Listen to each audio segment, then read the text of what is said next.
At 9 in the evening, in Hanoi, Vietnam, at the awning factory area, Sue Tai sat at the desk in her dorm room, typing on her keyboard. She looked calm, but inside, she was full of anger. A boss who only made empty promises, difficult clients, and a company with no sense of humanity. She was sick of it all. As she typed, memories from the past few years flashed before her eyes. The year she graduated from university, she joined a big company. With her excellent grades and calm performance in the interview, she got the job and was soon sent to Vietnam. This was her 4th year here, not because she wanted to stay, but because she couldn't go back.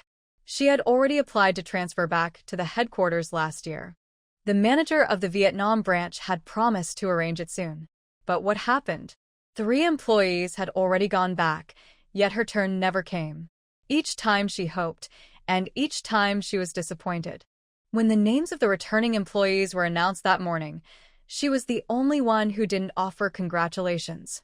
Her face showed her frustration, and the manager noticed. After the meeting, he asked her to stay and said kindly, "Sue Tai, you're still young. Don't rush to go back. Work here for another 6 months, and I'll make sure you return by the end of the year."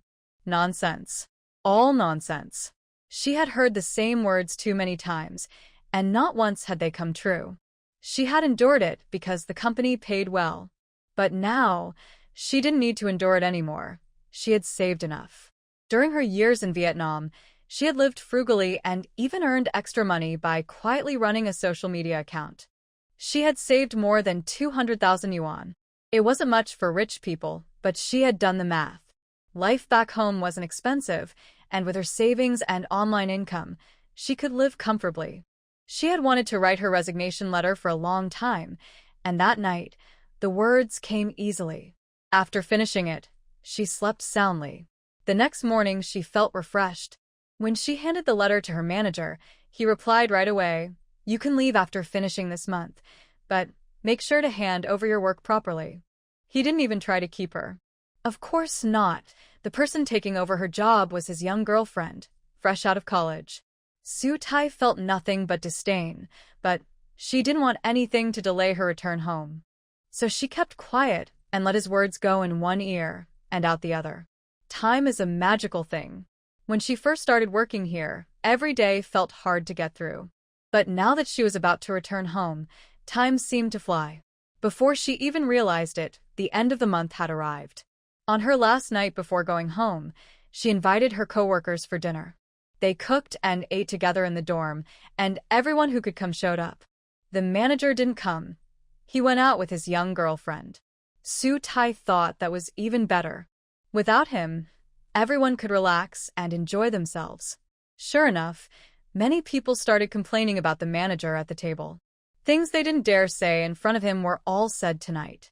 After complaining, they began to say they admired her for having the courage to quit. As everyone looked at her with envy, she took a big sip of beer and said freely, "I can't keep up with the competition anymore, and I don't want to stress myself out. I'm going back to my village to be with my mom." 24 hours later, in Sue Village, Sue Tai stood outside the small courtyard of her home. The lock on the iron gate was new, and she didn't have the key. The light in the living room was on, and the door was open. She could faintly hear the sound of the TV. She knew her mother was waiting for her. "Mom." As soon as she called out, someone hurried out from inside. "Oh, my girl is back. Welcome home." Wang Mei held a big bunch of keys, quickly found the right one, and unlocked the gate with practiced hands. "Are you hungry? Didn't I tell you to stay in the city for one night? Why come back so late?" Sue Tai dragged her large suitcase inside, took the lock from her mother, and said while locking the gate, "I didn't want to stay in the city. I just wanted to come home. Then come in quickly. I'll make you some noodles. Add a fried egg." "Sure." "I picked some fresh eggs today. Then I'll have 2. I'm really hungry." 2 it is. "I found 5 eggs today." It really felt good to be home, with her mom cooking noodles for her. Her room was on the 2nd floor. She dragged the heavy suitcase upstairs with some effort. Just as she reached the top and hadn't even caught her breath, Wang Mei's voice came from downstairs, loud and clear. "Girl, come down for noodles." "Okay." She answered, turned off the light, and ran downstairs. Seeing the steaming bowl of noodles on the table, her eyes grew misty. The noodles weren't anything special, just a few greens, 2 poached eggs, and a bit of soy sauce, but she ate them with great enjoyment. The only sound in the room was the slurping of noodles. Wang Mei sat nearby, watching her daughter eat, a gentle smile on her lips. Su Tai finished the big bowl of noodles and leaned back in her chair, completely satisfied. Wang Mei looked at her lovingly and asked softly, "You said on the phone that you're not leaving after coming back this time. Have you thought about what you want to do?" Life in the countryside was different from the city. As long as one worked hard, there was always enough to eat, but earning money was much harder. After her husband passed away, Wang Mei had to care for her in-laws while raising her daughter on her own. It hadn't been easy. A few years ago, the elderly couple passed away one after another, leaving her alone in the small courtyard. Life became a little easier financially, but there still wasn't much to save. She had always wanted her daughter to return home, but she also worried that there wouldn't be a good way for her to make a living here. She had planned to wait a few days before bringing it up, but once they sat down together, the words just slipped out. Hearing her mother's question, Su Tai took her hand, gently touching the calluses and rough skin, and said slowly, "I've thought about it. I'll keep working on my online media. It's enough to support both of us." Wang Mei quickly pulled her hand back, a little anxious. "You don't need to support me. I can earn enough by helping in the village orchards. Don't feel pressured." "Don't worry, Mom. If you want to help with the fruit picking for exercise, that's fine, but you don't have to. I really can take care of us." Before deciding to come back, she hadn't mentioned her savings or her online work, but now that she was home, it was time to explain everything clearly. It took about an hour for her to go over her savings and plans in detail. When she finished, Wang Mei nodded in full agreement. Yes, no competition, no stress. Living a simple life in the village is just fine." "Exactly. We can grow some vegetables, raise a few chickens, and keep my account running well. Life will be comfortable." On her first night back, the light on the first floor stayed on past midnight. By the time Su Tai finished unpacking, took a shower, and went to bed, it was already 2 o'clock. She felt a little too excited to sleep. She decided to message that night owl, Sang Meon. "Taihua, are you still awake?" She sent the message, and the reply came instantly. "I'm not asleep, just reading a novel. Mossflower. Another story about a boss falling in love with you? 3 rabbits. No, this one's about life after marriage with a tough guy. Mossflower, I'm back. 3 rabbits. Shen Zhou's back too. He rented a mountain to start a farm. My brother works for him. 3 rabbits. Do you want to see him? Mossflower? Yes." A girl's first crush usually falls into 2 types, someone handsome or someone smart but not bad-looking. Shen Zhou was the first type. He hadn't grown up in the village. He came back with his parents when Su Tai was in her last year of middle school. At that time, she studied in town and he was in high school in the county. They had no connection, even though they lived in the same village. She only heard bits of gossip about him, and from that, she learned one key thing: Shen Zhou was handsome and a bit wild. When she heard that a good-looking boy had moved to the village, her curiosity got the better of her. She wanted to see if he was really as handsome as everyone said. But she never found the chance. The first time she saw Shen Zhou was at Sang Meon's brother Sang Heng's birthday party. Sang Heng invited everyone to a barbecue and cake in town. All the close friends from the village went. The moment Su Tai saw Shen Zhou, she had only one thought. Everyone was right. He really was handsome. But she was still young then. Seeing a handsome boy only made her think he looked nice, nothing more. The next time she saw him was again at Sang Heng's birthday party. That year, she had just graduated from high school and received her college admission letter. She would soon leave for the provincial capital. The party was held at a karaoke place in the county. Sang Heng invited his close friends from the village and some of his co-workers. To Su Tai's surprise, Shen Zhou, who had joined the army, showed up that night. After 3 years, he had grown taller, stronger, and tanned. Dressed in a black t-shirt, jeans, and boots, he didn't just look handsome. He looked bold and confident, full of energy. Her heart was completely captured. She didn't dare talk to him all night, but kept stealing glances at him. After that night, she didn't see him again for a long time. The last time she caught sight of him was during her junior year summer break. A quick glimpse, nothing more. From the age of 18 to 26, the only boy she had ever liked returned to their hometown just before she did. Did that mean she could finally express the feelings she had kept hidden for so many years? After finishing her conversation with Meon, Sutai still couldn't fall asleep. She turned off the light but kept staring at the ceiling until dawn, when she finally drifted off. When she woke up, it was almost noon. After washing up and going downstairs, she heard the sound of a spatula scraping against a pan and smelled the familiar scent of pickled long beans. They were her mother's homemade pickled beans, fried with a bit of minced pork. She could easily eat 2 bowls of rice with that. "Mom," she called out as she walked toward the kitchen. When she entered, Wang Mei had just turned off the stove and was putting the beans onto a plate. "Oh, you're finally up. I thought you were going to sleep all day." "How could I? I need to eat." "Hungry, huh? Take the beans out to the table. I'll get you a bowl of millet porridge." "Thanks, Mom." The food at home always tasted the best: slightly spicy pickled beans, fried river fish, and fragrant little shrimp. It had been more than 5 months since she last came home for the new year, and she had missed these dishes so much that she took big sips of porridge between every bite. Seeing her eat so happily, Wang Mei smiled and pushed the plate of fish toward her. "Eat more of this. Uncle Aching from next door gave it to us." Sutai grinned and picked up a small fish. "Okay, I love this one." After the simple meal, the mother and daughter chatted at the table. When they finished, Sutai went to wash the dishes while Wang Mei went to feed the chickens, planning to prepare one for dinner. "Mom, where did you put the things I bought before?" While plucking feathers, Wang Mei saw a hand wave from the second-floor window. Looking up, she saw her daughter leaning out and squinting in the sunlight. "What things are you talking about?" "The ones I bought online during the New Year.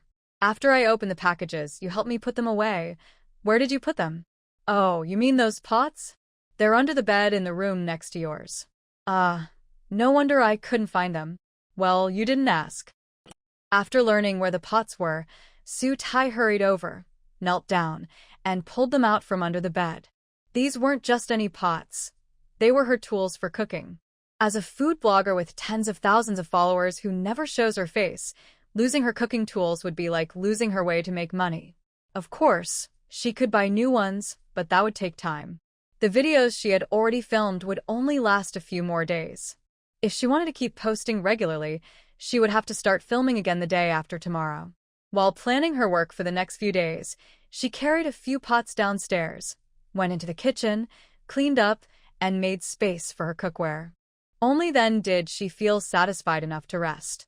Just then, Wang Mei came in after preparing the chicken. When she saw the pretty little pots, she couldn't help touching them. "So you make money with these beautiful pots?" "Sunnuntai tai liftit hört finsreitle." "Yes. When I was in Vietnam, I didn't like the food at the factory, so I bought vegetables outside and cooked for myself. I recorded the cooking process, edited the videos, added music, and posted them online. A lot of people liked watching them." "They watch your videos and you earn money from that?" "Not exactly. When I got enough followers, I could open an online shop to sell kitchenware. As long as people buy something, I earn money." "Oh, I see." Wang Mei often watched short videos herself, so she quickly understood what Sutai meant. After figuring it out, she set the chicken aside and went to the garden to pick vegetables. Sutai followed her, thinking it would be nice to get some fresh air. The vegetable garden was right next to the house, quite large and full of seasonal produce. As she was pulling up some green onions, she suddenly heard a loud honk and looked up instinctively. "Sonja." Riding a pink electric scooter and dressed in sportswear, the lively girl was none other than her best friend. "Xiaotai, want to go see the farm where my brother works?" Meon didn't mention Shen Zhou's name directly, but after so many years of friendship, Sutai understood right away. She handed the green onions to Wang Mei, brushed the dirt off her hands, and said, "Sure, I haven't seen Brother Sang Hung in a long time." "Then hop on."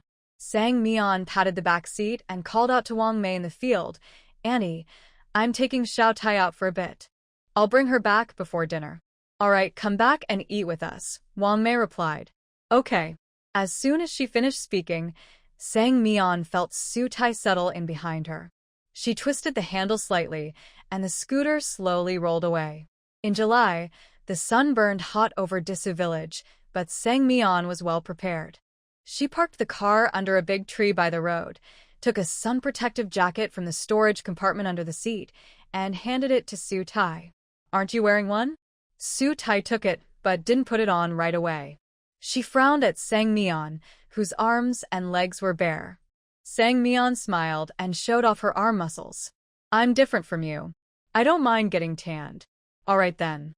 Su Tai put on the jacket and the two got back on the bike and rode toward the mountains. After about half an hour, Sang Meon slowed down. "We're almost there." "Okay." Su Tai felt both excited and nervous. It had been 5 years since she last saw Shen Zhou. She didn't know what he looked like now. Would he still remember her? 100 meters. 50 meters. The closer they got to the 2 brick houses on the hillside, the more nervous she became. She was afraid that when she saw Shen Zhou, he might ask, "Who are you?" There was no point in being afraid now, they were already here. Just as her thoughts settled, the bike stopped. Sang Meon put one foot on the ground, waited for Su Tai to get off, then kicked down the stand. Somya. Someone inside the house heard the noise and came out, calling her name. Su Tai turned at the sound and greeted him with a smile. "Brother Sang Hung. Well, look who's back. It's been 2 or 3 years, hasn't it?" Sang Hung wore a loose black t-shirt, camouflage pants, black rubber boots, and gloves, clearly ready for work. Su Tai glanced at him briefly, then looked at his face.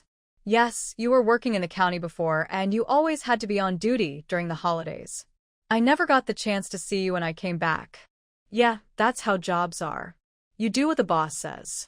"Oh, by the way, you probably know Shen Zhou too. He's inside fixing the chicken coop. Want to come in and say hi?" "Sure." That was exactly why she had come.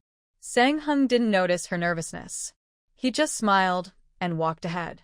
Su Tai and Sang Meon followed behind, chatting quietly as they went. The mountain area was quite large, and chickens ran everywhere along the path. After walking for about 5 or 6 minutes, a big shed came into view. Sang Hung went straight inside, and the others followed. There were 2 people in the shed, a man and a woman. The man was wearing camouflage clothes and black rubber boots like Sang Heng's. His sleeves were rolled up to his elbows, showing his tanned, strong arms as he twisted some wire with pliers.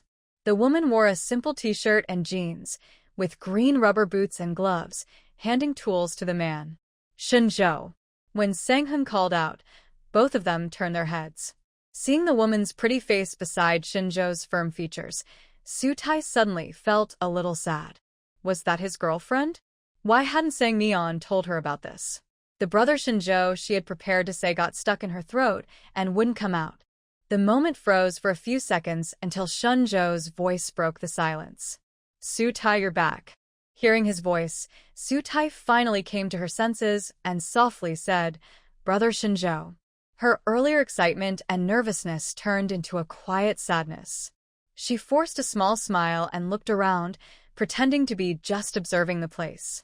Sang Meon also seemed surprised to see another woman there and secretly glanced at her friend. Shen Zhou noticed both of their reactions. He frowned slightly but didn't think too much of it, assuming the girl was just shy after not seeing him for a long time. He took off his gloves and tilted his head toward the outside. "The air in here isn't good. Why don't we talk outside?" "Okay." That was the woman's voice, soft and gentle, not at all like someone used to working in a place like this. Hearing it made Su Tai feel even worse. She quickly stepped outside. Once out of the shed, the light grew brighter. She had only glanced at Shen Zhou inside, but now she could see clearly. He looked stronger than before, standing tall like a rock. She had wanted to see him so much, but now there was a beautiful woman by his side. Su Tai no longer felt like staying. She glanced around casually, then quietly tugged on Sang Meon's sleeve.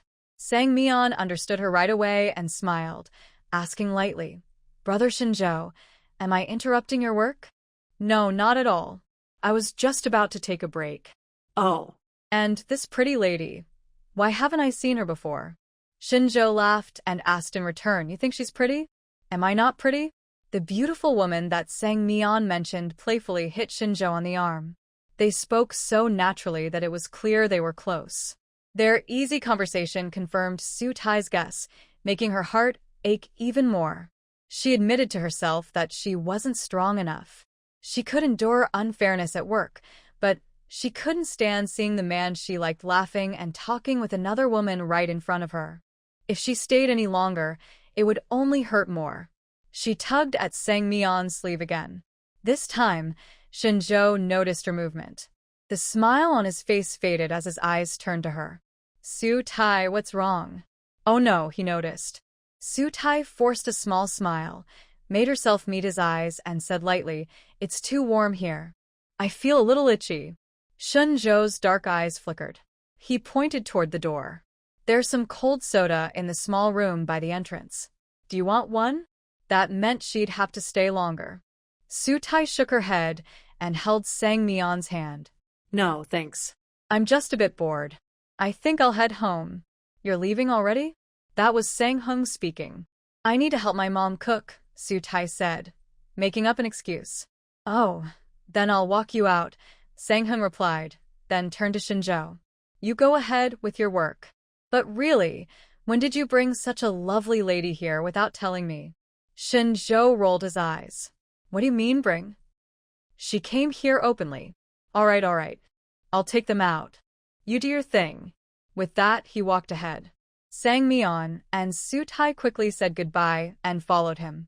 As Su Tai walked away, she didn't dare look back. Her steps grew faster and faster, so she didn't see the deepening look in Shen Zhou's eyes behind her. After leaving the hill, Sang Meon parked the car on a quiet slope under a tree and pulled Su Tai over to sit down. "I'm sorry. I didn't understand the situation before bringing you here." She also thought that the beautiful woman was Shen Zhou's girlfriend. Su Tai felt even heavier inside. She plucked a blade of grass and twirled it in her hand. "It's not your fault. He doesn't tell you everything. It's my own problem." Sunnuntai tai. Seeing her friend so upset, Sang Meon felt sad too. She really wanted to comfort others, but she wasn't good with words. So, she just sat quietly beside her friend, waiting until the sadness faded a little before going home. Sang Meon, honestly, there was never a real chance between him and me. "Su Tai, don't say that. It's true. Do you remember that time? When he came back from leave, your brother took us out together. I overheard him say he would always stay in the army. I knew then that we could never be together. I couldn't be a soldier's wife. I need someone who could be with me every day, so I never confessed my feelings. When I came back this time, I didn't expect to see him again. I only got excited because you said he was back too. But I forgot he's already 28. It's normal for him to have a girlfriend or even think about marriage. I secretly looked earlier. That lady is really beautiful. They look good together." As she spoke, her heart ached, and her voice grew tight. But that was the truth, and Su Tai was good at accepting the truth. So, before Sang Meon could say anything to comfort her, she continued, "It's okay. I never dared to hope for anything anyway. Things are fine like this. I won't think about him anymore." "You're really going to give up?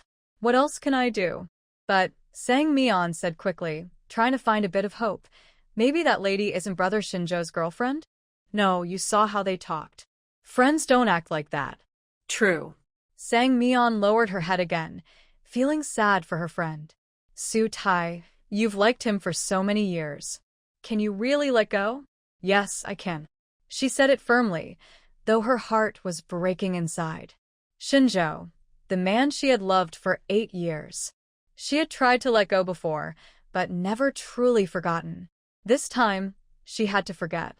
Meanwhile, Sang Hung walked someone out, then went back to the greenhouse to help Shen Zhou. As soon as he arrived, Shen Zhou said to the woman helping him hold the chicken cage, "Sister, you can go back first." Hearing that, Sang Hung widened his eyes. Shen Zhou, since when do you have a sister? She's my aunt's daughter. 2 days older than me. Doesn't that make her my sister? No way. How come I've never heard of her before? Hearing that, Shen Zhou glanced at him coolly and said, Do I have to report everything about my family to you? My aunt has always lived in the north, and my sister rarely comes back. This time, she was transferred here for work, so she came to visit. Then why did you ask someone to help you set up the shed? You could have just talked at home. Such a beautiful sister doing hard labor? Sang Hung rolled his eyes at Shen Zhou. Shen Zhou clicked his tongue, about to explain, but the person beside him spoke first. I came on my own. I work at the livestock station as a veterinarian. I wanted to check on my brother's farm. She paused, took off her gloves, and reached out her hand with a gentle smile. Hello, I'm in one. Sang Hung froze for a moment at her smile, then quickly wiped his hand on his clothes and shook hers lightly, his ears turning red. I'm Song Heng. Nice to meet you. Next time, don't say I was dragged here. Sorry, I spoke too fast. Sang Heng's face turned red as he hurried to apologize. And when laughed, put her gloves back on and said, No need to apologize. Let's get to work. Once we finish this today, I'll head back to the city tomorrow. Leaving already? Sang Heng suddenly felt a little reluctant. Why reluctant? Because she was beautiful. The moment he learned she was Shen Zhou's sister, his heart skipped a beat. But he didn't dare show it, afraid Shen Zhou would beat him up. So Sang Heng pushed those thoughts aside and focused on twisting the wire. As dusk fell, Sang Meon rode back home with Su Tai. The little scooter sped off, and Su Tai went inside alone. Mom, I'm back. Having calmed down, she acted as if nothing had happened and called out toward the kitchen as soon as she entered. Wang Mei answered from inside, then came out smiling with a plate of chicken. Perfect timing. Try the chestnut chicken. Hey, where did Sang Meon go? Her dad asked her to buy some wine, so she went back.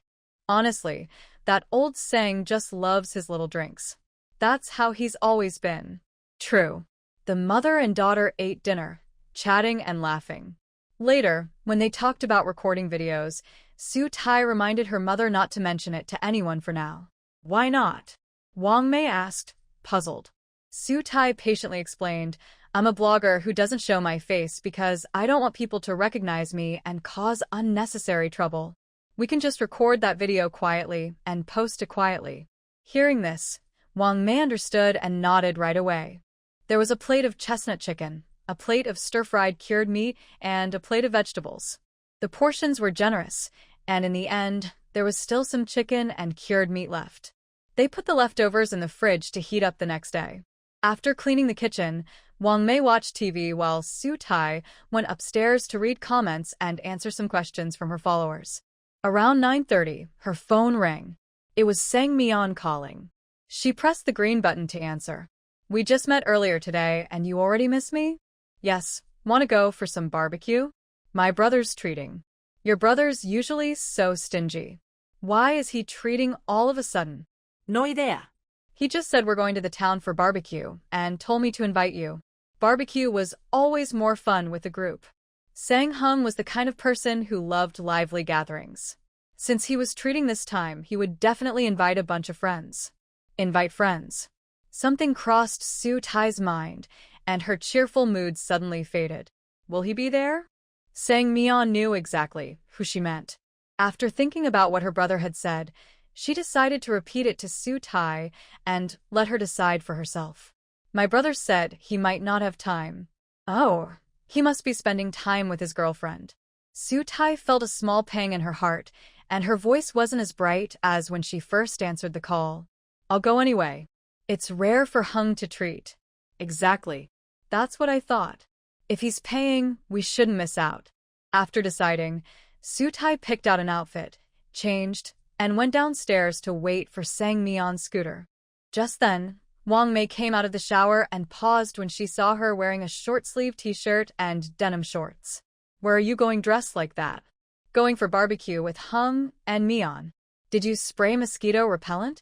I did. Smell it. Don't I reek of it? Wang Mei leaned closer, took a sniff, and frowned. Very strong. The mosquitoes won't dare come near you. Oh, the key to the iron gate is in the first drawer of the shoe cabinet. Take it with you in case I fall asleep early. Okay. Sutai took the keys for both the iron gate and the house door and put them in her small crossbody bag. After everything was ready, a flash of light passed outside the yard, and Sang Meon's voice followed. Sutai, are you ready? Ready, Sutai called back, then turned to Wang Mei. Mom, I'm leaving. Tell Sang Meon to be careful when riding. I know, I'll remind her. It took about 20 minutes by electric bike from the village to the town. There weren't many people or vehicles on the road, and the rice fields were filled with the sounds of insects and frogs. When Sutai was little, she was very afraid of the dark. She would only go to places with lights at night, and Sang Meon always had to walk her home. Even after growing up, she was still a bit afraid, though not as much as before. When did that fear start to fade? After going to Vietnam, she became braver. Now, walking at night just felt peaceful and pleasant. When they reached the town, Sang Meon skillfully turned into a narrow alley. To their surprise, a lively barbecue restaurant was hidden inside. Sang Hung was already there, sitting with two men Sutai didn't know. Brother. Sang Meon greeted him with a smile, then looked curiously at the two men. It seemed she didn't know them either. Sit down first, Sang Hung said with a grin. After they sat, he introduced them.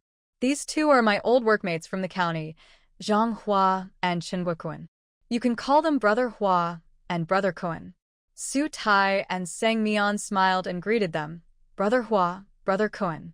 Sang Hung continued, This is my sister, Sang Meon, and her good friend, Sutai. Nice to meet you, they replied. Zhang Hua looked a bit older, while Chen Guokuan seemed about their age. After a short greeting, Zhang Hua's phone rang, and he stepped aside to answer it. Chen Guokuan's eyes lingered on Sutai, and he kept finding topics to talk about. As they chatted, the barbecue was served. Zhang Hua came back, and they all ate and talked together. He probably wouldn't come, Sutai thought after eating several skewers of beef. Feeling completely relaxed, she began to eat freely. Sutai, I heard you work in Vietnam. Is the pay good there? Chen Guokuan asked, still trying to keep the conversation going. Work wasn't something she minded talking about, but she didn't want to go into too much detail. She answered lightly, It's okay. We're sent there by our company, so we get a small allowance, that's all. So, are you back on vacation this time? No, I quit my job. Really? Sutai saw excitement in Chen Guokuan's eyes. She had never been in a relationship, but that didn't mean no one had ever liked her. Whether in school or at work, there were always people who admired her. The way they looked at her was just like how Chen Guokuan was looking at her now. She knew very well what that look meant. People often say the best way to forget someone is to start liking someone else. She had thought about it, but Chen Guokuan wasn't the kind of person she wanted. She needed to find a way to make him give up. With that thought in mind, she spoke again, her smile fading and her tone calmer than before. Actually, I'm not sure yet. It's hard to make money these days. I'll stay for a while and see how things go. Oh. Chen Guokuan looked disappointed. But soon, he perked up again and said eagerly, Do you want me to help you find a job? My aunt runs a small company in the county. She needs an office assistant. The work is easy, though the pay isn't much, but it's enough for living there. At that point, not only Sutai, but also Sang Hung and Sang Meon could see what he was thinking. They exchanged a quick glance. Kuan, when you say not much, you mean very little. Sutai earned quite well when she was in Vietnam. Don't bother her with that kind of job, Sang Hung said, giving Sutai a look to show she shouldn't take it seriously. Hearing that, Chen Guokuan looked embarrassed and scratched his head. Sorry, I was just trying to help. If it's not suitable, just forget I said anything. He was a friend of Sang Heng's. Though a bit too enthusiastic, he wasn't a bad person. Sutai didn't want to make things awkward, so she smiled. It's fine. I just want to rest for now. I'll think about work later. That makes sense. Chen Guokuan didn't say much after that.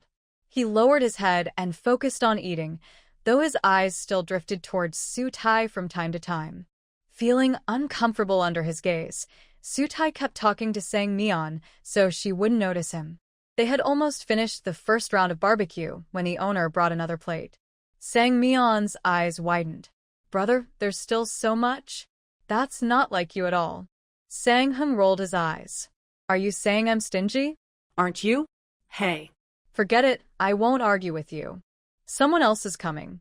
Wait, no, they're already here. He spoke in stops and starts, and when he finally finished, Su Tai heard a man's voice behind her. Am I too late? Not at all, come sit down. This plate is all yours. As soon as Sang Hing spoke, Shen Zhou looked around and sat down beside Su Tai. Su Tai, we meet again. He greeted her openly.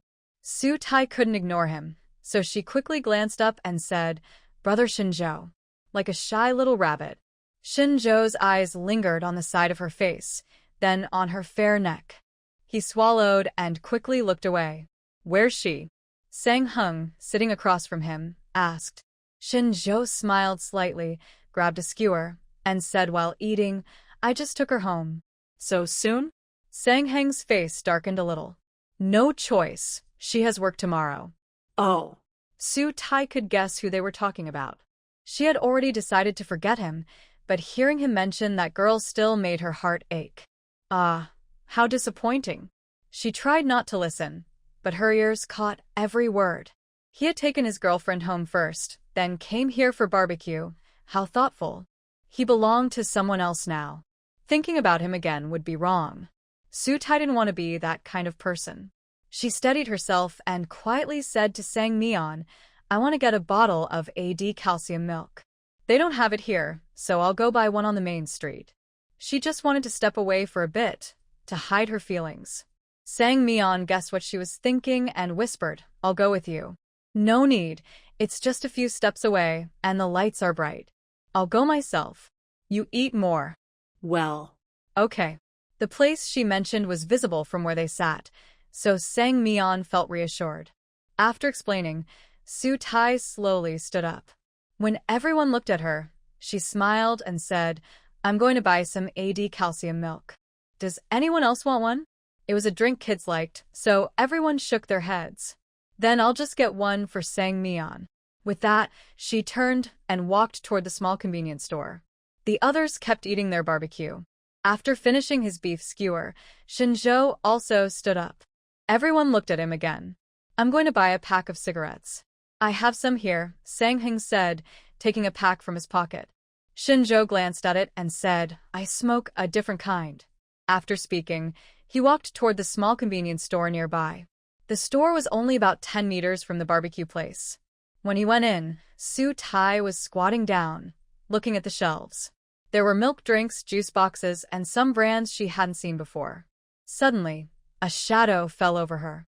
She looked up, and her heart started pounding. Oh no, why is he here too? Oh no, why am I squatting like this? Oh no, do I look silly? A bunch of messy thoughts flashed through her mind. She felt like her head might explode. She opened her mouth but couldn't make a sound. Su Tai, is it that hard to choose a drink? Shen Zhou watched her face turn red, and with her naturally pink lips, she looked as fresh and bright as a ripe peach. He took a slow breath, leaned down slightly, and asked again, Still haven't decided? Su Tai took a moment to react, then quickly said, I've decided. She grabbed a pack of milk drinks from the shelf and tried to stand up, but her legs were numb. Someone please help her. Shen Zhou did. He bent down a little more, reached out his hand, and said gently, Are your legs numb? Let me help you up. It was Shen Zhou's hand. She really wanted to take it. Sonun taitai svalloved nervosle. But the next second, she scolded herself for being foolish and for forgetting her manners. He already had a girlfriend. She shouldn't even think about it. With that thought, she shook her head, pushed herself up by holding her knees, and slowly stood. Luckily, she could stand, though she couldn't walk fast. Seeing her refuse his help, Shen Zhou narrowed his eyes slightly, clenched his jaw, and followed her to the counter. He quickly pointed to a pack of cigarettes in the display case and said, 1 pack of those too, please. Okay, the shop owner said, scanning the items. That'll be 32 yuan. All right. After Shen Zhou agreed, he took out his phone, ready to scan the code to pay, but a hand suddenly covered the QR code. Brother Shen Zhou, I'll pay for it myself. She couldn't touch him, couldn't think about him, and couldn't accept anything from him. Su Tai was very clear about that. She had just refused his help, and now she refused to let him pay. Shen Zhou didn't understand why she was acting so distant. His dark eyes were deep and unreadable. Was it because they hadn't seen each other for a long time? No, something else was wrong. He stared at her, his brows furrowed, his voice low. Can I treat you to a drink? No, I'll buy it myself. Su Tai took out her phone, scanned the code, and paid 7 yuan. Then she picked up the row of milk drinks and turned to leave. The shop owner looked confused, glancing at Su Tai, who had already walked away, then at Shen Zhou, who was still standing there. He asked softly, "Do you still want the cigarettes?" Yes. Shen Zhou gave the owner a dark look, scanned to pay the remaining 25 yuan, put the cigarettes in his pocket, and walked out. Su Tai, walking ahead, felt uneasy. She knew she had upset him, but she didn't know what else to do. She couldn't just tell him, "You have a girlfriend now, so I need to stay away from you, or I might start liking you too much." If she really said that, no, she couldn't. She wouldn't. She would just keep it to herself, even if it hurt. Once Su Tai made up her mind, she always followed through. But as she stood by a wall not far from the barbecue stall, drinking her milk where no one could see her, a shadow suddenly fell over her. No way.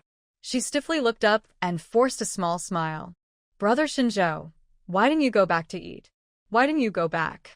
The smoke there is too heavy. I just wanted some fresh air." Shen Zhou leaned against the wall beside her, his voice calm. "Me too." "Oh, are you going to smoke? I'll move away a bit." Su Tai didn't like the smell of smoke, so she stepped aside as she spoke. But Shen Zhou moved with her, his voice colder than before. "Su Tai, are you avoiding me?" Her heart jumped. The milk drink almost slipped from her hand, and she didn't know where to look, so she just stared at his shoes. Who could tell her how to answer this question? She really regretted it. Regretted going out for barbecue. If she hadn't gone, she wouldn't have met Shen Zhou. But there's no medicine for regret. What's done is done, and she had to find a way to deal with it. What should she say? No matter how hard she thought, she couldn't come up with an answer. She just stood there quietly, head down. Seeing her standing like a timid bird, nervously biting her straw, Shen Zhou's heart softened. His voice grew gentle. "If you keep biting, you'll break the straw." "Su Tai, why are you avoiding me this time? Did I do something wrong?" He blamed himself, his tone sincere and warm. Hearing that, Su Tai couldn't help but look up. "No, it's not your fault," she said quickly. "Then whose fault is it?" Mine. Her voice was soft, but he heard it clearly. He couldn't help wondering, was she keeping her distance because she had a boyfriend? How could that be? Sang Heng had never mentioned it. Still, it wasn't impossible. The thought made Shen Zhou anxious. He asked quickly, "Are you worried your boyfriend might misunderstand?" Huh? "I mean, when you didn't let me help you up and wouldn't let me buy you that drink, was it because you were afraid your boyfriend would get the wrong idea?" "Boyfriend?" Su Tai repeated, confused. Shen Zhou stared at her, waiting for her answer. "I don't have a boyfriend." Su Tai was puzzled. She hadn't expected him to think that, and she didn't see any reason to lie. When she said it, Shen Zhou felt both relieved and confused. If you don't have a boyfriend, then why are you keeping your distance? Why indeed? Many answers flashed through her mind, but in the end, she chose honesty. "I was afraid your girlfriend might misunderstand." Now it was Shen Zhou's turn to be surprised. "My girlfriend? What girlfriend?" Su Tai blinked. "The pretty lady from today. Wasn't she your girlfriend?" So that was the misunderstanding. Shen Zhou couldn't help but laugh and sigh. "Su Tai, when did I ever say she was my girlfriend? And one is my cousin, my mother's older sister's daughter." Sun on taitai vos tunned. It was all a misunderstanding. How embarrassing. What should she do now? Apologize. Yes, she should apologize first. "I'm sorry, Brother Shen Zhou. I misunderstood." Shen Zhou frowned and said in a low voice, "Don't say sorry." Look at me. Su Tai bit her lip and slowly lifted her head. She met his bright eyes, filled with emotions she couldn't understand, so she just kept looking. After a moment, she clearly heard the boy she had liked for a long time say, "Su Tai, can I pursue you?" She froze again, her mind going completely blank. "Su Tai, I like you. Can I pursue you?" Shen Zhou was the kind of person who either did nothing or gave his all. He hadn't pursued Su Tai before because he was serving in the north while she studied in the south. Later, when he left the army, she went to Vietnam. The distance made him keep his feelings hidden. But now, she was back, right in front of him. And still single. When he looked at her, his only thought was to win her heart, marry her, and care for her for life. His gaze was intense, making Su Tai's cheeks burn. She couldn't keep looking at him. Shen Zhou grew anxious and stepped closer, his voice sounding above her head. "Say something, can I? What if I say no?" Su Tai's face turned bright red as she stared at her toes, her words not matching her true feelings. "Say that again?" Shen Zhou interrupted before she could finish. Yes. That was what she truly felt. Her heart pounded wildly after she said it. Shen Zhou felt the same joy inside but held it back, afraid of startling her. He bent down slightly to meet her eyes. "Then can we go back and have barbecue now?" "Okay." As soon as she spoke, he let her walk ahead while he followed behind, returning to the barbecue stall. Sang Meon was holding her phone. When she saw Su Tai, she waved it at her. "Hey, you want to buy milk? Why did it take so long? I called you, but you didn't answer." Huh? "You called me?" She took out her phone and saw 2 missed calls. Looking apologetic, she handed the phone to Sang Meon. "I put it on silent and forgot to turn the sound back on. Don't do that again." "I know." Su Tai took out a bottle of AD calcium milk, inserted a straw, and handed it to her best friend to help her calm down. After that, Sang Heng turned to Shen Zhou and asked, "What about you? You went to buy cigarettes and were gone for so long. You came back right after Su Tai. Did you two go somewhere together?" Hearing that, Su Tai's ears turned red. She lowered her head and picked at the grilled eggplant. How would he answer? He wouldn't say anything embarrassing in front of everyone, would he? Please don't.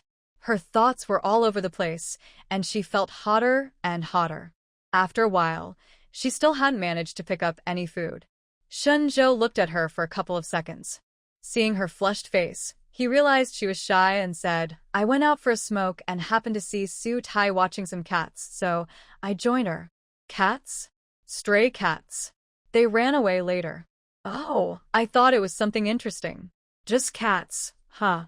There wasn't much more to say about that, so Sang Heng urged everyone to keep eating so the food wouldn't go to waste.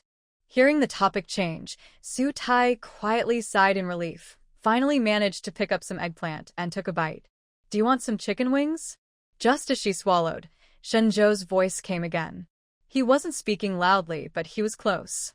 Su Tai froze for a moment and said, "I'll get it myself." Before she could move, a skewer of chicken wings appeared in her bowl. "Thanks. Do you want more eggplant? I can order another one." "No need, that's enough." She had only picked the eggplant earlier to hide her nervousness, not because she really wanted it.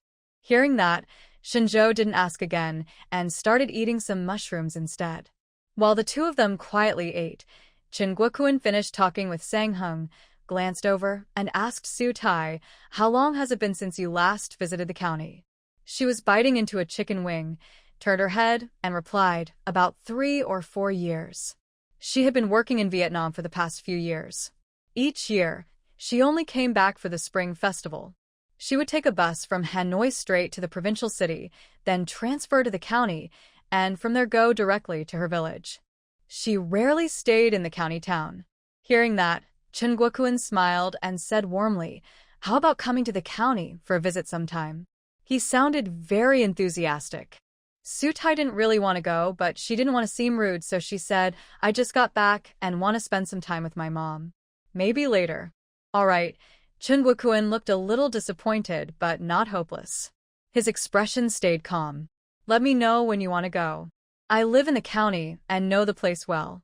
Su Tai didn't want to continue the topic, so she just smiled without saying anything.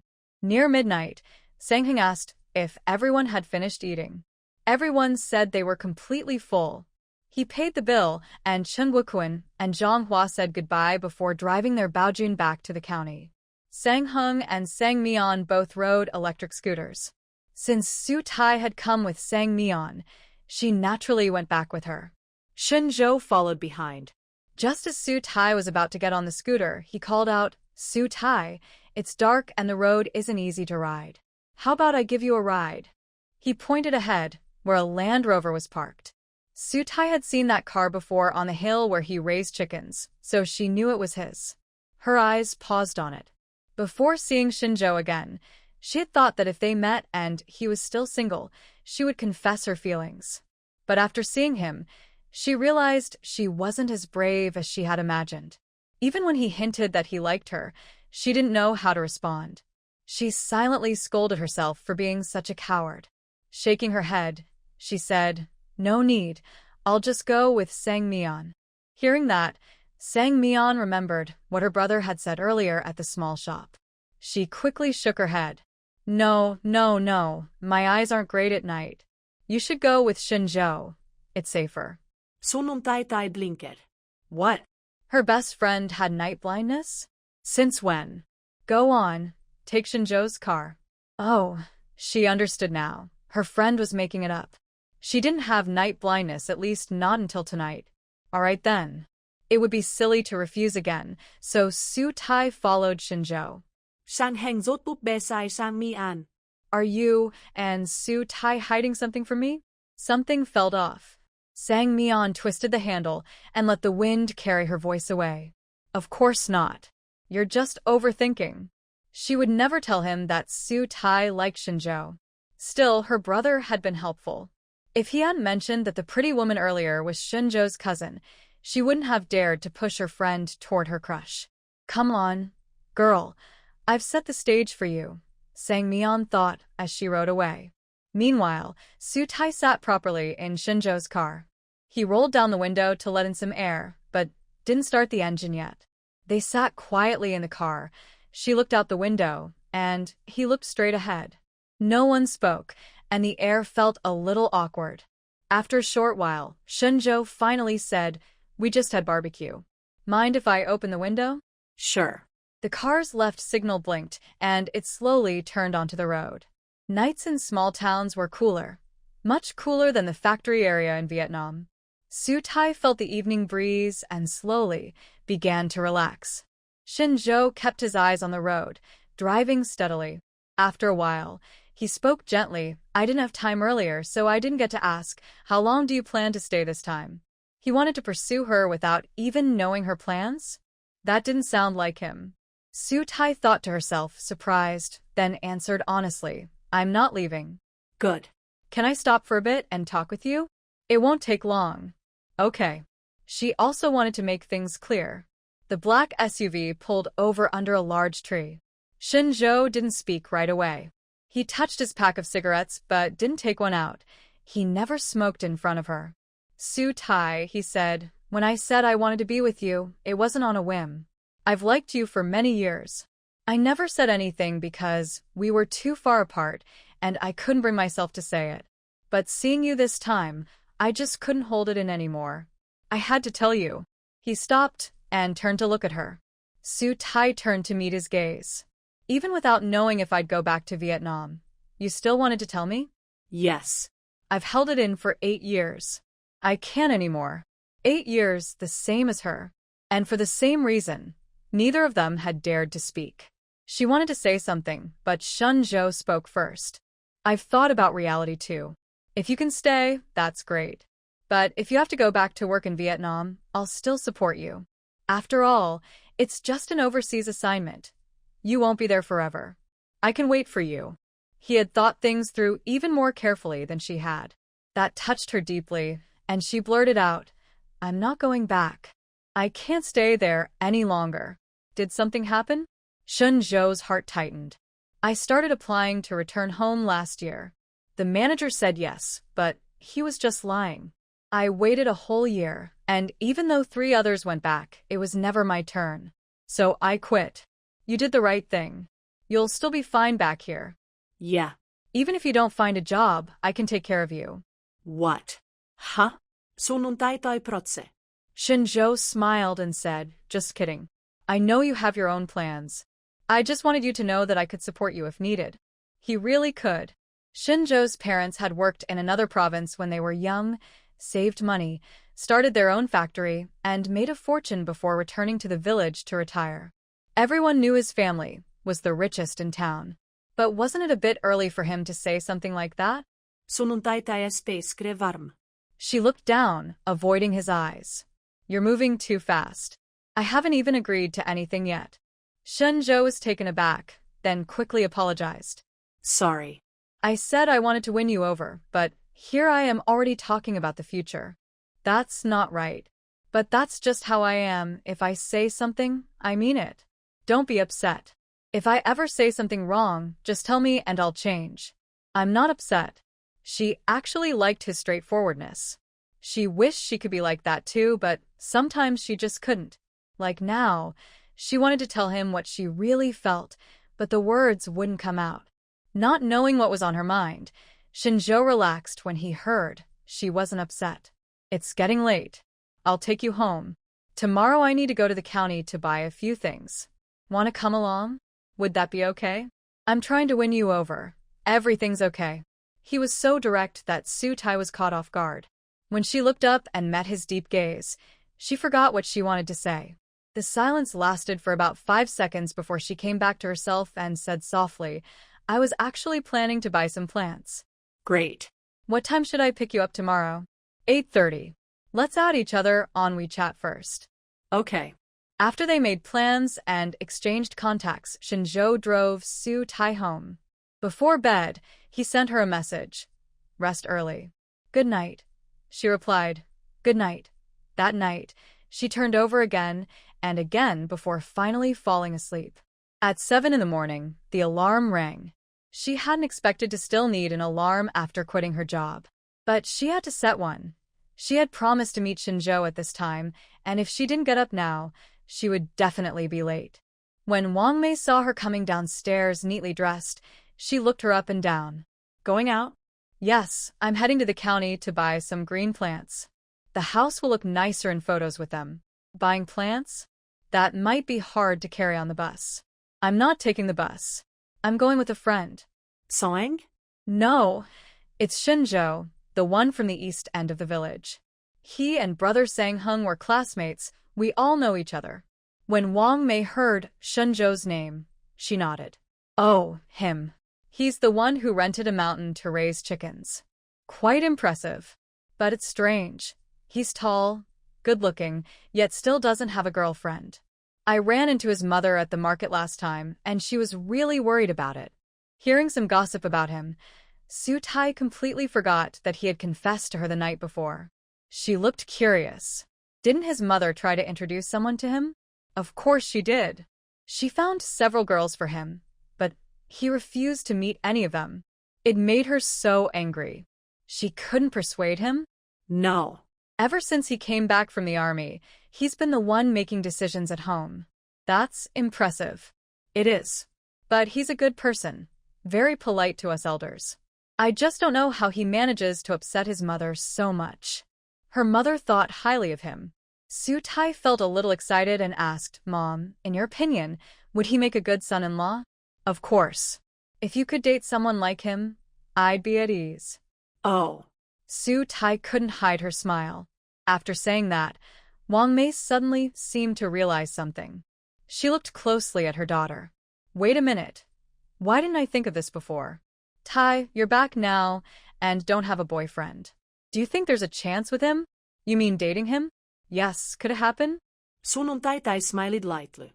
I can't answer that right now. That's true. You two aren't close yet, and you just came back. No need to rush, no need to rush. After breakfast, Wang Mei went to the backyard to water the vegetables. Su Tai finished eating, went back to her room to put on a bit more lipstick, and then went downstairs to wait. At 8:30, Shen Zhou arrived at the elementary school gate on time. The alley where she lived was narrow, so it wasn't convenient to drive in. The car could only stop at the school entrance. Luckily, it was class time and no one was around. As soon as Su Tai got in, the car drove off. It took about an hour to drive from Disa village to the county. She hadn't slept well the night before, and since the car moved smoothly, her eyelids soon began to droop. Shen Zhou noticed but said nothing. After she fell asleep, he quietly adjusted the air conditioner's airflow and direction. By 9:30, the car entered the county town. He needed to buy some supplies for the farm at a building materials store, so he drove there first. When he parked, Su Tai woke up, still sleepy. "Do you want to keep sleeping? If so, I won't turn off the engine." Had she really fallen asleep? She quickly touched the corner of her mouth, dry. Thankfully. Still feeling a bit embarrassed, she unbuckled her seatbelt and said, "No, I'm awake." "Then come with me." Shen Zhou turned off the engine and took her into the store. He picked out what he needed while she waited by the door. When he finished, they went back to the car together. The place that sold flowers and plants wasn't far, about a 10-minute drive. When they arrived, they walked side by side, carefully choosing plants. Su Tai picked 2 pots of succulents, 1 snake plant, and 1 pothose. Shen Zhou carried the last 2 for her while she held the succulents herself. "Do you need anything else?" he asked after putting the plants in the trunk. Su Tai thought for a moment. "I'd like to stop by the supermarket to get some kitchen supplies." "Sure. Let's go to the biggest one in the county. It's easier to park there." Shopping at the supermarket was relaxing. Shen Zhou pushed the cart while Su Tai picked what she needed. When they finished, she insisted on paying herself. He didn't stop her, just followed and watched as she paid. After that, there wasn't much left to buy. As they left the supermarket, she asked, "Brother Shen Zhou, are we going home now?" Instead of answering, he asked, "Would you like to have lunch with me?" "Sure." She was happy to eat with him. The Land Rover drove along the road for about 10 minutes before stopping in front of a restaurant that specialized in fish dishes. Su Tai liked eating fish, especially those with few bones. Shen Zhou knew her taste, and that made her happy. When they entered the restaurant, the bald, round-bellied owner greeted them warmly. "Shen Zhou, this is the first time I've seen you bring a girl here." Shen Zhou smiled. "I couldn't help it. She just came back." The meaning was clear. He had waited for years. The owner laughed heartily. "Then I'll make something special for you too. Have a seat and wait." "Sure, we'll leave it to you," Shen Zhou replied, leading Su Tai to a table near the fan. They sat in silence for a while. Then Shen Zhou looked at her. "Sang-hun told me you like fish, so I brought you here. But if you ever want to eat something else, like Western food, just tell me." Su Tai shook her head. "No need. I like places like this, full of life. As long as you like it." With that, Shen Zhou couldn't help but keep looking at her openly. She looked beautiful today. She wore a light blue t-shirt with a pumpkin-colored collar, a unique color match, and a denim skirt that showed her long, fair legs. She looked full of youthful energy. Her face was bright and lively. Big, clear eyes, a naturally high nose, small rosy lips, and hair tied loosely in a low ponytail with slightly curled ends. She wasn't a striking beauty, but she was charming and lovely, and she had captured his heart completely. He kept staring, not realizing it made Su Tai uncomfortable. Finally, she spoke. "Brother Shen Zhou, could you please stop looking at me like that?" "You look nice," he said simply. He never used to be like this. Flustered, Su Tai turned her gaze away, not knowing where to look. After thinking about it all night, she had decided to tell him what was in her heart. Now was the best time. Gathering her courage, she met his eyes. "Brother Shen Zhou, I have something to tell you." "You mean I shouldn't look at you to know?" "Then go ahead." After 10 years, it was finally time to say it. Su Tai took a deep breath, her face slightly red. "Actually, I like you too." "It's been 10 years. Shen Zhou froze. She continued, "When I went up the mountain with Meon, I just wanted to see you. But when I saw Sister in One, I misunderstood your relationship and ran away. Last night, you told me you wanted to pursue me. I really wanted to say you didn't need to, because I already wanted to be with you, but I didn't have the courage. After I got home, I thought about it for a long time and realized it wouldn't be fair to you, so." She paused for a moment, as if gathering her courage again. Shen Zhou's breathing quickened. He tried to hold back his excitement and waited for her to finish. Finally, she spoke again. So today, I want to tell you that I want to be your girlfriend. Honesty. Those were the 2 words Sutai gave herself last night. She said it in 2 parts, her face turning red, but her eyes stayed steady and clear. Shen Zhou smiled and moved from the seat across from her to the one beside her. He reached out his hand. Girlfriend, may I hold your hand? His hands were rough and calloused. When they wrapped around hers, they felt a little coarse, but she liked the feeling. Still, there was something she didn't understand. After hesitating for a moment, she asked, Brother Shen Zhou, I remember you once said you'd stay in the army. Why did you come back? His strong hand suddenly tightened, making her hand ache. Was there something he didn't want to say? She frowned slightly and said softly, It's okay, if you don't want to talk about it. It's not that, Shen Zhou said, noticing her frown. Realizing he had held her too tightly, he loosened his grip. Sorry I hurt you. It's fine. I shouldn't have asked so much. You don't have to say anything. If the reason he came back was like a scar, she wouldn't touch it, because it would hurt him. But after a moment of silence, Shen Zhou spoke heavily. Sutai, if it weren't for an accident during a mission, I probably wouldn't have come back. It was a painful story. After hearing it, Sutai held his hand tightly, wanting to comfort him. But the redness in his eyes told her that he had lost a comrade right before him, and the wound in his heart would take a long time to heal. At that moment, all she could do was stay quietly by his side. Fortunately, the waiter arrived with their food, breaking the heavy silence.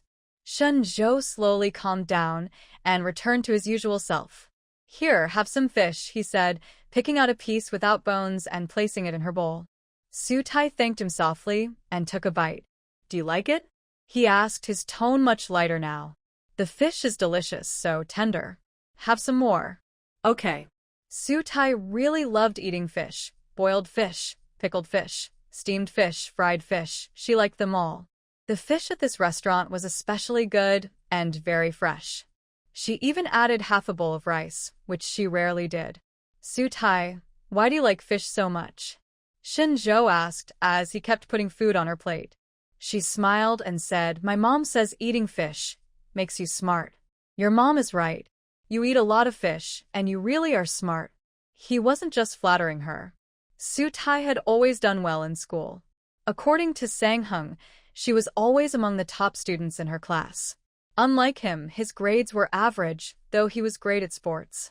Sutai felt a little shy. You mean I used to do well, right? But when I went to high school in the county, I realized I wasn't that special. There are always people better than you. Later, she went to an ordinary university, though her major was one of the stronger ones there. She saw herself clearly. She was a bit clever, but not too much. If she worked hard, she did well. If not, she was just average. Now, her life was fine, but she couldn't claim to be especially talented. Hearing this, Shen Zhou gave her 2 more pieces of fish and smiled. In my eyes, you're already very smart. Eat more fish, and you'll be even smarter. Thank you. I hope so too. After spending half a day together, Sutai felt much closer to Shen Zhou. On the way back, she kept chatting and laughing with him, not feeling sleepy at all. Shen Zhou was also pleased with how things were going. When the road was quiet, he would glance at her from the corner of his eye. By 3 in the afternoon, they were back at the village elementary school. He parked the car and helped her carry the things home. Wang Mei was sitting under a tree in the front yard watching short videos. When she saw them return together, she quickly stood up, smiling. Shen Zhou, thank you. You went out for work, took Xiao Tai shopping, and even brought her back. She reached out to take the bags, but he stepped aside. It's no trouble, Auntie. This bag is a bit heavy. I'll take it inside. All right. Wang Mei moved aside to let him pass. When she saw Sutai following him in and telling him where to put the things, she couldn't help but smile, even wider. Auntie, I've brought her back safely. I'll head home now. Shen Zhou put down the things he was carrying, glanced at Sutai one more time, and then said goodbye to Wang Mei. Wang Mei had wanted to invite him to stay for dinner, but after thinking about it, She worried it might seem too forward and make things awkward for her daughter. So she gave up on the idea and waved as he left. After he was gone, Sutai started arranging the green plants and unpacking the groceries they had bought from the supermarket. While helping her, Wang Mei couldn't help asking, "Xiaotai, how is it going out with Shen Zhou today?" "It was great. Do you think there's a chance for something more between you two?" Sutai paused, smiled, and said, "Mom, he's my boyfriend now." "Oh, your boy, wait. What did you just say?" "I said we just made it official. We're dating now." "Oh, dear, then why didn't you ask him to stay for dinner?" Wang Mei immediately regretted being too cautious. Sununtay long it. "Mom, he had things to do. He bought a lot of stuff that he needed to take back up the mountain. Then next time, make sure to invite him over for dinner." "Sure, I'll treat him to your best dish, braised pork trotters. All right, and chestnut chicken too." The day after returning from the county, everything was ready for Sutai to start filming her video. Before filming, she needed to make sure the kitchen was spotless. But since Wang Mei was a tidy person, the kitchen was already quite clean. It didn't take much effort to get it just the way Sutai wanted. "Xiaotai, do you need my help?" The ingredients were ready, and the pots were washed. Wang Mei just didn't know what else she could do for her daughter. Sutai set up the camera, adjusted the angle, and shook her head. "No need, Mom. I can handle it." "All right, I'll be in the living room. Call me if you need anything." Okay, Wang Mei went to the living room to play on her phone, while Sutai checked everything one last time and began filming. Today's dish: tomato shrimp and vermicelli casserole. She soaked the vermicelli in advance, washed and chopped the tomatoes, heated the oil, and stir-fried the tomatoes in the clay pot until they released their juice. At this point, add a spoonful of special tomato sauce, stir-fry for a while, then pour in some water and bring it to a boil. Use a spoon to scoop the shrimp paste into the tomato soup and cook until it floats. Add soy sauce, salt, and sugar for flavor, then put in the soaked vermicelli and cook for another 2 or 3 minutes. The video wasn't filmed all at once. It had to be shot in several parts, with the camera angle adjusted each time. Even after filming, it wasn't finished yet. She still needed to place the dish on the nicely set dining table and record a short clip of eating the noodles without showing her face. All done? Wang Mei watched the whole process and thought it didn't seem too hard, just time-consuming. Sutai let out a breath and said, "Not done yet." Editing the video also takes a lot of time. She didn't like using the same background music repeatedly, so every few videos she had to find a new song she liked, which also took a long time. After some quick editing on her phone, the video was finally finished. She lay back on the bed and closed her eyes to rest. It was 3 in the afternoon, and the sun was shining brightly outside. Wang Mei hadn't been able to nap at noon, thinking about Sutai's video. She couldn't resist going upstairs to check. "Xiaotai, is your video done?" Without opening her eyes, Sutai reached for her phone on the pillow and held it out. "Here, use my fingerprint to unlock it and check the album yourself." Wang Mei did as told, watching the video while muttering, "Oh, this music sounds so nice. And the food looks so delicious. Your hands look so pretty, so fair and slender." In the middle of her praise, she suddenly stopped. "Hey, Shen Zhou is calling you." Hearing that, Sutai opened her eyes quickly, took the phone, and answered, "Hello? Did you wake up from your nap?" It was quiet on his end, not like he was at the chicken farm, more like he was in a car. Could he be waiting at the elementary school gate? She started picturing the scene in her mind. "I didn't nap today. Do you want to come up the mountain? Is there something fun?" "Not really, I just want to see you." "Oh, then I'll go change my clothes. I'm waiting for you at the school gate." So, she guessed right. Feeling happy, Sutai changed into a dress and sprayed on some mosquito repellent before heading out. Wang Mei knew she was going to meet Shen Zhou. She didn't ask anything, just smiled as she watched her leave. "Last time, I rode a small electric scooter up the mountain, dust and smoke everywhere. Today, I took Shen Zhou's car, and it was smooth and comfortable. When we reached the top, the car stopped in a flat, open area. Shen Zhou unlocked the door, opened the fence, and invited her inside. "Come in and take a look." The brick house was also locked. He unlocked it, turned on the lights, and then invited her in. Su Tai was curious as she entered. She saw a single bed, a small table, and a little stool.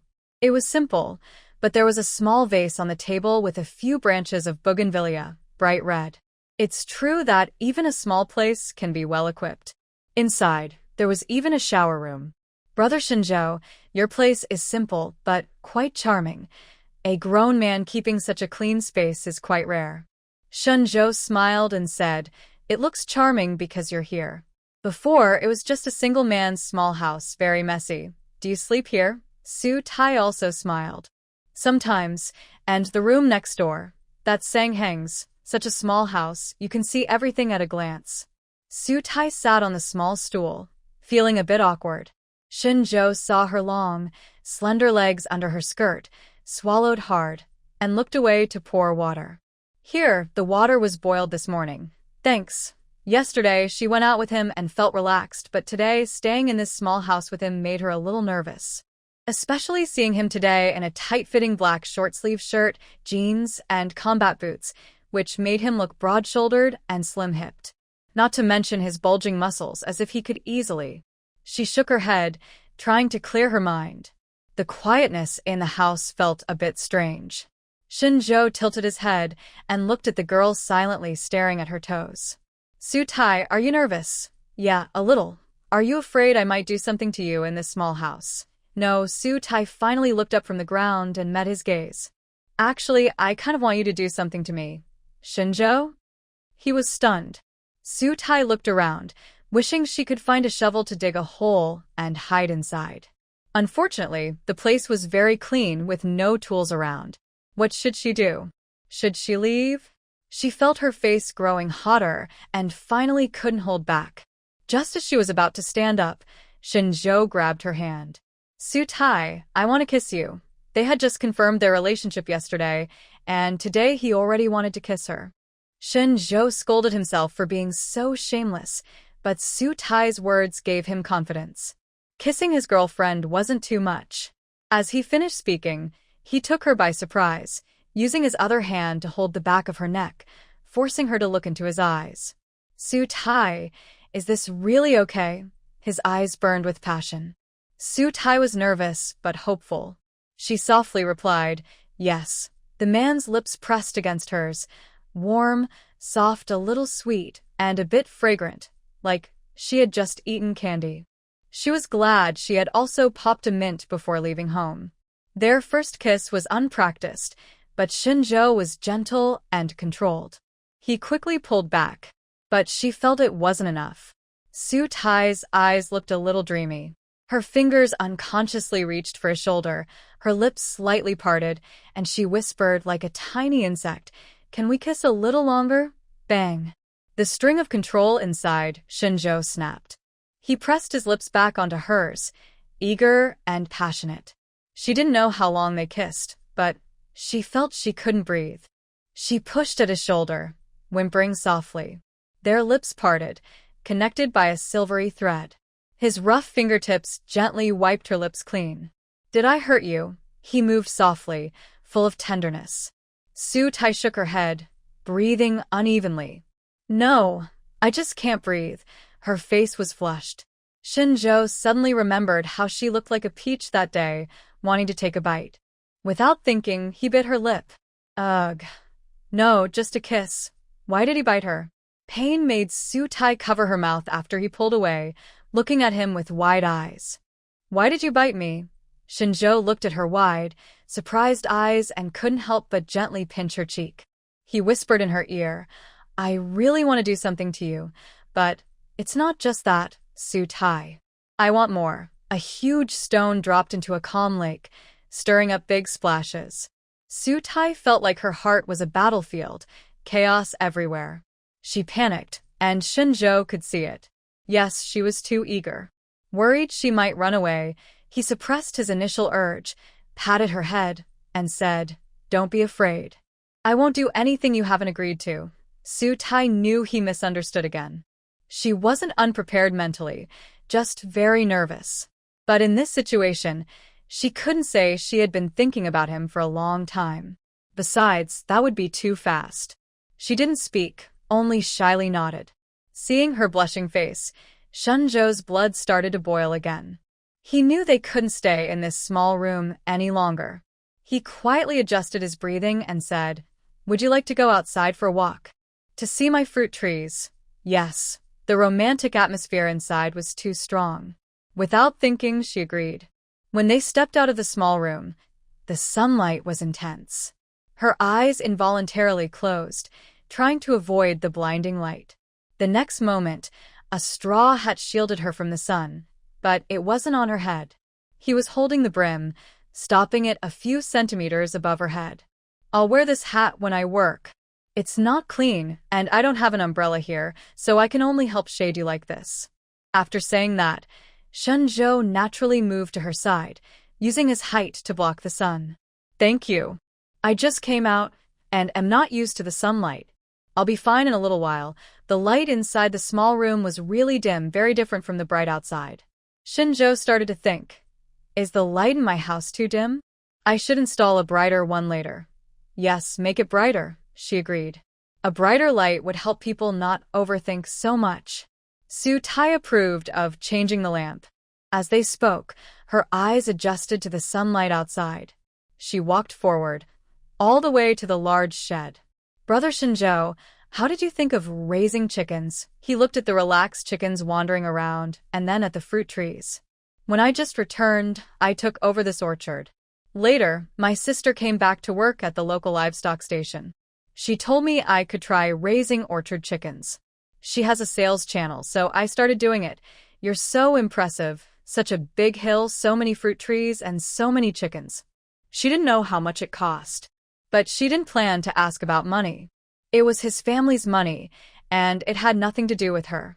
After sincerely praising him, she continued walking forward. Tired from walking, she stopped. "This hill is too big. I can't walk anymore. I'll carry you," he said, with plenty of strength. Su Tai saw him bend down and reached out to pull him up. "No need to carry me. I'll walk back by myself." "Really, you don't want to be carried?" "No." After saying that, she turned and headed back in the direction they came from. Shen Zhou quickly caught up and walked beside her, shielding her from the sun. "Shen Zhou, how tall are you?" 185 centimeters. "I'm only 162. That's a 23 centimeter height difference." "It suits us." Su Tai was curious. "Does it really?" "It does. You'll see in the future." She felt there was more behind his words. "Why in the future?" she asked. "It's too early to say now." Shen Zhou smiled meaningfully. Don't ask. "You'll understand later." She didn't press further. After getting to know him better, she knew he liked to keep some things a secret. She shot him a sidelong glance and quickened her pace. "Why are you walking so fast?" He caught up easily without effort. Well, her legs were much shorter than his. She ran, but he walked, and he might still be faster. Forget it. Su Tai wasn't someone who fussed over every little thing. She was pretty relaxed about this. If she didn't say anything now, she'd find out later. She slowed her steps and glanced at him. Their eyes met. There was no sudden spark, no jolt of electricity. She just thought his eyes looked very nice. How to describe them? They weren't big double eyelids, nor were they like peach blossom or fox eyes. He had single eyelids, but his eyes were definitely not small, deep and intense. Plus, his high nose bridge, thin lips, and sharp jawline made his face strikingly handsome. At first, she didn't fall in love with him at first sight, but she thought he was the most handsome guy she'd ever seen. Her liking wasn't just because of his looks. She was also drawn to the unique aura he carried. Soldiers are brave and act quickly. On Sang Heng's birthday, something unpleasant happened at the karaoke. Someone from the next room, drunk and confused, came over and caused trouble. Several girls sitting nearby were frightened, and he was the first to stand up and protect everyone. That was the moment she started to like him. This feeling lasted for 10 years. It's hard to tell someone about crushes during adolescence. She kept her feelings secret and never told anyone. After high school, they met again. She still liked him very much. She wanted to confess, but he said he wouldn't come back, which scared her and made her hesitate. Since then, she had been secretly loving him for a long time. Of course, She didn't only want to marry him. She just hadn't met the right person yet. Their next meeting was a coincidence, a gift from fate. Now he is by her side and is her boyfriend. She really wants to kiss him.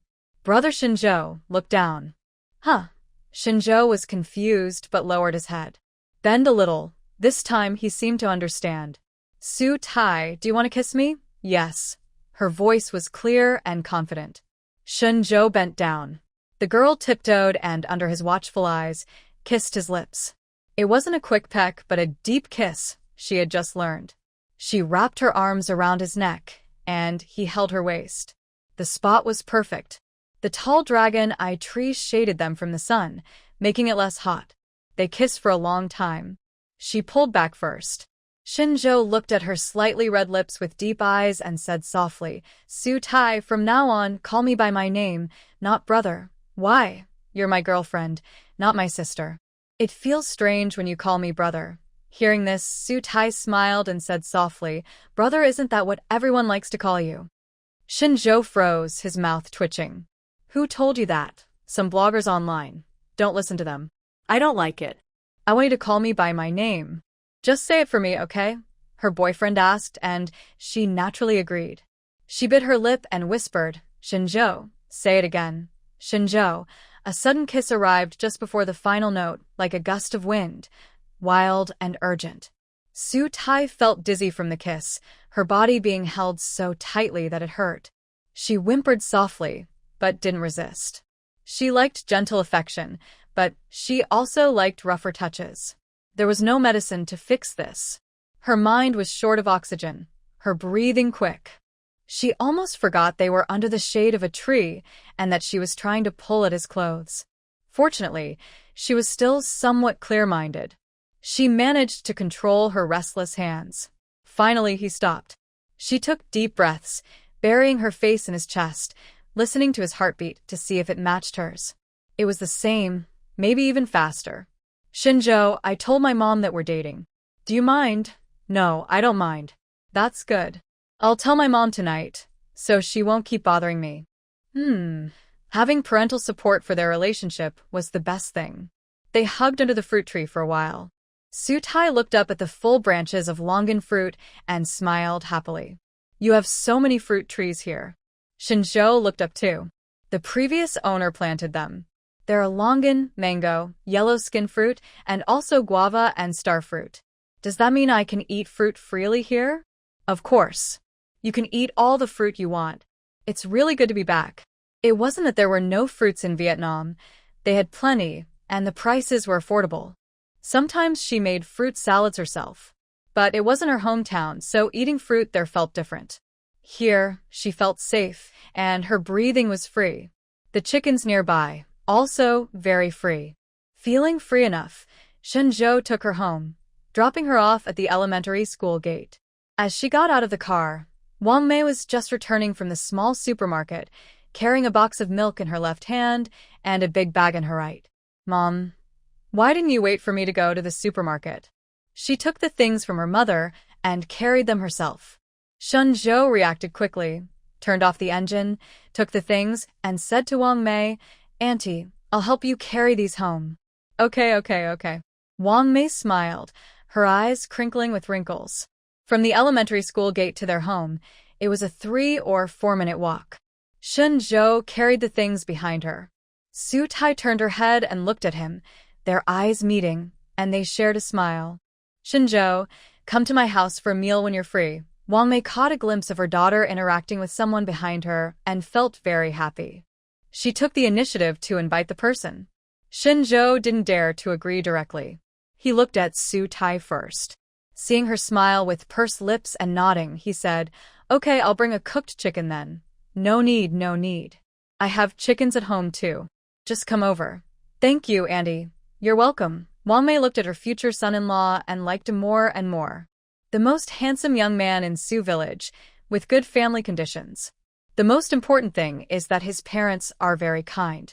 Such a good family. Where can you find another like this? She was very satisfied. Shen Zhou also saw her satisfaction in her eyes. He felt secretly happy, but since there were other family matters, he couldn't stay long. After putting down his things, he took his leave.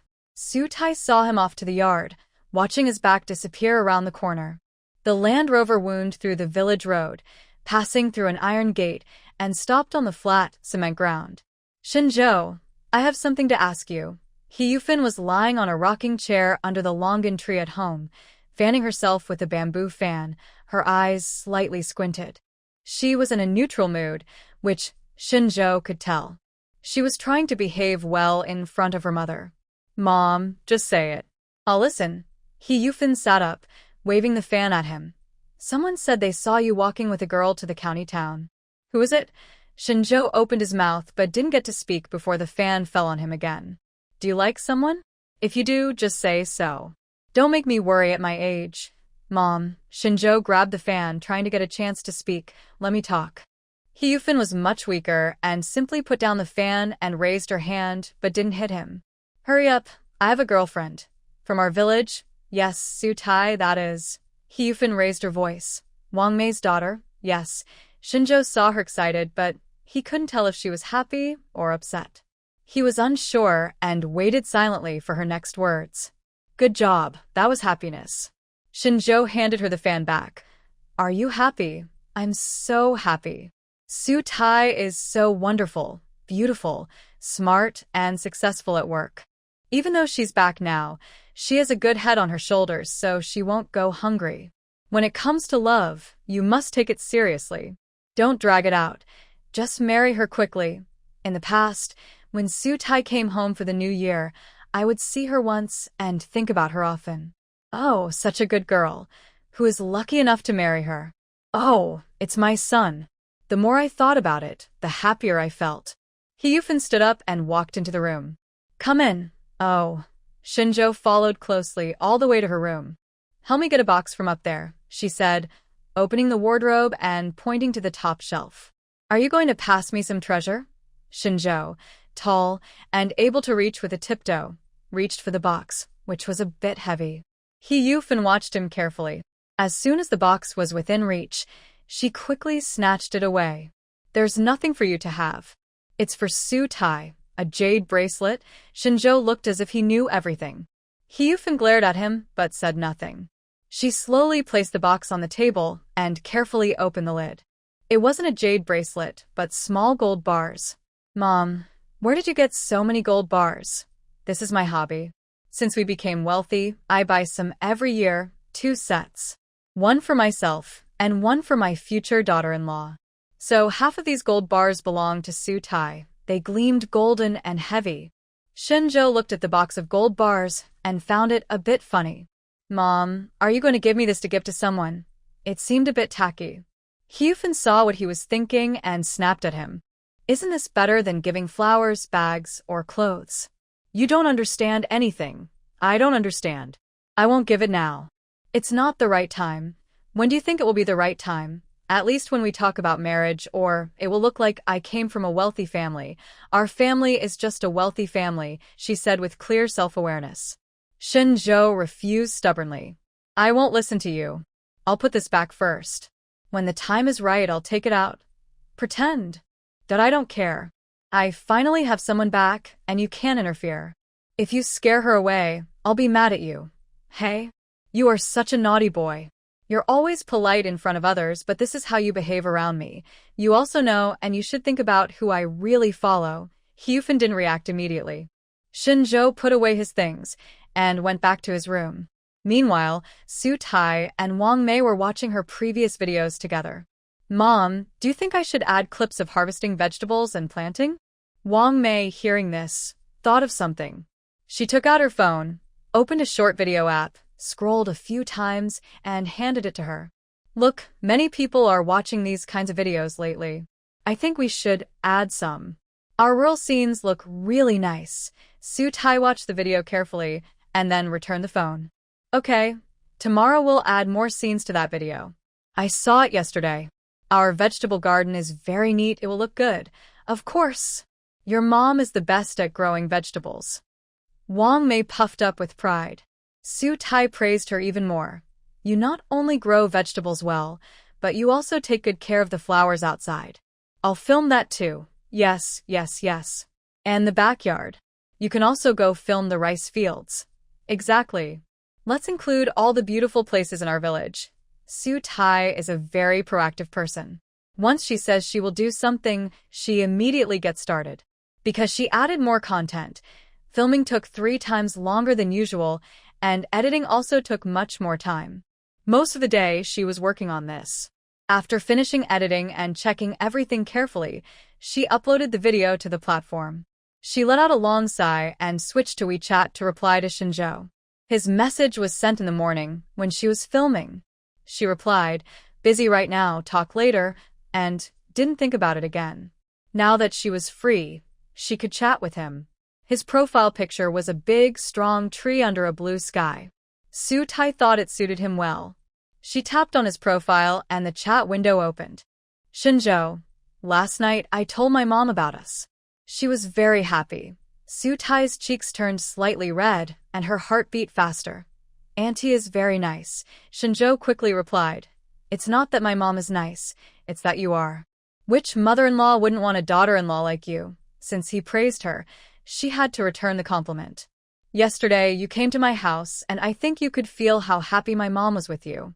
She said you are the most handsome young man in the village." "Shen Zhou, I'll gladly accept that compliment. What you said is absolutely true." It sounded a bit shameless, but Su Tai liked it. Still, she couldn't keep praising him forever. It would start to feel awkward. "What did you do today?" Shen Zhou fed the chickens and took care of the fruit trees. Su Tai, "Are you done with work now?" Shen Zhou, "Yes, I just finished taking a shower. Wanna meet up?" Sono tai, sore. "My mom went to town with Aunt Huang. Wanna come over?" Shen Zhou, "Okay, I'll come now." Su Tai, "Wait, come in 10 minutes. I'll take a shower too." Shen Zhou, "Got it." Su Tai quickly showered, changed into a t-shirt and denim shorts, and tied up her hair. She looked fresh and neat. When she heard the sound of a motorcycle outside, she didn't realize it was him until he called her name from the yard. Then she ran downstairs. "Don't rush, I'm not leaving," Shen Zhou said, catching her in his arms. Su Tai caught her breath. "Park your motorcycle inside." "Okay." Shen Zhou took a few long strides out, got on the motorcycle, and rode it into the yard. "Let's go inside," Su Tai said, locking the gate behind them. "Locking the gate?" Shen Zhou smiled quietly and waited for her before going in together. Su Tai's small house wasn't big. The furniture was old but well kept, and the place felt warm and tidy. "Can I sit here?" he asked. The living room had an old wooden sofa with 2 cross-stitched cushions, one with peonies, the other with a moss-like plant. Su Tai nodded and went to pour him some water after he sat down. "Have some water." Shen Zhou wasn't really thirsty.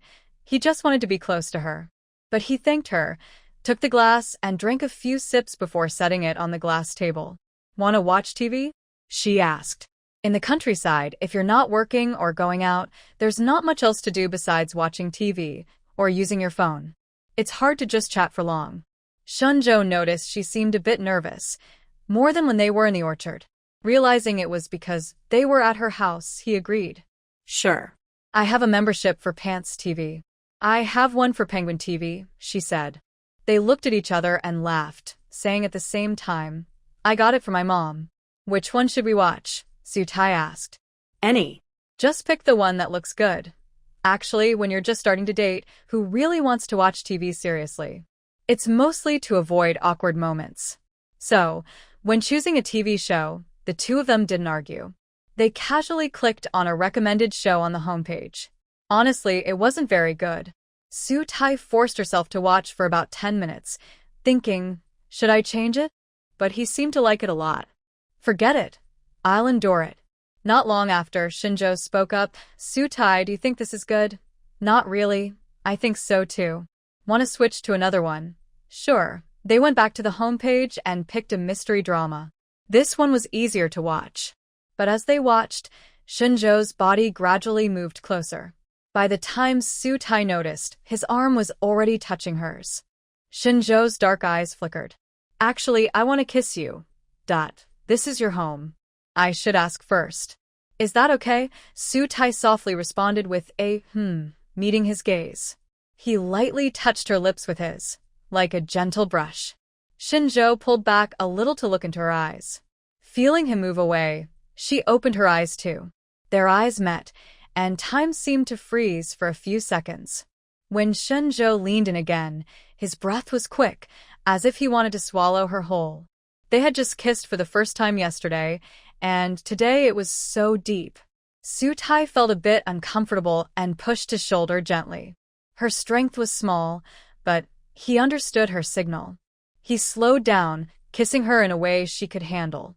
When they were tired of kissing, they stopped. After enough rest, they continued. What was on the TV didn't matter much because she wasn't really paying attention. After one episode finished, Su Tai sat on Shen Zhou's lap. It was a very close position. When they weren't kissing, she rested her chin on his shoulder, relaxed and close. Su Tai, is Annie coming back soon? Shen Zhou guessed the time and reminded her. She shook her head. Not so soon. I called her before you arrived. She's getting her hair cut. That's good. They could hold each other a little longer. Su Tai wasn't very slim. She had some flesh in the right places, and holding her was very comfortable. Shen Zhou's arm was around her waist. When they kissed earlier, he had gently squeezed her, reluctant to let go. Now he wanted to hold her again. Shen Zhou. Su Tai stiffened when he touched her and softly called his name. You don't like me touching you? He paused and pulled his hand back. It's not that, she explained, blushing. It's just, I can feel it too. Shen Zhou froze for a moment, his hand resting on the sofa, not touching her. I thought I was the only one who felt that way. Su Tai, can I ask you something? Go ahead. If I told you I brought something with me, would you think I was being inappropriate? Huh. What did he mean by something? Why would bringing it make him seem improper? After a few seconds, Su Tai understood. She quickly stood up, eyes wide. You, which pocket? Shen Zhou stood, slipped his right hand into his pocket, his ears turning red. This one. Do you want to see? I'm sorry. I was being too hasty. When she didn't respond, he grew nervous and tried to explain. Su Tai noticed the redness of his ears, and her racing heart began to calm. When did you buy it? This morning. Do you think it's appropriate to bring it to my house? No, it's not. I wasn't thinking clearly. He answered each of her questions quickly. Unable to hold back, Su Tai laughed softly, her face still red. You weren't being foolish. If you didn't want to, that would just mean I'm not charming enough. What did she mean? She wasn't angry? Shen Zhou exhaled slowly, then opened his eyes again. So, you don't think I'm being inappropriate? Sunnuntai smiled faintly. If I did, wouldn't that mean I'm criticizing myself too? In other words, she felt the same way. Shen Zhou suddenly smiled, feeling lighter. Gathering his courage, he stepped forward and hugged her. Su Tai, I like that you're honest. I don't have to guess what you're thinking. In his arms, she replied, Shen Zhou, I like that you speak your mind. It makes things easier. I wasn't always good at talking, Shen Zhou sighed. Su Taihuan held his waist and smiled. We are the same. Use this mouth more often in the future. Do you want to use it now? Shen Zhou chuckled softly and rubbed her waist. Can I go to your room to use it? Although you said Annie won't be back so soon, I feel very nervous. Yes, you can come upstairs with me. Su Taihuan turned off the TV, took his hand, and led him upstairs. The room directly opposite the stairs is there. They entered the room. Shen Zhou turned around and closed the door, then held her waist and kissed her. The curtains in the room were mostly drawn, and they stood behind the curtains. Once inside, without hesitation, Shen Zhou pressed his soft lips to hers, and his hand couldn't help but explore inside her clothes. The feeling was smooth and wonderful, just as he imagined. He was never a person who abstained from desires, and at his age, he hadn't experienced much, mainly because he was thinking of her. Now she was right in front of him, and she was his real girlfriend, so he didn't want to hold back anymore. Su Taihuan, I've been thinking. He cupped her face, his dark eyes filled with fire, and his voice was much deeper than before. Su Taihuan also wanted to. She had wanted this for many years. Every time she read romance novels, she would automatically picture his face. But her mother. She pushed Shen Zhou away and took a deep breath. I'll call my mom again to see where she is. After saying that, she took out her phone from her pocket and dialed. Mom, are you coming back soon? While speaking, her eyes glanced at the tall man. On the other end, Wang Mei was trying on shoes. She tried several pairs but wasn't satisfied, feeling a bit annoyed. Not yet. I can't find the shoes I want. Will you come back for dinner? Su Taihuan asked again. No, I won't. Just make something for yourself. I'm upset because I can't find what I want. Traveling all the way to the county and not being able to buy what she wanted made her feel like she was missing out. Su Taihuan said goodbye and hung up. Pull the curtains closed. Shen Zhou moved quickly, his hands just as fast. The room darkened, and Su Taihuan could hear her own heartbeat pounding. Slow down a bit. Shen Zhou responded with a hum and came over to kiss her. Nervousness, anticipation, and anxiety all tangled together, trapping Su Taihuan. He led her to the bed, and she lay down. Before he pressed down on her, she pushed his shoulder gently. Wait a moment. Shen Zhou furrowed his brow. Su Tai, I'm already like this. Are you asking me to stop? Stop what? Su Tai glanced at his sports pants. She couldn't stop now. Taking a deep breath, she looked toward the wardrobe. Please take out a small blanket from inside. Shen Zhou immediately understood her meaning. He opened the wardrobe door she was staring at and took out a small blanket from the top shelf, along with a nearby towel. Su Tai shifted slightly, allowing him to spread the blanket and then lie on it. Everything was ready. Shen Zhou leaned down, supporting himself with one hand on her face, and kissed her. Whose hands moved first? Su Tai couldn't tell, but when she took off Shen Zhou's clothes, she couldn't help but swallow.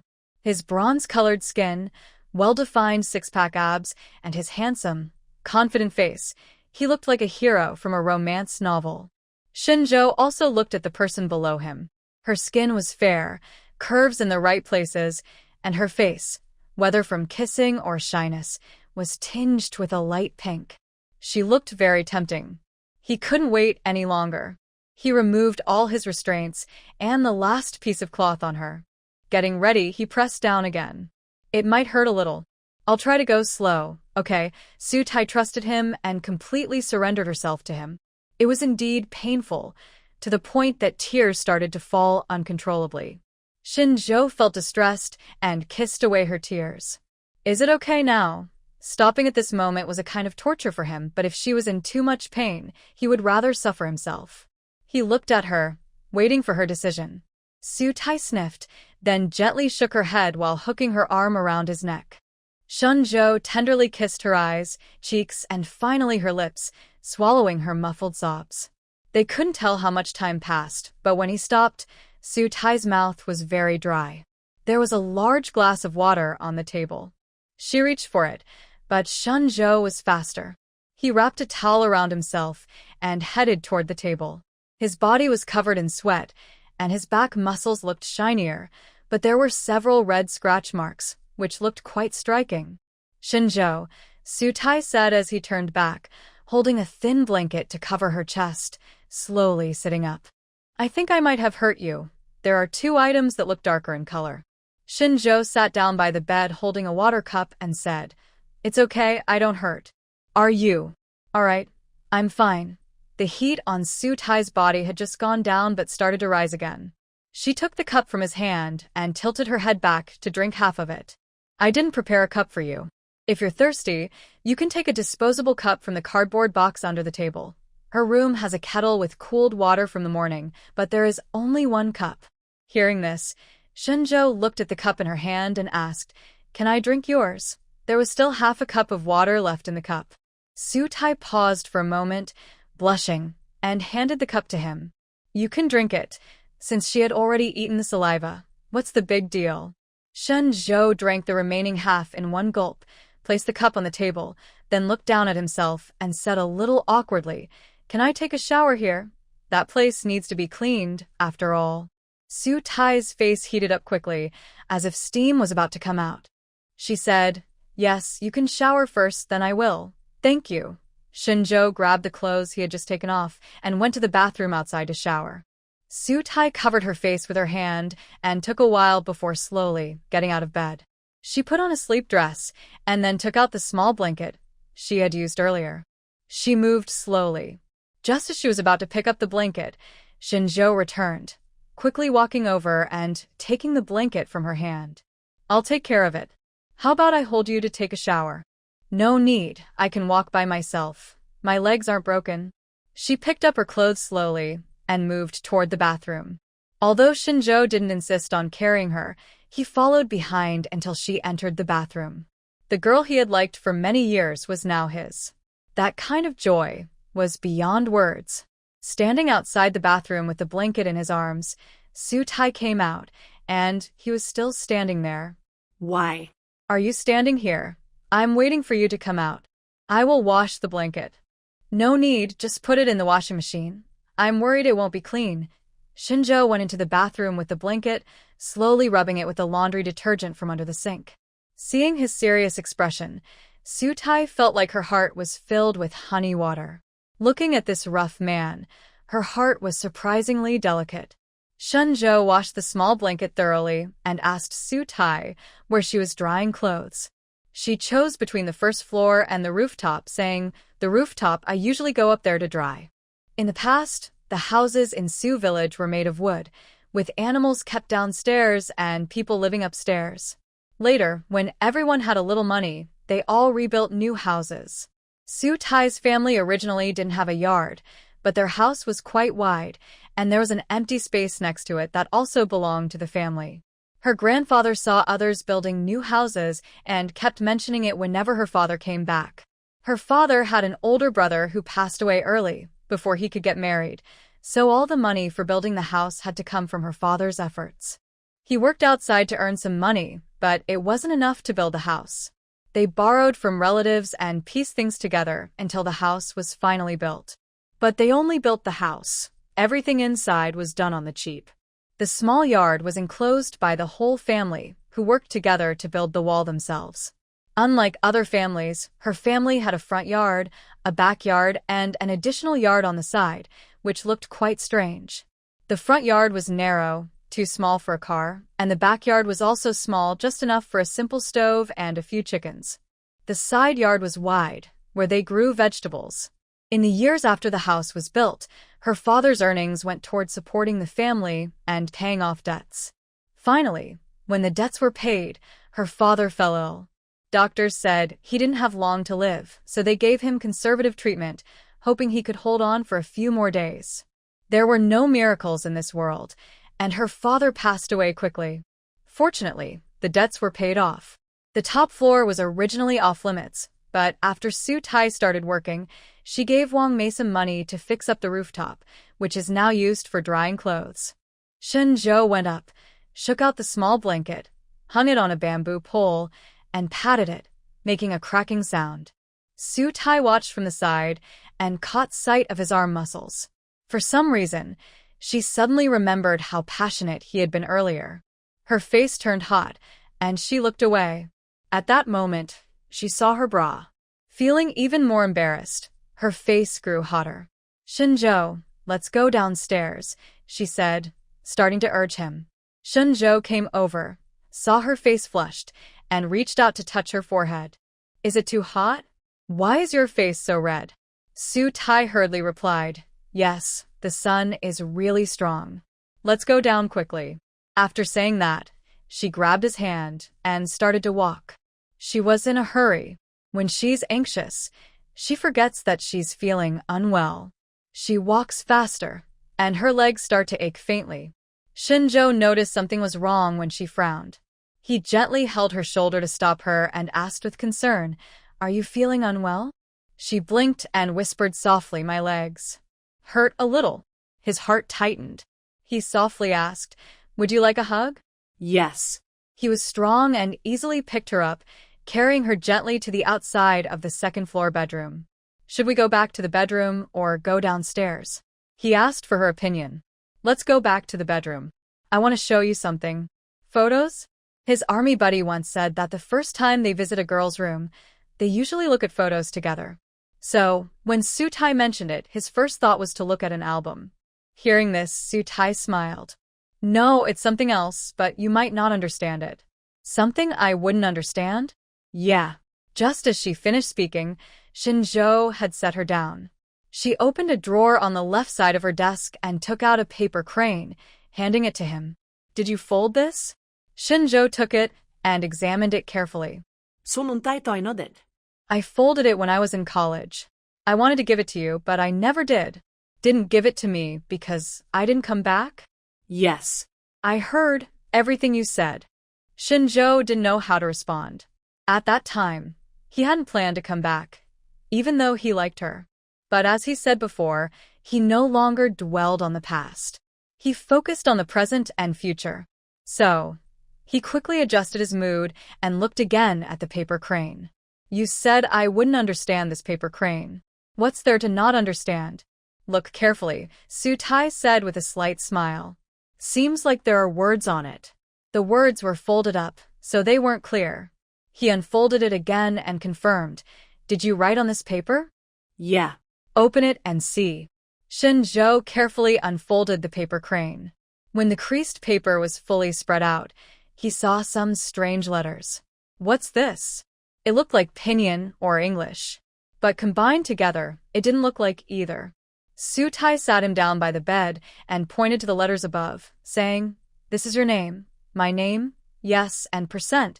Su Tai made two strange sounds. It was only then that Shen Zhou realized it was Vietnamese. Are you writing me a letter in Vietnamese? It's not really a letter, just one sentence. Read it aloud. % and at %.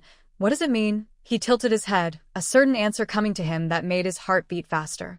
Su Tai also tilted her head, looking into his deep eyes, and asked with a gentle smile, It's written for you. What do you think it means? You said you like me, right? This sentence translates to, Shen Zhou, I love you. When she wrote that, she was very fond of him. Her feelings were so strong that she couldn't just say she liked him. She felt it was love. Hearing this, Shen Zhou's breath caught. He reached out and pulled her into his arms, softly calling her name. Are you happy, Shen Zhou? Yes, I am. Then she said, Kiss me.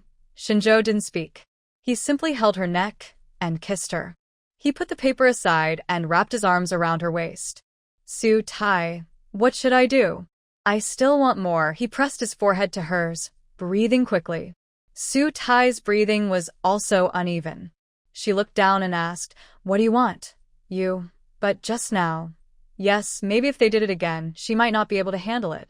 Shen Zhou took a deep breath, trying to calm his rising heat, and said, Sorry, I need to use your bathroom again. He stood up to leave, but his hand was held back. He turned around in surprise and saw Su Tai looking up at him. It's okay. What? Shen Zhou asked, unsure if he heard correctly. Su Tai took his hand and led him to the bed, softly saying, It doesn't hurt that much anymore. Actually, she wasn't just feeling pain earlier. She felt something else. She wanted to try to see if that feeling could be even stronger. After all, the novel shared by Meon described it quite enticingly. The first time was inexperienced, the second time was a bit better. Shen Zhou was more relaxed, and Su Tai's experience improved a lot. Does it hurt? After stopping, Shen Zhou panted and hugged her, then kissed her on the forehead again. She was too shy to look at him and answer, so she buried her face in his chest and whispered, A little. Actually, it was quite comfortable afterward, but she only said half of it, too shy to finish. His rough hand gently stroked her back, softly comforting. It will be better next time. After 2 times, the sunlight outside the window wasn't as bright. Shen Zhou got up first and took another shower. Su Tai finished tidying up and went downstairs with him, walking slowly. He paused and asked tenderly, Should I carry you down? She blushed. No need, I can walk slowly. Then she asked, Your mom isn't coming back. Do you want to eat here? Sure, I'll cook for you. Can you cook? Yes. Shen Zhou is good at cooking, especially simple dishes like bitter melon with beef and stir-fried water spinach, which are very tasty. Su Tai didn't usually like bitter melon, but she ate a lot tonight. After dinner, it was getting dark, and Shen Zhou needed to go home. She saw him off to the yard, watching his motorcycle disappear around the corner. About 10 minutes after he left, Wang Mei returned home, carrying big and small bags, looking very happy. When Su Tai saw her come in, she went to help her carry some things. "Mom, why did you buy so much?" At first, she said she was going to get a haircut, buy shoes and underwear, but now it looked like she bought more than just those. Wang Mei didn't give her the bags, but carried them inside herself.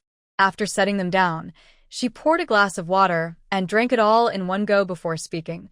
"I bought you 2 sets of pajamas and a pair of shoes. Take a look and see if you like them. Did you buy them for me?" "Which bag?" "This one." Su Tai opened it and looked. The pajamas were summer styles, actually sleep dresses like the ones sold in regular underwear shops. One was pink with a unicorn pattern, the other light green with a big dog pattern, both very cute. The fabric was thin and see-through, looking cool and comfortable. Although they were a bit different from her usual style, she happily said to Wang Mei, "Thank you, Mom." Wang Mei opened another bag and handed her the shoes. "Take a look." They were white canvas sneakers, a classic style from a well-known brand. Su Tai liked these shoes and hugged her arm, acting cute. "Thank you, Mom." "No need to thank me. I'm happy you're back. I just wanted to buy you something. I love you." Since she was young, Su Tai always said these words to Wang Mei. Love was often on her lips, and she didn't change this habit as she grew older. Wang Mei liked her daughter's way of speaking. Every time she heard these words, she felt very happy. After looking at the shoes, Su Tai went to check other bags. Wang Mei bought a lot. By then, it was already dark. The new clothes needed washing, and some daily items also had to be organized. The mother and daughter each did their own things. When going upstairs to fold clothes, Su Tai saw a small blanket that hadn't dried yet. She quickly looked away, afraid to stare too long. At night in the village, some places are quiet and some are lively. The playground area was very busy, with women dancing in the square. Far from the playground, it was quiet. Mostly, there were sounds of insects and frogs, and fewer dogs barking. Older villagers watched TV, while younger ones looked at their phones. Su Tai was in her room watching TV. She left her door open and could hear the sound from the TV downstairs. It was a spy drama. The local channel always played this kind of show. She didn't dislike these shows, but she found them too old-fashioned and couldn't watch them for long. Sometimes, she preferred reading comments from fans. "Blogger, are you back living in the village? Your village is so beautiful." "Blogger, where is your village? You're back in the country? Can I come over for a meal? I want to see you peel a pumpkin seed. Can you film the healing moment of collecting eggs?" Su Tai replied to each comment she could. Some privacy she couldn't share, so she just apologized. Today, the comments gave her new ideas. She went downstairs and told Wang Mei, "Mom, tomorrow I want to collect the eggs from our chickens." Wang Mei looked puzzled. "You're going to film that?" "Yes, someone wants to see. With chicken poop? Huh, can't you help me check where there are no chicken droppings first?" Wang Mei cheerfully agreed. "Sure, if my girl asks me to do it, I will." Then she started asking questions. Why are the netizens so strange? They want to see egg collecting. Upon hearing this, Su Tai smiled and replied, "City life is fast-paced and stressful. Many people are unhappy with their current jobs and want to quit, but they are afraid because they have no savings. They also don't want to rely on their parents, and maybe they won't have parents to rely on in old age. If they don't quit, they feel very oppressed. So, they need to find ways to relax that suit them. There are many ways to relax. Some like reading novels, others enjoy watching short dramas, and some prefer short videos. For example, when I was in Vietnam, I also felt very stressed. I didn't read novels or watch short dramas. I liked watching short videos, especially those made by bloggers living in the mountains of Yunnan and Guizhou. These videos often show big mountains and beautiful scenery with food grown by themselves, picking vegetables, cooking, going up the mountain to find mountain products. These are simple videos, but they can make viewers feel calm. Some bloggers live by the sea and film seafood gathering. Others live in the countryside and share rural life. There's everything, and people watch all kinds of videos. As long as you put your heart into filming, you will definitely gain something. She deeply understands this. When she first started making videos in Vietnam, her title was Vietnamese Workers Sharing Solo Meals. Not many people watched, but she kept posting regularly. Over time, her viewers increased, and after half a year, her followers grew rapidly, far beyond the level needed to open an online shop. She sells items she personally uses in her shop, choosing products from many brands. She keeps only the useful and high-quality ones. Her careful selection brought her some income. She tasted success and continued adding more products to her shop. Gradually, her earnings increased. This time, back in her village, she added scenes of picking vegetables before cooking, so she changed the title to Rural Fireworks Two-Person Meal Sharing. Before posting the video, she worried that her fans might stop watching since she was no longer in Vietnam. But after posting, she found that they liked this series very much and even gave many suggestions. Don't underestimate these suggestions. When you're out of ideas, browsing the comment section can always give you inspiration. For example, the dish she plans to make tomorrow was suggested by her fans, called beef and tofu casserole. She has never tried this dish before, so she plans to go to town early tomorrow to buy beef, tofu, and enoki mushrooms, then film the video when she gets back. Wang Mei listened carefully and, recalling the videos she liked to watch, sighed and said, "I thought only rural women like me enjoyed watching cooking videos. I didn't expect young people also like them. When I first started making videos, I didn't think I could make money from it. But I like to stick with things once I start, and I kept going for 3 years. Surprisingly, I actually earned a little money."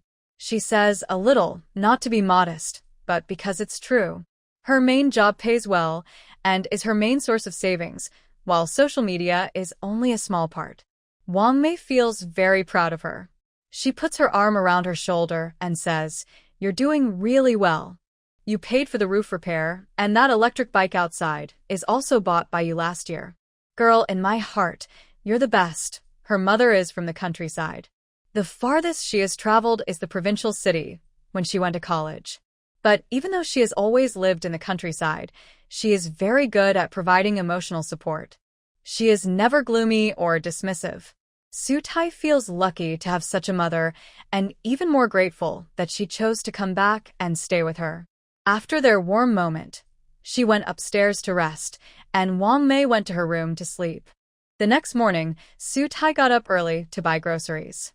She rode her light-colored electric scooter to the town. The sun wasn't too hot yet, gentle and warm. She rode along a rural path, past a large rice field, then turned right at the village entrance. After 15 minutes of riding, she reached the town market. She had a list of ingredients on a sticky note and bought everything she needed. After shopping, she hurried home before the sun got too strong. When she arrived at the small village store, Sang Meon was sitting there in a sports uniform, shaking his legs and eating ice cream. Seeing her, his face lit up. "Xiao Tai, come here, have some ice cream." Su Tai frowned. "You look like that, and with that tone, you seem like a troublemaker." Sang Meon stopped shaking his legs, looking excited. "Really? Can I walk around like this now?" "Haha," Su Tai teased without holding back. "If you really do that, your mom will definitely break your legs. Then you won't be walking sideways, you'll be crawling." "Whatever. Don't say that. My mom told you to come to my house for dinner." Sans Meon peut-être. "I'm in a bad mood and don't want Annie to notice." "Oh, because of that, your mom did the right thing." "Hey, are you my best friend?" "That's exactly why I want to advise you. I know you worked for 2 years after graduating from college and saved some money, but during these past 2 years, you've been staying at home. That little savings must be gone by now, right?" San Meon bites into her cone fiercely and admits the truth. "It's gone." Su Tai sighs. "If it's gone, you need to earn more." "I don't know what I can do." After graduation, she worked as a factory girl in a neighboring province, which helped her save some money, but it was very tiring. When she returned to the village, she didn't want to go back to that job. Su Tai understands her, but staying at home without earning money isn't a good solution. She mentioned to San Meon about making content online, but they didn't discuss it in detail. Taking this chance, she shared her own experience. San Meon listens with wide eyes. "Really? Can you make money?" "Yes, I wouldn't come back if I couldn't. But I don't earn much right now, so I can't say you should do it with me. You need to think about what you're willing to do, and only start once you've decided." Hearing this, San Meon begins to think seriously. almost forgetting to finish her cone. It's only when Su-tai reminds her that she quickly eats the rest and says, I like playing basketball and exercising. That's about all I can stick with. There are many sports bloggers online. You can watch how others do it first, then think about what advantages you have compared to them. Okay, that sounds tempting. I'll go watch some videos when I get home. Su-tai's sharing gives Meon a bit of hope, but she also knows she can't tell everyone about her friend's online work yet. She still has to find her own way to get past her parents. When Su-tai gets home, she starts busy filming today's video. She works back and forth until everything is done, which is almost 2 o'clock. After editing, she posts it. This has become her habit since returning to the village. First, she checks the comments and answers questions, then takes a nap. There's a familiar scent on her pillow. She smells it and begins to miss Shen Zhou. She remembers meeting him before, wild and free, especially when they first reunited. But after they started dating, he seemed to become more reserved, especially in bed. It's different from what she imagined. What would he be like if he wasn't gentle? Su-tai's face flushes with thoughts, and she dares not think further. She closes her eyes tightly, trying to fall asleep quickly. Things often don't go as planned. Before lying down, I felt quite sleepy, but now I want to fall asleep quickly and don't feel tired anymore. What is Shen Zhou doing? She reached for her phone by her pillow and sent him a message. Are you on the mountain? Shen Zhou replied quickly. Yes, feeding chickens and tending fruit trees. Do you want to come over? Su-tai asked. Will I bother you? He responded. No, I'll come pick you up. She said. No need, I can ride my bike there myself. He replied. Okay, I'll wait for you here. After ending the chat, she got up to change clothes. She wore a simple black t-shirt with a denim skirt, applied some light foundation, and added a bit of lip gloss to brighten her face before going downstairs. Vung Mai was asleep. She put on her new shoes, rode her small electric scooter, and sped toward the mountain where Shen Zhou was. When she arrived, he was waiting at the door. After she rode in, he closed the door behind her. Today, he wore a black tank top, showing strong arm muscles. The thin fabric revealed his defined abs. He wore yellowish jeans that fit tightly around his thighs. His hair was wet but not from sweat. When he came over earlier, she smelled the scent of body wash. He had just taken a shower. Are you done with your work? Su-tai asked him, standing under a tree in front of the small house after parking her bike. He shook his head. Actually, I haven't finished with the orchard. It depends if you want to help. Is there anything else I can do now? I can help. Hearing this, Shen Zhou smiled and gently kissed her face. I didn't bring you here to work for me. Oh, then what can we do? After she said that, her mind flashed with some imagined scenes and she felt a little shy. Shen Zhou didn't see her face. His gaze was on the chickens nearby. Do you want to eat roasted chicken? Huh. Although these chickens haven't been sold yet, I let a few of the ones suitable for eating roam here freely. If you want to eat, I can go catch one. Look, that one over there is very pretty. When he said this, his eyes were sharp, like an eagle ready to pounce and catch a chicken. Su-tai paused for a moment, lowering her eyes. Did you take a shower just to go catch chickens? Then go ahead and catch me. What are you doing? Shen Zhou lifted her easily with one hand and carried her straight into the small house. Inside, the lights had been changed, making it very bright. When she was placed on the bed, she clearly saw that his dark eyes were filled with desire. Su-tai, whenever I get close to you now, I just want to do something. If I can't do something else, I might do something else with you. The bedding here is clean. Sang-hun just went back not long ago, so he won't come over. The timing, location, and people all worked in their favor. Most importantly, she had also thought about this just now. Do you have it here? Yes. Shen Zhou took out 2 from his jeans pocket.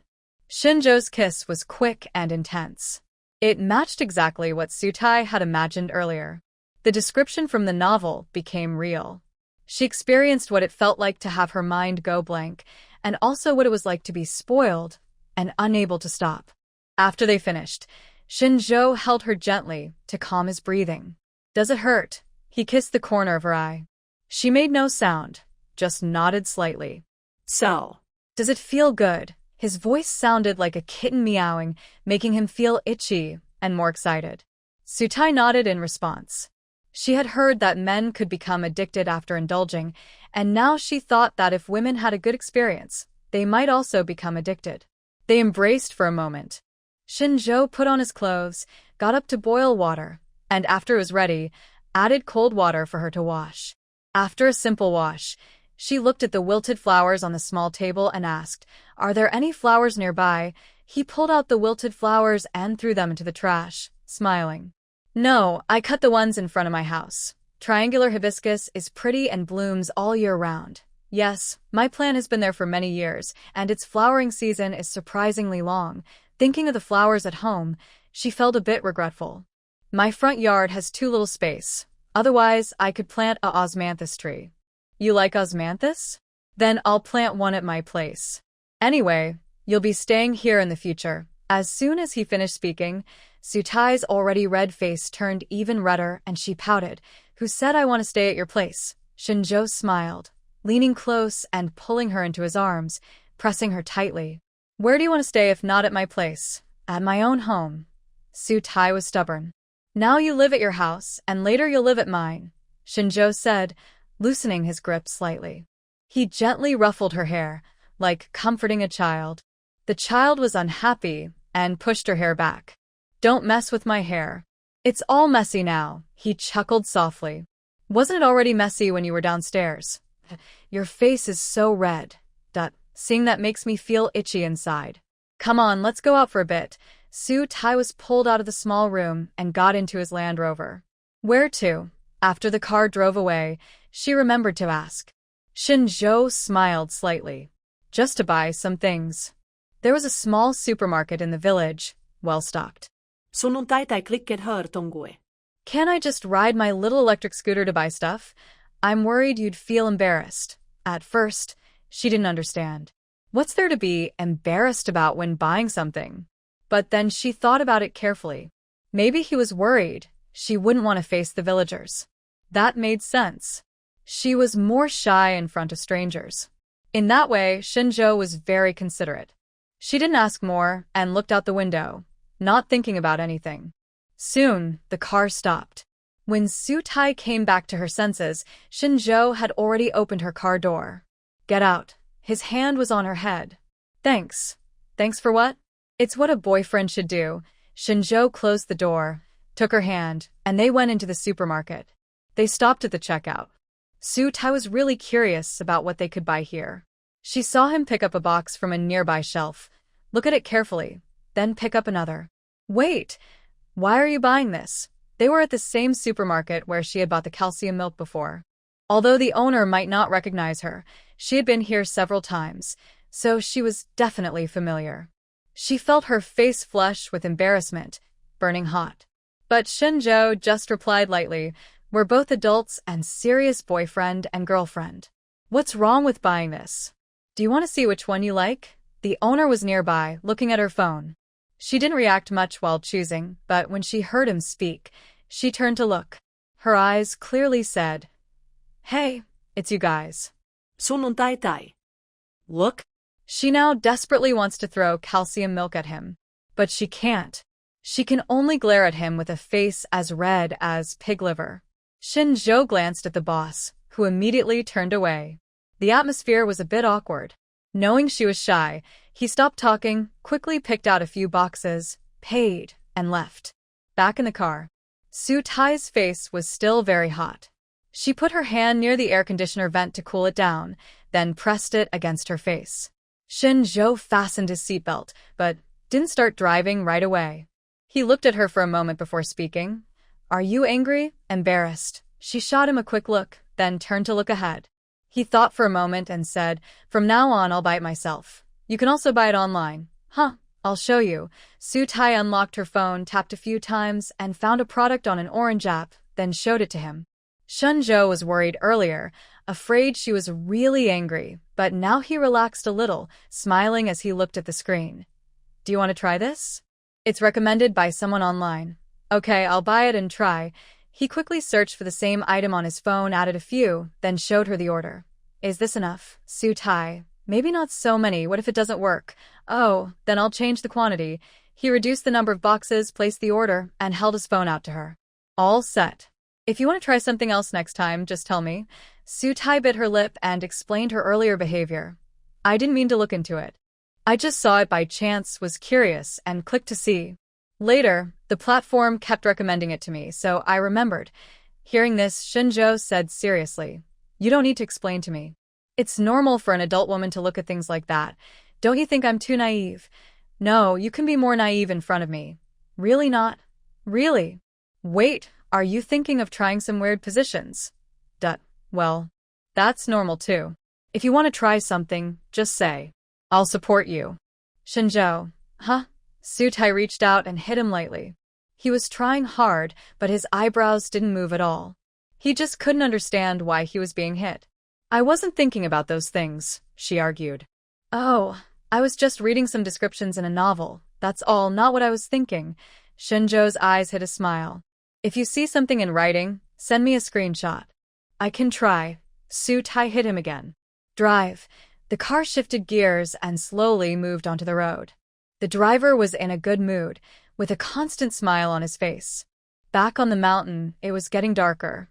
Wang Mei called, and Sutai answered immediately. "Mom, I'm on the mountain. Is Shen Zhou there?" "Yes. I've cooked some food." "Do you want to come back and eat now?" Sutai responded quickly. "Yes, I will." "Okay, I'll wait for you." Then she hung up. "Annie called you to come home for dinner."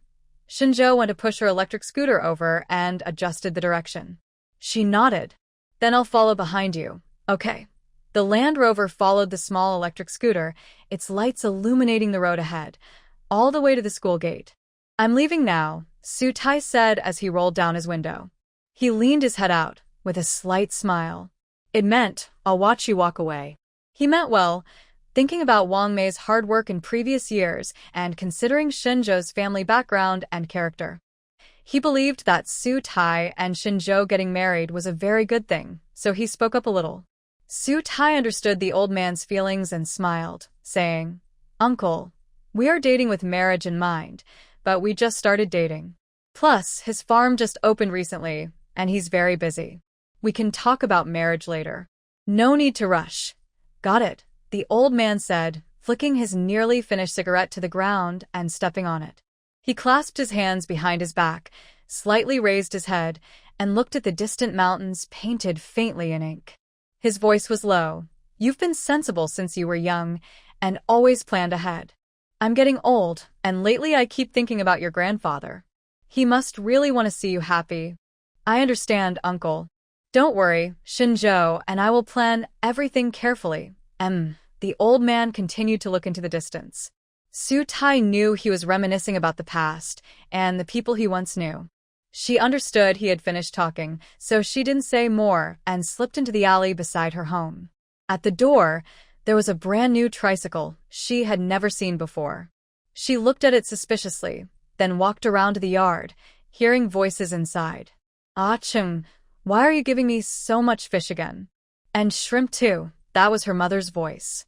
Xiao Tai loves to eat. She recognized that voice. Uncle Ah Chung, who lived next door. She heard he worked in the county, helping a boss watch the warehouse, and sometimes couldn't come back for the new year. He came back a few years ago for the holiday, but not this time. Counting the years, she hadn't seen him in 3 or 4 years.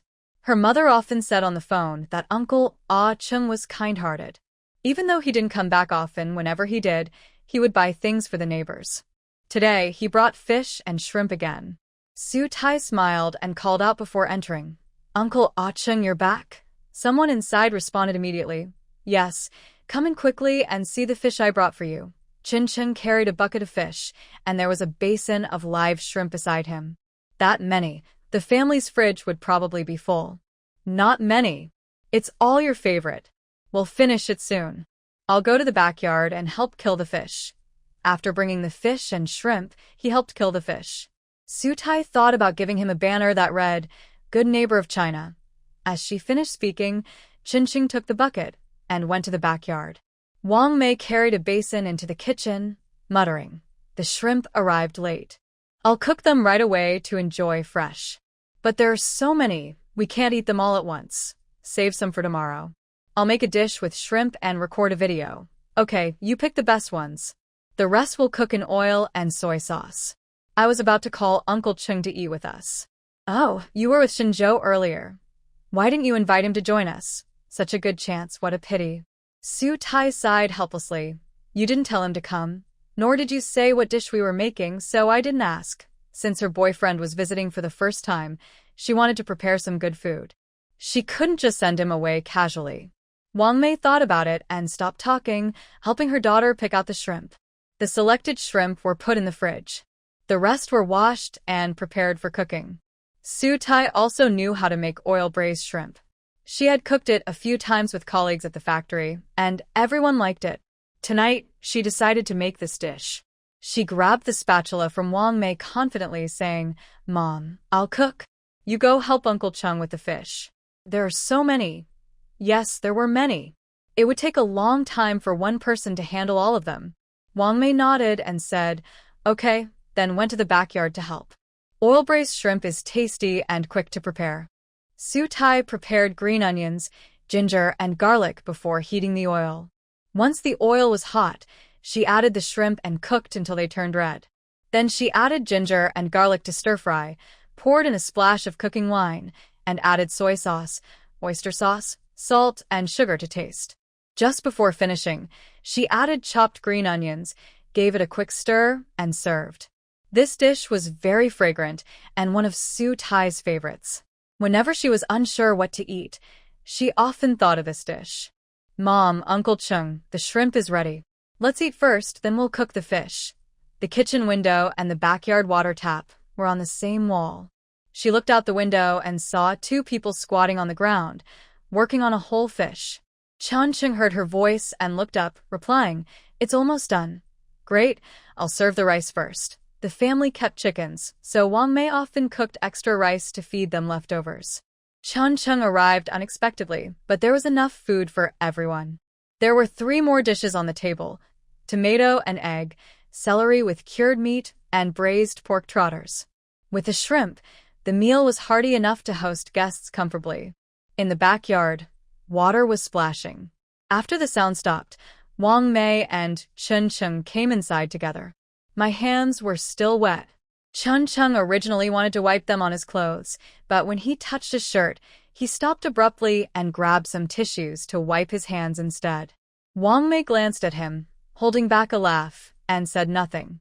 When 3 people eat together, it's always more lively than just 2. Chun Chung is honest, but not dull. He can chat and tell jokes, making the mother and daughter laugh nonstop. They enjoyed the meal happily. Since the man had a big appetite, most of the food was eaten, and only a little rice was left. After eating, they continued to clean the fish. Su Tai loves fish but isn't good at killing them, so she sat on a small stool nearby to watch.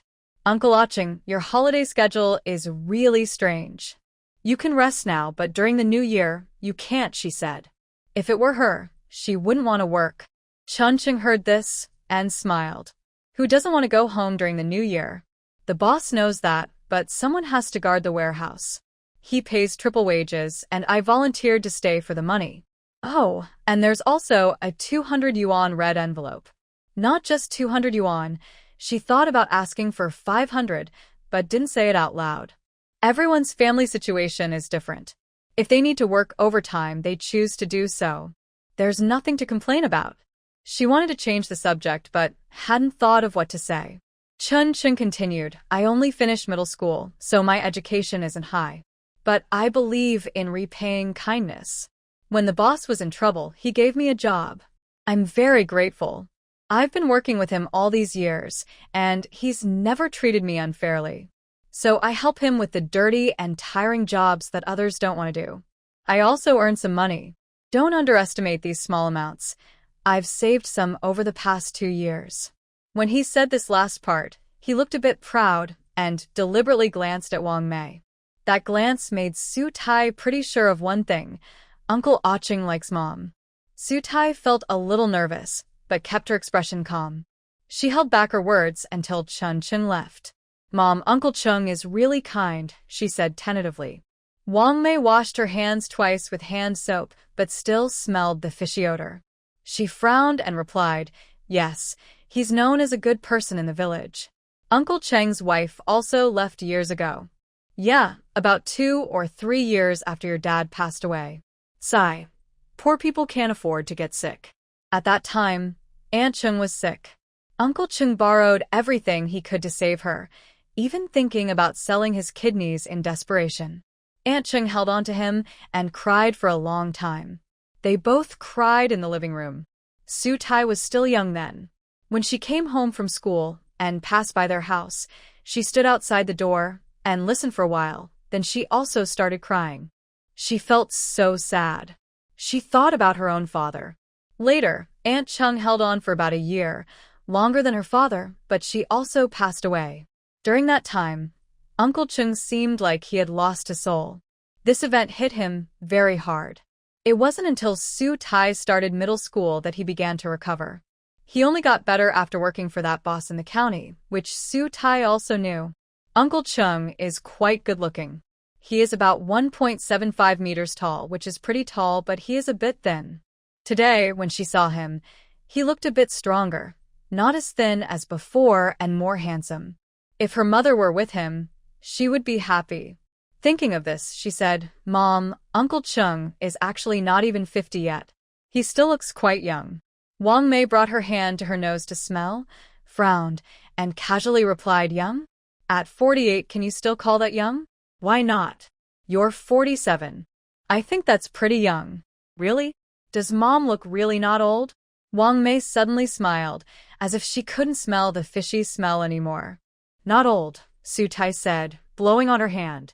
"You only have a few white hairs, you're not fat, and your hands are rough from farm work, but everything else looks good." Really? "Really? Oh, if only I had a daughter. My girl is so sweet-tongued. She makes me happy every day." "Okay, enough flattering. I need to go take a shower now. I smell like fish." Hey. Su Tai wanted to stop her but thought better of it. The older generation was different from her, and she probably couldn't ask directly. Never mind, she would take her time. Anyway, Uncle Chung still had 2 days off. The next morning, she heard the tricycle and immediately jumped out of bed, ran to the window to look. What is he bringing this time? Nothing much. I just wanted to ask if you want to eat scallion pancakes? If you have some, then yes. Wait for me. I'm going to the county, and will buy a few to bring back for you and Xiao Tai. Thank you. Xiao Tai likes to eat meat. I know. The tricycle left, and Su Tai saw her mother smiling happily upstairs. That kind of smile she couldn't give. She stared for a few seconds before putting away her thoughts, brushing her teeth, washing her face, and then going downstairs for breakfast. This morning, she had corn porridge, which was rice porridge with some small corn kernels added, served with her homemade pickled vegetables. It was delicious. After breakfast, she planned to buy groceries. When she was about to leave, she received a message from Sang Meon on WeChat. "Taihua, are you planning to go to the town to buy groceries?" "Yes." "Are you going too?" Yes, I'll ride my bike, so you don't need to. Okay?" After replying, Su Tai ran to the side yard and called out, "Mom, I'm going to the town to buy groceries." Wang Mei had just arrived at the vegetable patch, still holding her hoe, and she replied, "Go ahead. Ride slowly." Su Tai smiled and said, "I won't ride. Sang Meon is taking me." "Oh, be careful, both of you." "Got it." Just as she finished speaking, the horn of an electric bike sounded outside. She ran out and saw Sang Meon parking. Coming. Wear your helmet. In the village, it's okay not to wear a helmet, but when going out, you should." Sang Meon only had one helmet, so Su Tai took her own from home. One pink, one white. After putting on the helmets, they set off. "Why do you want to go shopping with me today?" Su Tai asked, wrapping her arm around Sang Meon's waist. "I was scolded by my parents at home. Going out with you means I don't have to listen to them. Are you still talking about your job?" "Yes. They said a relative in the county helped me find a job, an unofficial position. When I asked about the salary, it was 2,700 yuan. I really don't want to take it. County wages are usually around 3,000 yuan for regular workers, but after deductions for social insurance, there's not much left." Su Tai understood Sang Meon's feelings, but if she couldn't find a suitable path, she had to work somewhere. She couldn't just stay at home doing nothing. Thinking about this, she carefully asked, "Have you thought about the video I mentioned before?" "Yes, I've thought about it. I want to film myself playing basketball and exercising. I tried filming at our village court yesterday, but it didn't turn out well. When we get to the town, I'll show you. You can help me think it over. Okay, it seems that Songmyeon is probably going shopping with her today for this reason. Soo Tai understood and didn't ask her any more questions. When they reached the entrance of the town's vegetable market, after parking the car, Songmyeon opened her recorded video and handed it to Soo Tai. After watching, Soo Tai asked 2 questions. Your angle isn't good. The stuff next to you is messy. You need to find a better angle. Also, there are dogs and children passing by in the shot, which isn't good. So what should I do? First, go earlier or later when there are fewer people. Second, hold your phone and look at different angles first. Try several, then choose the best one. Okay, I'll try again tomorrow morning. Yes, film a few more clips, then edit them. I can teach you. You're in charge. You're such a handful. After finishing their chat about work, they went into the market to buy vegetables. To help Songmyeon gain experience, Soo Tai stayed to watch her learn how to shoot and edit videos today. Since it took a long time, they ate lunch at Soo Tai's house. She said she would leave once she felt confident she had learned enough. Have you really learned it? Maybe I have. It's okay. I'll practice more first, then ask again if I need help. Alright, Songmyeon stood up to leave, and Soo Tai got up to see her off. But after a few steps, she turned back. Wait, I forgot to ask how things are with brother Shen Zhou. My mom told me yesterday that you're now dating him, and many people in the village saw it. This day had come. Soo Tai responded openly. Yes, I am dating him, and we're planning to get married. Oh. Songmyeon hurried to close the door, and then came back. So, how far along are you two? Such gossip. But that's just how close friends are. Soo Tai lowered her voice. We've done everything we need to. Wow. Songmyeon couldn't help but raise her voice, and her friend gave her a light tap. Lower your voice. Sorry. After 10 years of secret love, it's finally happening, and things are moving so fast. I'm so excited. Hey, does it feel good? One day, someone was bound to ask that. Soo Tai whispered. The first couple of times, it hurt. But later, it felt good. Is what is written in the novel true? Songmyeon's voice was almost gone. Yes. Do you think about it? A little. When you think about it, do you find him? Yes. Do you tell him? No need, just kiss him. After Songmyeon finished asking what she wanted to know, she smiled and went to open the door. It seems I won't be far from attending your wedding feast. Not so soon. Wait until his farm is stable, then we'll see. That's true. After talking, Songmyeon left. Soo Tai changed into a sleep dress and went to sleep. The cute sleep dress was bought by her mother. The fabric was soft, thin, and very comfortable. But because of the hot weather, she still needed to turn on the air conditioner to sleep. She was tired today and fell asleep quickly after closing her eyes. She slept until Chun Chung came back. It was his voice that woke her up. She went to the window to look. Here, I bought 4 with meat and 4 without. Eat them while they're hot. Wang Mei took a bag from him, smiling with her eyes squinting. Why did you buy so many? If you want to eat enough. This place is definitely the best. Did you eat any yourself? Chun Ching touched his short hair and smiled foolishly. I ate 2 at the stall just now. They were hot, and I bit my tongue. Wang Mei clicked her tongue and laughed, saying such a big person, still getting burned while eating. That's quite something. Hey, being greedy isn't about age. Yeah, you're right. No, you're right. But I want to remind you, when you eat fried foods like these, remember to drink cooling tea, or you might get mouth ulcers. I know. I have some fire-reducing tea at home. Alright, I'm leaving. I need to go home and cook for the old man. Go ahead. Wang Mei turned around and, unconsciously, looked up at the smiling face at the second-floor window. Her smile faded. So non tai. Mom, did Chung buy me some scallion pancakes? Soo Tai smiled brightly, easing Wang Mei's worries and speaking more casually. Yes, I know you love meat, so I bought 4. Hey, do you think Shen Zhou is free? Should I call him to come eat scallion pancakes? By the way, I was eating. I just killed a duck and was planning to make lemon duck. Both families are from the village and know each other. Wang Mei doesn't want to make things too formal. No need to worry about first or second visits. She just wants the kids to feel relaxed and comfortable. Su Tai heard this and nodded to her from the second floor. I'm going to call him now. It's almost 6 o'clock. Actually, it's a bit late. Some families eat early and might have already finished. But making a call doesn't take much effort. If he's already eaten, then she'll wait until next time. She dialed the number, but it rang for a long time without answer. She pressed the red button and then opened WeChat. He hadn't sent any messages all day. Was he out running errands? Or just very busy? Forget it, if she couldn't figure it out, she would just ask directly. She started typing, but just as she typed 2 words, Shen Zhou's call came in. Su Tai, did you just call me? Yes, I'm taking a shower.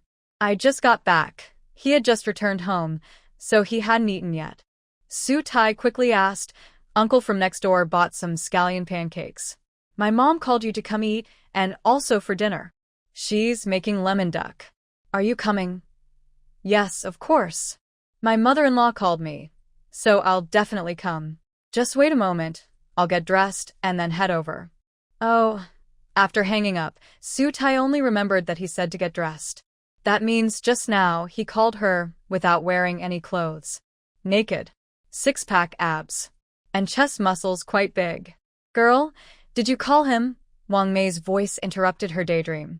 She slapped her face lightly, ran to the door, and replied, Yes, I did. He'll be here soon. All right. Shen Zhou said he'd arrive in about 20 minutes.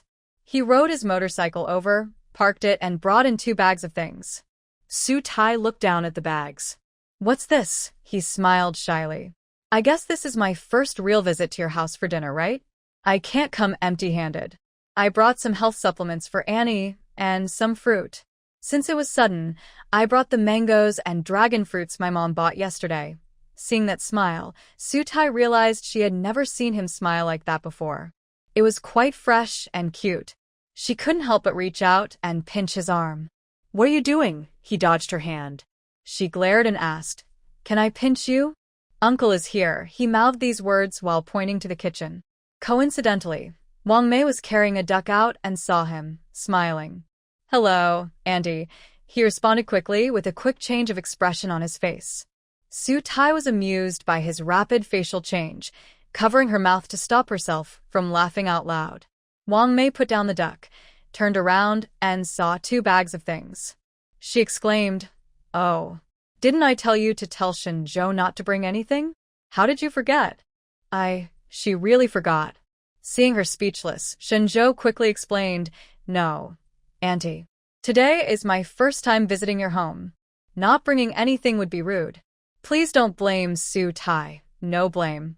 I just thought since our families know each other, we don't need to be so formal.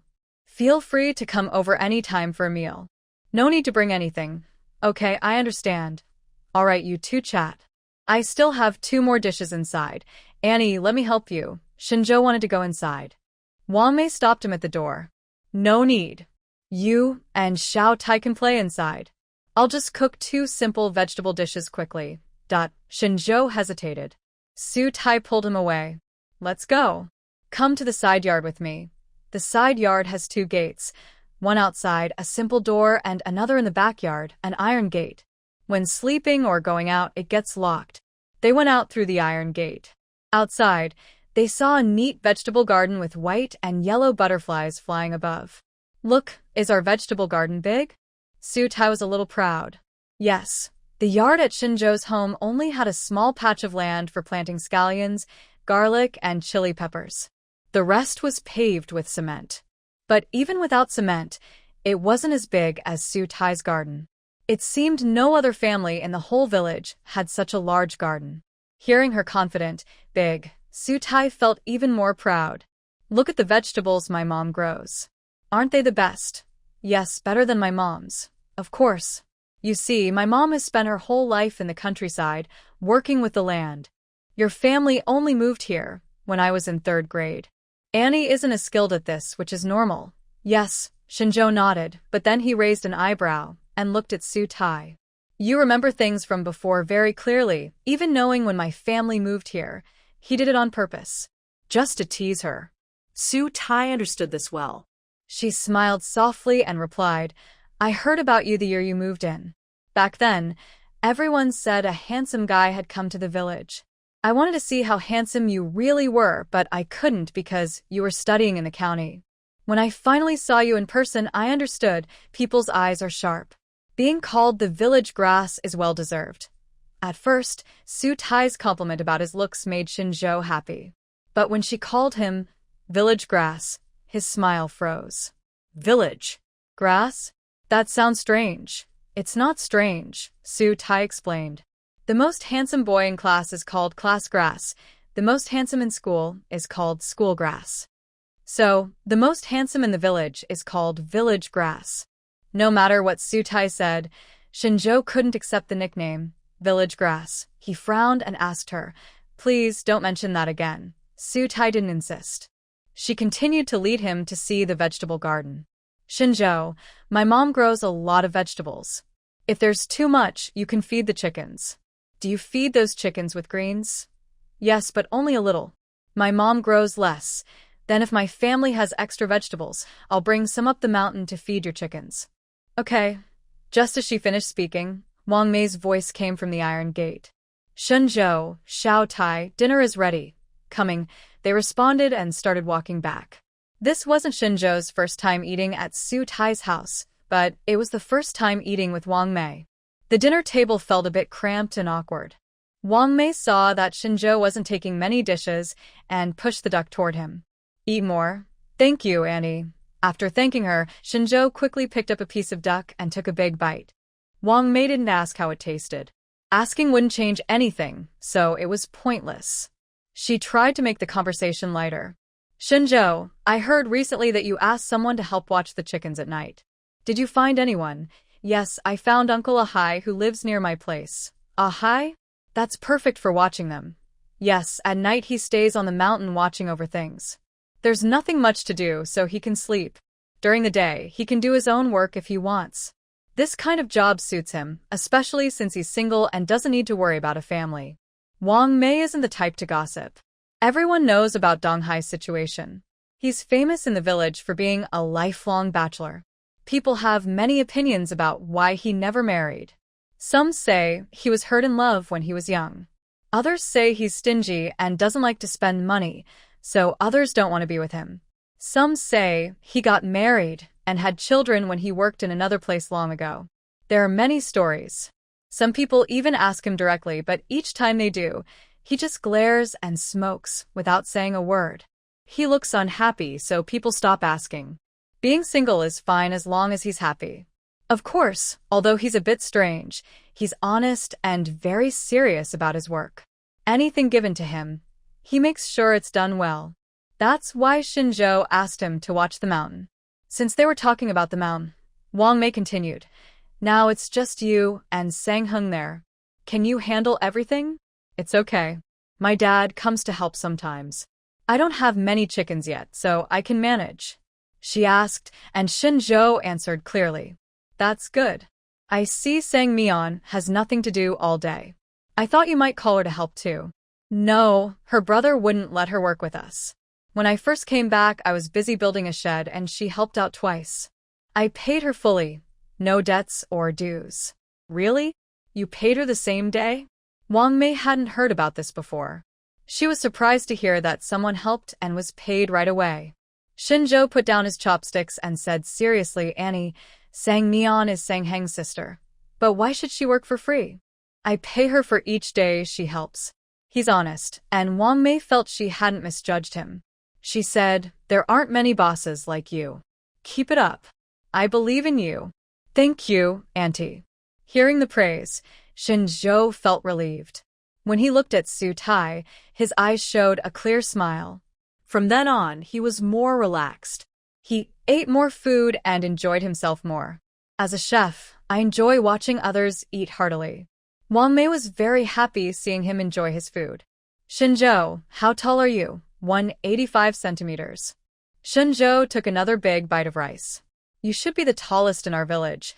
Maybe I am, he replied. I haven't really paid attention. Wang Mei is just under 1.6 meters. Su Tai is 1.62 meters. She believes height is related to genetics, so when she heard Shen Zhou's height, she automatically thought that the next generation's height wouldn't be short. She felt secretly pleased but didn't show it. Instead, she asked, "Do you like sports?" "Yes, I like playing basketball, high jump, and long jump. I enjoyed these when I was in school." No wonder he's so tall and strong. Oh, by the way, Sang Meon also likes sports, so he's tall. After saying that, she glanced at Su Tai, implying, "You don't like sports, so you're the shortest." Su Tai was annoyed by her look and retorted, "Sang Meon is naturally tall, so the teacher chose him for basketball." He started liking it after playing. "I'm not tall, but I read well." Yes, Mom didn't say you're bad. "I just want to remind you, exercising is good." Oh, she does exercise, but only with Shen Zhou. Their mother-daughter conversation felt more like friends talking, just like the atmosphere at home. Shen Zhou relaxed more and listened with a smile.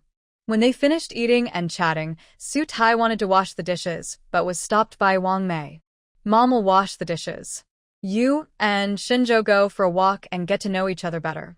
Mom, she wanted to say there's no need to improve their relationship because they already get along well, but then she thought better of it. Instead, she said, "All right, you wash, and he and I will go for a walk." Go ahead. Wang Mei smiled warmly and went into the kitchen. Su Tai took Shen Zhou's hand and led him outside. "My mom wants us to get to know each other better." "To the rice fields?" Shen Zhou laughed happily. "Yeah, actually, I'd prefer to go to." Fearing he might say something inappropriate, Su Tai quickly covered his mouth with her hand. He didn't get upset. Just being held there, he looked at her steadily until she finally let go. "Let's go for a walk." Su Tai took a step forward, but her hand was pulled. She looked down for a few seconds and couldn't break free. Her lips curled into a slight smile, and she kept walking forward. There was a little bit of sunset remaining. At this time, many people were out for a walk, and those she knew would greet her. "Xiao Tai, are you full?" It wasn't a question, just like saying hello. Su Tai smiled and replied, "Yes, I'm full." This phrase also means hello. After greeting, there was no more conversation.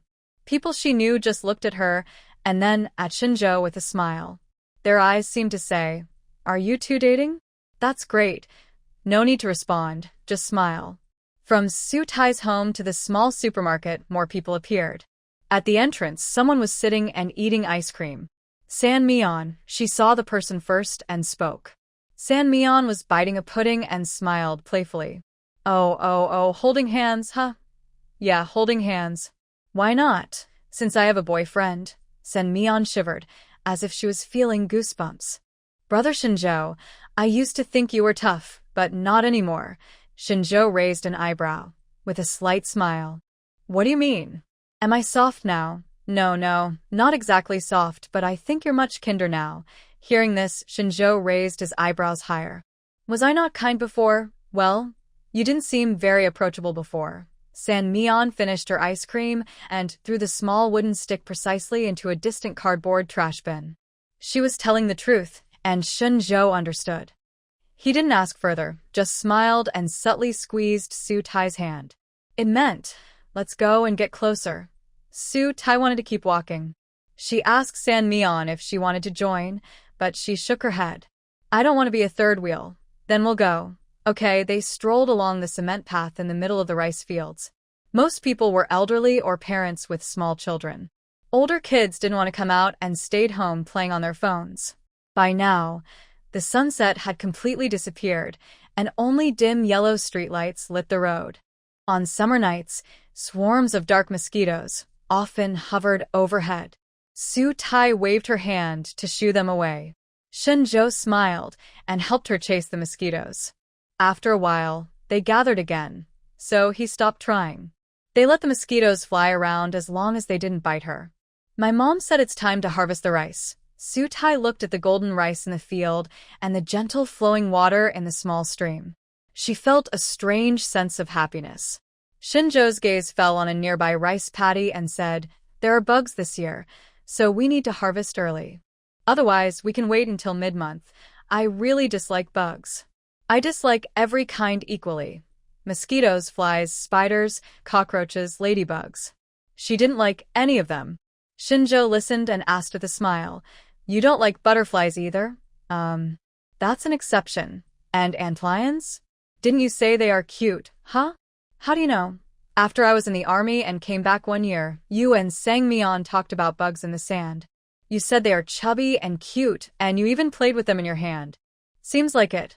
When she was young, she used to dig small round holes in the sandy soil, catch the tiny bugs inside, and put them in small glass bottles to observe through the glass. Now, she hadn't seen those bugs in a long time and almost forgot what they looked like. But after Shen Zhou said that, she got excited again and pulled her companion's hand, asking, "Could there be these bugs on the mountain you built?" "I haven't seen, but probably yes. Then I'll go up tomorrow to catch a few, take photos and videos. Maybe they'll be useful someday." "Okay. Should we go in the morning or afternoon?" "Afternoon. I need to film videos in the morning." She had mentioned her social media work to Shen Zhou, but didn't go into details. Shen Zhou didn't ask further. Everyone needs some privacy. However, tonight she was willing to share. She told him about earning her living through this. After listening, his first question was, "Will your face be shown?" "No, only hand shots." "Do you need my help?" "No, I do it alone, and my mom helps me too." Shen Zhou emphasized, "If you need anything, tell me." "Got it." After talking about filming, Shen Zhou remembered something else. He slowed down and asked, "My mom wants to invite you to dinner at my house. When are you free?" "To his house. Although I know his parents, our relationship is different now, so I still feel a bit nervous. It's like when you come to my house, you should bring something." "I haven't bought anything yet." "Don't worry. My mom was just asking. When you're ready, we can talk. But I want to tell you, you don't need to bring much when you visit my house.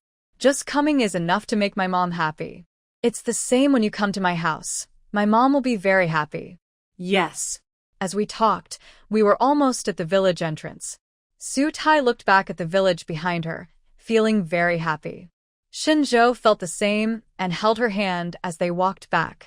When they came, they walked slowly. I don't know why, but on the way back, they walked faster. When they reached Su Tai's house, there was still some activity in the kitchen. Had she been washing dishes for a long time? Su Tai wondered and gave Shen Zhou a quick look before going into the kitchen to see. "Mom, she saw Wang Mei frying something." "You're back?" "I forgot to tell Shen Zhou to try the scallion pancakes earlier. They're a bit soft. I'll fry them again before you eat." "Oh, right." She forgot to tell him about the scallion pancake she liked. Shen Zhou heard the conversation and came in, smelling the scallion aroma, which made him crave it. "Do you like this?" Wang Mei asked him. He nodded. "Yes, I like it, but I don't usually think about eating it." "Well, you're busy." Wang Mei finished and turned off the stove. "Look, I timed it just right. When you come back, the food will be hot.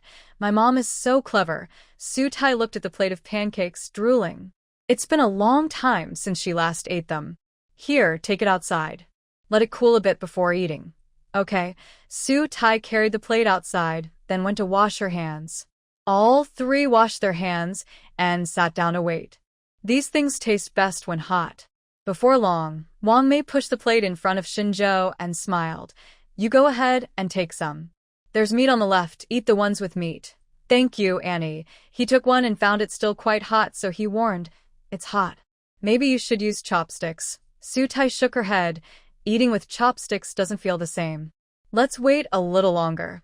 As she finished speaking, Shen Zhou gently blew on the pancake in his hand, feeling it was ready, then handed it to the person next to him. "Here, now you can hold it. It's at the right temperature. That's yours. I'll eat from my plate later." Su Tai didn't respond. Shen Zhou reached out and moved the sticky rice closer to her. "You take this, I'll eat what's inside." "Okay." She took it and instinctively looked at Wang Mei. Wang Mei smiled happily, watching them closely. This is the look a mother-in-law gives her son-in-law. Su Tai looked away, smiled slightly, and took a bite of the sticky rice. It was fragrant. After a few bites, the rice on the plate wasn't as hot anymore, and the three of them ate together. "It's delicious. Uncle A. Chung always buys the best," Wang Mei kept praising. Shen Zhou took a big bite and nodded. "Yes, the ones I buy in town aren't as good. The meat inside was very tender, and the flavor was excellent." Su Tai finished one quickly and reached for another without meat. "Mom, where does Uncle A. Chung buy this? Next time, we should go there." "I honestly don't know." He always buys it himself. I'll ask him later. Su Tai loves good food and also likes buying tasty things. She definitely wants to find out the exact location of the shop or stall. The three finished 8 sticky rice cakes. Wang Mei wiped her hands and went back to the kitchen, walking and talking. Before I fry these, I soaked them in herbal tea. Everyone have a cup. She brought out a glass health kettle, which contained 3 herbal tea bags. It looked like they had been steeped for a while. She gently tapped the glass. The temperature was just right. She poured a cup for each person, and they sipped slowly. After drinking the herbal tea, it was almost 9 o'clock. Shen Zhou needed to go home, so Su Tai saw him to the door. About what time will you come to pick you up tomorrow afternoon? He asked. Su Tai estimated the time and replied, around 3:30. Okay. The motorcycle roared, and Shen Zhou's figure quickly disappeared into the night. Su Tai returned to her room, took a shower, and after washing up, habitually checked her phone. She received a new message on WeChat from someone who had just left. Just forgot to say, you look very nice today. Taihua, are you complimenting my dress? Shen Zhou, the dress is pretty, but you look even better. Taihua, thank you. The next morning, Wang Mei went shopping with her. After buying groceries, she also picked up a package. The delivery station was in town, not in the village. When they arrived, Meon was there too. Whose package is this? Such a big pile, she asked. Meon had only 2 small boxes, one for her and one for her brother. Wang Mei hurriedly placed the packages onto her electric bike's footrest. Su Tai answered her question. One is mine and the rest are for my mom. What does your aunt buy? Meon asked. Once the packages were stacked, Wang Mei had time to speak. She took a deep breath and said, things for the live stream. I want to try them out and see if they work. You're trying so many? Meon asked. It's not all at once. I buy in waves, then stop for a while. I don't watch live streams all the time. She had some self-control. Meon laughed when she heard that. You're better than my mom. She never stops. These past 2 days, she's bought less, but before that, she bought a lot. She doesn't come to pick up her packages and keeps calling me. Who else should I call if not you? Wang Mei asked with a smile. That's true, Meon replied. Meon and Su Tai rode their bikes back together. Wang Mei kept chatting from the back seat. They responded to everything she said. As they neared the small village store, Meon turned left, Su Tai turned right, and they separated. Back home, Wang Mei first checked the tiny sprouts in her field, full of life and adorable, very charming. She noticed her fans liked them too. They said watching her videos felt like coming home. That hit her right in the heart. Being away from home, seeing scenery similar to her hometown made her nostalgic. She used to feel the same way. Now she was back, but many people couldn't return because they couldn't earn money there. Feeling a bit emotional, she replied to some fans' comments and then sent a message to Shen Zhou. She missed him. Shen Zhou had finished his work early and was waiting for her. As soon as he received her message, he hurried over. Since they didn't live in the village, riding a motorcycle was convenient. When the motorcycle stopped, Su Tai just came out. Under the bright sunlight, she wore a simple white fitted t-shirt and denim shorts, smiling happily. She wasn't very tall, but her proportions were good. Her long, straight legs looked eye-catching in shorts. Shen Zhou was momentarily stunned by her appearance. Hey, what are you thinking about? She asked, waving her hand in front of his eyes. He came to his senses, his Adam's apple moving up and down as he spoke in a deep voice. I miss you. Outside, there was always someone passing by. Sunnuntai ditte respond. She stepped forward and sat behind him, patting his back. Let's go. Hold on tight. I know. She wrapped her arms around his waist, feeling his body's warmth and the defined muscles of his abdomen through his thin clothes. Her small movements made Shen Zhou stiffen. He looked down, clenched his teeth, and suppressed the rising urge. From the moment they left Su Tai's house and reached the mountain, he had been holding back. But once they entered that iron gate, he couldn't anymore. As soon as the car stopped, he carried her into the small cabin. Shen Zhou. Uncle Ahai, he's not here during the day and he sleeps in the next room. I haven't let him come in here. The bed is clean, he spoke while placing her on the small bed, then turned back to lock the door. The room was dark, the curtains were closed. Once the door was shut, it was dim, and only faint shadows could be seen. Suddenly, a shadow darted in front of him, and in the next moment, Su Tai was pressed onto the bed. "Did you miss me?" Shen Zhou asked softly, biting her earlobe. Yes, there was no need to hide his desire. As she answered, her hand slipped into his black t-shirt, touching his favorite abs. Shen Zhou's breathing grew heavier, and his lips moved to hers. It was not a small spark but a blazing fire. In a short time, all their clothes were removed. Their ambiguous voices filled the room. He held her hand above her head, fingers intertwined. "Xiao Tai," he gently called her name. Her response was an uncontrollable soft hum in her throat. Those sounds reached his ears, making his movements more intense. After a long pause, they kissed again. It took 2 times to feel satisfied. Su Tai was held in his arms, her face pressed against his hot chest, breathing steadily. "Shen Zhou, I am thirsty." They rested for less than 10 minutes, but then things became intense again. She couldn't hold back and called out several times. Now her throat was dry. "Wait." Shen Zhou patted her back, grabbed a pair of beach shorts from a small stool nearby, and put them on. Then he got up to get some water. The water was boiled in the morning and had cooled down. He was also thirsty. After pouring 2 glasses, he gave her one and then tilted his head back to drink the other. Su Tai drank more slowly, took a couple of sips, then looked up and saw his jaw and the moving Adam's apple. His muscles were smooth and perfectly toned. With this movement, he looked very attractive, making her forget why she came here today. Her fingers moved on their own, poking at a small fishing line. Her stomach muscles tensed suddenly. Shen Zhou stopped drinking water, looked down at her finger, and teased, "Is little Tai not satisfied yet?" Su Tai didn't answer. She just stared at him intently. "Are you tired?" Shen Zhou took the cup from her hand and placed it, along with his own, on the small table by the door. When he came back, it was clear something was different under his beach shorts. Even in the dim room, Su Tai could see it. She instinctively swallowed. She honestly replied, "I can be more tired." She was tired earlier, but after resting a bit, she really wanted more. Shen Zhou smiled slightly, knelt on the bed with one leg, and looked down at her. Try a different position. The story in the novel was applied to real life. It felt like an author who had definitely tried this before, otherwise how could it feel so real? Su Tai's mind exploded 3 times. When she finally calmed down, she was still clutching the pillow tightly. Shen Zhou's kiss landed on her neck, lingering for a moment. He asked in a husky voice, "Is that enough?" Yes, this time it was truly enough. They had started late in the mountains, staying inside the house for too long. By the time they went out, the sun was beginning to set. But luckily, summer days are long. From sunset until it was completely dark, there was still plenty of time. The job of finding antlions could continue. Shen Zhou knew of a place with sandy soil and took her there.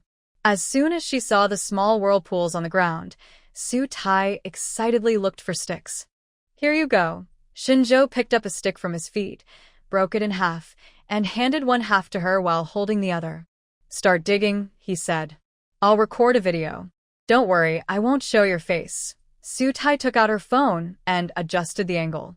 "Can you talk?" he asked before starting, wanting to clarify the request. "Yes, I will mute it later." "Good." So, they could chat while searching. It wasn't difficult at all. First, she took pictures of him searching, then it changed to him taking pictures of her searching. "All these materials are saved, and I will think about how to use them later.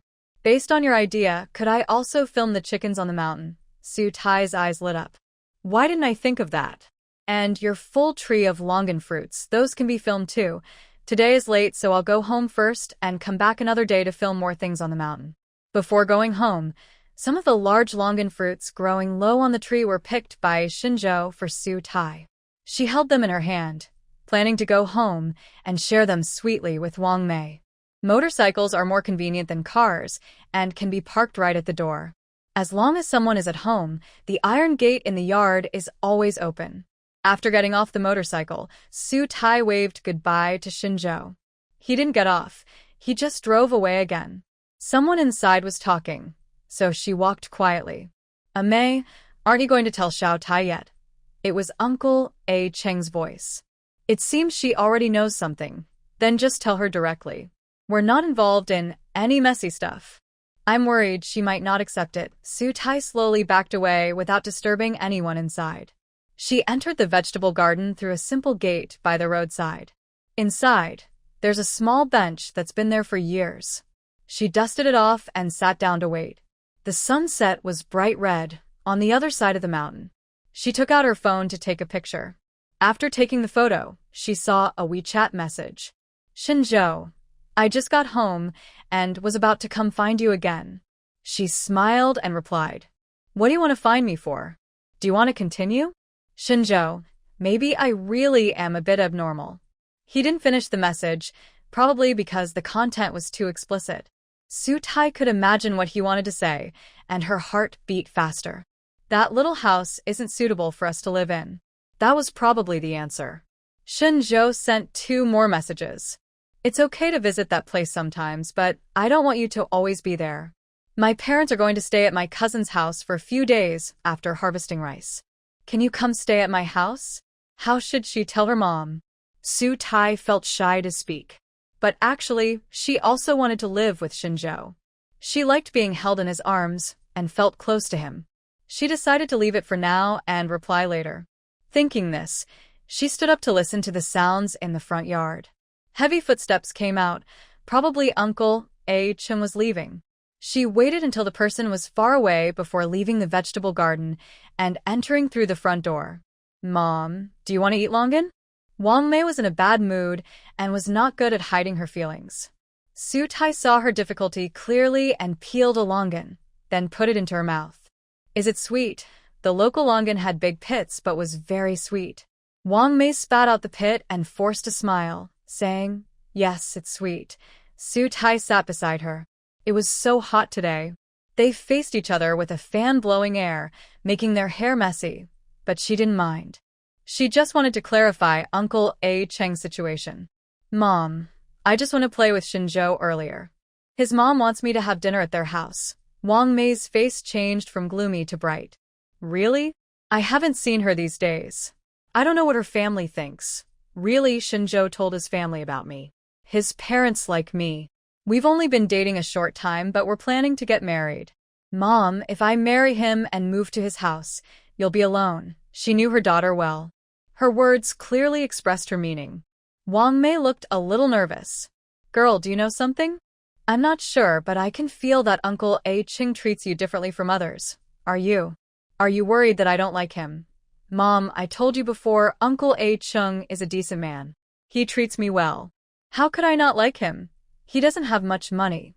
Hearing this, Su Tai smiled. What do I need his money for? I can earn my own with my hands. I just want you to be happy. Girl, what are you worried about? Afraid others will gossip? Let me tell you, with your situation and Uncle A Cheng, no one can say anything. My dad passed away early, and Aunt A Cheng has been around for many years. What's wrong with you two being together? That's what I say, but I can't help thinking about the gossip in the village. Why care about that? As long as you don't do anything harmful or immoral, everything else should be about your happiness. Anyway, I agree that you and Uncle A Cheng should be together. Her daughter was more understanding than herself. Wang Mei looked at her with relief, her eyes moist. If you agree, then I'll tell Uncle A Cheng. Just say it, I support you. Well, he has another idea that he wants to discuss with you. Go ahead. He has a room in his warehouse specially for him. It's a 1-bedroom, 1 living room setup, quite like a small home. He said if you agree, I could stay there for a while. Hearing this, Su Tai hesitated for a moment. Her mother was going to the county town, which she hadn't thought about before. But now, she thought it was not too late. The county town is only about an hour away by bike, and it's sunny, but that's not a problem. After thinking it over, she spoke again. All right, you can go. It's not hard to go to the county, just an hour's trip. So, you agree? Yes, I just said, as long as you're happy. Wang Mei smiled happily, feeling much better. Uncle Chung from the city is coming back to the county tomorrow. Should I go with him? Would that be too rushed? It's a little rushed, but it's okay. I'll take care of things at home. Don't worry. But there's one thing. No matter what, don't let yourself be upset. If you go and feel unhappy, just come back, okay? Okay. The mother and daughter agreed and went into the kitchen to cook dinner together. One dish they made was called red wine vinegar stir-fried lettuce, which is sour and spicy, very tasty, and goes well with rice. Su Tai ate until she was full. That evening, she watched TV with Wang Mei. Even if the show was boring, she stayed and chatted. Before bed, she transferred 5,000 yuan to her, then went upstairs to shower and sleep peacefully. She hadn't received a reply from Shen Zhou yet. After lying down, she opened WeChat. My mom is going to stay in the county town tomorrow. Will you come to my house? She responded instantly. Yes, Su Tai could imagine him smiling widely. The next morning, Wang Mei packed her luggage. Su Tai went to buy vegetables and then helped her pack when she returned. Chun Cheng's tricycle was parked at the door. When he saw Su Tai, he looked a little nervous. Xiao Tai is here too. Yes, Uncle Chung, I hope you have a good time in the county. When you're on vacation, don't always think about coming back. Take my mom out to have some fun. Hey. Chun Cheng's dark face turned slightly red. Everything was packed, and it was time to leave. Su Tai saw them off at the door. Be careful on the road. Wang Mei's eyes were a little red. You stay home alone. Lock the door well. I know there are so many neighbors, and my little uncle lives just ahead. I'm not afraid. Yes, and now Mom has left. Okay, be careful. The tricycle drove away. Su Tai sat in the living room for a long time. She felt a bit sad, but thinking that Mom was happy, she cheered up. She started filming a video and also wanted to earn some money to support herself. It's been a long time since I last ate curry. Today, I will make chicken curry rice. The curry was bought online, a brand called Momo Original Flavor in a yellow package. Inside, there's a big block that can be broken in half. Half is enough for one meal, and the rest can be stored in the fridge for next time. The chicken breast was bought in the morning. The vegetables include carrots, onions, and potatoes. I also prepared cherry tomatoes. Wang Mei wasn't home, so I planned to eat alone and reduce the portion. Before going to bed, she called Shen Zhou to ask if he was free to come over for lunch. He laughed loudly on the other end. Thinking of me at noon, Su Tai scolded him with a smile. Go away. I asked you to come for a meal, not for something inappropriate. Can I do other things after eating? No, she said firmly. After eating, I need to edit videos. The things you're thinking about can wait until tonight. Okay, then I'll bring a couple of outfits when I come over at noon. Good. She hung up and started filming. She cut the carrots and potatoes into small pieces. She fried the potatoes first with some oil to make them more fragrant. After frying, she set them aside. Then she stir-fried the chicken breast. She liked it a bit dry, frying until it was golden. Then she added the curry blocks, water, and the carrots, letting everything simmer. When it was almost ready, she added the potatoes and onions, a little soy sauce and oyster sauce, and stir-fried for a bit before serving. The smell was very tempting. She poured this dish over rice, making it especially delicious and filling. When Shen Zhou came in, the whole room was filled with the aroma of curry. His phone was still recording. He didn't dare make a sound and just stood at the kitchen door, watching. Su Tai prepared 2 pretty plates. She scooped rice into bowls, inverted them onto the plates, then added 2 spoonfuls of chicken curry on top. She placed a few cherry tomatoes cut in half beside them. Does it look good? She asked Shen Zhou. He pointed at her phone without speaking. Don't worry, I'll edit this part out later. Shen Zhou helped her bring out the dish. Looks good and smells nice. It looks delicious. It can't be eaten yet. Please hold my phone and record some close-up shots. He used a spoon to scoop some curry chicken, waving it in front of the camera. He separately picked out a piece of chicken, paused for a few seconds in front of the camera, then brought it to his mouth. There was also rice mixed with the chicken, big bites of rice with chicken. Only after filming could they start eating. By then, the food was almost cold. Shen Zhou ate eagerly, and Su Tai watched him with a smile. Are you that hungry? Hungry, my stomach is hungry. Other parts are also hungry. He's becoming more mischievous. But why do I like it so much? Su Tai smiled as she ate. After eating, he went to wash the dishes. She looked at the bag he brought in. Wow, underneath his clothes were several boxes, those they bought last time. She quickly put them back and set the bag aside. Shen Zhou came out of the kitchen, smiling. Really don't want me to take a nap with you? No, I need to do some work first. Alright, I'll go up the mountain first. I'll come down after I finish. Okay, Su Tai saw him off at the door, then reminded him, when you come back this afternoon, park the motorcycle to the side. Why? Don't ask. She was still a bit shy. If someone saw a motorcycle at her house, they would definitely know he stayed overnight. He guessed her thoughts well, patting her head. Got it. I'll park it against the wall. The motorcycle headed up the mountain. Su Tai didn't lock the iron gate, only closed the main door on the first floor, then went upstairs to edit videos. Today, she didn't include the part about looking for antlions in the mountains, just cooking. After editing, she uploaded the video to the platform and checked the comments. A viewer suggested she make a local specialty dish. She thought for a moment and decided to cook her favorite stir-fried water spinach tomorrow. After completing today's task, she received a call from Meon, asking her to review a video. Meon shot and edited it himself. It was 2.5 minutes long. She watched carefully and gave feedback. This time, the angles are good and there are no unnecessary people. Much better. Meon happily posted it online. She went to like the video. After finishing everything, my eyelids felt heavy. I rested for about half an hour, then got up to pick vegetables and prepare dinner. Before Wang Mei left in the morning, she fed the chickens and ducks and watered the vegetables. I don't need to do those today, but starting tomorrow, I will have to do all those chores. It feels like the workload suddenly increased. While resting with my eyes half closed, I accidentally fell asleep. When I woke up, it was already 5:30 p.m. I quickly changed clothes and went to the vegetable garden to pick vegetables, then came back to cook. There are many fish in the fridge. The big fish are cut into large pieces and stored. I took out 2 pieces to thaw, and will cook them later. After preparing everything, I opened the main door on the first floor so that Shen Zhou wouldn't have to wait for me to open it when he arrived. Cooking for 2 people is easy. It didn't take long before I finished.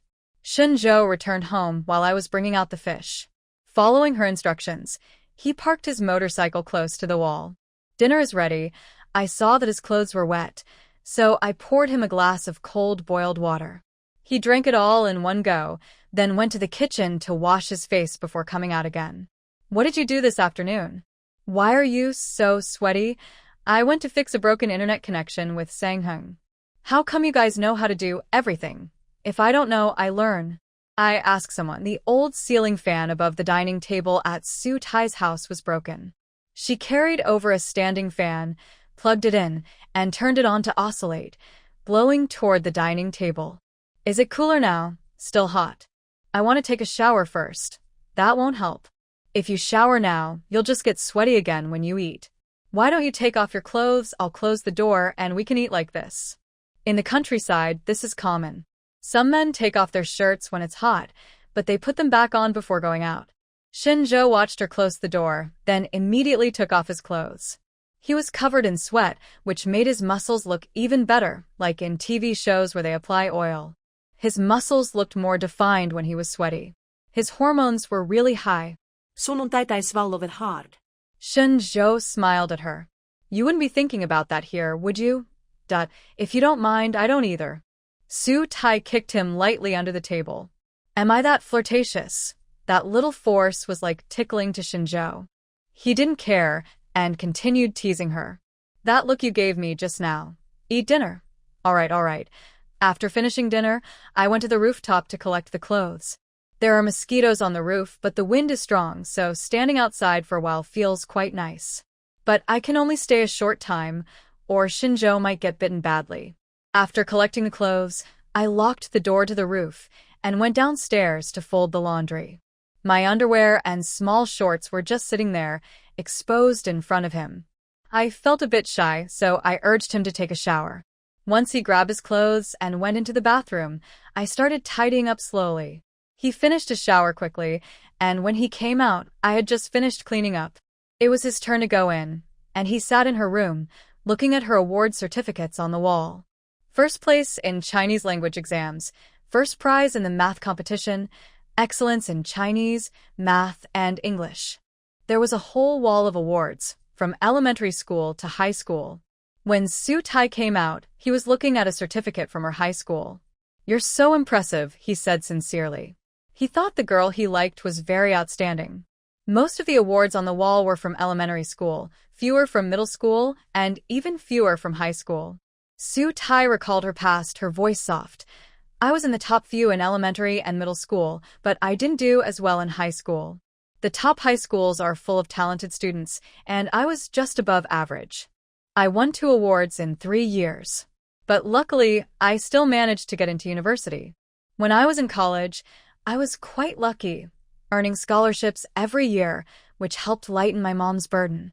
She smiled faintly as she spoke. Shen Zhou really liked her gentle side.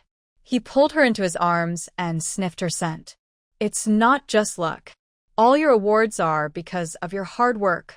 Su Tai, in my heart, you are the best. You're the same. I think you're the best too." Su Tai turned around, wrapping her arms around his waist. Her hair was wet. They didn't hug for long before Shen Zhou picked up the hairdryer from the table and helped dry her hair. It was very gentle. She liked it very much. After drying her hair, he held her face and kissed her forehead, her nose, and finally her lips. "Do you want to do what you were thinking about earlier?" Su Tai reached out a finger, poked his chest, and pushed him back a few steps, sitting on the edge of the bed. She then straddled his legs and softly said, "Yes, let's do it."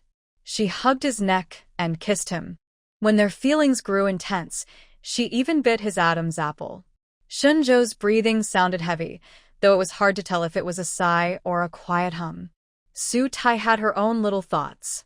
Instead of wearing the cute nightdress Wang Mei bought her, she chose a simple one she brought herself. Her soft body leaned gently against Shen Zhou. He couldn't help but pull down the thin straps on her shoulders. The light was still on, and under its glow, her face looked as lovely as a flower. He kissed her gently on the neck, lingering there for a while before brushing his lips against her collarbone. Ouch. It hurt a little, so he stopped and moved to another spot. Su Tai straightened up slightly, her hand resting on the back of his head. After a while, he held her close and sat down by the bed, taking something from under the pillow to get ready. "Like before?" he asked. She nodded and leaned in to kiss him. They didn't sleep much that night. Su Tai couldn't help but think Shen Zhou really had a lot of energy. "Xiao Tai," the voice sounded far away. Su Tai's eyes moved under her eyelids, but she didn't open them. Too sleepy. Xiao Tai this time, along with the voice, something soft and warm brushed against her cheek. Still half asleep, she snuggled closer to him, trying to avoid the disturbance. "It's already noon," Shen Zhou said, patting her back. When he brushed her messy hair behind her ear, he noticed 2 faint marks on her shoulder from earlier that morning. He touched them gently with his fingertips. "That tickles," she murmured, trying to move away. But he held her still. "Don't move around too much, unless you really don't want to get up," he teased. Su Tai paused, then peeked out from his arms. "Aren't you tired? I rested for 2 hours just now." I'm fine. "I mean, doing that so often can't be good, right?" "It's fine. My old army buddies were even more energetic when they met their girlfriends on leave. Soldiers really were something," she thought with a small smile. Rubbing her stomach, she said, "I'm hungry.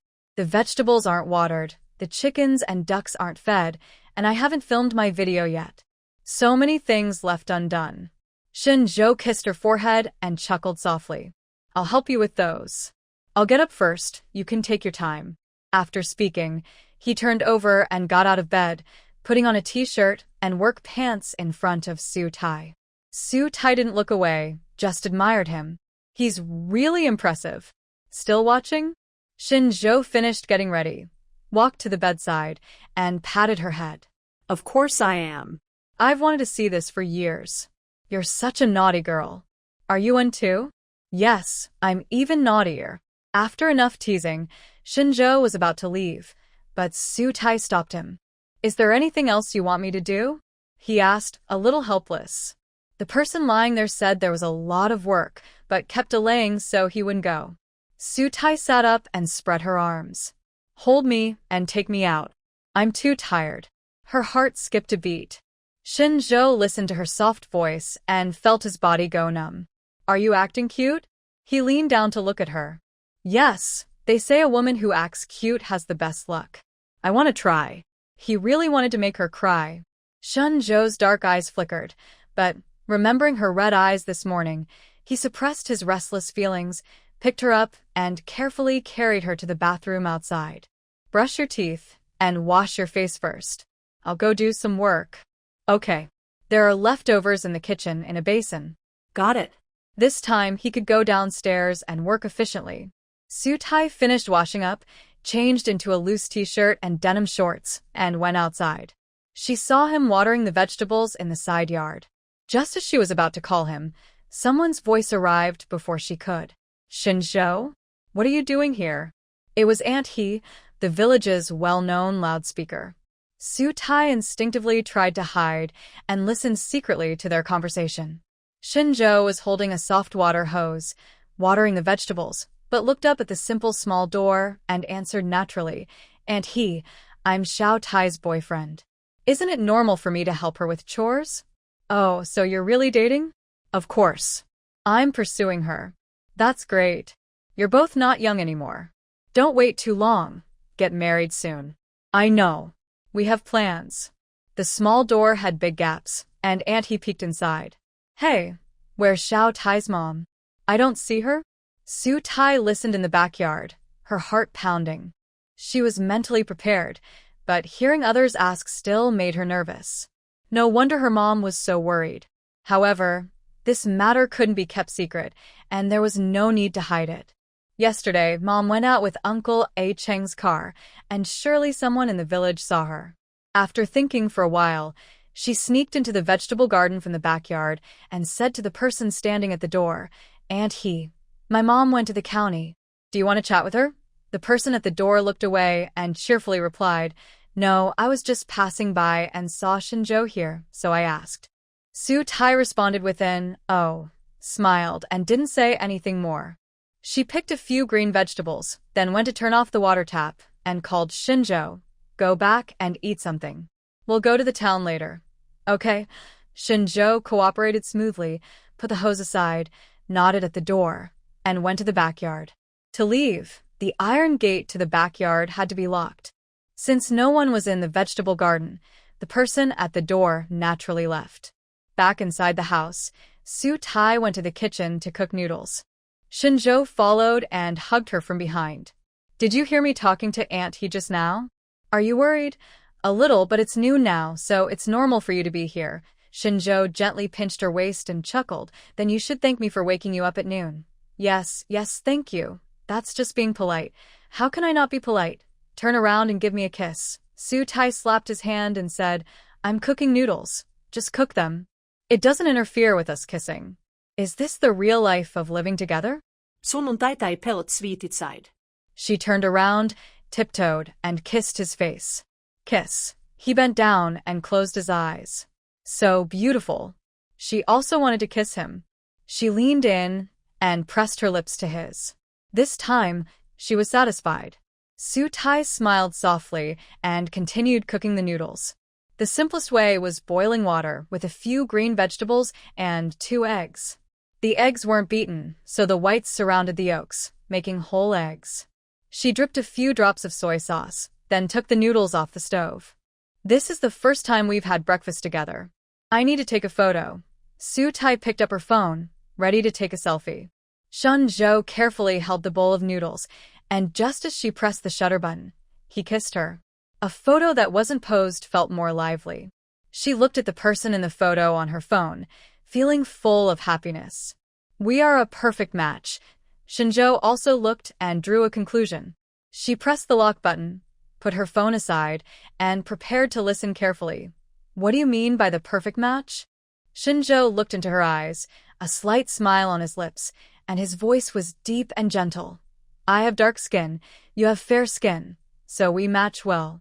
I am 185 centimeters tall, and you are 162 centimeters, a perfect height difference. I am a bit impatient, but you are steady, which makes us a good match. Also, we get along very well in that area. There are many people in the world. Some have strong needs, others are more indifferent. If two people in a relationship are not compatible, it can be very uncomfortable. Shen Zhou had heard of girls unable to handle fights and breaking up, and girls who couldn't stand loneliness and cheated. But he and Su Tai both thought the same, which made them very suitable. Su Tai understood and blushed slightly. She turned her head away and started eating noodles. Passionate at night, shy during the day. He liked this contrast. Not teasing her, he started eating noodles quickly, finishing a big bowl in no time. Are you full? Su Tai was amazed at how fast he ate. He wiped his mouth with a tissue and smiled. Yes, I am full. After breakfast, he wanted to go to town. He thought about going home to change cars and pick her up. Do you not need to go up the mountain today? She hesitated. No, because Sang-hung is here. Without worries, Su Tai looked at the sunlight outside and agreed. They still took the car at the elementary school gate. When he opened the door for her, he happened to pass by. Xiao Tai, Shen Zhou, are you going out? Yes, to town, Su Tai replied. Can't you ride a bike? Shen Zhou turned on the air conditioning and smiled at her. Auntie, it's too hot now. Riding in the car is more comfortable. And he smiled kindly. Your car uses a lot of fuel. I heard it costs 2 yuan per trip. It seems you really care about Xiao Tai. You're joking. It doesn't use that much fuel. But you're right about one thing, I just want to take good care of Xiao Tai. That's really nice, really nice. And he finished speaking and walked away happily. Shen Zhou rolled down the window, slowly turned the car around, drove through a small path onto the cement road in the rice fields, and soon reached the village entrance. People are starting to harvest rice. Su Tai saw a harvester working in the distance. Shen Zhou glanced briefly, and then focused on the road ahead. My family will harvest tomorrow. What about yours? My mom just went to the county town and didn't tell me. I wonder if she forgot? Suddenly, my phone rang. It was Wang Mei calling. I quickly answered. Hey, Mom. I forgot the rice at home. Wang Mei sounded both worried and amused. I laughed in the car. I was just telling Shen Zhou about this. His family harvests tomorrow, but what about ours? Our pests are few, so we can wait 2 days. I'll go back in a couple of days. You won't mind? I can learn. Auntie, I'm here. Maybe I can help with the rice harvest? Shen Zhou suddenly spoke. Wang Mei on the other end paused for a moment. Are you and Shen Zhou together? I nodded and added, he's driving me to town to buy groceries. Oh, are you afraid sleeping alone last night? Maybe you should get a dog. I blushed and whispered. I'm not afraid. I don't need a dog. I'm not afraid even in the factory area in Vietnam. Why would I be afraid at home? That's good. Actually, what I want to say is... She lowered her voice. Shen Zhou can come to stay with you. Just make sure to take some precautions. Mom's been through this. I understand. Young people should control their pace in love. Just be careful. Got it. Wait until I come back to harvest the rice. Uncle Chung said he has 1 more day off and he'll go with me. Okay. The call ended. I felt my face turn red. Does Andy know about us? Shen Zhou asked directly, tilting his head. I shook my head. Not sure. She just told me to be careful. It's okay if she knows. Xiao Tai, we're not doing anything wrong. We're just dating seriously. If you think it's not good before marriage, we can get a formal certificate. I'd be happy with that. Really, my mom is more anxious than I am. She even took out some gold. I was worried it might scare you, so I didn't tell you. Gold? Yes. Since my family's income increased, my mom buys 2 small gold bars each year. 1 for herself, 1 for my future wife. She's been saving for 10 years. I was amazed when I saw them. Su Tai had never been to a jewelry store. The most expensive thing she gave Wang Mei was a jade bracelet. She had never bought gold jewelry herself. Thinking about it, the small gold bars she saved over 10 years must be worth a lot. As they arrived at the market, Shen Zhou parked the car first. After she got out, he continued talking. It's not big gold bars, just small gold bars. But based on current gold prices, they are still quite valuable. Small gold bars are impressive. I haven't bought gold jewelry myself. Hearing this, Shen Zhou had a quick thought but didn't say it. Instead, he continued with her words. Do you like small gold bars? If you do, I can. Stop, Su Tai interrupted him immediately. We've only been dating a few days. Don't bring that up now. It's a bit scary. All right, I'll listen to you. They bought some fatty pork, tomatoes, and hollow vegetable stems at the market, along with some beef, so they wouldn't need to go out tomorrow. Back in the village, first, they went to Shen Zhou's house to change the motorcycle, then returned to record a video. No one was home at his place. Su Tai wandered around on the cement ground before riding the motorcycle. Shen Zhou decided not to go up the mountain and helped her film the video. Once everything was ready, they started recording. He first put some oil in the pot, fried the fatty pork until it released oil, then took it out. Next, he added chopped hollow vegetable stems, stir-fried for a while, then added garlic, small chili peppers, and tomatoes to continue stir-frying. When it was almost done, he put the pork back in, added vinegar, soy sauce, oyster sauce, salt, and sugar, and stir-fried a little longer before taking it off the heat. It smells so good. Shen Zhou had never seen hollow vegetable stems stir-fried like this before. It looked very appetizing. Su Tai hadn't eaten it in a long time. When she cooked it herself, she was already salivating. Hurry up and serve the rice. Let's record 2 more clips. Having someone help was much faster than doing it alone. Today's video took much less time to make. But it wasn't mealtime now. After recording, they didn't plan to eat. Just a few bites of vegetables to satisfy their cravings. It was time for a nap. Su Tai went out to close the iron gate and then went upstairs with Shen Zhou. Since it was hot, she took a shower, changed into clean clothes, and lay on the bed. She edited the video while he played games quietly, without sound, so as not to disturb her. After finishing, she uploaded it to the platform, didn't read the comments, and set her phone aside to watch him play. Is it fun? She doesn't play this kind of game, only played QQ games like matching games, tile games, and Chinese poker. Later, when she started working, she stopped playing QQ games altogether. Shen Zhou just finished a game and placed his phone in front of her. Do you want to try?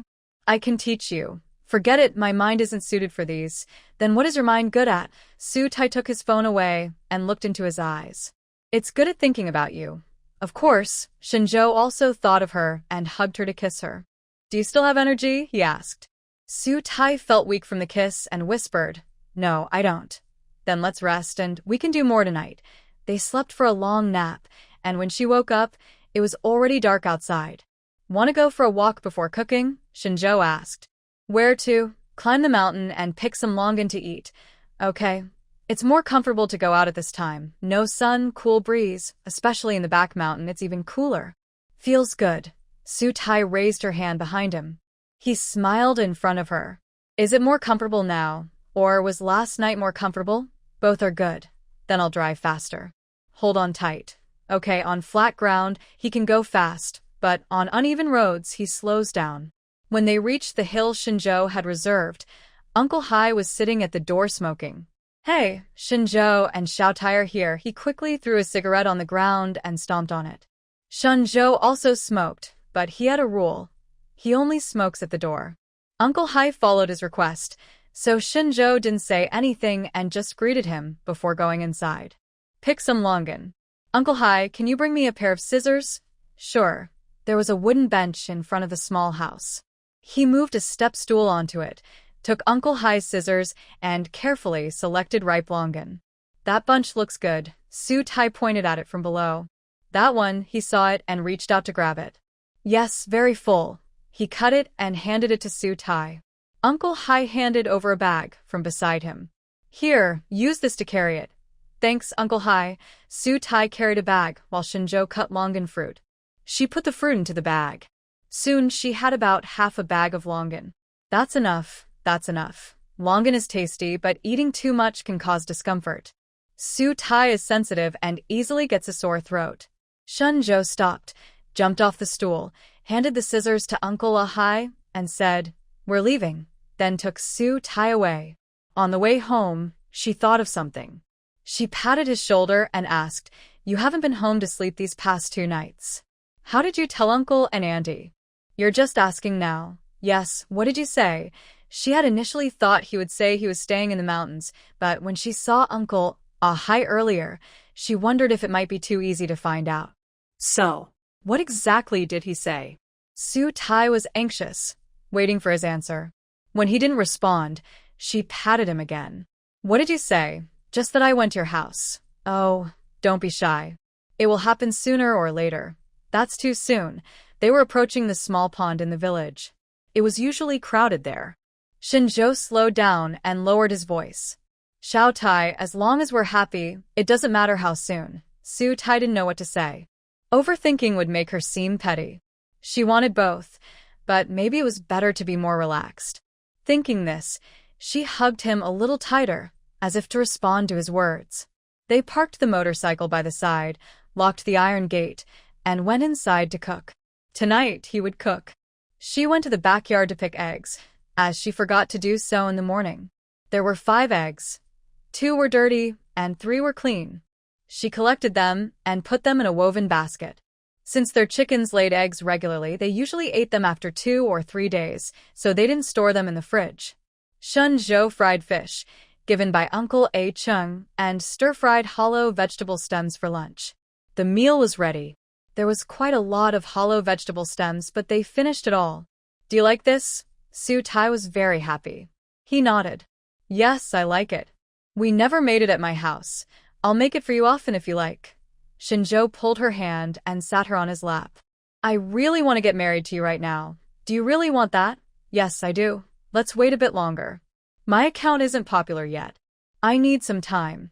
Shen Zhou tilted his chin to nudge her shoulder. "Yeah, my farm isn't fully developed yet," but Su Tai thought ahead. After spending a while on the first floor, the two cleaned up the kitchen together. Once everything was tidy, they took some mosquito coils and went upstairs to enjoy the breeze. On the roof there were 2 chairs, used before when she and her mother would chat there. Now, sitting on those chairs with Shen Zhou, lighting mosquito coils by their legs, looking up at the night sky, eating longan fruit, it felt quite special. "Xiao Tai, what is Vietnam like?" He suddenly became curious. "Well, the place I was in, the city isn't as developed as our provincial capital, but I think their life is pretty good. There are many foreigners, mostly in the city center. Did you find it hard to get used to at first?" "Not really. I studied there in my 3rd year, so I was used to the food and living conditions. But I was afraid of the dark as a kid. When I was sent there, I stayed in a factory area. The factory wasn't very big, and not many people lived inside. Even if there were some, I didn't know them, so I was quite scared. It took me a long time to get used to it."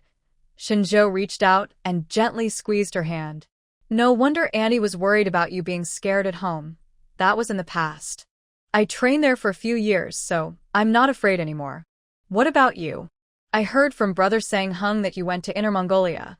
"Yes, I went with the army. Luckily, I'm a rough guy and adapt easily. Wherever I go, it's the same. I admire soldiers like you. Why? Just thinking about running and physical training makes my legs shake.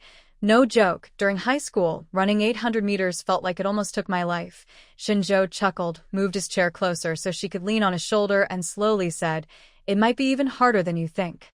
What? "Do you guys have to climb walls or walk on beams? Something like that. Aren't you afraid of falling? At first, everyone has fears. You just have to find ways to overcome them. Have you ever been hurt?" Su Tai sat up straight, staring at him without blinking. He turned his head to meet her gaze, smiling faintly. What? "Do you feel sorry for me? Stop changing the subject. Just tell me the truth." "Yeah, I have." Who doesn't get hurt sometimes? "Luckily, I haven't been seriously injured, and I don't have scars." "Do you have any old injuries? Ones that sometimes hurt?" Shen Zhou looked at her for a few seconds, then pointed to his shoulder. "Here, sometimes it hurts." Su Tai looked at where he pointed, reached out to touch it, and asked worriedly, "What should I do if it hurts?" "Keep some medicine ready. Just apply it when it hurts." "Shen Zhou, don't worry, it's not serious." Su Tai felt her heart tighten painfully. Her emotions sank, and Shen Zhou also looked sad. He patted her head and changed the subject. "Xiao Tai, Even if we don't get married, you should come to my house sometime. If you come, my mom won't scold me. Scold you? Why? Because she doesn't like me. I've been getting scolded since I was little.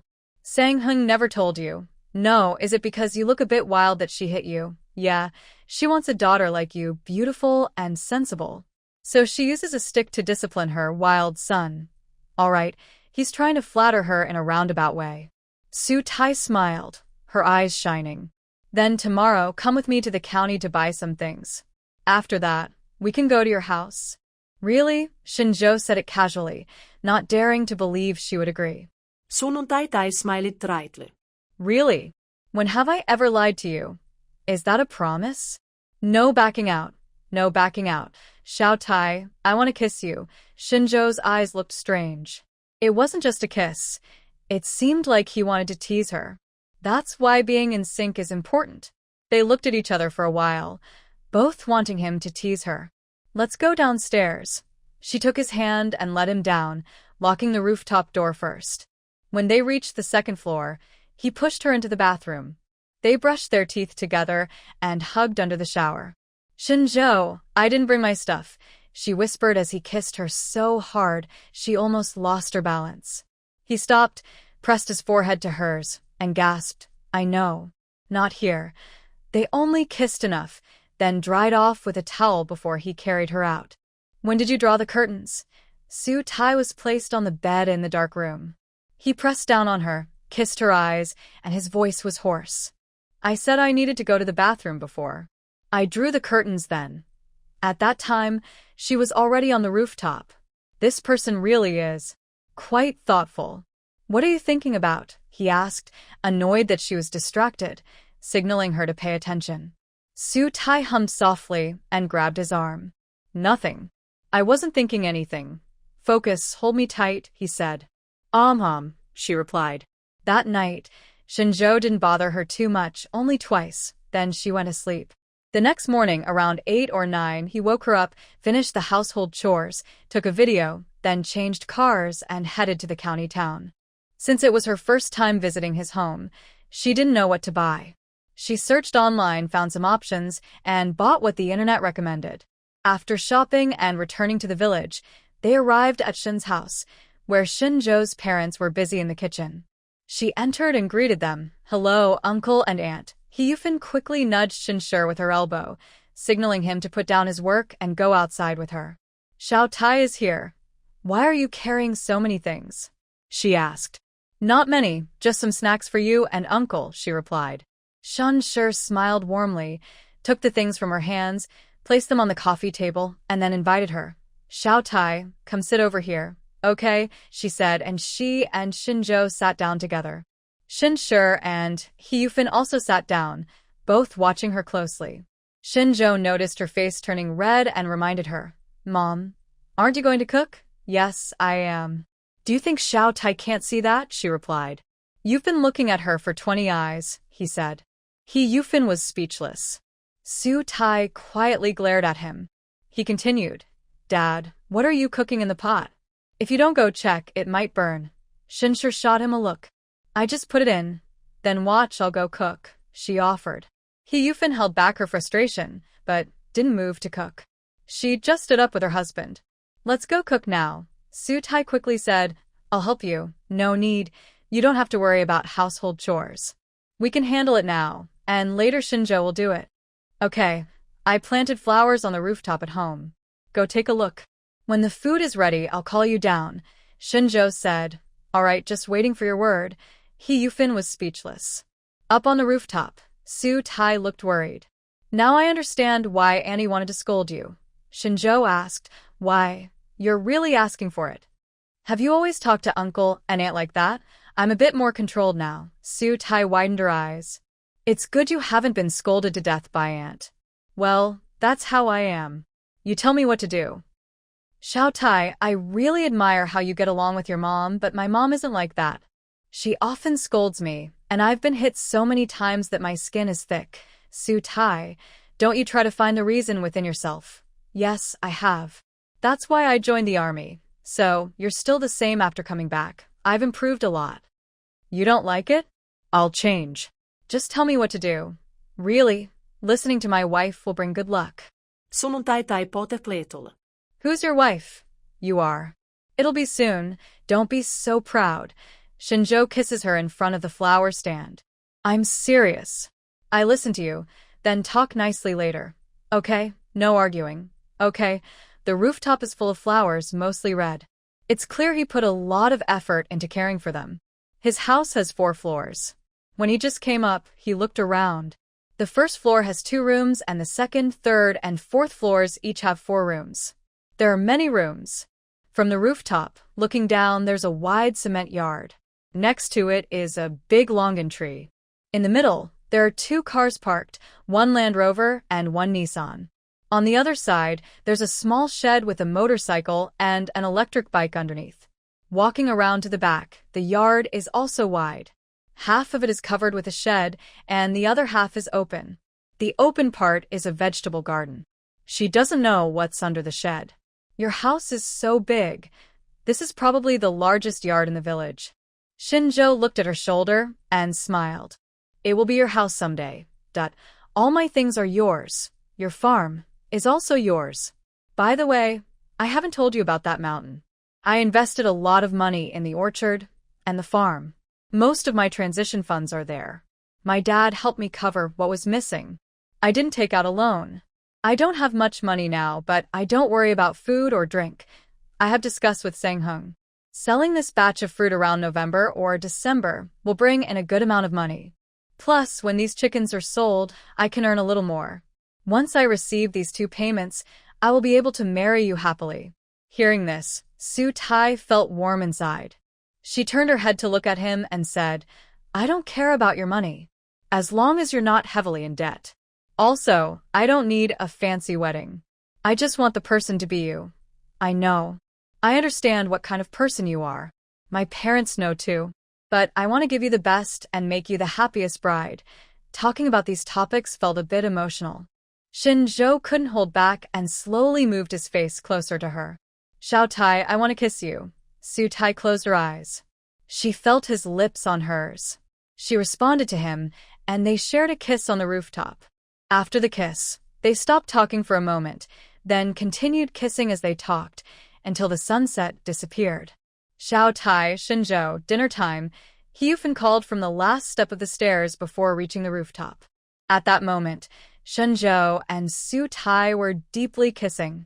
Her voice startled him, and they quickly parted. Okay, I'll be right there. He responded immediately after they separated, and he also wiped the corner of Su Tai's mouth. Annie is really knowing when to stop, right? You know not to come up, so you just call from inside. It's your fault, always teasing me. Shen Zhou pinched her waist and chuckled softly. Yes, it's my fault. No need to thank me. If you don't have time, come back and eat with Shen Zhou. If you come, I'll be happy. Shen Zhou takes a sip of soup, laughs softly, and says with a slightly sour tone, See, I've never enjoyed this kind of treatment. Usually, I just leave my food there, eat if I want, and ignore it. Heufan smiles brightly. You're lucky to have food at all. Different treatment. Oh, I see. Su Tai secretly giggles and kicks him under the table with her foot. He turns his head. Why? Su Tai signals with her eyes. Didn't you say you'd listen to me? Shen Zhou. I forgot. Sunnuntai. After being reminded, he remembers, and then quietly eats. Whatever Heufan or Shen Zhou say, he just responds with hum, or okay. After finishing the meal, everyone rushes to wash the dishes. Shen Zhou stretches out his arm and stops everyone. Don't fight with me. You won't win. Just sit over there and eat fruit. Su Tai opens her mouth to speak, but Heufan pulls her away. Okay, let him do the work. He's pretending. Usually, he doesn't wash dishes, but you're the only one who makes him do it, Shen Zhou. Is there such a thing as sabotaging like this? Shen Zhou holds back his laughter and looks at his son. Today is your day. The Shen family's living room is spacious, twice as large as Su Tai's home. The TV is very big, probably over 85 inches, and there's a full sound system. Everything you could want. Heufan sits down and turns on the TV, finding the same drama they watched before, and then they start chatting. People of this age group rarely watch ancient costume dramas. Su Tai sees the gods, celestial beings, and glowing palaces, and feels dizzy from the brightness. Xiao Tai, want some fruit? There are mangoes, apples, and bananas on the table. They just finished eating and are too full to eat anything else. Su Tai directly says, Annie, I can't eat anymore right now. Then just watch TV for a while. Saving the world, destroying heaven and earth, being a sacrificial offering. Su Tai can't stand watching these scenes and keeps glancing at Shen Zhou, washing dishes in the kitchen. Shen Zhou also doesn't watch this type of drama and is busy playing on his phone. He Yufun is engrossed, completely immersed in the handsome men and beautiful women atmosphere. Shen Zhou finishes washing the dishes, comes over, and taps Su Tai's head from behind the sofa. She turns her head and sees his smiling face. Do you want to go for a walk? She responded with her mouth. Is that okay? Just now, Yufin was immersed in the story, but suddenly, she turned her head. Go ahead, go ahead. Take a walk around, then come back for fruit. Okay, Shen Zhou replied quickly. When they left his house, it was completely dark outside. Under the streetlights, small insects gathered in a dark swarm, but there were no people overhead. Su Tai was holding his hand, slowly walking toward the village entrance. The road from her house was different. Their homes were at opposite ends of the village. From this side, the scenery was similar, but there was a river along the way. This river was fun during the rainy season. Many people would swim there. It took a long time to walk from Su Tai's house to this point, but Shen Zhou's house was close, and they reached the riverbank quickly. If it were still daytime, it would be lively. Adults would be swimming and playing in the water with children. But when the river's water level rises, it becomes quite deep, and people who aren't good swimmers wouldn't dare to swim. Only play by the riverbank. Imagine this. With a splash, several children jump into the water, splashing water everywhere. Only skilled swimmers jump in like little fish. Su Tai had always admired this. There must have been many people swimming here earlier. I wish I could swim freely in the water like them.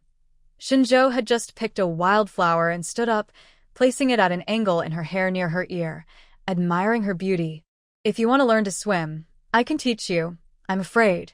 With me here, what's there to be afraid of? It's just fear. There's a proper swimming pool in the county. I can take you there first to learn, then you can come here to swim. Su Tai's eyes twinkled as she teased him. Are you up to something?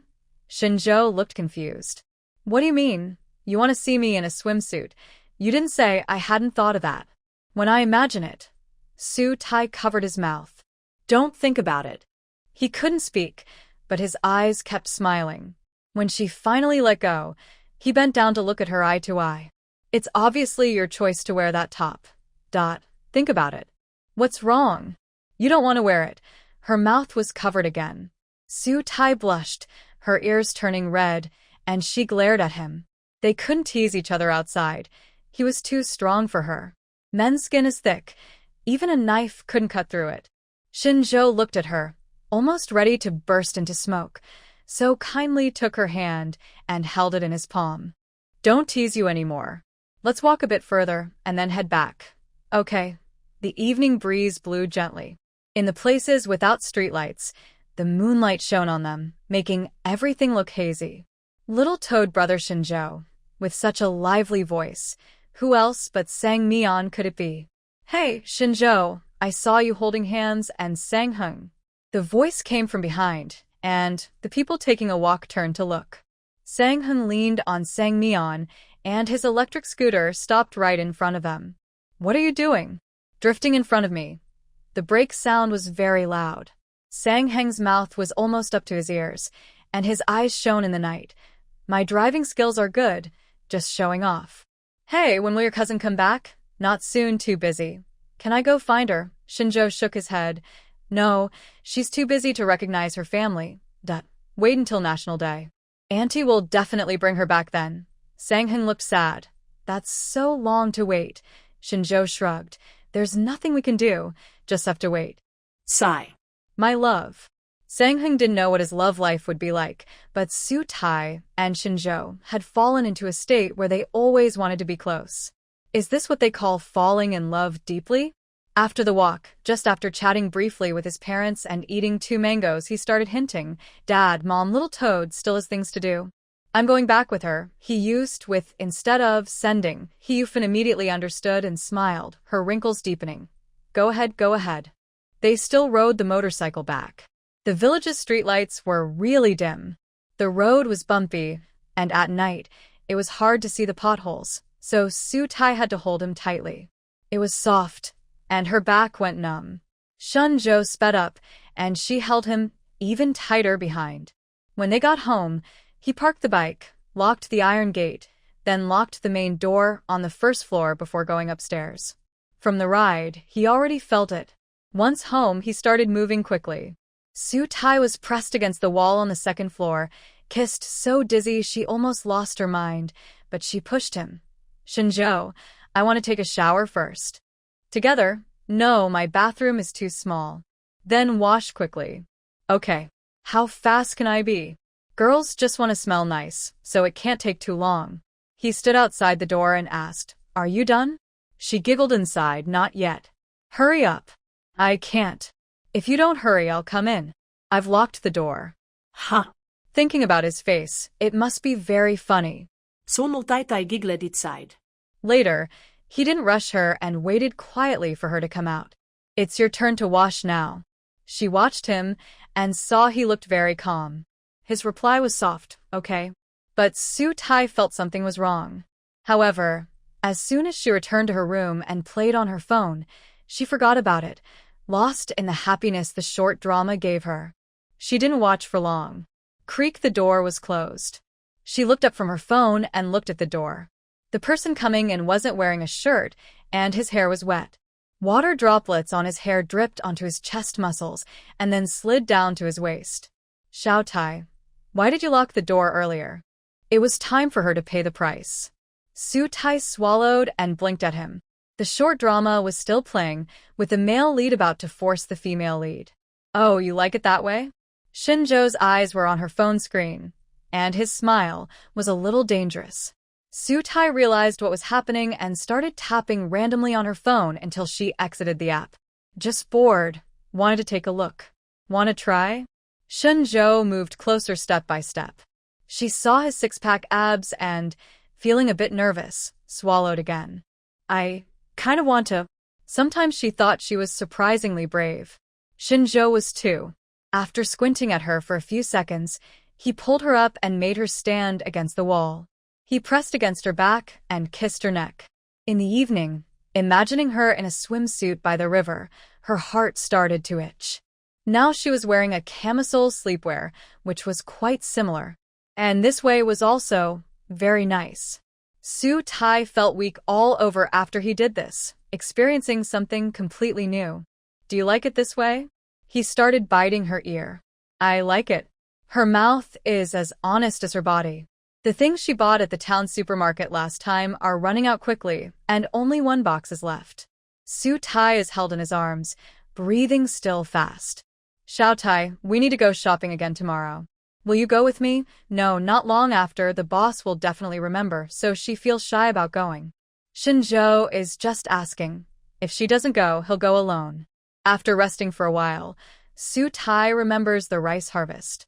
She slips out of his arms and asks, Is your family harvesting rice tomorrow? Yes. Then you won't come to eat tomorrow? Who said that?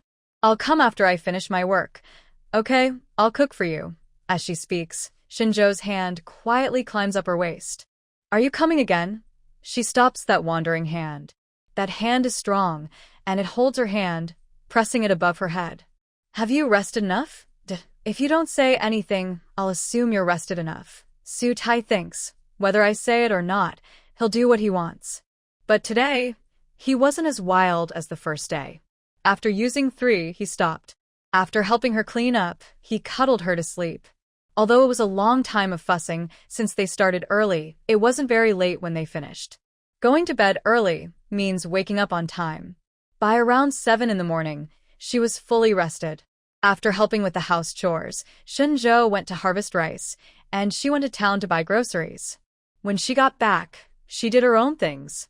At noon, he returned for a meal. After eating, he went out again, and she continued editing videos. Around 3 in the afternoon, he called and said he was going to the mountain and would be back around 7. She timed everything to cook, finishing the meal just before he returned, so they could eat together. Looking outside, it was completely dark, and she didn't hear the sound of the motorcycle. She moved a stool to sit in the front yard, eating the remaining longans. Her phone buzzed. She thought it was him, but when she checked, she saw it was an old colleague. Xue Xiaoling. Su Tai, how are you doing now? Seeing the message, she realized she hadn't posted much on social media since returning to the country, and her platform account's old colleagues didn't know how she was doing. After thinking carefully about her words, she responded back. Just recently came back, and I still feel comfortable. Xue Xiaoling, will you look for a job again in the future? She didn't want to tell others about filming videos, but she wondered how she would survive if she didn't go out to work. So she kept her answer vague. Not sure yet. I still have some savings. Maybe in a year or 2 I'll decide. Xue Xiaoling, aren't you worried it will be hard to find a job again then? Taihua, I can't think about that right now. I just want to make myself feel better. Xue Xiaoling, I really envy your good attitude. I can't do that. I hate that old man, but I still don't dare to quit my job.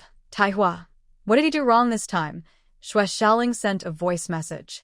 Su Tai opened it and could hear her anger through the phone. He's got a new girlfriend who took over your job, and oh my, she can't do anything. She just leaves everything for me to do. When I can't finish, I send it back to her, and she goes crying to the old man. Then he starts criticizing me. It's so frustrating. I almost quit that day, but I thought about my salary and held back.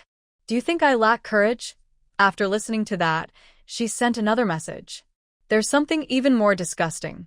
He and his new girlfriend are living together in the dorm, and they make noise every night. I wonder what medicine he's taken. How can he still act like that at his age? Su Tai replied with a voice message. He lives upstairs from you. Can you change rooms? Xue Xiaoling.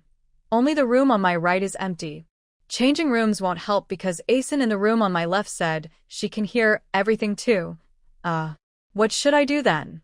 Just bear with it. I'm saving money like you. When I have enough, I'll quit and go back to the county to live with my grandma. Okay, keep going. You can do it. Thanks. Right after they finished chatting, Shen Zhou came back, carrying a big bag of longans. Why are you waiting here? No mosquitoes. Su Tai waited for him to come in and went to close the iron gate. I put on mosquito repellent and I kept moving my feet, so I haven't been bitten yet. Really? If mosquitoes don't bite you, then I will. Can't bear to part. Just give me a quick kiss. He came back late and was very hungry, eating his meal quickly and eagerly. Su Tai frowned as she watched him. You shouldn't eat so fast when you're hungry. It's bad for your stomach. He stopped eating, chewed his food vigorously, and after swallowing said, Am I looking bad? Not at all. A handsome guy eating heartily looks good. I just worry that it might upset your stomach. Then I'll eat more slowly. At home, he fully followed the advice to listen to his wife. He slowed down his eating, and his eyes had free time to look at the person beside him. The girl's long hair was clipped up with a light purple shark clip. A few strands of hair fell across her forehead. Her eyebrows were thin and gentle, her nose not very high, but perfectly matched her small nose. I especially liked her mouth. Her lips were pretty and soft, with a natural cherry blossom color even without lipstick, and she looked very healthy. She ate politely, chewing slowly and carefully, completely different from him. Xiao Tai, he called her. Sunun taitai vos pikkin vegetables. After putting them in her bowl, she looked up at him. What? Why do you look so beautiful? That I'm serious. Why are you saying this while we're eating? I just want to tell you that I might have liked you even earlier than I thought. Her heart started beating faster. Su Tai looked a bit stunned. What do you mean? He had said he liked her for 10 years, but if it was earlier, they hadn't even met. How could he like her then? She couldn't understand, and she waited quietly for his explanation. Shen Zhou put down his chopsticks. His finger gently traced her eyebrows and stopped near her cheekbones. Before I attended Sang Heng's birthday party, I saw you. When I just returned to the village, one evening my mom took me for a walk in the rice fields. Near the village entrance, there were 3 banana trees, and under them, a girl was sitting doing something. I didn't know what I was thinking at the time, and I shouted. The girl was startled and looked back, but she quickly turned away. That was the first time I saw you. I thought you looked pretty even then. Later, when I went to school, I would sometimes think of your eyes. Su Tai had a pair of smiling eyes, curved like a crescent moon. Later, at Sang Heng's birthday party, he saw her and immediately remembered her. His heart started to race, but he didn't realize it at the time, so he thought his feelings were just from the party being fun. Looking back now at those eyes, it reminds him of that moment. Thinking carefully, he believes that was really his first time feeling this way. Hearing this, Su Tai was stunned. She tried hard to remember and finally recalled what he had said. Was that person you that day? Yes. Surprised. Quite surprised. Do you know what I was doing that day? What were you doing? Shen Zhou suddenly had a bad feeling. Sure enough, as soon as Su Tai spoke, he shut down. My garnet bracelet broke. My mom gave it to me. I was looking for it when you called me. I was holding 2 stones in my hand, and when you startled me, I dropped them all. I spent at least 2 hours looking for them that day. That night, I scolded you for a long time. I even cursed that no girl would like you in this life. Wow, you're really asking for trouble. Shen Zhou leaned in, closed his eyes, and said, then hit me if you want. Su Tai didn't hit him but pinched his face hard enough to leave a mark. You're really asking for it. If I were your mom, I'd have scolded you too. Go ahead. You're impossible. After pinching him, she felt a bit guilty and gently rubbed his face with her palm. His face was close to her hand, and he smiled. I like it when you rub my face. Then next time, I'll pinch you and rub you? Sure, but can I also ask you to rub other places? Su Tai squinted and looked down. Are you starting to think again? Shen Zhou looked straight forward. Whenever you touch me, I want more. It's addictive. Stop thinking. Time to eat. Okay. Although she was angry earlier, hearing him say that today made her happy. Her mood improved, and she hummed a song while folding clothes. Shen Zhou finished washing the dishes and came upstairs. She was folding clothes in the bedroom, including his. Do you have a shirt? She asked, tilting her head to look at him as he entered the room. He leaned against the wall covered with awards and replied, yes. I wear some for certain occasions. Would it be tight on you? What do you mean? Your muscles are quite big. When he wore short sleeves, his arms looked bulging and his shoulders were broad. Shen Zhou smiled. Do you want to know if I have the right size? And I am not like a bodybuilder. My body shape is quite common. Not common. Su Tai folded her clothes and looked up seriously to discuss with him. In real life, I haven't seen anyone with a body like yours. Brother Songheng's looks more average. That's because you haven't seen what's underneath. Songheng wears clothes that make him look slim, but without them, he's muscular. He's just not as big as me. Songheng is a few centimeters shorter than Shen Zhou. The exact height difference isn't known, but he looks like a darker scholar. So, when she heard Shen Zhou describe him this way, she was a bit surprised. But she doesn't care about others' body shapes or judge them as good or bad. She just wanted to tell Shen Zhou that his body type is still quite rare. Hearing this, Shen Zhou smiled and quickly put the folded clothes into the wardrobe, then pulled her downstairs. Where are we going? It's a bit strange to go upstairs at this time. Shen Zhou didn't tell her right away. When they reached the first floor, he said, I'm making a Longan Oolong iced tea for you. Longans are available now. Where did you get the iced tea? Shen Zhou opened the bag with Longans inside. There was a bottle of Oriental Leaf Black Oolong tea. Su Tai smiled. The small village supermarket doesn't sell this. When did you buy it? When I bought that, I also bought a bottle of this and many boxes of that. Are you buying wholesale? Thinking about it. Next time I'll buy a whole box. Talking about adult stuff, Su Tai felt both shy and thought he made a good point.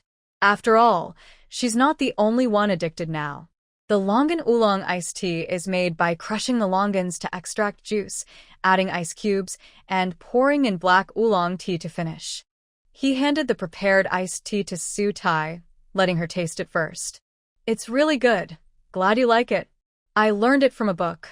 Too bad I couldn't find green grapes. They make it even better.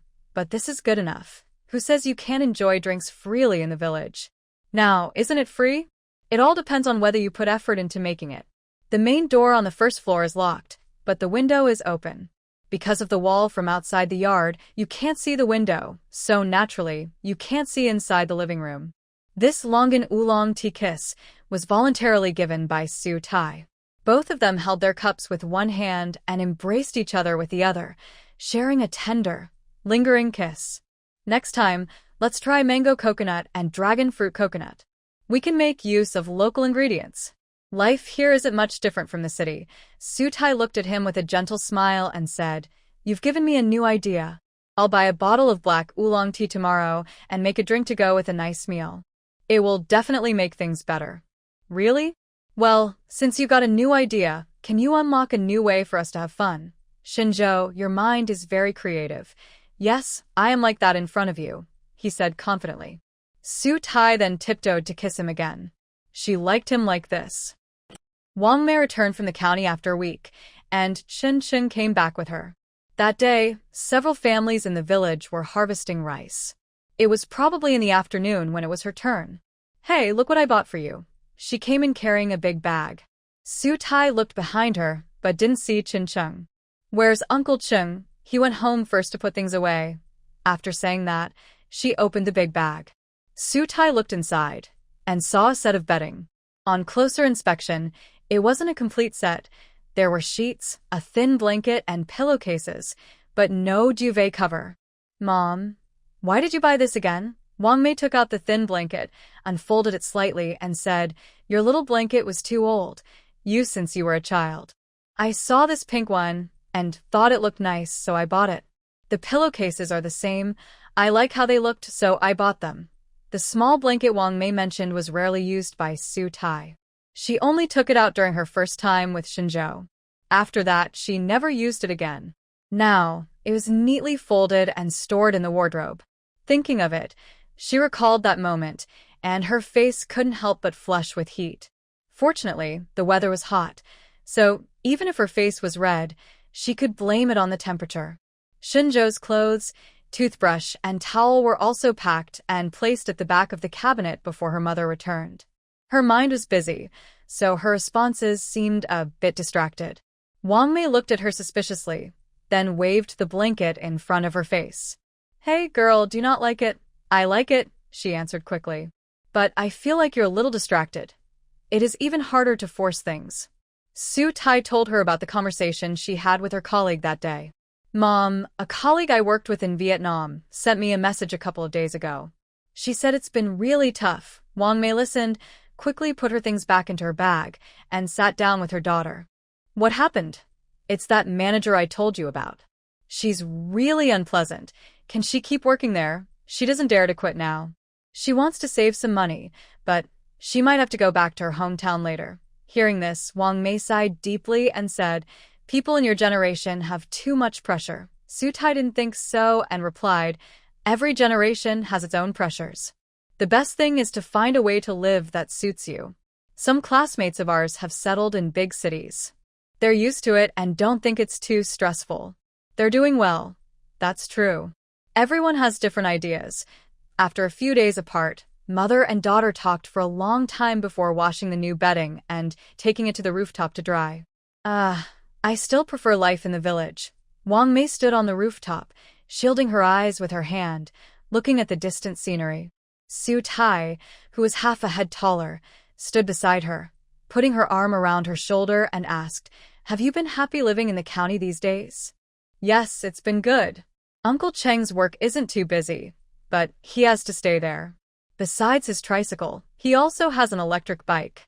I usually ride it to buy groceries. When I get back, there's not much to do, so I watch TV shows on my phone. Is it boring?" "Honestly, yes.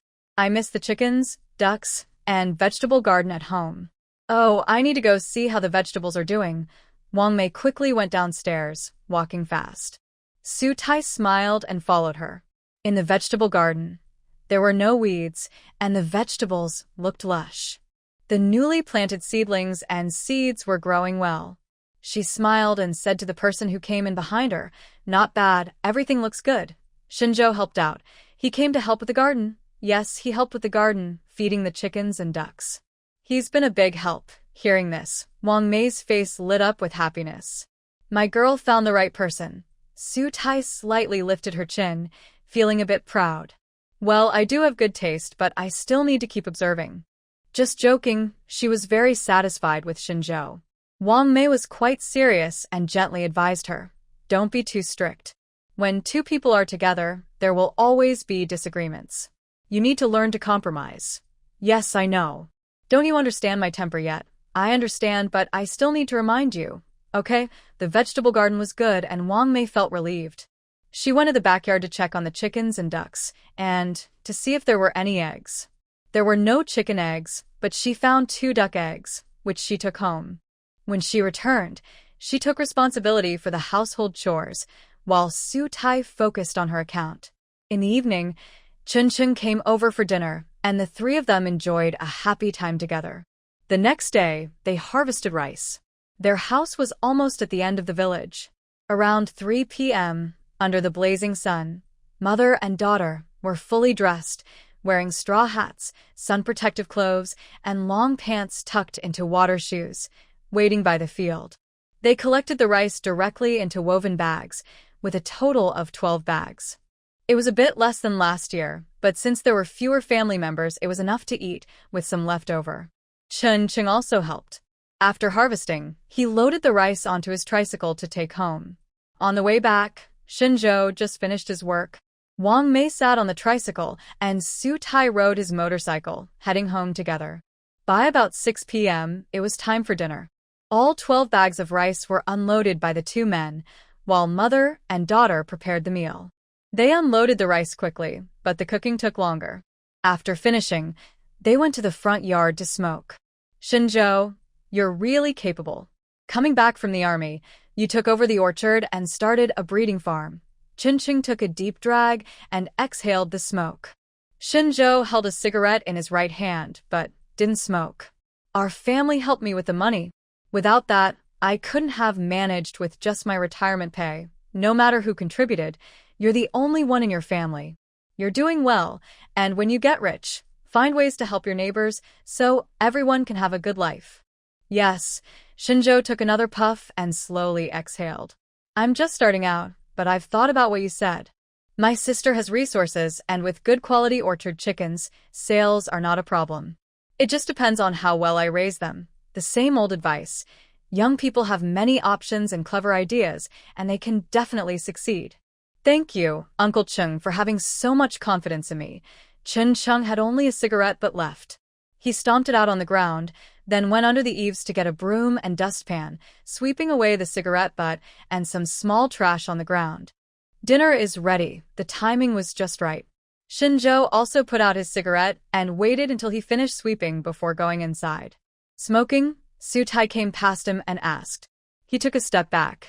I was smoking with Uncle Chung. I'll stay away from you. Su Tai moved closer and lowered her voice. No need for that.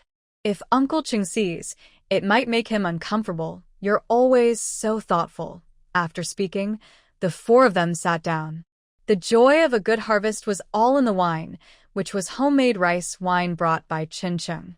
It wasn't made by him, but by his co-workers. Why is it this color? Su Tai sniffed the glass of rice wine. It smelled very fragrant, but it wasn't clear. It had a dark tint. Chen Chung smiled. Made with black rice. It's sweet. I think you like it. After he finished speaking, the 4 of them clinked their small glasses and took a sip. Wang Mei praised. It's smooth and sweet. Very tasty. I like it too. This kind of drink is perfect for small gatherings with friends.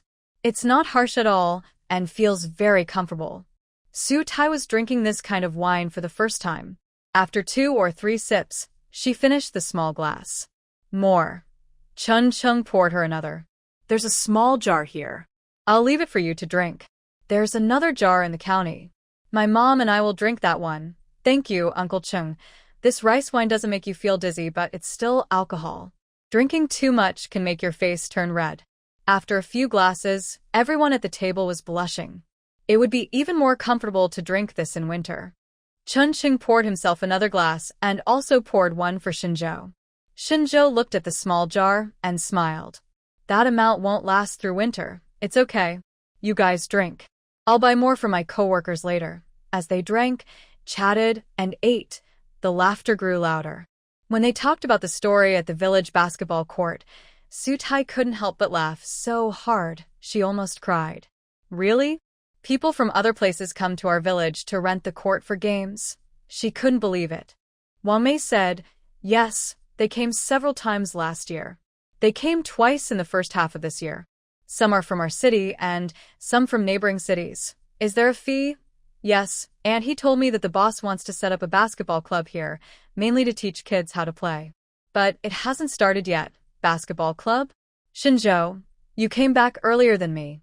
Have you seen them play? Su Tai turned her head to the person beside her. Shen Zhou shook his head. I haven't seen it since I returned. Sang Hung and my parents haven't mentioned it either. I really want to see it. If someone comes to play, the village will be lively.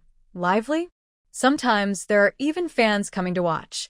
That would be amazing. Yes, when we talk about this, we wonder where those people see our open-air court. Chun Chung heard this and smiled. Who cares where they look? If someone comes to rent our court, our village will earn money.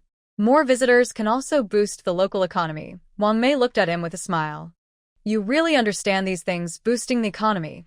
The boss said that when people come, they also spend money at our small supermarket and milk tea shop. That helps the economy. That makes sense. Hopefully, more people will come in the future. After discussing this, Su Tai remembered someone. After finishing her meal and washing the dishes, she sat in the front yard with Shen Zhou, enjoying the breeze and chatting with Sang Meon on WeChat. Tai Hua, why didn't you tell me about the basketball games in the village? 3 bunnies. What's there to say? Tai Hua, my mom said someone wants to set up a training base for kids to play basketball with a coach. That sounds perfect for you. 3 bunnies. Hey, I asked about that. It's not happening anytime soon. Tai Hua, that's a pity. It's a good opportunity for you. 3 bunnies. I know. I've been in contact with the boss. If it works out, I can get involved. Tai Hua, hope everything goes smoothly. 3 bunnies. Hope so. By the way, my short video has been viewed by many and received lots of good comments. Tai Hua, congratulations. I'll check it out and give you a like. 3 bunnies. Thanks. After chatting, Sutai switched to a book and watched Sang Meon's video. It's much better than before, especially because she plays basketball so stylishly. Shen Zhou also saw it and moved closer with interest to watch. How about that? San Mian is really impressive, right? Impressive.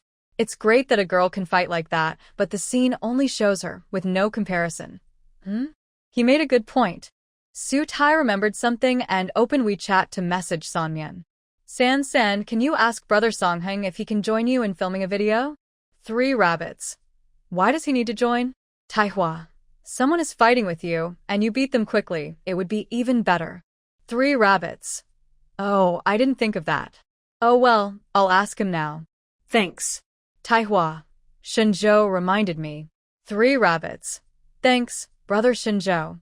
Next time, let my brother pay again, so we can have barbecue. Su Tai handed her phone to Shen Zhou, letting him read the message himself. After reading, he smiled.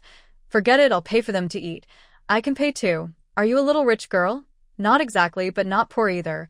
Who's poor? Wang Mei and Chin Chung came out, each with a chair, sitting in the yard. No one is poor. We all work hard. Su Tai looked at her family and boyfriend, feeling like she was celebrating the Mid-Autumn Festival. This feeling was her favorite. Mom, Uncle Chung, are you going back to the county tomorrow? Yes, I have to go. I've finished my leave for this month. Your mom doesn't want to go with me.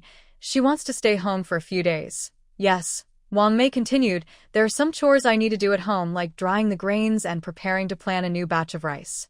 I'll do those first, then come back. I'll pick you up when I return.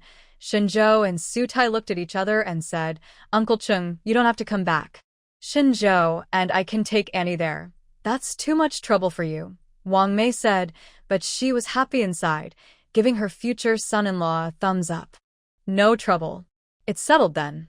Okay. It wasn't a full moon night, but everyone talked late into the night before going to rest. Chun Chung lived next door, just a few dozen meters away, and it was an easy walk home. Su Tai saw Shen Zhou off at the door. When no one was around at night, he quickly kissed her on the face. Just now I was sweating. I haven't washed my face yet. Smells nice, don't worry. Nonsense, I'm all sweaty and greasy. Shen Zhou leaned down close to her ear and whispered, we both sweat when we're together, and you smell nice. I mean it. Su Tai poked his chest with her finger. Are you thinking about that again? He nodded. Yes. It's only been one night. I think about it every day. Thinking about it didn't help. Even if Wang Mei wasn't home, it still wouldn't work. Su Tai wasn't feeling well. The first 2 days were uncomfortable. She felt weak and didn't want to do anything except record her videos. Most of the time, she just rested in bed. When Shen Zhou came to see her, he felt sorry for her and kissed her forehead several times. Does it hurt this much every time? Su Tai missed his arms around her. She asked him to sit by the bed, leaned against him, and said softly, not every time, but sometimes it's like this. Is there any way to make it better? If it hurts too much, I take some medicine. But I heard that after getting a boyfriend, it might get easier. I don't know if that's true. Shen Zhou gently squeezed her arm and rubbed his chin against her hair. Well, you have me now, and it doesn't seem to help much. Maybe it's because we haven't been together long enough. Let's look it up later. If it's true, then I'll. He stopped halfway through his sentence. Su Tai guessed what he meant and couldn't help laughing as she pulled away from his arms. You mean you'd stay with me every night? I'd like to, but I'm afraid you couldn't handle it. You're right, I really couldn't. They both laughed. By the third day, Su Tai felt much better and helped Wang Mei collect the rice. After 3 days of sunshine, the rice was dry and ready to be packed into bags again. There wasn't much rice left in the jar, so Shen Zhou helped carry half a bag to the mill in the village. The new rice was soft and fragrant, and Su Tai ate a full bowl. It's a pity Shen Zhou can't eat with us today, Wang Mei said as she cleaned up the dishes. He can't help it. The nets on the mountain keep getting torn, and they always find them broken in the morning. He, Sang Heng, and Uncle Hai have to stay up there for a few days to see what's going on. Did someone steal the chickens? Shen Zhou's chickens hadn't been raised for long, so whoever took them probably didn't eat them. They must have taken them home to raise. Who would do something so mean? The mother and daughter couldn't remember seeing anyone like that in the village. They had been watching for 3 days without any news. On the 4th day, Su Tai and Wang Mei were about to go to the fields when Sang Heng rode over quickly on his electric scooter, moving so fast it seemed like he was flying. There was a red liquid on his shoulder. Wet then dry, blood.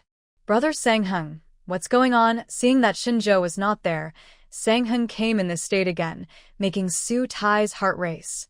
His hair was messy, his lips pale, and his voice trembled badly. Xiao Tai, listen to me calmly. Last night, the 3 of us were on the mountain guarding the night when someone tried to steal chickens. They weren't from our village. We fought them, but they had weapons. Shen Zhou didn't expect that. They stabbed his arm and also poked him in the back. He's still in the town hospital, and the doctor said he needs to stay in the hospital. His parents went to the county today. I didn't dare call them first, so I came to tell you.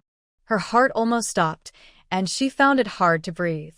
Everything around her turned black, and her mind was blank. Wang Mei stayed calm, pushed her gently, and called her name to wake her up.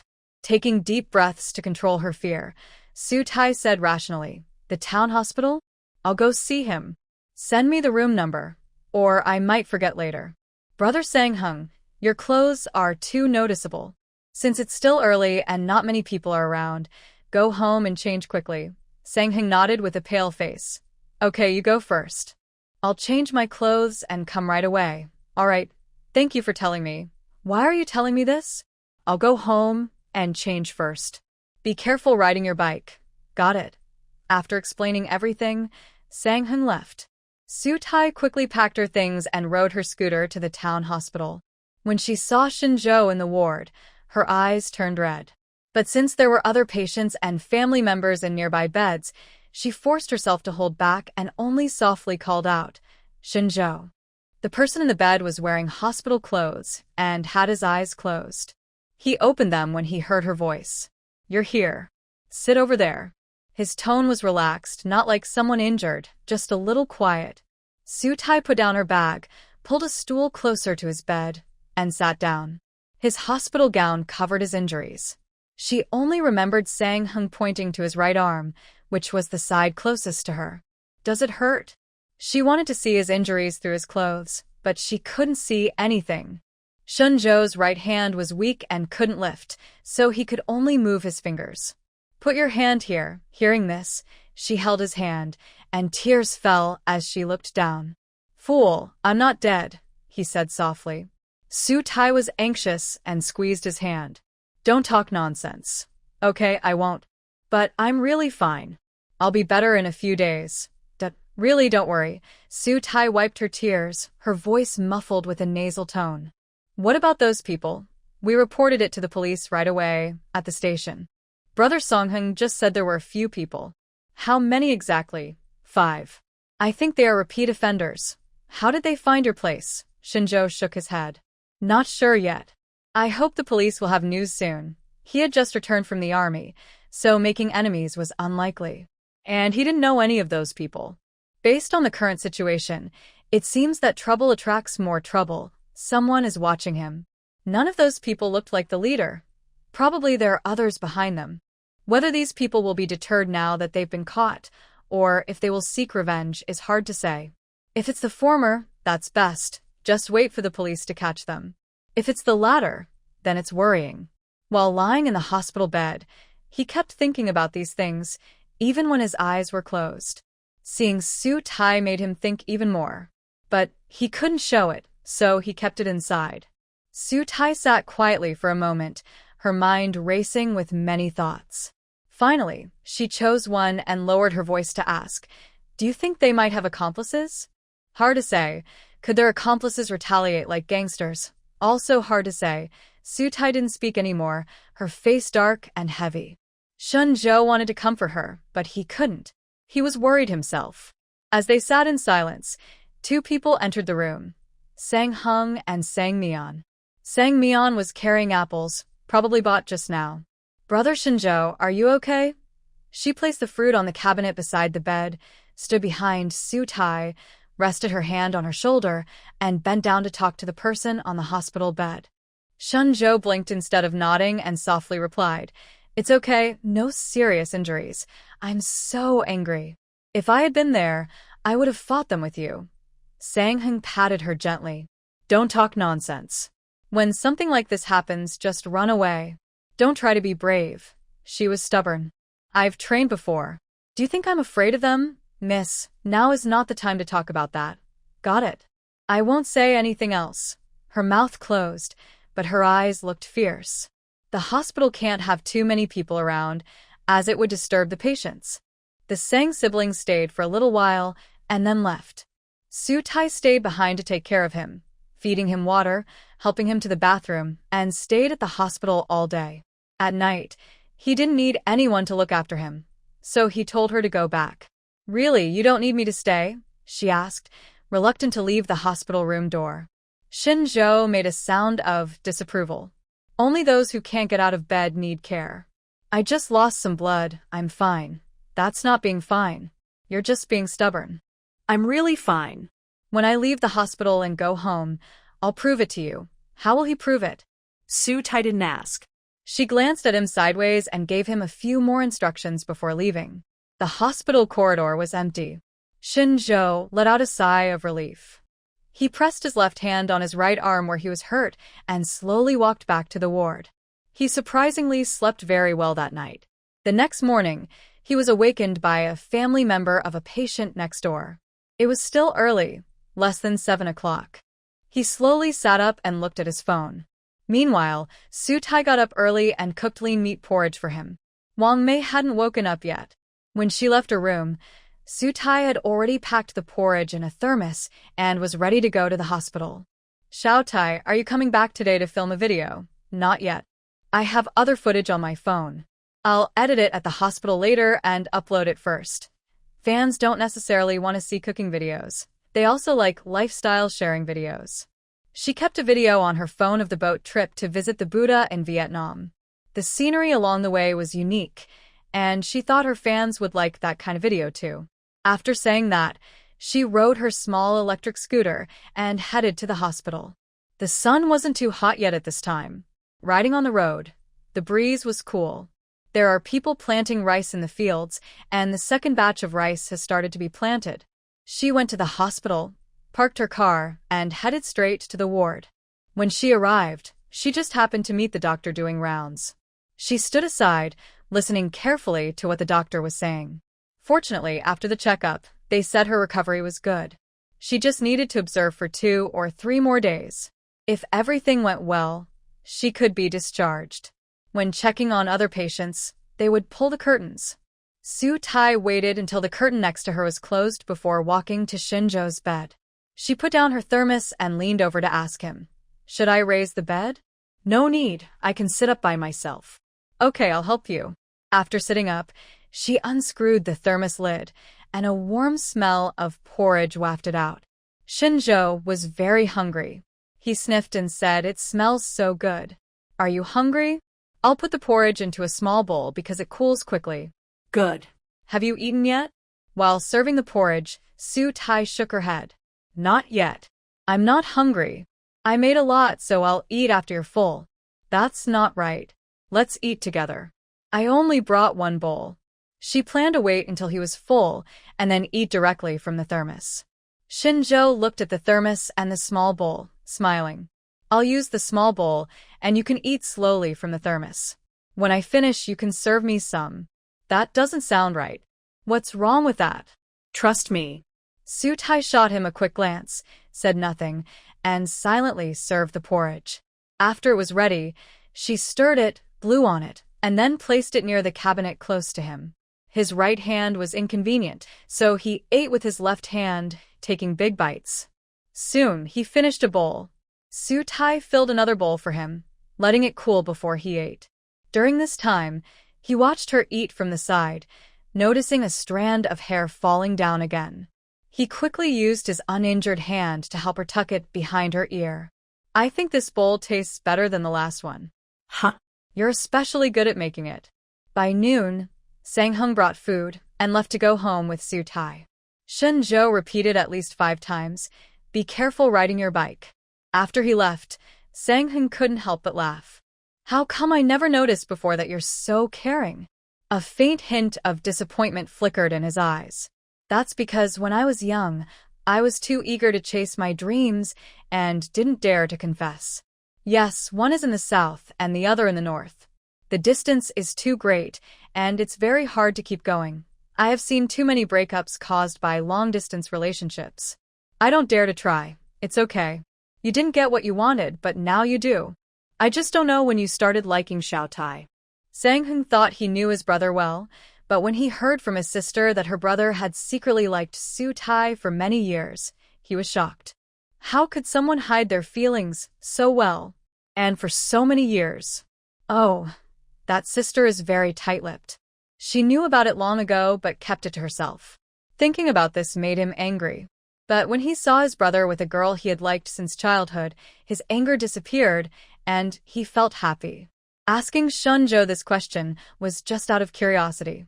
Shen Zhou smiled slightly and recounted the first time he saw Su Tai, as well as what happened at his birthday party. That early, Sang Hung was surprised. Yes, very early. You really can hide your feelings. What can I do if I can't? That's true. When I left the army, I felt cold inside. I never thought I would meet Su Tai again. But I was lucky. Not long after I returned, she came back too.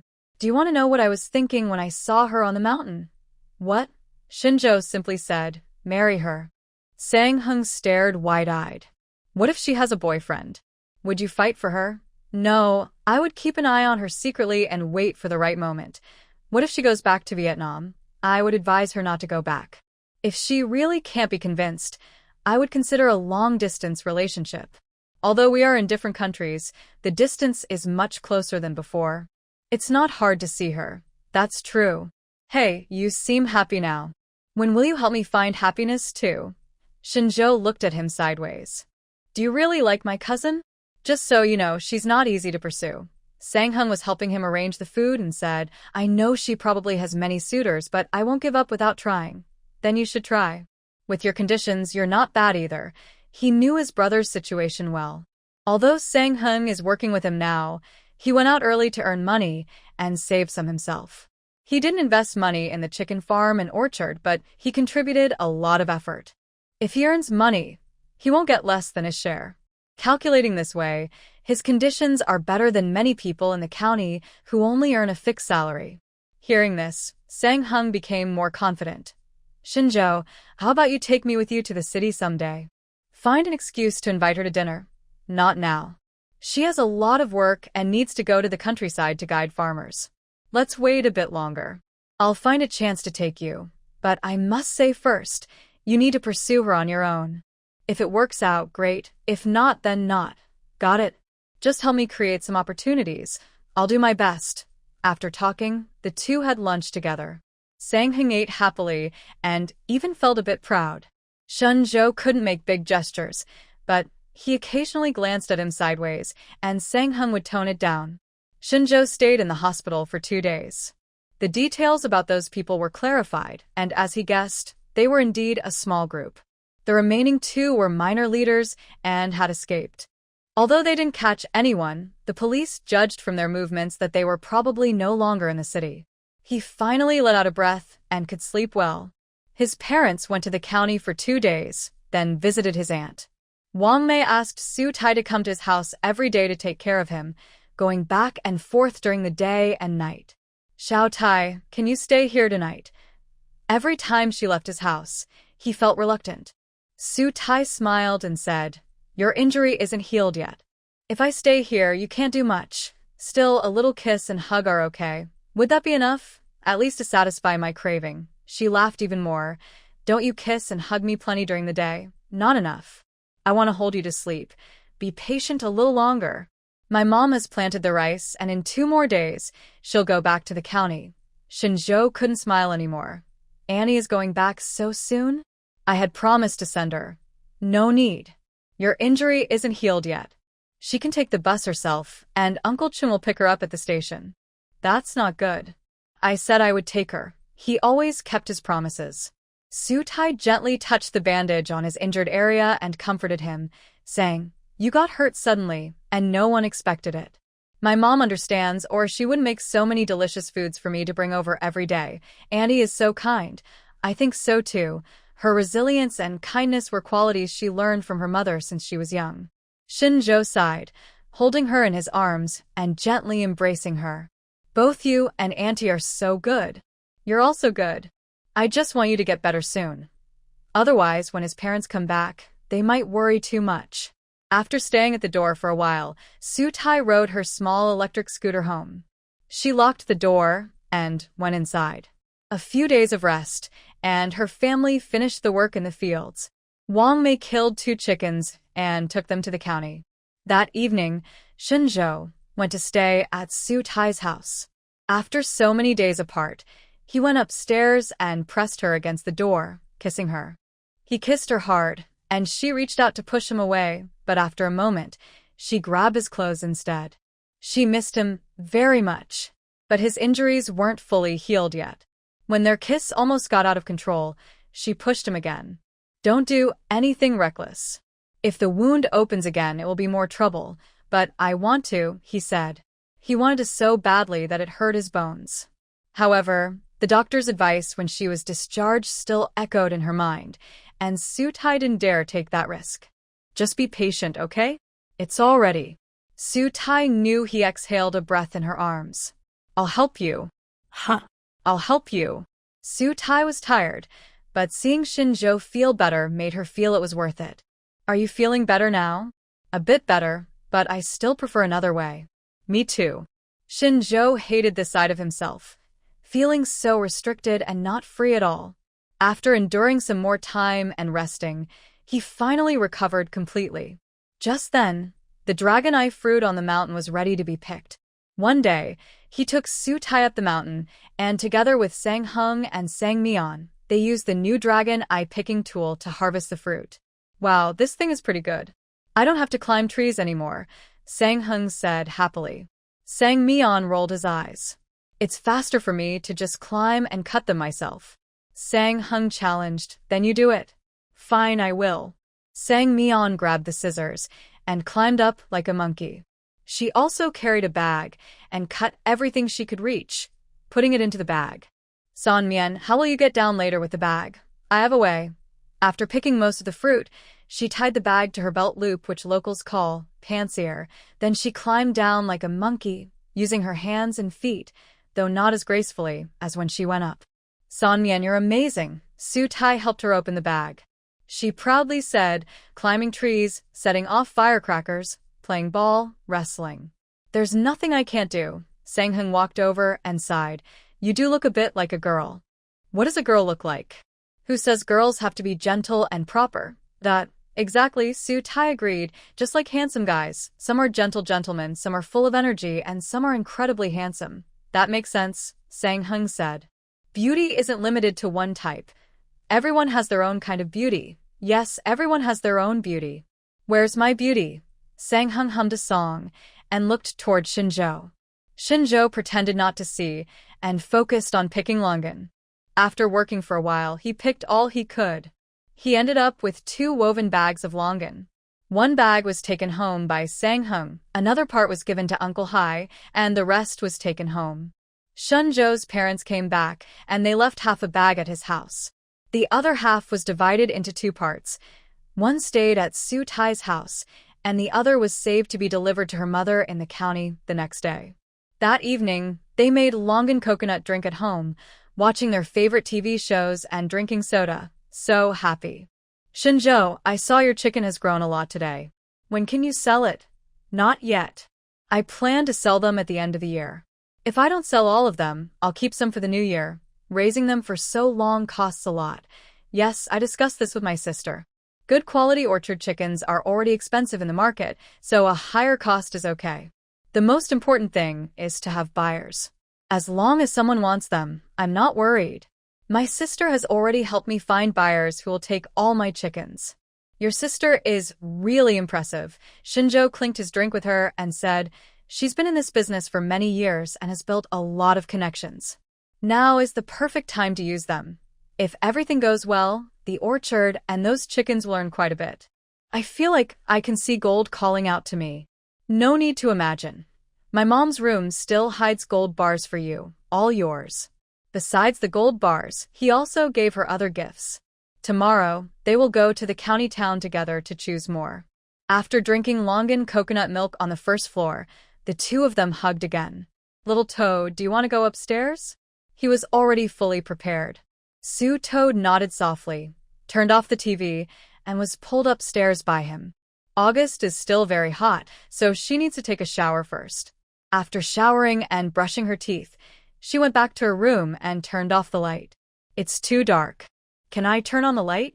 He started making requests as he kissed her. They had turned on the light before, and Su Toad didn't mind. She nodded. The old house's design was outdated, with only a switch near the door. Shen Zhou went to turn on the light and then came back.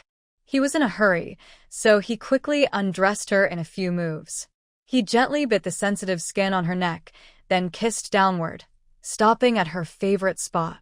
Su Toad's body felt numb and soft, her breathing becoming irregular. Do you miss me? He bit her lightly. She took a deep breath, her voice soft and shy. I miss you too. He pressed his lips to hers, showing her how much he missed her through his actions. 1 time wasn't enough. 2 times was a bit forced, but 3 times satisfied them both. Shen Zhou held her in his arms, kissing her again and again. Su Toad pushed him gently. If you kiss me again, I'll start to miss you. Then keep missing. I'm tired. I've exerted myself. She had been with him for so long. He still had plenty of strength. When Su Toad was feeling hazy, she wondered.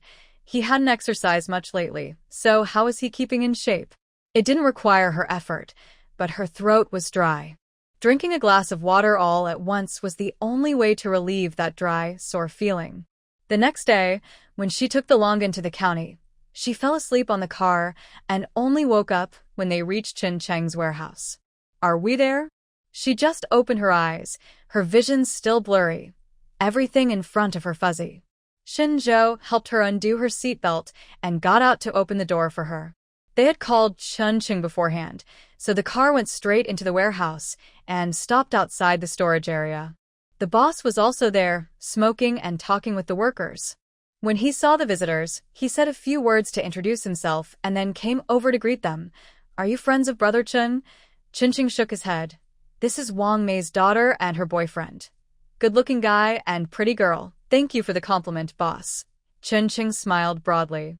Su Tai nudged Shen Zhou's arm, who was holding a bunch of longans, and asked with a smile, "Boss, do you want some longans?" "They are homegrown." The boss didn't hold back and smiled with squinted eyes. "Give me a bunch. I really like these." Shen Zhou opened the bag and handed over a bunch. He took one and thanked him, then went into the warehouse. After the visitors left, Chun Chung said, "Come in. Your mom is inside. I'll take you in." The small house had one room and one living room, clearly built later. It was simple but kept very cozy. "Mom, Auntie," Su Tai and Shen Zhou spoke at the same time as they entered. Wang Mei was cooking at the window, wearing an apron. She turned around and responded, "I'm here. Last dish is ready. Sit and wait." The living room and kitchen were combined. There was only a small double sofa, no coffee table or TV stand. There was a round table and some stools. Everyone sat on the stools. The bag of longans was placed on one stool because the table was already set with 3 dishes and a soup, so there was no space left. "Uncle Chung, your boss is very kind," Su Tai said, thinking about the man earlier. Chun Chung replied, "Yes. I was looking for a job everywhere, but without a diploma and knowing no one wanted to hire me. One day, I met him, and he took me in. Good-hearted people will be rewarded. Yes, I've been working with him all this time. His business is getting better and better. I really made the right choice." "Uncle, you're a good person, so the boss keeps you around," Shen Zhou said. "I'm not good at anything, just honest and hardworking. That's exactly what's needed now." "Well, that's true. I used to work as a warehouse manager, younger guys, but they left after half a month, saying the pay was low and the work was hard. Or they stayed 3 or 4 months and then left. I've been here all along." "Sigh, it's because I lack skills." "Don't say that," Wang Mei said when she heard him. She was not happy. "You have your strengths. There's no need to compare with others." Yes, no comparison. Just be happy with ourselves." "Exactly. Let's not talk about that. First, let's eat." Eat. After finishing their meal, Shen Zhou and Su Tai planned to walk around the town before returning to the village. They asked Wang Mei if she wanted to go, but she definitely wouldn't. Her daughter was dating her boyfriend, so what was she going for? She just saw them off to the car, waved from below, and watched the car drive away before returning to her small room. After Shen Zhou and Su Tai left the warehouse, they headed to the town center, where there was a shopping street. In this small town, some roads had parking spaces on the sides. Shen Zhou parked his car by the roadside. "Come with me to a place first." He took her hand and started walking. Where to? Weren't they going to buy a few clothes? The clothing store was just ahead. Why go somewhere else? Shen Zhou didn't answer. He kept pulling her along. They arrived at a jewelry store. Su Tai stopped and refused to go in. "Why are we going in? Just to look?" "No, you should save your money for other needs. Enough saved. Come on, let's pick a necklace." "Shen Zhou, since we're here, is this a local saying? Or just common language?" Anyway, once he said that, she couldn't refuse. Su Tai was pulled inside by him, straight to the display case with necklaces. When she was young, she thought gold was tacky. Only when she grew up did she realize how beautiful gold was. Now, Su Tai thought these shiny gold items were really pretty. The necklaces had many styles, some bigger, some smaller. The sales clerk smiled patiently, waiting for her to choose. At first, she didn't know what she wanted. After looking around, her eyes settled on a circular pendant. "Would you like to see this?" the clerk asked. Yes. After looking around, she liked this one the best. "Try it on," Shen Zhou said again. Okay. The circular pendant was strung on a thin chain and placed around Su Tai's neck. Her already fair skin looked even whiter. "Looks good," he said. He liked this one. Su Tai looked in the mirror and was very satisfied. "So, is this the one?" "Yes," Shen Zhou gave the salesperson a look, and the latter immediately understood and went to prepare the bill. Don't take it off, just keep wearing it. It looks really nice. He looked at her again and again, finding her more beautiful each time. Su Tai's eyes curved like a crescent moon. She touched the pendant gently and said softly, "Thank you." "No need to thank me." After buying the gold necklace, they went to look at clothes. Some of the t-shirts Su Tai had brought back were already out of shape, so she decided to buy 2 simple new ones to wear in turns. "Which color looks better?" she asked Shen Zhou. He compared them carefully and said, "I think white and light blue look good. Black is slimming and doesn't get dirty easily." "You don't need to look slimmer, you're already thin." Su Tai poked his arm. "How am I thin?" He leaned closer and whispered, "Your waist. It's so slender I'm afraid to hold you too tightly." In the end, she bought 3, black, white, and light blue. They were only $49 each, so there was no reason to hesitate. Next, they looked at pants. "Jeans are too hot, but if I wear shorts, there are too many mosquitoes." It wasn't an exaggeration. Some mosquitoes weren't afraid of repellent at all. Even after spraying it, they would still bite. Sunnustajta ei always attracted mosquitoes. Whenever she wore shorts or skirts, she used repellent, but sometimes it worked, and sometimes she still got bitten badly. "How about sports pants?" "The thinner kind," Shen Zhou suggested, pointing to a row of pants nearby. "These are called ice silk pants. They feel soft and cool. I'll try them." There were white, black, and denim-colored ones. Su Tai took the black and denim ones to try on. They were indeed comfortable and not stuffy at all. She liked both and decided to buy them. This store mainly sold basic styles, so after buying the t-shirts and pants, nothing else caught her eye. They went to another store. Next door was a shop selling dresses, and Shen Zhou pulled her inside. "Try this one." Earlier, when they passed by, he had noticed a dress he liked, but Su Tai didn't want to go in and went straight to the t-shirt store instead. Now that they were out, he still remembered that dress and led her in to try it on. It was a pure white lace dress, and when Su Tai put it on, Shen Zhou couldn't take his eyes off her. Under the slightly lowered neckline, her collarbones are visible, her skin is very white, and her waist is well-shaped. The fabric fits her body perfectly, highlighting her graceful curves. The skirt reaches her calves, revealing slender ankles. Even without high heels or makeup, she looks stunning. "Beautiful, you have a great figure." "This dress looks really good on you," the boss said admiringly. He was complimenting her and looking at her with envy. Su Tai looked at herself in the mirror, turned around, and was satisfied with everything. She cheerfully said, "Then I'll buy this one." When she tried it on earlier, she secretly checked the price, which was not expensive. Shen Zhou was happy as he paid, thinking about how he would make her wear it at home so he could enjoy looking at her. Thinking of this, he hurriedly pulled Su Tai toward the parking lot. After arriving, he put the things in the back seat and opened the passenger door for her to get in. Sitting in the car at this time often makes people sleepy. Those not driving usually close their eyes and fall asleep quickly. Back at the elementary school gate, the car stopped, and the person who was sleeping woke up on her own. She rubbed her eyes and got out to get something from the back seat. Shen Zhou took the things from her hand. After they got home, he wanted to be intimate with her, but then he received a call from Sangheng, so he drove up the mountain. He worked until dark before returning home. After eating and taking a shower, he went to find her. The video she posted today was recorded earlier as a backup. Once posted, there was no more stock, so while cooking dinner today, she also filmed a new video. When he arrived, she was just editing it. "Are you still busy?" he asked cheerfully as he sat beside her. He used a nice-smelling body wash, clean and fresh. Su Tai sniffed it twice and smiled. "You smell so good. You're fragrant even before you finish working." He kissed her cheek. If they started fighting, there would be no need to edit the video. She dodged and said, "Don't bother me, I haven't finished yet." Shen Zhou clicked his tongue in dissatisfaction, leaned to the side, and pulled back a little, unwilling. "How much longer do you need?" "About half an hour." Half an hour is enough time to play a game. She would edit her video, and he would play his game.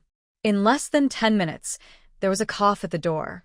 Su Tai turned her head and called out, "Little uncle." Shen Zhou quickly paused the screen, stood up, and went to greet the visitor.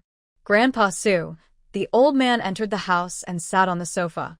Su Tai put her phone aside and waited for the old man to speak. He was holding a cigarette near his ear, then he took it away with his fingers, but he didn't light it. Here's the thing. Our old Su family wants to build a family hall.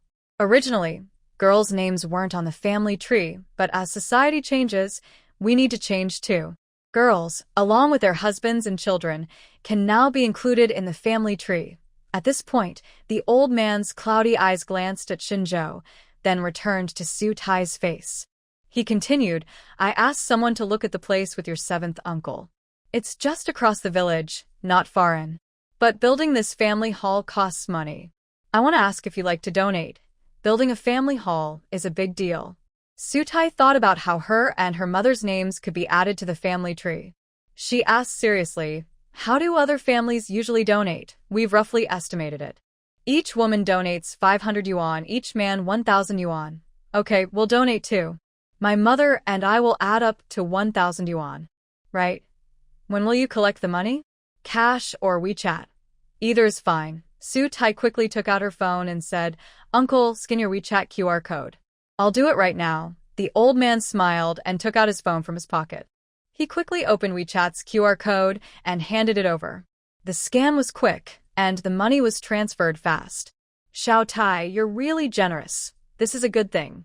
Supporting is what we should do. Alright, I've said everything. I'll go now. I'll let you know when there's progress." "Okay, uncle, take care." The young uncle was not very old, walking steadily and upright, with almost all white hair. Su Tai saw him off, then locked the iron gate after he left. Shen Zhou went with her.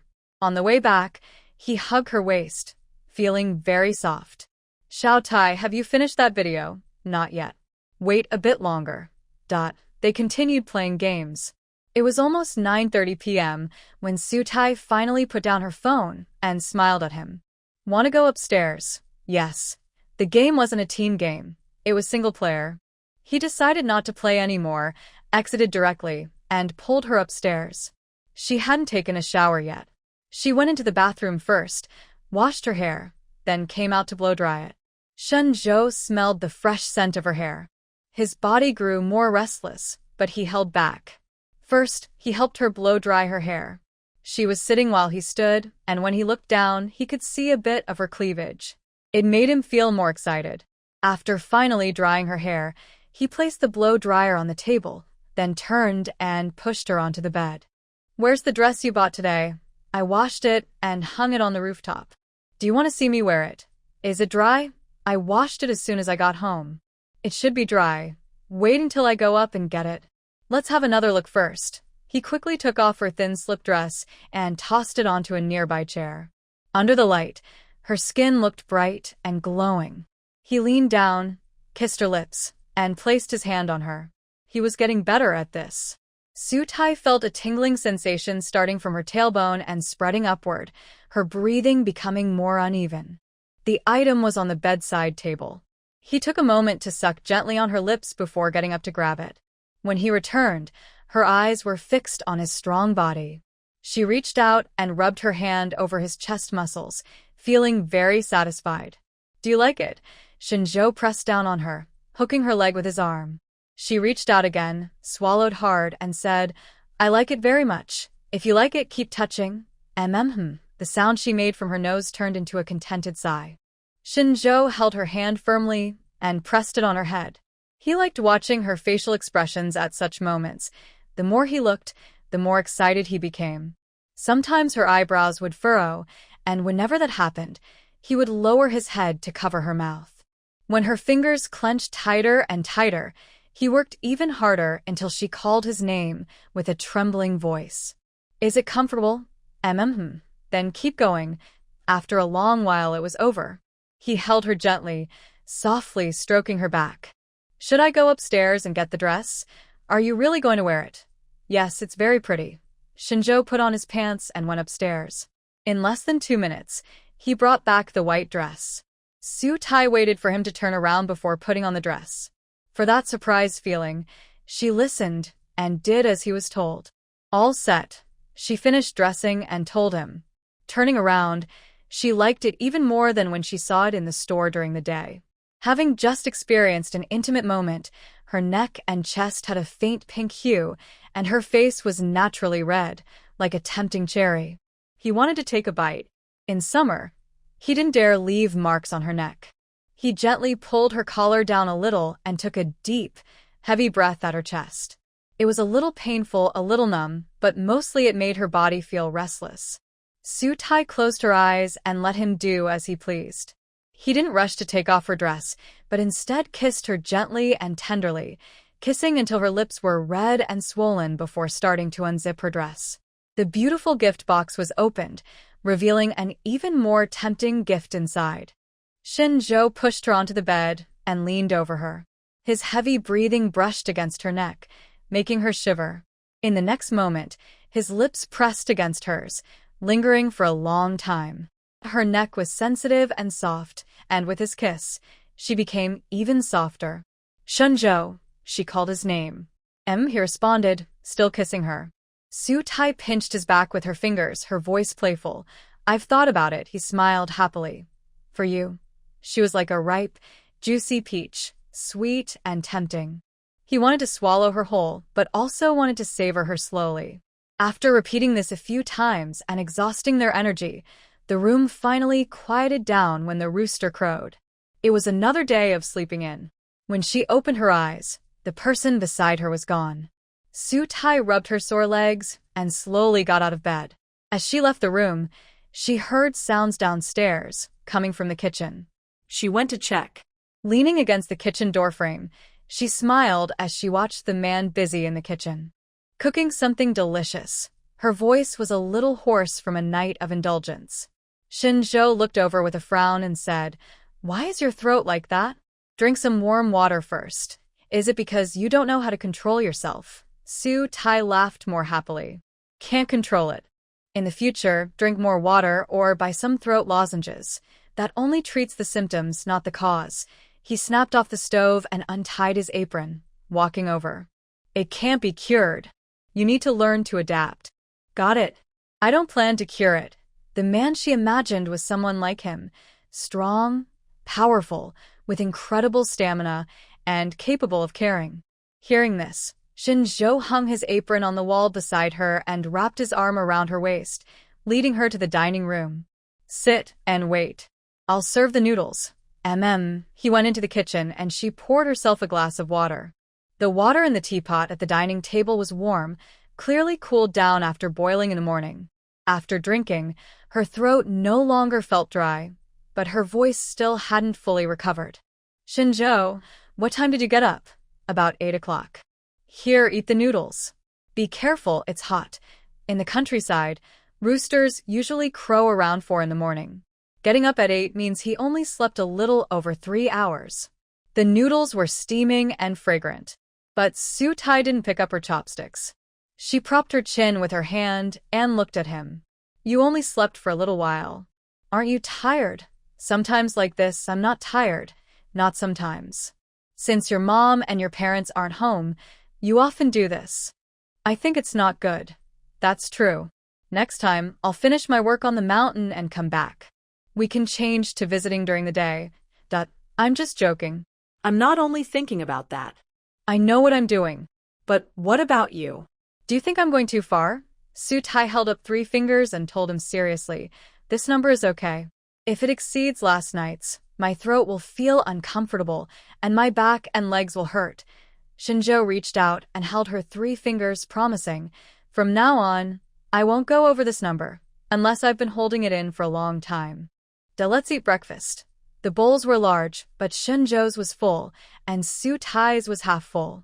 They finished just right. She went to wash the dishes and chopsticks. He went to the vegetable garden to pick some old leaves, and then went up the mountain to feed the chickens. Not long after he left, Meon arrived, wearing a white sports shirt and shorts, with a fitted short-sleeved shirt underneath. Are you here to chat with me? Su-tai was preparing food for the chickens and ducks, scooping out leftover rice and vegetables, then putting them into a basin. There were about 10 chickens and 2 ducks at home, so she used 2 basins. The chickens and ducks had already gathered around before she left. One chicken even stepped on her foot. Sang Meon, about to speak, was amused and burst out laughing. Sutai shot her a sidelong glance, then turned her head to scold the chickens. After scolding, she went to fill the water and poured it into the basin. Still laughing, after feeding the chickens and ducks, she went to the back door and tapped her best friend's forehead. Her best friend laughed even louder. "Your chickens are so brave. They dare to step on you. They don't have brains. What's there to be afraid of? My family wouldn't dare. I stand there with natural authority." Sutai nudged her. "Go ahead, stand next to that basin and see if you look commanding." "Oh no, I won't go. Later, your chicken might step on me." San Meon started laughing again. The two best friends happily walked to the vegetable garden. "Xiaotai, have you seen that video of mine recently?" San Meon helped her hold the soft water hose, letting her turn on the tap. When the water started, it sprayed out quickly, watering the vegetables and making them look greener. Sutai was weeding nearby with a small hoe. "Not yet. Later, you'll see. The comments are really lively. Because of your brother?" "Yeah." Sutai tossed aside her small hoe and took out her phone from her pocket to look. "Wow, this brother is handsome. Is he the young lady's brother? If he's my brother, can he call me sister-in-law? I don't mind if he's not good at basketball. I just want to ask if he has abs." "Your brother has become quite popular." San Meon watered a patch of vegetables thoroughly, then moved to another. "It seems no one has seen a handsome guy like him before." "Is he really handsome?" "Yes, why not?" San Hung is about 1.8 meters tall. He's not very fair, but not dark either. His eyes are the legendary peach blossom eyes, which many girls like, so it's normal for him to be popular. Peach blossom eyes? I just think they look a bit greasy. Do you say that about your brother? To me, he's just like that. But honestly, my brother is loyal and filial. He's a good man. I just wonder if he can catch Shen Zhou's sister. Love is something you can't worry about. You have to learn to seize the right moment. That's true. Sutai started weeding again, and after finishing, she picked some sweet potato leaves for lunch. Once she finished, San Meon could water the corner of the vegetable patch. While doing this, she went to the backyard water tap to wash vegetables, and from a distance, she asked San Meon, "Do you want to eat with me at noon?" "Is Shen Zhou not coming back?" "Yes, then I won't be the only one there. It's not like I often am. Let's see if you're bright enough." Sang Meon didn't manage to become the light bulb, as Shen Zhou had urgent matters and went to town with Sang Hung. "All right, let's eat together." Sutai finished filming a video and handed her chopsticks. They hadn't eaten together in a long time, so they ate and talked about old times. Sang, do you still keep in touch with that boy from our class you liked before?" "No, I rarely speak in the class group. What about him? Almost never see him post anything." Sutai helped her pick a piece of fish and asked, "You said he works in our county, right?" "Yes, right after graduation. His family arranged a temporary job for him. He resigned a couple of years ago and started his own business, but I haven't heard from him in a long time. I don't know what he's doing now." "That's a pity. He's so close by." Sang Meon sighed. "There's nothing I can do. I was working away from home those 2 years. When I came back, I had no news of him." Don't sigh. I just want to find a meal to eat and not be kicked out by my mom." "Yes, but social media stuff doesn't make money that fast. I think you should stay in touch with the boss who talked about the basketball training center. See if he has any new ideas. You remind me, I almost forgot. I haven't contacted him in a week. Contact him this afternoon?" "Okay." After lunch, Sang Meon went home. Sutai was editing videos at home when her phone rang halfway through. She pressed the green button, and a loud scream came from the other end, almost piercing her ears. Sang, what are you doing?" "Xiaotai, I'm so excited." "Huh? Good news." "Yes, I just contacted that boss. He said someone is willing to partner with him to set up the basketball training center. They'll come next week to see the place and talk with our village committee about cooperation. I can be a coach." "Wow, congratulations. Happy. Today is Friday, not far from next week. He said they'll come Monday and they want to introduce me to their partner." "All right, this time you won't be kicked out by your mom." "Yes, even a small amount of money is still a job. I don't have to go out to work anymore." "Congratulations. How about we go for barbecue tonight?" I'll treat you to celebrate. Sang Meon lowered the volume and said, should I treat? No, I will treat. Not you and brother Sang-hung. I won't be with Shen Zhou so soon. I'll pay. Oh, if you say that, I won't hold back. It's settled. Let's call brother Sang-hung to come along. Okay, after hanging up, Shen Zhou returned, his back soaked in sweat from his black t-shirt. What did you go do? Su Tai asked, pulling at his clothes. I was working on the fruit trees. Don't come close. I'm all sweaty. Can I get close if I sweat? It smells bad. I don't think it smells bad. I didn't notice when I was near you just now. Although I can't honestly say his sweat smells good, it doesn't smell bad either. His clothes don't have any strange odors, just a faint smoky smell. Su Tai tugged at his clothes again, leaned in to smell, and confirmed, really not bad. I'm joking, you're a little dog. Your nose is out of order. Shen Zhou smiled and pushed her away, then stepped upstairs. I'm going to take a shower, or I really won't dare to hold you. Go ahead. She continued editing her video. Before she finished editing, he came down, closed the door, and sat on her lap. What did you make today? One stir-fried green pepper with meat and another with sweet potato leaves. Sang Meon ate with me. How is her social media doing? Today, Sang-hung told me he was forced to appear on camera. Wow, you think he's going to be popular? Wait a moment, I'll show you the music I just finished. What are you going to watch? You'll see in a bit. Su Tai spent 5 or 6 minutes editing the video and uploaded it to the platform. Then she opened Sang Meon's account, went to the latest video, and showed him the comments. He's going to be popular, so many girls like him, Shen Zhou said, laughing a lot.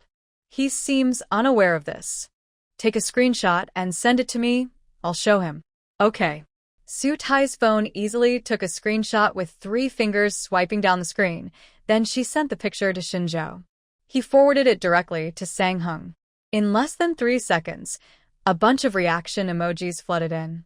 All the emojis express only one feeling, disappointment. I really shouldn't have promised my sister. Or maybe I should wear a Spider-Man mask. So embarrassing. Tapping my toes on the ground. Your sister probably saw it, right? Shen Zhou and Su Tai almost burst out laughing, shaking their shoulders as they turned back. My sister didn't see it. Also, think about it, if you become popular, San Meon will too. She earns money, and you wouldn't be upset? Sang. Ooh. Am I someone who cares only about money? Shen Zhou. Is appearance really that important? Sang-hung. Maybe it's not that important. Should I style my hair differently next time before taking photos? Shen Zhou and Su Tai. After talking with Sang-hung, Su Tai remembers tonight's plans. She pats Shen Zhou's arm and says, San Meon just told me that the boss who wanted to set up a basketball training center found a partner. They're meeting with the village committee next Monday to discuss renting a place. She can go be a basketball coach. Shen Zhou smiles. That's good. She has a job now, and her mom won't nag her anymore. Yeah, it's great. So, I decided to treat her and brother Sang-hung to barbecue tonight, at the town's only barbecue place. Shen Zhou naturally knows which place it is. That barbecue stall is really good. We probably cleared things up there, right? Yeah.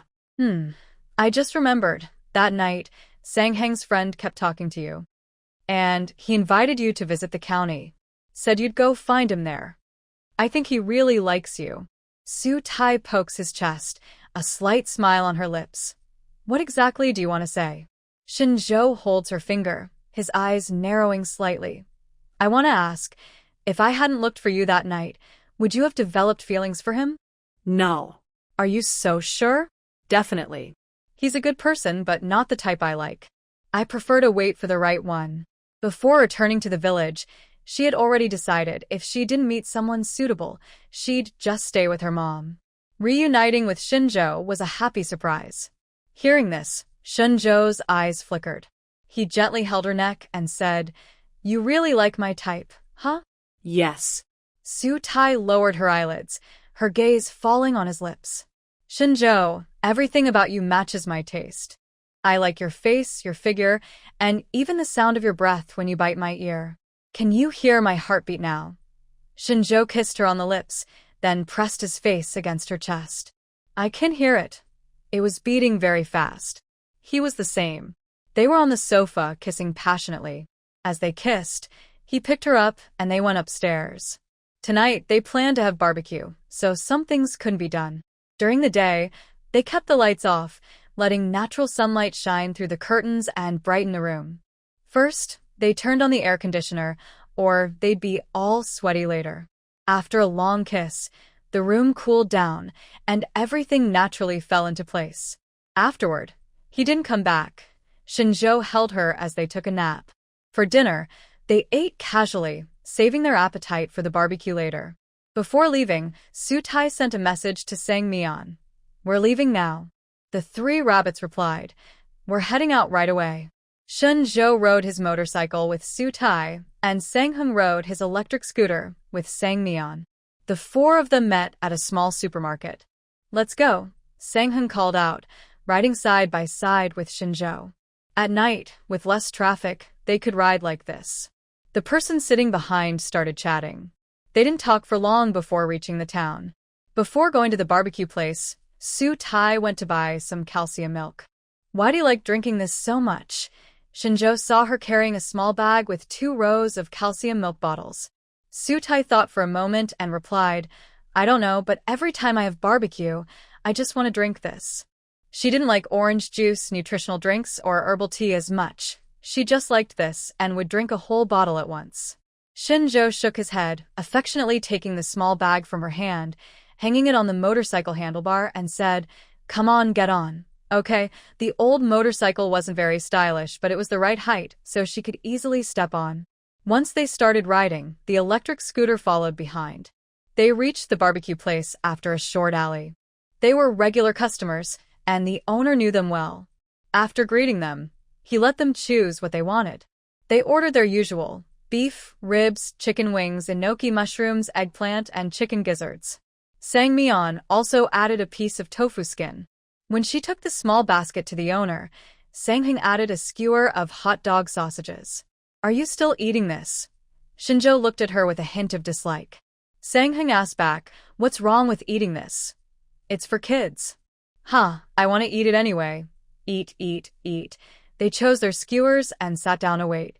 Su Tai started dividing the calcium milk, 1 bottle for each person. Sang Heng laughed loudly.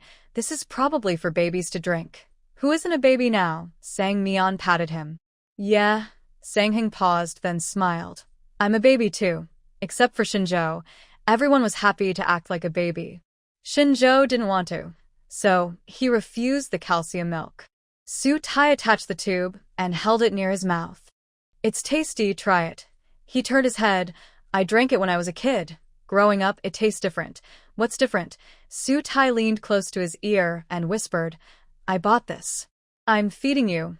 Shen Zhou tilted his head to look at her and whispered back, "Then I'll take a sip." His face turned completely red. Su Tai handed him the bottle and said, "Drink it yourself." The four sat around a small square table. She was opposite Sang Heng, and to the right was Sang Meon. Their secretive whispering caught the others' attention, and naturally, they started teasing. "What are you two talking about?" "So many secrets," Sang Heng asked first. Sang Meon followed. "Spreading puppy love in front of us, single folks. That's too much." Sang Heng turned to glare at him. "Don't drag me into this." "I might not be single for long," Shen Zhou loudly repeated. "Maybe soon." Su Tai chimed in. "So you're still single now." Sang Heng. The barbecue the boss brought saved the almost depressed person. Eating barbecue was fun, and drinking calcium milk was also fun. Su Tai raised her calcium milk and said loudly, "Let's wish Sang good luck next Monday." "Cheers," Sang Heng said to liven the mood. "Drink up." "Do you know who makes this calcium milk?" On this table of 4, drinking your calcium milk felt like drinking fine liquor. Wow. "Haha, I'm so happy." Sang Meon expressed her feelings. Sang Heng glanced at her, uncultured. "If you're so cultured, you come." "I don't have that either." All 6 eyes looked at Su Tai. "There is only you, a college student, so you speak." A few crows flew by. Su Tai awkwardly said, "When I was a kid, I was good at writing essays, but now it seems useless. My vocabulary is very limited." I only know words like super happy, very happy, and extremely happy. Ha! Harsh laughter. After laughing, they realized they had no right to mock, so they stopped and went back to eating barbecue. Another group of people came to eat barbecue. They looked like a family, with old, middle-aged, and young members together. They had to push 2 tables together to sit down. One of them called out to Sang Hung. Sang Hung looked over. Took 2 minutes to recognize who it was. When you're back? Weren't you working in the neighboring province? The other responded loudly. I saved enough money to buy a house, and I'll go back in a couple of years. Congratulations. Thanks. How about you? Still working in the county. Sang Hung replied, No, I'm not going anymore. I'm planting some fruit trees with my old classmate. That's good. Keep it up. Let's work hard together. In small towns, it's common to meet familiar faces when going out. They chat briefly, and then go back to their own things. The barbecue they ordered earlier wasn't enough, so Shen Zhou and Sang Hung went to pick more skewers. Sang Meon moved closer to Su Tai and whispered, Hey, my mom went to the village playground this morning. When she came back, she told me that Shen Zhou's motorcycle has been parked in your yard several nights. Does he live with you? Su Tai's face warmed, and she lowered her voice further. Yeah, after my mom went to the county, he came over to stay. But I always ask him to park the motorcycle by the wall so someone might see it. It's visible. Your front yard isn't very big. By the way, Annie, who told me about this, lives near your house. It's her. Then it's not strange. No waities. We're open about our relationship. It's not like in feudal times. What's wrong with living together before marriage? It's nothing. I support you. As long as you're happy. But from what my mom said, when those aunts and women talk about you and Shen Zhou, they seem happy. They didn't mean anything bad. They're just wondering when you'll get married.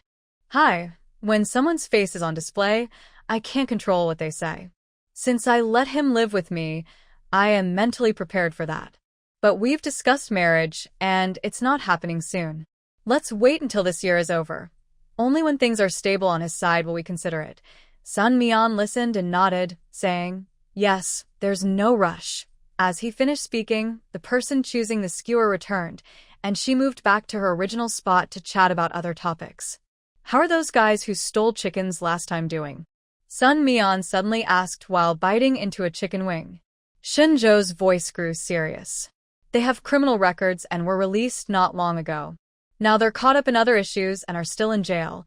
Did you pay for their medical expenses? Yes, I did. That's so annoying. Why are there always people like that in society? Sang Hung snorted coldly.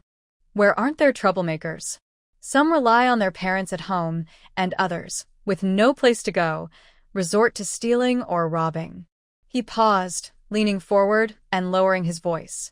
There are even drug dealers in the county. Just by their build, they don't look normal. Last time, when we were eating skewers, 2 of them knew people who risked crossing the border to sell drugs. Really? Sun Meon was shocked. So they're friends with those people? Impossible. They're honest folks. They didn't know the details before, but after they got caught, they realized the danger. It scared them. Su Tai shivered. I'm scared too. I didn't realize such people could be hiding nearby. Exactly, Sang Hung continued. Those people aren't like the typical drug dealers. They look normal, very ordinary. Blending into the crowd with kind faces, you wouldn't suspect them at all. That's terrifying. No need to worry. I'm here, Shen Zhou said, holding her hand on her lap. Her hand was warm and strong, and holding hers made her feel safe. Seeing this, Sun Meon shot a glance at his brother, signaling him to change the subject and not scare his girlfriend. Sang Hung understood and grinned. But there are still many good people here. Boss Zhou from the other day is coming to the village to discuss a partnership. Our Sang Meon finally sees hope. Tonight's main character was obviously her. Su Tai, hearing this, opened the last row of calcium milk bottles and divided them among everyone. Once again, I wish for Sang Sang to find a good job and for our social media followers to grow rapidly. Thank you. After drinking, more barbecue dishes were brought out. We stayed up for this late-night snack until past 11. When I got home, Su Tai asked Shen Zhou to drink some pre-soaked herbal tea with her. Half a glass of herbal tea made her feel at ease. Then she washed up and went to bed. ready to face the next day. Having work to do makes time pass quickly. On Monday, Su Tai was already worried for Sang Meng. How is it? Has anyone come yet? She waited with her best friend at the sports field. Sang Meng kept checking her phone, each time looking more disappointed. No messages yet. Maybe they won't come today? That's unlikely. If they said they would come, they probably will. Maybe something delayed them on the way. Hope so. They looked forward eagerly. Another half-hour passed anxiously. Sang Meng checked her phone again, but there was still no news. Xiao Tai, they might not come today. Should we send another message? Sang Meng felt discouraged, holding her phone without making a move. Just then, a black Mercedes drove up. Sang, is that the car? She almost jumped up. Sang Meng looked up and shook her head. No, that's not the boss's car. His is a BMW X5, not a Mercedes. As she finished speaking, the Mercedes stopped in front of them. A middle-aged man got out of the passenger side and called out, "Hey, I'm here." Sang Meng was surprised. "Boss Wang, did you change cars?" "No, I didn't change. My car broke down, so I'm riding a friend's car today." He paused, waiting for the driver to get out before continuing. "Let me introduce you. This is my partner, Zhao Yang. He's about the same age as you." The man named Zhao Yang was young and quite handsome, about the same height as Shen Zhou. Su Tai politely smiled at him, then looked at Sang Meng. Wow. She looked expressionless. Without saying a word, the scene felt a bit awkward. Boss Wang looked at Zhao Yang and then at Sang Meng, thinking about saying more, but Zhao Yang spoke first with a smile. "Sang Meng, what a coincidence." Yes, that word coincidence stuck in her throat.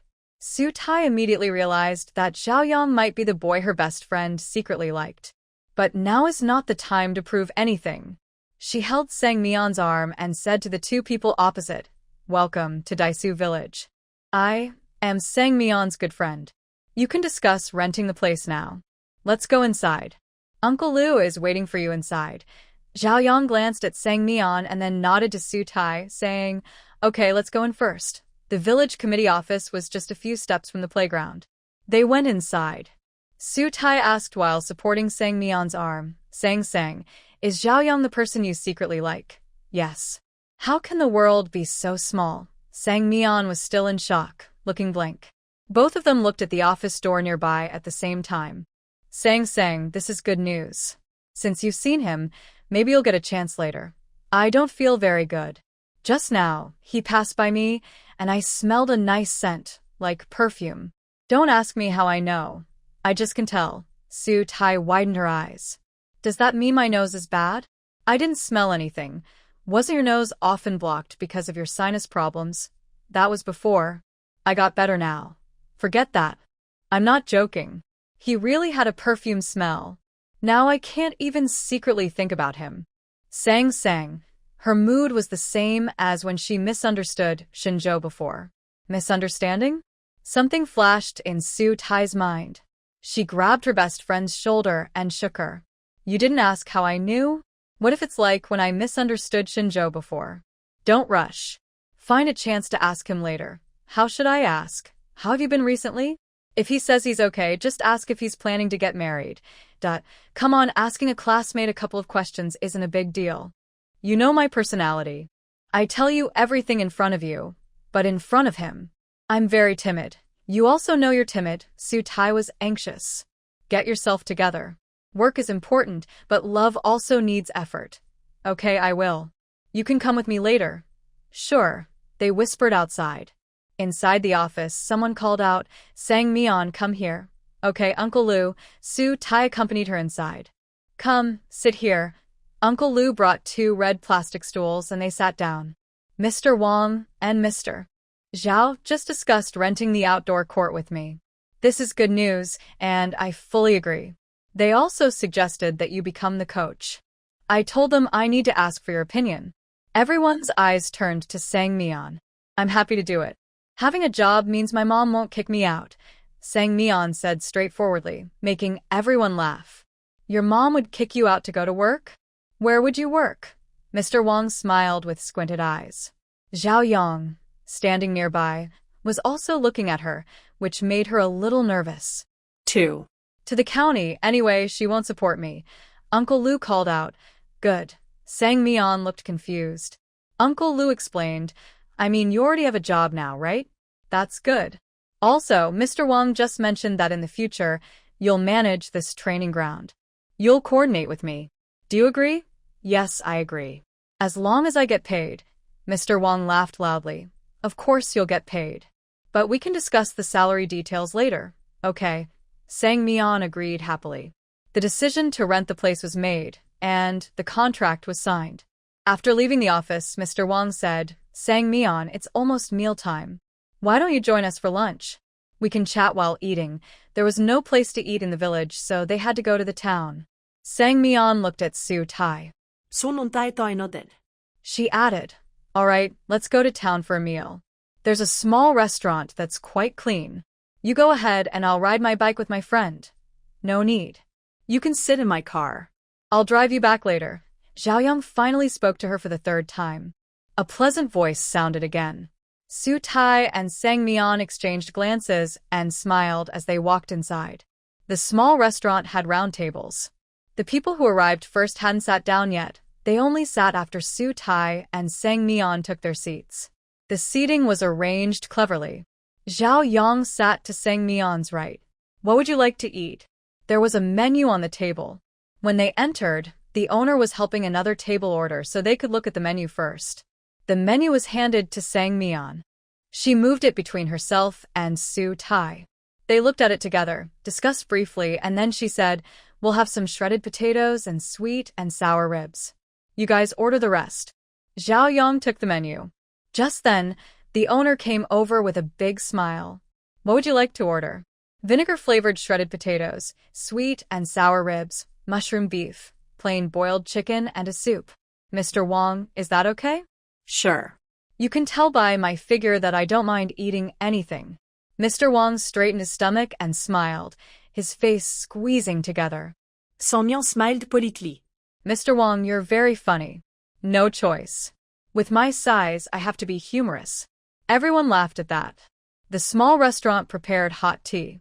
Zhao Yang poured a set of utensils and placed them in front of Sang Meon, then did the same for the next set. Su Tai gave her a look. Is he this gentlemanly? Or does he like you too? Sang Meon replied, He's always been this gentlemanly. Su Tai sighed. That's just wishful thinking. After their exchange, the utensils Zhao Yang had just heated were placed in front of her. Sang Meon said, See? I told you. There was no way out. He insisted on heating all the utensils for everyone. Before the dishes arrived, someone's phone rang. The ringtone was a song by Phoenix Legend. Sorry, I'll take this outside, Mr. Wang said, pulling out his phone and stepping outside. The remaining three sat in silence. No one spoke first, so they could only listen to the conversation at the next table. You're 28 now. It's time to find a partner. Mom, just eat. Can you stop bringing this up? I'm only worried about that now. If I don't mention it, what am I supposed to talk about? I don't want to talk about it. Do you want to be an old maid? Being alone is fine. I make my own money, after all. But you'll have to get married eventually. If you wait until you're old, will anyone still want you? Why do I have to marry? Marry someone useless and then get divorced? Hey, look at what you're saying. They continued talking, but Sang Meon didn't listen anymore. He turned to Zhao Yang and asked, How have you been lately? Zhao Yang smiled faintly. Just came back from out of town. I'm doing okay. You went out of town. Yes, I stayed with my dad for a while. Are you planning to visit him again now that you're back? He shook his head. He has passed away. I've taken care of everything there. Sang Meon felt a tightness in his chest and quickly apologized. I'm sorry, I didn't know. It's okay. Everyone has to go someday. He died peacefully. Please accept my condolences. It's all in the past now. Then you. His words were drowned out by the noise of a fight from the next table. Marry, marry, marry. If you want to marry, just marry. I'm not eating anymore. Oh, you heartless girl. The girl ran off, and her mother went after her. The younger brother kept sitting and eating as usual. Sang Meon didn't know how to start a new conversation. Zhao Yang asked first, Are you married? No, me neither. My mom keeps urging me, just like her. Su Tai added, Sang's mom also keeps urging her. Sang Meon turned to glare at her. When did my mom start urging me? Su Tai blinked. Urging you about work and marriage. It's about the same. Sang Meon replied, no, it's very different, sister. Before they finished talking, Zhao Yang softly said, we're both being pressured. Maybe we should try dating each other. Su Tai quickly encouraged, you should say yes. Sang Meon looked uncomfortable and turned away. Just because I'm pressured. Does that mean I should try dating you? Zhao Yang was stunned. Su Tai quietly tugged at her. Big sister, what are you doing? Sang Meon pulled her clothes back, her expression unreadable. Zhao Yang, was what you just said serious, or were you joking? Zhao Yang didn't answer.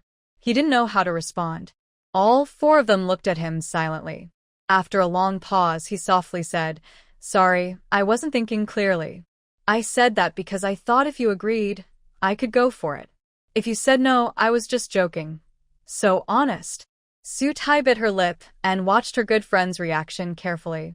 Wherever she looked, her best friend, a straightforward and honest woman, immediately made her stance clear. I don't like jokes like that. I'm 100% honest and relationships should be mutual. Zhao Yang, I used to like you a lot. Do you like me? Silence replaced her answer. Sun Meon knew what she wanted to say, but kept quiet, her face darkening. Su Tai gently tugged at her again. This time, she didn't pull her clothes back but looked directly at the man on her right and said, it's okay. I'm just working for you now. If we get along well, and you like me in the future, maybe we can date. Is that okay? Okay. Sun Meon's expression brightened. Zhao Yang blushed. The mother and daughter who had run out earlier returned, and the person on the phone also came back. Hey, Zhao boss, are you feeling hot? Your face is so red. Zhao Yang stammered. Hot? Not hot. No, it's not. It's just still hot. Boss Wang glanced at him with suspicion and looked at Sun Meon. Did anything happen after I left? Sun Meon kept her calm and said, nothing much. I just told a joke and he started laughing like that. Laughing until his face turned red? Yes, laughing until his face turned red. As she finished speaking, the boss brought the dishes over. Everyone focused on the food, and the previous topic naturally faded away. Eating with someone like Boss Wang was very fun. He always had endless jokes. Su Tai really laughed until her face turned red. Boss Wang watched her, but then turned to talk to Sun Meon. Sun Meon, your friend has a nice smile. Does she have a boyfriend? Yes. Too bad. My nephew still doesn't have a girlfriend. Just look around. You'll find someone suitable. Hee actually, you're very nice too. Just a bit tall. Standing up, you're as tall as my nephew. Sun Meon slightly smiled. Haha. It was a little awkward, so Boss Wang wisely changed the subject, and they started talking about basketball. They finished eating around 2 p.m., and Zhao Yang saw them back to the village before leaving. On Sunday, Su Tai filmed a video for Monday, so she had the day off. She went home, changed clothes, and went to sleep. She slept for a while, but her phone kept vibrating, waking her up. I found my phone and squinted to see it was Shen Zhou. I quickly answered. Xiaodai, are you back? Before going to town for dinner, she had sent him a message on WeChat, but she forgot to reply after coming back. Still not fully rested and feeling tired, she said, I'm back and sleeping. Do you want me to keep you company? If you come, do I still need to sleep? Shen Zhou chuckled. Then I should go. Don't go. I'll go downstairs and open the door. Her sleep dress was too thin, so she grabbed her sun protection jacket from the chair and put it on before going downstairs to open the door. Shen Zhou was wet and sweaty. When she opened the door and tried to hug him, he took a step back. Why are you hiding? Su Tai asked, glaring. Dirty, all sweaty. He closed the door behind him, took off his clothes, revealing his muscles. He looked very good, especially his abs. Su Tai bit her lip and reached out to touch them. Shen Zhou suddenly grabbed her wrist, warning her. If you don't want me to hold you down here for a moment, be good. The first floor window was open, but you couldn't see outside from behind the door. Su Tai's face heated up, but she stayed obediently still. In this place, sounds could carry outside, which was not good. Shen Zhou smiled, patted her head, and took her hand to go upstairs. I'll take a shower first, then sleep with you later. I have something to do tonight, so I won't come over. Su Tai's eyelid twitched. Again on night watch in the mountains. The last incident still scared her, and she reflexively thought the internet was broken again. She looked pale. Shen Zhou gently reassured her. It's a night watch, but not because of any sabotage. Uncle Hai has something, and Sang Hung has something. That's why I'm on duty. I'm still worried. Don't worry. The two who ran away won't come back so soon. Rest assured, but Su Tai still couldn't relax. While he was taking a shower, she sat on the bed, lost in thought. Not long after, Shen Zhou came in shirtless, closed the door, and laid her down. Don't think about it. Nothing serious will happen. I didn't expect last time to get hurt. They're not really my match. That's what you say, Su Tai said, touching the scar on his arm with concern. Are you planning to get some proper weapons? I bought some, so don't worry. Instead of worrying, why not do some exercise with me? Sound and movement happened at the same time. Before Su Tai could react, her nightgown had already been pulled up to her waist. Wait a moment. She pulled her nightgown down to cover her thighs. Don't you want to? Shen Zhou frowned slightly. No, I have something to tell you. You should get up first. We can't talk like this. Someone hesitated but reluctantly sat up. Su Tai also sat up. Today, Boss Wang came to discuss a partnership. His partner is here too. Do you know who it is? It's Sang Meon's classmate. Is it a guy or a girl? A guy. Shen Zhou's eyes flashed as he looked at Su Tai. She likes that guy. Otherwise, why would she tell him? Sununtay tayo nodded. It's enough that you know. Don't tell Sang Hung yet. I'm not a gossip. I know. I'm just reminding you. Sang-Sang's classmate is Sao Yang. He looks about your height from the north, very polite. Today, he invited us to dinner, and at the table, he even said he wanted to try things out with Sang Sang. And then, Sang Sang didn't agree. She doesn't want to settle. She wants a love where both people truly like each other. She has such principles. Yes, I was surprised too. Shen Zhou put his arm around her shoulders and pulled her close. Sang Meon is straightforward and easygoing. It's not surprising she acts like this. I'm curious if she made her feelings clear. She did. She refused to try, but she told Zhao Yang she liked him. I knew it. She said if he also liked her in the future, they could date. Yes, she's very special. Su Tai patted him. Is this the time to praise her? Let me ask you, if you were Zhao Yang, what would you think? I can't figure it out, but if you ask me what I would do if I were in that situation, I might be able to tell you. Tell me. With my personality, I wouldn't say try it to a girl I didn't like. If I did, I would probably have feelings for her. What do you mean? I don't have any other meaning. I'm just talking about myself. I can't guess how Zhao Yang feels. That's true. Even though they're both men, people's thoughts are never exactly the same. Su Tai fell into deep thought. Shen Zhou waited a few minutes for her, noticing she was still thinking about the matter. He gently lifted her chin and kissed her. Soon, Su Tai's gaze fell on his beach shorts. He covered her eyes and said, "What's the point of looking through?" On a hot summer afternoon, the sunlight was intense. A small gap in the curtain let the sunlight shine directly on Su Tai's chest. Shen Zhou's lips pressed against her skin, lost in her beauty. The old air conditioner struggled to work, sounding like it was about to break down. Its noise drowned out the room's sounds, but halfway through, the air conditioner suddenly stopped. She was soaked in sweat, all over. His sweat dripped onto her, blending with hers. Without the noise, their sounds became clearer. She bit her lip and tightly held his hand. Don't bite, I can't hear outside. The yard. The door isn't closed, then I'll help you. He kissed her, swallowing all her sounds.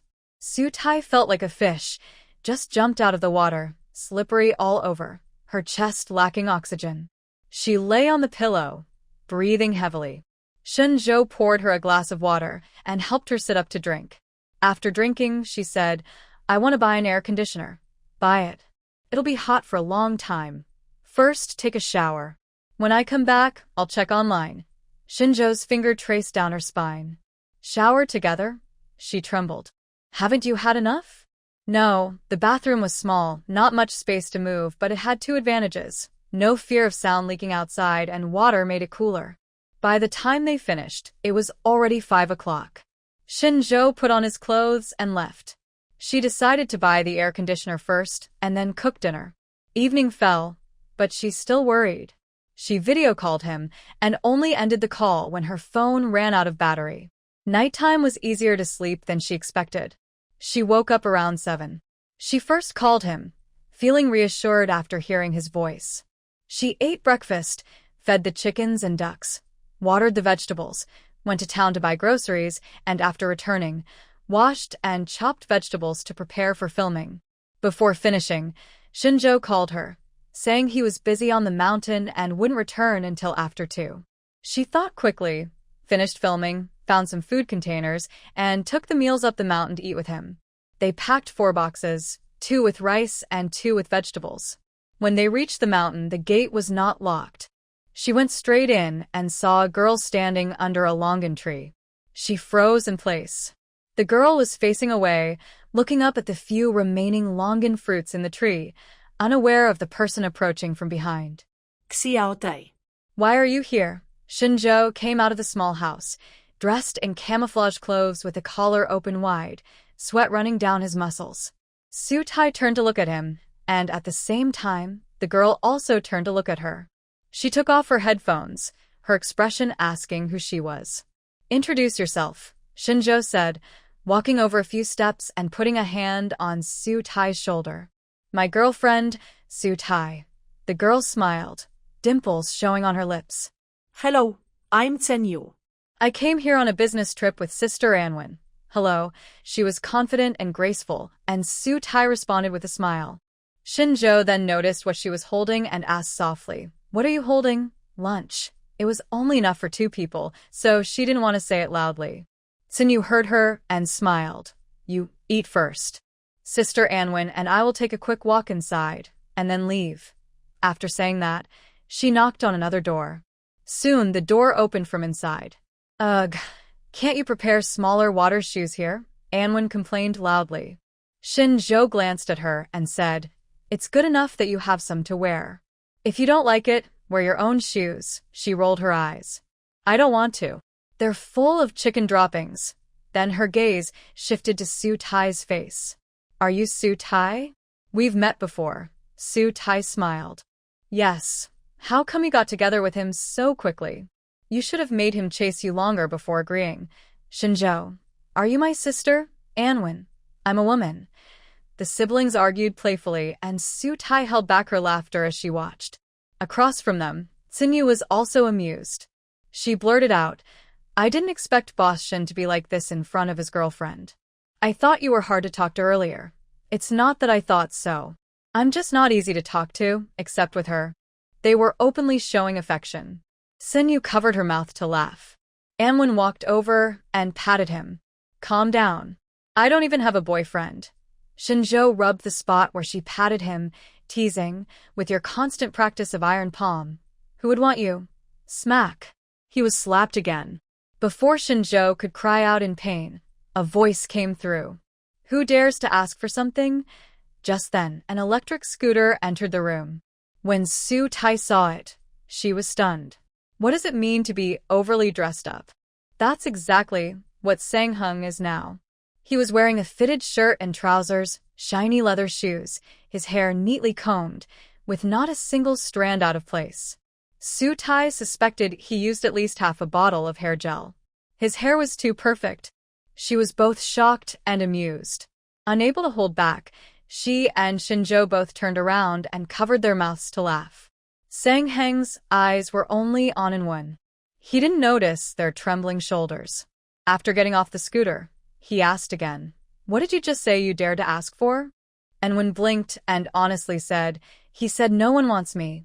Shen Zhou turned around, trying to hold back his laughter. I meant no one dares to want you.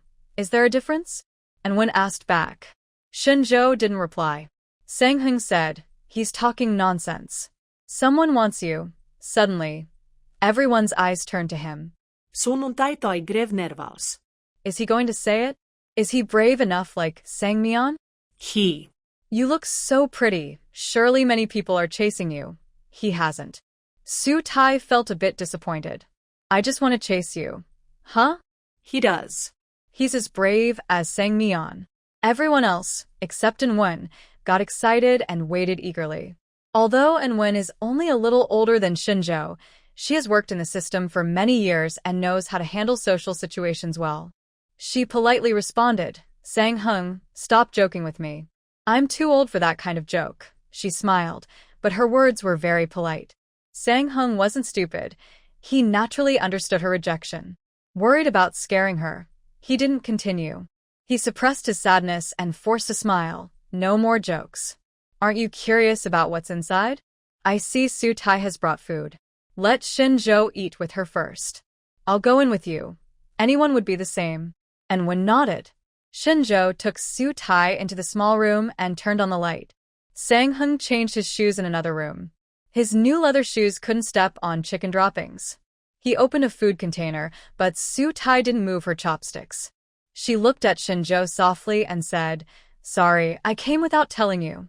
I hope I didn't trouble you." "Why are you saying that? You make me happy, and so does Sang-hung. But won't Sister Anwen feel awkward?" "No, she won't be upset over such a small thing." "That's good." Su Tai finally relaxed and started eating. After finishing her meal, since no one else had come out yet, she asked, "Should we go in and take a look?" "Do you want to go in?" "I think we should." "Then wear these shoes. I just bought them, but they are a bit big." Anwen is also wearing new shoes, size 44, the same as these. Hearing this, Su Tai chuckled softly. "I'm not afraid of stepping in chicken droppings, so I won't change." This morning, she wore these sneakers to feed the chickens and ducks. Shen Zhou, walking with her, put down his water shoes, washed his hands, and pulled her toward the mountain. The midday sun was scorching, burning the ground. The fruit trees in the orchard were over 10 years old and quite tall. If the sun was at a slight angle, they could walk under the shade. But now, the sun was directly overhead, with no shade, so Su Tai relied on the hat on her sunproof coat. Shen Zhou, walking in the sunlight, quickly started to sweat on his forehead. "Shen Zhou, your clothes are wet again." She glanced at his back, which was covered in water. He chuckled. "Smelly? If I smell bad, I'll stay away from you." "No, you don't smell bad. Your clothes still have the scent of soapberry. I have 2 sets. Before I come down the mountain each day, I wash and hang them in front of those 2 small houses. I like people who are clean." When Shen Zhou was in the village, he dressed casually, t-shirts, jeans, beach shorts, work pants, whatever was convenient. But his clothes were always clean, and he didn't have any messy smells, just the occasional faint smoke scent, which was acceptable. Hearing this, Shen Zhou chuckled softly. "Sometimes I'm not very clean, but it seems you like that too." He was right. She liked him after he took a shower. But she also liked him when he was sweaty, but not smelly. Because the sweat made him look especially attractive, like walking hormone. In movies and TV shows, tough guys often get sweaty, then pull the heroine into their arms and kiss her, and things happen from there. Watching that often, her heart also became wild. Gently tugging on his sleeve, she whispered as he looked down, "If it's not clean enough, it's better not to be on the bed." Shen Zhou smiled and hugged her waist, giving her a light pinch. Ahead was a chicken coop, with people talking inside. Shen Zhou held Su Tai's hand and walked in, just as Sunny was about to come out. "Oops, almost bumped into you." The people inside quickly stepped back and waited for those outside to come in. Shen Zhou smiled at her and continued walking inside. Su Tai didn't like the smell inside and stayed at the door chatting with her. "You're here on a business trip with Sister Anwen. Are you from the same company?" "Yes, I just joined last year." "This is my first trip. Is it hard to get in?" Sinyu thought for a moment and replied, "We work in a public institution. It's not as hard as becoming a civil servant, but it's not easy either. Sometimes I really admire you." "Why?" "Our class has quite a few people taking civil service exams or applying for public sector jobs, but only 2 or 3 pass. Most are now working in companies. Companies have their benefits. I only get a small salary, just enough to get by. Sometimes I envy my classmates working in big cities as white-collar workers. They earn more than me, but they also spend more, so they might not save much." "That's true." As they talked, they felt like they should have met earlier, so they quickly added each other on WeChat. The people inside had finished their business and came out just as they added each other. "Do you feel like you met too late?" Anwen smiled. Sen nodded vigorously. Yes, I just realized Su Tai and I are the same age and have so much to talk about. Oh, I forgot you worked in the poultry company for a few years before getting your official position. Maybe I just look younger, Sister Anwen. You're so cute. They all headed outside, with Anwen leading the way and Shen Zhou listening nearby. Remember to add probiotics, you can make your own. Added. The amount isn't enough, follow the ratio I gave. Okay. Also, inside the coop, you can add a few wooden sticks and nail them into a big net. Got it. Anwen said something, and he took notes to follow later. Outside the door, there was only one car. Shen Zhou was going to take them to town so they could change out of their camouflage uniforms. Su Tai and Sangheng rode their electric scooters slowly back to the village, chatting as they went. Xiao Tai, what do you think of my outfit today? Not very good. What's wrong with it? Sangheng asked humbly. Su Tai straightforwardly said, it looks a bit like a real estate agent's outfit. Really? So how should I dress? I can't really say. You should ask Shen Zhou later. Okay. The two scooters arrived at the small supermarket in the village, then split up, one going left, the other right. Su Tai returned home, washed the lunchbox first, then went on to do other chores. In the backyard, there was a corner with a thick layer of chicken manure. She shoveled it out and put it in the vegetable garden, planning to use it as fertilizer after some time. After tidying up the backyard and vegetable garden, she came back inside to sweep and mop the floors. While cleaning, she was sweating heavily, her clothes soaked, but seeing the clean and tidy house made her feel very refreshed. The only thing she didn't like was the curtains. They were yellow, with a row of flowers in the middle and another at the bottom, arranged neatly but looking old-fashioned at first glance. Even if they were a bit more casual, she couldn't stand them anymore now that she was in a relationship. She went upstairs, took a shower, changed clothes, and then went downstairs to browse curtains online. When Shen Zhou returned, she was looking at the options with her eyes wide. You're just in time. Help me pick a nice curtain. As she called out to him, he came over and looked at her phone screen with her. Your furniture is all old. Choosing a very bright color probably wouldn't match, he said, glancing at the curtains and the sofa. Sunnuntai toinodel. Yeah, I think so. I just saw that milk tea color. Seems versatile. Show me. She scrolled a few times, found the browsing history, and clicked on a link. This one a solid color. This one is good. It's versatile and gentle. Does it block light? Half light blocking. That's enough. Then I'll order it and choose the punch holes. Yes, once it arrives, I'll help you install it. Oh no, I forgot to measure the size. Shen Zhou smiled slightly and patted her head. Where's your toolbox? I'll go measure. The first drawer of the shoe cabinet next to the door. The tape measure is right there.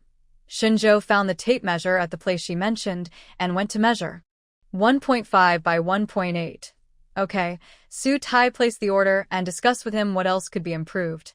The electrical in your room needs a switch near the door. It's very inconvenient.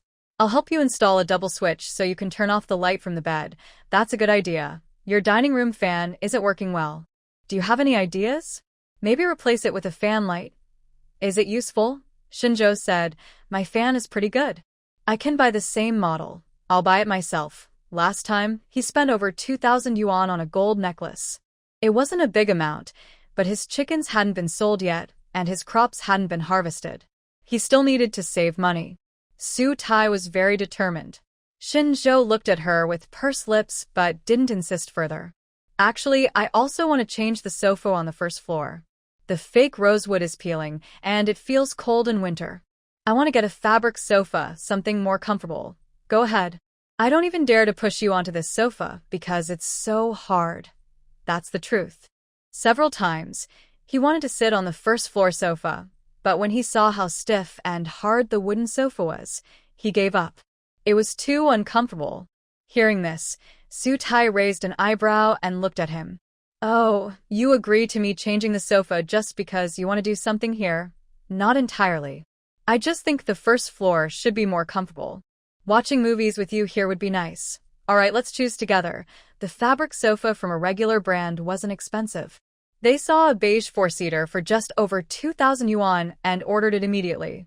The TV stand and coffee table were replaced just 2 years ago. They were simple white styles, not trendy but not ugly. They matched the new sofa and curtains, so they kept them. Anything else to change? Su Tai looked around. Shen Zhou pointed to the ceiling, reminding her. Do you want to change the light? No, it's fine. It's working well and it doesn't look ugly, then there's nothing else to replace. But if you want it to look better, I can help you paint the walls white. That would look even nicer. That's a good idea. I'll buy the materials and when they arrive, we can paint together. Su Tai was now full of energy, feeling like a home renovation blogger. She finished shopping and suddenly had an idea. She quickly took photos of the house from different angles, planning to take more once everything was fully done for comparison. Shen Zhou leaned against the wall where the TV was placed, watching her take pictures, with a slight smile on his face. Xiao Tai, I see you really enjoy taking photos. Yes, I like it. Recording little moments of life is nice. Later, I can look at them and remember. After saying that, she changed her angle and took a picture of him too. He looked very handsome. Shen Zhou walked over, took her phone, and looked at his photo. That's a great shot, because you look good. Any photo taken of him looks nice. He returned her phone, gently lifted her chin and leaned down, but didn't kiss her. What do you mean I look good? Su Tai tried not to laugh. Your whole body. That day, Shen Zhou's phone also had a new photo of her. It wasn't taken just now. She chose one from her album and sent it to him on WeChat. That photo became his phone wallpaper. Su Tai felt a bit shy, thinking she wasn't pretty enough to be a wallpaper. But her protest didn't work. Shen Zhou insisted on using that photo, saying he wanted to see her every time he opened his phone. Since that was the case, she changed her phone wallpaper to his photo instead. It was of a man standing against the wall, smiling with a slight curl at the corner of his lips, as if he was looking at something. She knew he was looking at her. That feeling was very wonderful. She hoped Sang Sang could be as good as her. Since deciding to set up a basketball training base, Zhao Yang often came by with posters, helping to put them on the wall next to the court with Sang Meon. 2 days later, the court hosted the first game of the second half of the season. It was a friendly match between two basketball teams from neighboring cities. Sang Meon was responsible for cleaning the court and handling various promotional tasks. The game was scheduled for Saturday night. Su Tai invited Shen Zhou to watch together. That night, the basketball court was very lively. Many villagers who loved basketball came, including elders and children, all joining in the fun. The game started at 8 p.m. By 7:30, Su Tai and Shen Zhou were on their way there. She carried a small bag of snacks, and he carried 2 plastic stools. When they arrived, there weren't many people around yet, only children shooting hoops on the court. A banner was hanging on the wall, showing which teams were playing in the friendly match. Sang Meon was talking to Zhao Yang, speaking seriously, and looking like they were discussing work. Shen Zhou used his free hand to pull Su Tai to a good spot to watch the game. He quietly asked her, "Is that the person Sang Meon likes?" "Yes, tall and handsome." "Huh, he's not my type. He has his charm and you have yours. I thought girls liked guys who look gentle. You said look, but who knows if they're really gentle or just pretending. Anyway, I'm not talking about him specifically. People, you have to look with your eyes and your heart. Understand them clearly before loving them." Shen Zhou sat up straight and smiled when he heard that. He leaned closer and said, "That's very true, of course." A few minutes later, the game started and more people arrived, especially children, running around happily. The 2 teams arrived and prepared to warm up. Sang Meon started to chase the kids away from the court. One team went on the court first to warm up. They weren't all tall, some were shorter. Su Tai nudged Shen Zhou's arm and asked, "Have you ever watched Slam Dunk?" "Yes, I have. When I hear that music, I get excited. Who's your favorite character?" "Mitsui Hisashi." Su Tai looked surprised. "Why him?" She thought boys usually liked the main character. In her class, boys liked the red-haired Sakuragi Hanamichi. Girls usually liked the handsome ones, like Ruko Akid. Shen Zhou smiled and said, "I don't know why, but I like his spirit. A troublemaker who turns his life around because of basketball." Hearing this, Su Tai tilted her head and smiled at him. "Are you seeing yourself in him?" "No, I'm just playful. I'm not a bad boy." "All right then. What about you? Do you like Ruko Akid?" "No, I like Sendo." "Huh? I think he's cooler. Shen Zhou laughed loudly. So, facial features are the most important. For me, yes. Then I'm honored. They whispered and talked. More and more people gathered around. As the conversation got louder, it became hard to hear, so they stopped talking altogether. The game is about to start. Sang Meon, with some free time, came over and squatted down to talk. I saw you guys a long time ago. Why did you come so early? Good spots are taken quickly, Su Tai replied. Yeah, that's true. Look, I need to go over there. With Zhao Yang, right? Her smile was a bit flirtatious. Sang Meon patted her friend on the shoulder, blushing slightly. What are you saying? I'm going to work, don't think nonsense. Got it? No nonsense. Go ahead. Brother Shen Zhou, take care of her. She's getting more and more mischievous, Sang Meon muttered as she walked away. Shen Zhou smiled slightly. I like your mischievous side. The game started. Both teams were evenly matched and played very fiercely. The spectators cheered excitedly, especially since some fans from both teams were there, shouting loudly to support. Su Tai clapped along, cheering for every score. After a few minutes, her phone in her pocket vibrated. She took it out and saw it was Tsinyu. Su Tai, what are you doing? I'm so bored. Taimu, I'm watching a basketball game. Tsinyu. TV. Taimu, no, our village is having a match, but it's not our villagers playing. Someone is renting the field to compete. Tsinyu, that sounds lively. Taimu, very lively. I'll send you a photo. Su Tai stood up, found a good angle, and just managed to take a photo of a player making a layup. Tsinyu immediately sent a voice message. Oh, I like this kind of activity. Let me know in advance next time there's a game. I can come watch on the weekend, and after that, I'll stay in town. Taimu, no need to go all the way to town. If you really want to watch, you can stay at my place. I have 2 empty rooms. Tsinyu, that's a bit embarrassing.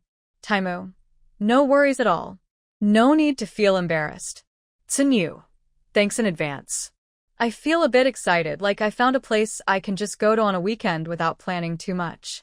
Taimu, our place isn't as beautiful as the windy place where the fairy sister goes, but at sunset it's very pretty too. You're welcome to come. Tsinyu, okay.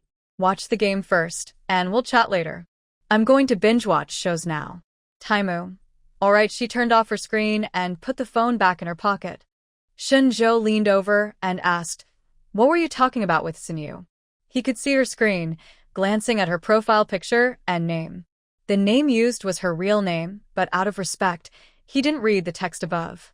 Su Tai was watching the game, but her mouth was talking to him. We're talking about our village's basketball game. She said if there's a game on the weekend, she'll come to watch. Oh, she's not from here, so she's not going home. She mentioned it when she was on a business trip with my sister. Really? Where is she from? Her accent doesn't sound like someone from outside the province. She's from the same province, but her home is far away. It takes 5 or 6 hours to go back, so she usually doesn't go home on weekends. Okay, I wouldn't go back that far either. Speaking of which, it reminds me of Vietnam. Although it only takes a day to go home, she wouldn't go back before the Spring Festival. One reason is that the holiday schedule at the Vietnam branch is different from the domestic one. The other is that she finds the long trips very tiring. She could spend the time on the road making 2 or 3 videos instead. Shen Zhou felt a little sad. While everyone cheered for the players scoring, he quietly held her hand. From now on, I'll be with you. Yes, she's back now. She has her mom, him, and the Sang siblings. Now, she also has Tsinyu as a friend. She feels truly happy. She gave his hand a gentle squeeze, a smile on her lips, and a cheerful voice. And I have you too. Feeling happier, she started eating the snacks she brought. Woohoo! White team just scored again. The team in blue jerseys was trailing by 8 points. They called a timeout to discuss strategies. Sang Meon seemed to know one of the players, and they went together to work on tactics. After a short break, the game resumed. Su Tai couldn't tell exactly what changed tactically, but she could see that the team in white was being closely guarded and had little chance to shoot. Meanwhile, the tall player in blue kept driving in and scored 2 consecutive baskets. The score got closer. The game became more intense. Su Tai and Shen Zhou stopped chatting and focused on watching the game. Her heart was pounding. She was nervous for both teams, hoping everyone was okay. Now the ball was in the tall player's hands again. 3 opponents tried to block him, so he passed the ball to a shorter teammate. At the start of the game, Su Tai noticed that player. He had short, curly hair, big eyes, fair skin, and looked very delicate, but his hairstyle made him seem funny somehow. He dribbled the ball steadily, but was caught up too before reaching the basket. 2 of the 3 defenders guarding the tall player moved over. Since he couldn't break through, he pulled back. The other players on the blue team finally caught up. Unable to break through, they could only pass the ball outside. The ball was passed again to the curly-haired player. Expecting him to try to break through, everyone was surprised when he kept retreating. 3-point shot. Someone shouted from the sidelines. He set up his shot and threw the ball. It went in. Wow, wow, wow. The blue team fans cheered excitedly. Su Tai and Shen Zhou also cheered for him. His shot was so accurate. With these few points, the blue team took the lead and finally, 10 seconds before the game ended, they were ahead by 3 points. Defense! Someone shouted from outside the court. The audience started counting down. 10 seconds left. The white team couldn't catch up and the blue team won. The game ended and the spectators began packing up their chairs to go home. Su Tai and Shen Zhou weren't in a hurry to leave. They sat and ate sunflower seeds. Meon and Zhao Yang saw the players off. When they returned, some people were still eating sunflower seeds on the court. Hey, brother, why are you here? When she left, there were 2 people. Now there are 3. San Hung threw the sunflower seed shells into the trash bag Su Tai prepared and clapped his hands. Bored at home, so I came to watch. After the game is over, you come to watch? What for? To see you guys. Is this your boss? He spoke to Zhao Yang. Meon nodded. Partner of Boss Wang, Zhao Yang. Zhao Yang extended his hand. Hello, I'm Sao Yang. I'm a classmate of Meon. San Hung shook his hand and smiled. The world is really small. It's actually quite big. Meeting like this is called fate, Su Tai said. There weren't many people left on the court. As they prepared to turn off the lights, Meon looked at the black car parked nearby and said, Zhao Yang, you should go back first. Be careful on the way. Okay, we'll start bringing students here next weekend. We'll arrange for another coach to help you then. All right. As the voice fell, Zhao Yang nodded, signaling he had acknowledged, and then turned to walk toward the parking lot. After he left, Sang Hung nudged Sang Meon's arm with his elbow and asked, Your boss is your classmate. Why didn't you tell me? Sang Meon rolled his eyes at him. With your big mouth, won't your mom find out right away? So, what if she finds out? It's nothing much, just asking a lot of questions. And when Zhao Yang comes, she'll try every way to see him. Oh, I see. Your mom is quite scary. Sang Meon almost kicked him. It's our mom. The brother and sister always teased each other like this, but they cared a lot about each other. Su Tai and Shen Zhou sat eating sunflower seeds, watching them play and laughing happily. Suddenly, someone turned off the playground lights. Only the street lights remained, dim and faint. Want some ice cream? My treat, Su Tai said, finishing her sunflower seeds, tying up the trash bag and pointing toward the supermarket. Yes, the Sang siblings always responded quickly. It only took a few minutes to walk from the playground to the small supermarket. After a few minutes, 4 people sat in a row outside the supermarket. Where did the chairs come from? The owner of the nearby milk tea shop lent them. Did you just watch the game? The owner sat with them. Yes, it was exciting. Aunt Aching, why didn't you go? Su Tai was eating a big peanut snack, her favorite being the peanuts inside. The kind-looking middle-aged woman smiled and replied, I go to shake milk tea. You all don't know, every time someone comes to play a game outside, my business gets really busy.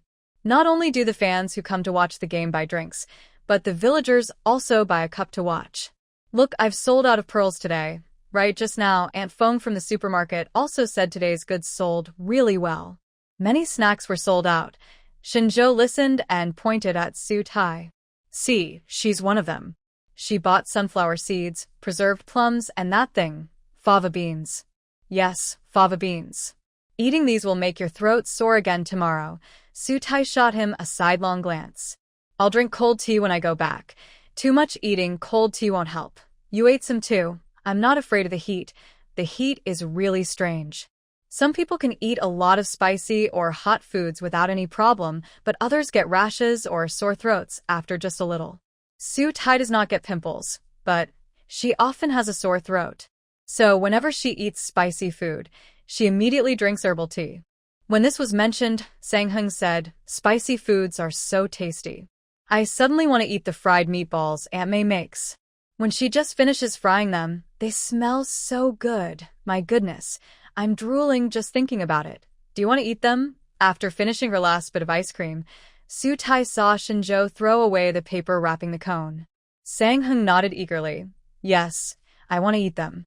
I haven't had any for 2 or 3 years." When Shen Zhou returned after throwing out the trash, his face was expressionless. "I've never eaten them." He seemed a bit annoyed.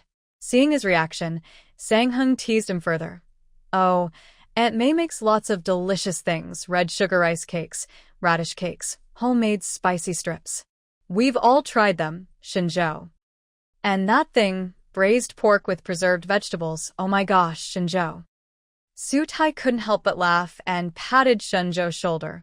"My mom can make all those dishes. I'll make some for you. Let's start with the fried meatballs," Shen Zhou insisted. Sang Hung raised both hands in agreement. Sang Meon also nodded. "I'll help too. I'll cook with you." Sutai thought for a moment and decided to record a video of making meatballs. She said, "Okay, we'll do it tomorrow morning. I'll buy the ingredients and make extra. Sang Meon can take some home, and Shen Zhou's parents can have some too." Sang Meon nodded. "All right, let's finish for tonight. Get ready to start making meatballs tomorrow morning." "Okay." Frying meatballs uses a lot of oil, so making a bit more is more economical. Since they needed to buy many ingredients, Shen Zhou accompanied Sutai to the town the next morning to buy groceries by car. They bought 3 jin of pork with some fat, 1.5 jin of water chestnuts, some celery, and a few green onions. These are the ingredients for the meatballs. Since Sang Meon was coming to help make the meatballs, they decided to have lunch together, so they bought more vegetables. They added some ribs, a little beef, and other side dishes as they saw fit. After shopping, they bought some fruit to eat after the meal. All the ingredients needed from the market were purchased. Sutai then went to a small supermarket on the street to buy a bottle of Assam milk tea and a bottle of Sprite. When she was heading to the checkout with her bags, Shen Zhou picked up 2 small umbrellas from the shelf. "He bought more?" Sutai looked at him with questioning eyes. He smiled widely, showing all 8 teeth, and nodded to indicate she should buy it. On the way home, she tilted her head and asked, "Didn't you buy it online? Why are you buying it again at the supermarket?" "It's almost gone, and online takes more time. She had bought a lot before, so how could it be gone so quickly?" His strength was impressive. She thought to herself, but didn't say anything. Instead, Shen Zhou spoke up. "What can I do?" Someone asked that. Sutai's face warmed, and she turned to look out the window, not replying. The person on her left said, "Come on, give a reaction. I'll tell you when I get home." As soon as he finished speaking, the car sped up, and dust rose on the cement road leading to the Sioux village.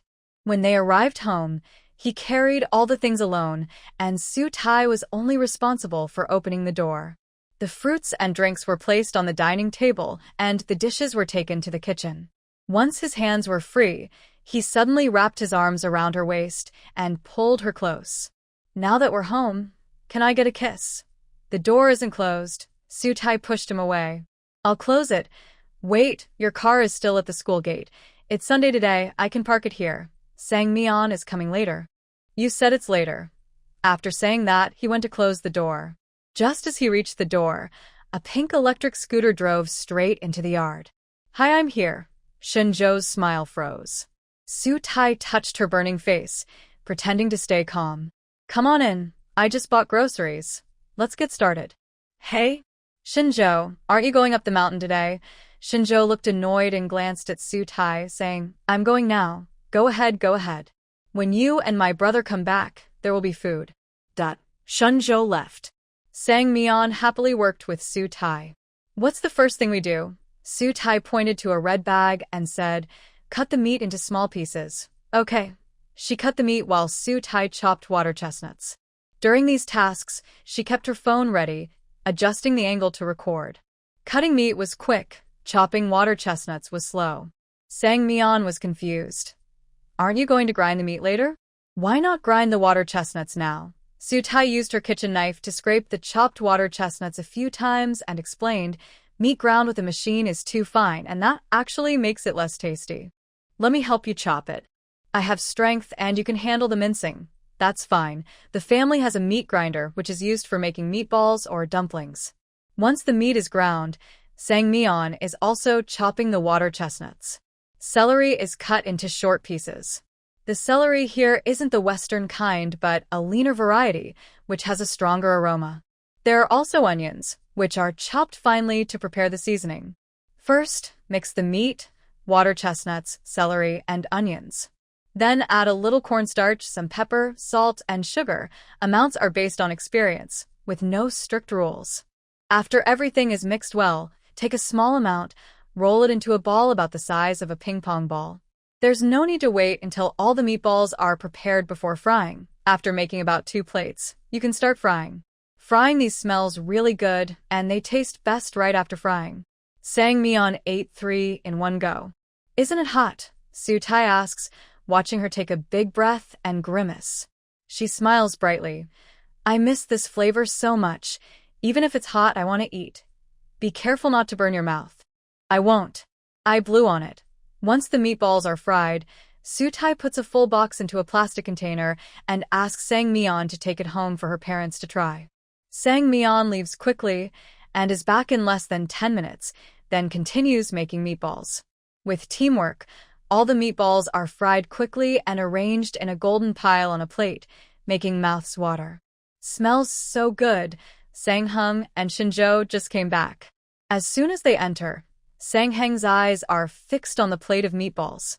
Su Tai smiles and says, eat up. I made a lot today, you can have more. After saying that, she goes to the kitchen to cook. Earlier, while frying the meatballs, she also cooked rice, so now she just needs to stir-fry some vegetables. First, she stews pork ribs in a wok, adding water and covering it. Then she uses another pot to stir-fry green pepper and beef. She forgot to pick some greens earlier, so she calls out to the kitchen door. Shen Zhou, go pick some greens from the field. I forgot. Shen Zhou just finished eating 4 meatballs. After washing his hands, he uses his hands to pick them up. His hands are oily, so he wipes them with paper first before heading to the vegetable garden. For lunch, they are eating pumpkin tips, which have grown very well lately, fat and tender. The pumpkin tips need peeling. Shen Zhou, Sang Heng, and Sang Meon peel them together in the dining room. Su Tai finishes stewing the pork ribs, just as they finish peeling the pumpkin tips. During summer, I love to eat water spinach, pumpkin tips, and sweet potato leaves. My family has all of these, and my favorite is pumpkin tips. They taste great whether stir-fried or cooked in soup. For lunch, we had 3 types of meat and 1 vegetable, served with rice I grew myself. It was very delicious. Sang Heng and Sang Meon love fried meatballs the most. They had already eaten several before, and now they are eating more. Su Tai can only eat 3 meatballs each time. If she eats more, she gets tired of them and feels hot. Do you guys eat too much and not get tired of it? I have seen the 2 siblings eat fried meatballs before, but never so eagerly. Sang Heng picked up another meatball, bit off half, and said unclearly, they are so tasty. I haven't eaten them in a long time. Yes, it's been a very long time, but you shouldn't eat too many at once. Take it easy. Just 1 more. Shen Zhou also ate a lot, eating silently without talking. Are they tasty? Su Tai asked. Just look at how I eat, you'll know. No need to ask, it's obvious. The cook loves to see people enjoy their food, and Su Tai is very happy now. After the meal, the Sang siblings asked to clear the dishes and urged her and Shen Zhou to take the meatballs to their home. She packed a full container of meatballs and left on Shen Zhou's motorcycle. Shen Shi and Hyufin had just finished lunch and were watching TV at home. When Shen Zhou and Su Tai came in, The TV was showing scenes of gunfire and explosions on the battlefield. Mom, Dad, Xiaotai made fried meatballs. Here, try some. His voice drowned out the TV sound. The viewers turned around immediately. Oh, Xiaotai is here. Come sit down. Sutai took the container from Shen Zhou and placed it on the coffee table. She said, Uncle, Annie, I made these meatballs with sang Meon today. They're still warm. Would you like to try some? The elderly couple had already finished their meal. She was just asking, thinking they probably wouldn't eat now. But unexpectedly, He Yufan opened the lid and used a toothpick to pick up a meatball to taste. Yummy. I remember when I first came to the village, someone was hosting a feast or something, and your mom helped out. She made meatballs that were so good, they were snatched up right away. Shenshur also used a toothpick to pick up a meatball and ate 2 bites, then 3. They said, delicious. Your cooking is just as good as your mom's. Thank you, Uncle and Auntie, for your praise. If you want to eat later, just tell me and I will make it. He Yufeng started eating the second piece. If we want to eat, we'll buy good ingredients. Come to our house and we can cook together. Anything is fine. I'll follow your lead. The elderly couple was very happy, stuffing fruit into a bag to take home. Sang Meon and Sang Hung were eating grapes in the front yard. The trash can was right in front of them. They pinched and sucked the grapes, then threw the skins into the bin. Hey, why do you bring things back when you're just taking something away? Shen Zhou opened the bag in his hand, letting them see. Want some? Inside were bananas. Sang Hung took out 2, 1 for each of them. Su Tai shook her head. Don't you think we're full? No, I can still eat some more grapes. Later, the 4 of them sat together in the front yard eating grapes. Xiaotai, do you think if I throw some grape seeds into your yard, grapes will grow? You just don't want to throw the skins in the trash, just say so. Your front yard is too small, but there's enough space for a barbecue. I'll provide the place, but I won't cook. If you want to eat, do it yourself. Everyone chatted casually. Su Tai occasionally responded, but mostly she was editing videos to post online, and she also checked Sang Meon's account. Sang Hung, your female fans are calling for you again. They're asking why you haven't appeared lately. Hearing this, Shen Zhou leaned over to look. Wow, so many people asking where you've gone. Sang Hung sighed. Don't bother me. I've been so anxious I could dig a castle with my toes, Shen Zhou said again. I think your most embarrassing moment isn't this, but the day you dressed up to meet my sister. 2 seconds of silence. Sang Meon laughed unreservedly. I told you before you went out that you looked like a real estate agent, but you didn't listen. Sang Hung retorted, and you didn't tell me what to wear that looks good. Sang Meon, I only know it doesn't look good, but I can't tell you what to wear either. 3 seconds of silence, 6 eyes looking at Shen Zhou. Shen Zhou pointed to himself. Do you think I have the right to tell him what to wear? Sang Meon nodded seriously. Su Tai tilted her head and said slowly, You looked very handsome when you came back from the army for Brother Songheng's birthday party. Shen Zhou tried hard to remember, but couldn't recall. What did I wear? Sang Hung clapped his thigh. Photos. I have pictures from back then uploaded to QQ Space. He immediately opened his QQ album, bringing back memories. He found the photo, and everyone leaned in to look. In the photo, Shen Zhou had a tough look, holding a beer, with a slight smile, looking down at his phone. You can't see his face clearly, but he looked very handsome. Sang Hung touched his chin. Should I wear this? Shen Zhou teased him. Come on, that was many years ago. Are you trying to copy me? Sang Meng made a sound. Classics never go out of style, but it doesn't suit my brother. Sang Hung looked confused. Then what suits me? Casual and unkempt. They talked all afternoon until 4 o'clock, when Shen Zhou suddenly stood up and started to send them away. Are you two planning to stay here for dinner? Sang Hung looked up. Is that okay? No. The person being turned down looked disappointed. Sang Meng stood up and pulled his good brother away. Let's go, let's go. You've been a third wheel all day. That's enough. I just arrived half an hour ago. He mumbled as he was pulled to the door, riding his electric scooter. Sang Meng rode his little pink scooter in the yard, waving. Bye. The brother and sister left, and the yard suddenly became quiet. Shen Zhou started sweeping the floor. After cleaning, he locked the iron gate. The morning's good things were interrupted. Now he had to make up for it. Su Tai was led upstairs by him. Take a shower first. I was sweating this morning, he said. I want a shower too. Not in the bathroom, it's too small. I'll shower first, you go to your room and turn on the air conditioner. If you want to eat meat, you have to listen. Shen Zhou did as told. When Su Tai finished showering, the room was much cooler. It was his turn to shower. While he was bathing, he changed into a cool sleep dress and covered himself with a thin blanket, leaving only his head exposed. The water outside stopped, and in less than half a minute, Shen Zhou came out topless. Why cover yourself so tightly? He pulled the blanket, and Su Tai, not paying attention, was completely exposed to the air. Did you buy a new sleep dress? He knelt on the bed and looked at her. She looked directly at him confidently. Do you like it? Yes, it looks good. The pink slip dress she wore made her skin look even whiter. Her face was blushing for some reason, making her more attractive. Shen Zhou was leaning over her, with his eyes lowered, focusing on her pink lips. After a moment, he leaned in and gently kissed and sucked on them. The silk-like sleep dress was smooth and light, and when he moved a little, it would curl up on its own, so he didn't need to do much. Su Tai hooked her arms around his neck and kissed him back passionately. At this moment, the small piece of cloth seemed unnecessary. Shen Zhou quickly helped her take it off and then kissed her again. Her dark skin contrasted sharply with her fair skin.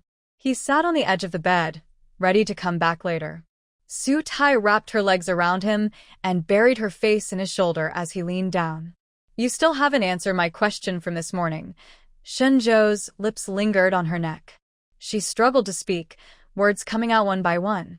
Can do it. He had used 2 of the 3 new outfits he bought. They didn't sleep well during the nap, just lying on the bed talking afterward, and now it was evening.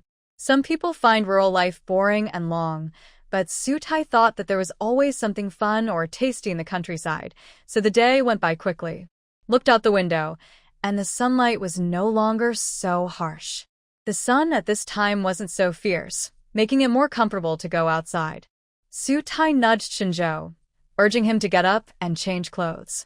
Come on, let's go to the mountain and film a video. Shen Zhou tightened his arms around her, holding her close, and asked reluctantly, What are we filming? Your orchard and those chickens. Now. Yes, now. All right. He said it because he wanted to listen to his girlfriend. But holding her like this felt so wonderful that he kissed her deeply on the face before getting up to dress. When they left, they met Aunt He. She just said hello and didn't chat much, but Su Tai could tell from her eyes that she had some gossip to share at the court tonight. It didn't matter. She decided not to think about it and focus on being happy. When the motorcycle was running, she completely ignored Aunt He's gaze and focused only on going up the mountain to enjoy the breeze and film beautiful videos. The chickens raised by Shen Zhou are much more numerous than when she first returned. They are not very large, but their feathers are very pretty, especially the roosters, with bright, shiny tail feathers. The sugar tangerines in the orchard are still green and hidden among the leaves, but strangely, people can see them at a glance. The trees are full of fruit, bending the branches. Imagine how cute it will be when these sugar tangerines turn red and look like little lanterns. Su Tai has already thought about where to use the video she recorded today. After filming the fruit trees, she also recorded the ground chickens and the longan tree, which only has a few longan fruits left on top. I finally understand why your videos look better than mine, Shen Zhou said as he followed her. He watched her keep adjusting angles, compare repeatedly, and re-record until she was satisfied. Su Tai gave him a smile. If you put your heart into it, you can do well. It's the same with everything. This may not always be true, but it's true most of the time. Shen Zhou smiled, put his arm around her shoulders, and they walked through some tall fruit trees. When the fruit is ripe, we'll pick it and have roasted chicken, he said. He had thought about this for a long time. She shook her head. Compared to roasted chicken, I want to eat kiln-cooked chicken more. Can you do that? Shen Zhou grinned. Of course I can. Then, when the time comes, with the rice wine Uncle A Chung brought back, it will be perfect. Yes, just thinking about it makes my mouth water. After filming all the videos, the sun set. Uncle Hai finished his meal and came over. Shen Zhou talked with him for a while, then locked the door and took Su Tai home. When they arrived, it was completely dark outside. The two of them went into the kitchen to cook. Only the meatballs remained from lunch. No matter how delicious something is, eating too much can get boring. Tonight, they skipped that dish and went to the field to pick some chives to fry with eggs, and also picked some sweet potato leaves for stir-frying. There was a small piece of lean meat in the fridge, which they stir-fried with extra green peppers bought in the morning, another tasty dish to go with rice. Shen Zhou was the chef. When he was about to fry the sweet potato leaves, Sutai picked out a few pieces of sour bamboo shoots, sliced them into strips, and put them on a plate for later. "Should we add the sour bamboo shoots?" she asked. He started heating the oil. She handed him the plate with the sour bamboo shoots. "Put them in. It will help open the appetite." Sweet potato leaves with sour bamboo shoots, especially those with lots of stems, are very delicious. Sutai's homemade sour bamboo shoots are pickled herself, tangy and spicy, and adding a little to the dishes makes them very appetizing. All the dishes are cooked, and the rice is ready too. Since I ate a lot at lunch and had many fruits in the afternoon, I am not hungry. However, whenever I smell the sour bamboo shoots, my mouth starts to water automatically. Delicious. Sutai is very happy with Shen Zhou's cooking skills. Shen Zhou scoops a big portion of sweet potato leaves onto her plate and asks with a smile, "Am I a good cook?" Sutai believes him and quickly eats a big bite of rice, her mouth full, trying to say a word. "Yes. Will I cook every day in the future?" "Yes. Can you handle that?" After a while, they are not on the same page. Sutai's face turns red, but she doesn't back down. "Let's see if your waist can handle it first." "You just talk tough." She really is tough. After dinner, she washes the dishes and, to avoid him pinning her on the bed, she pulls him out for a walk. After walking, they go to a nearby milk tea shop for sweet milk tea, and after drinking, they take a stroll around the sports field because Sang Meon and Sang Hung are there practicing. When Sutai enters the field, she almost gets hit by a flying ball. Shen Zhou uses his palm to block the fast-moving ball. Once her heart, which was nearly jumping out of her chest from the scare, calms down, she asks her siblings, "Who won?" "I did." Sang Meon catches the ball Shen Zhou threw and scores again within seconds. Sang Hung looks discouraged and refuses to play anymore. "Sigh, I really am not as good at basketball as you. How come a girl can be so skillful?" The outcome is already decided. Later, these competitions are just brothers feeling dissatisfied, but in the end, they have to accept it. Sang Meon smiles slightly, dribbling the ball back to the three-point line, stops and shoots. Swish, the ball smoothly goes into the hoop. 2 seconds later, the ball lands in Shen Zhou's hand. He smiles. "Wanna have a try?" Sutai shouts. Sang is tired. "You can't take advantage of him like this." Shen Zhou positions himself at the spot where Sang Meon just shot and throws the ball. It's another beautiful three-pointer. While Sutai opened her eyes wide, he ran over to get the ball and shouted, "Let's wait until Sang Meon has rested enough before playing." "Okay. Girls should stick together." When it comes to playing basketball, Sutai unconditionally chose Sang Meon over Shen Zhou. Shen Zhou didn't mind and continued practicing. A few minutes later, Sang Meon wiped the sweat from his face, stood up, and ran toward Shen Zhou. "Shen Zhou, I'm done resting." "Come on." "All right." Sang Hung stepped next to Sutai and asked, with his hands on his hips, "Why don't you help your boyfriend?" "Help my sister instead." Sutai shot him a sidelong glance. "The friendship between me and Sang is something you wouldn't understand." As soon as she finished speaking, the game on the court began. The Dragon Tail Whip move was used not only by Sang Meon but also by Shen Zhou, who shocked Sang Hung and Sutai with the same move. Both of them were nearly equal in ball control and shooting, but Shen Zhou had a 13-centimeter height advantage over Sang Meon, which gave him an edge. In the end, Shen Zhou won. But Sang Meon was not discouraged or upset. After drinking half a bottle of mineral water, he said, "Xiaotai, do you mind if Shen Zhou appears in the video? If he helps me film, the result will be 100 times better than my brother's." Sang Hung, "Hey, Shen Zhou, mind it. Just joking. Your handsome face is only for our Xiaotai to admire." Sang Meon squeezed the empty water bottle, aimed at the trash can nearby, and threw it in. Sununtaitai smiled. "Where did he get that handsome face?" We say he has it, so he does. All right, you guys decide. After playing, everyone was sweaty and craving something cold to drink. The four of them went to the supermarket. Shen Zhou went in and bought a few bottles of drinks. He brought out 2 bottles, one in each hand, and only opened the cap of one before handing it to Su Tai. His small gesture was sweet and touched the heart.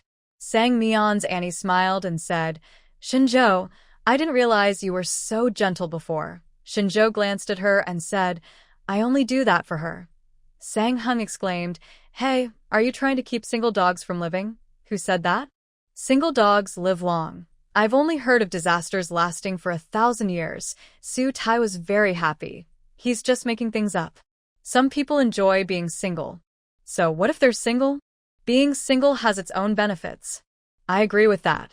Many of my classmates don't want to date. They say, if you have time, you should focus on making money. Sang Meon was still sweating, wiping his face with a small towel, hanging it around his neck, looking very relaxed. Talking about this, Su Tai felt the same. I had a roommate in college who was like that. She didn't look at men at all. She said she never planned to get married. Really? There are people like that. Sang Hung was a bit surprised. Shen Zhou took over. Yes, I know some too. One is a man, 3 years older than me. He refuses to date anyone, even when his family tries to set him up. He ignores them. He just offends everyone. Later, his family stopped bothering him.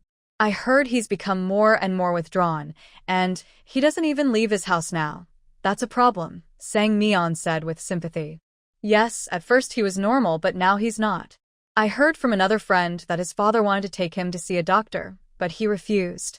He stays at home all day, even eating alone in his room. What about during holidays or family visits? He definitely doesn't go. If anyone tries to talk to him, he gets angry. After a while, no one dares to bother him. I think, even if someone doesn't work outside, they still need to keep in touch with friends or have some social life. Otherwise, they can easily go off track. I agree, Su Tai said. That's how she thought too. Even after quitting her job, she still kept in touch with her old colleagues. When they faced problems, they would ask her for advice, and she would patiently help. She also kept in touch with her former classmates. Even if they rarely talked, whenever there was a gathering in the class group, she would join if she could. If she couldn't, she would still chat with everyone online. She wouldn't cut off her social connections. The Sang siblings nodded in agreement. After chatting outside the supermarket for a while, Sang Meon couldn't stand his sweaty clothes and hair anymore. He pulled Sang Hung, and they left. Su Tai hooked her little finger around Shen Zhou's pinky, walking through a dim alley toward home.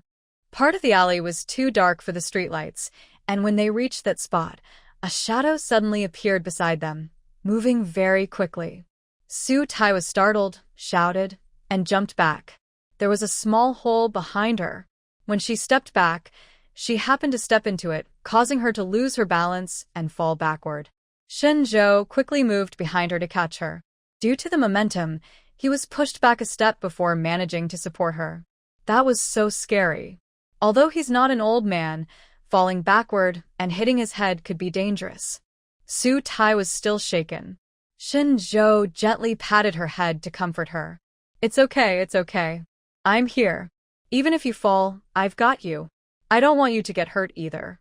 Look at those big stones nearby. No worries. I'm tough. Never mind. Let's forget it.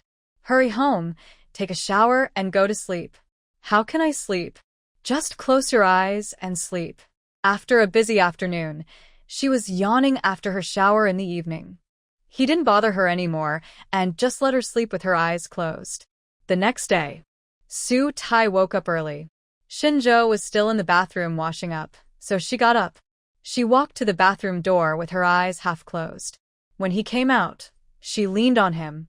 You got up early to find me? What do you want? Fearing she might be anxious, Shen Zhou didn't carry her back to the room. Instead, he hugged her at the door and gently stroked her back. This feeling was very comfortable. After leaning in his arms for a few minutes, she looked up and smiled. Breathe in some good energy. Shen Zhou burst into laughter, his shoulders shaking. After laughing enough, he stopped and pinched her chin to make her look up. This is how you breathe in good energy. They shared a morning kiss, with a hint of mint flavor. Sutai didn't dare to open her mouth. After a quick kiss, she pushed him away. I haven't brushed my teeth. I don't mind. I mind myself. After saying that, she sidestepped him and went into the bathroom. Shen Zhou grinned and went back to his room. He changed clothes and went downstairs to make breakfast. Sutai usually liked pink, noodles, or porridge for breakfast. At home, she often ate noodles. She went to the field to pick some greens. On her way past the chicken coop, she saw 3 eggs and picked them up to fry as sunny-side-up eggs. Eating this kind of breakfast often wouldn't get boring, especially with a spoonful of spicy chili sauce. Delicious. I see you really like this chili sauce, Shen Zhou said as she scooped a spoonful into her noodle bowl and stirred. Sutai lowered her head and sniffed. Smells good. I think this chili sauce is especially fragrant. In the kitchen, I like to buy certain brands for seasonings like Haitian for soy sauce, Tian for chili sauce, and Little Bear for the roasted chicken wings. I noticed that your family also stocks a bottle of the same seasonings. Yes, I like to keep old favorites. That's good. If she didn't care about nostalgia, she would have already been with someone else given her circumstances. Before eating noodles, Shen Zhou kissed her again, but she smiled and dodged. Eat breakfast, don't kiss me. Okay, I'll kiss you when I come back tonight. He kept his promise. Shen Zhou slurped his noodles quickly, and soon his bowl was empty, even the broth gone. Sunnuntai tai ate more slowly. When she felt the chili sauce wasn't enough, she added some more. What should we eat for lunch? He asked, pouring her some water. The chili sauce was a bit spicy, but she drank the water in time. She took half a cup in one go, then paused and asked, "Shall we have old friend noodles? Can you make it?" Yes. When I was in Vietnam, a colleague from Green City loved eating old friend noodles. On weekends, she would buy ingredients and make it in my room. The smell was so good it made everyone in the dorm come to eat. Then he said, "I want to try it too. We'll have that for lunch. I'll go buy groceries and you go up the mountain." Shen Zhou looked at the sun outside and stood up. "Let's divide the chores. Do you want to wash dishes or feed the chickens and ducks?" "Wash dishes. I don't want to be stepped on by chickens. Ha. Then I'll go feed the chickens. Don't laugh." That day, I got stepped on by a chicken and Sang even teased me about it. Shen Zhou laughed even more happily. "Which chicken?" "I'll slaughter it for soup," Sutai sighed. "They all look so similar, I can't remember." "It's okay. If it steps on you again, remember its face." Who can remember a chicken's face? Sutai said nothing, pursing her lips as she went to wash the dishes. Shen Zhou happily followed to the kitchen, took out leftover rice and vegetables, then went to the backyard to scoop rice bran to feed the chickens and ducks. It was only 2 bowls in the morning. Sutai finished washing, and Shen Zhou started feeding the chickens. The sunlight was gentle at this time, shining on him and making his whole demeanor more gentle. After she came out, she leaned against the wall and stood quietly, watching him. He poured food into the feeding tray, then took out the water basin, dumped the water, cleaned it, and refilled it before placing it in the chicken coop. The basin used earlier for leftover rice and vegetables was actually an old rice cooker pot, which had some damage, so he used it to hold leftovers. He couldn't finish the rice grown at his home, and selling it didn't earn much. Raising 10 or 20 chickens and a few ducks was enough to use it up. This was how his family always did things, so every time he cooked rice, he also cooked for the chickens and ducks. When he went out to change the water earlier, the old rice cooker pot was placed beside the sink. After he went inside, Sutai took it to wash. He finished everything and came out, just as she finished cleaning it. "We really have good teamwork," Shen Zhou said, hugging her waist as he entered the house. That day, she was wearing a light blue t-shirt they bought together. It made her look a bit younger, like a college student studying. He didn't like her being tender. He liked her soft enough to squeeze out water. His hand, resting on her waist, started to act mischievously, kneading through the fabric. Why? It wasn't a question, but a gentle tease. Shen Zhou and she went into the kitchen together to put the rice cooker pot down. After setting it down, he hugged her and came out. "Maybe I'll go up the mountain later. And you can buy groceries later? Did you think about it?" Sutai pinched his hand. Yeah, I just looked at you a couple more times and thought about it. I ate some chili sauce. It has garlic smell. Just rinse your mouth. I'll rinse mine too. It's very sunny if I go late. Then I'll go with you to buy groceries and then up the mountain. Anyway, Sang Hung is there. She felt a little tempted. Shen Zhou saw her hesitation and, before she could think it through, went to close the door on the first floor. Come on, upstairs. Now she couldn't refuse. Upstairs, she rinsed her mouth first to keep her breath fresh and not ruin the mood. Su Tai had bought some mouthwash, several flavors for emergencies. Today, she used a pineapple-flavored one. When kissing, it always had that sweet, fragrant taste. Because she had just eaten, Shen Zhou wasn't in a hurry to take off her clothes. He held her and kissed her for a long time before getting to the main point. When they woke up, a small gap was left in the window. She didn't feel very hot earlier, so she didn't turn on the new air conditioner, leaving the window slightly open to let natural breeze in. That gap was at the foot of the bed, so even if the curtains weren't fully drawn, no one could see what was happening at the head of the bed. The outside sounds clearly come in, and the sounds inside also go out.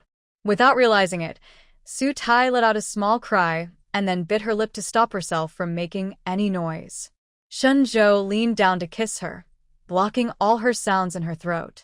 Morning energy seems to be stronger than at night. This time, it lasted a very long time, so long that her eyes turned red.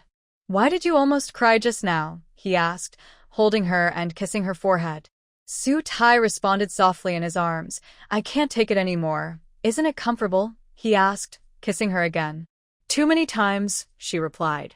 Shen Zhou chuckled softly and held her tighter. Suddenly, he remembered a saying, droughts are deadly, floods are deadly. I'm about to drown, she said. Su Tai lightly bit his collarbone, not hard. At such moments, even a slight pain could excite him. His arms tightened around her, so tight she cried out in pain. He loosened a little and took a deep breath. If you move around again, I might think of something else. I'm not moving. Aren't you the one kissing me? She said. You bit me just now. Very lightly. That's why I might think of something inappropriate. You should think more properly. Such cute words from a lovely person. Shen Zhou smiled and held her for a while longer before getting up to get dressed. The sun outside had become blinding. He had promised to take her shopping for groceries, so the motorcycle needed to be replaced with a car. He changed into a plain gray t-shirt and old jeans, then went back to switch cars. Su Tai couldn't lie down anymore. She got up and dressed, accidentally noticing the mark on her chest, which made her blush and her heart race. Fortunately, her t-shirt's collar wasn't low, so it covered the mark. She applied some sunscreen, grabbed her small backpack, and went downstairs.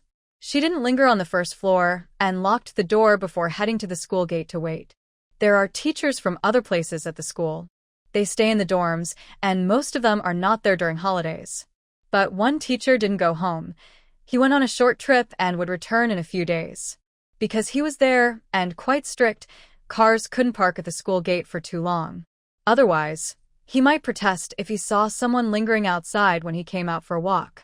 Except on Sundays, he would leave early in the morning, go to the county, and come back only after dinner, not knowing what he did there.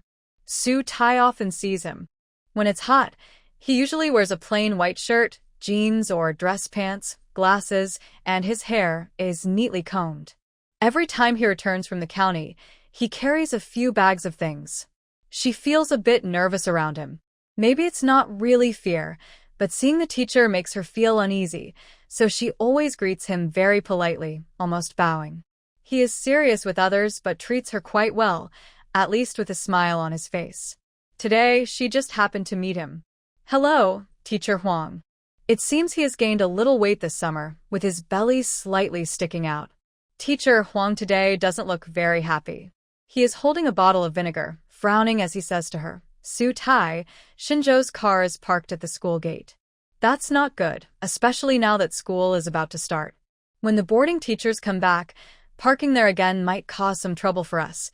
She was already nervous seeing him, and hearing this made her even more anxious. She lowers her head, as if being scolded, and after half a minute, she replies, Got it, Teacher Huang. We won't park there anymore. Teacher Huang relaxes his brow. It's not completely forbidden, just a quick stop and then leave.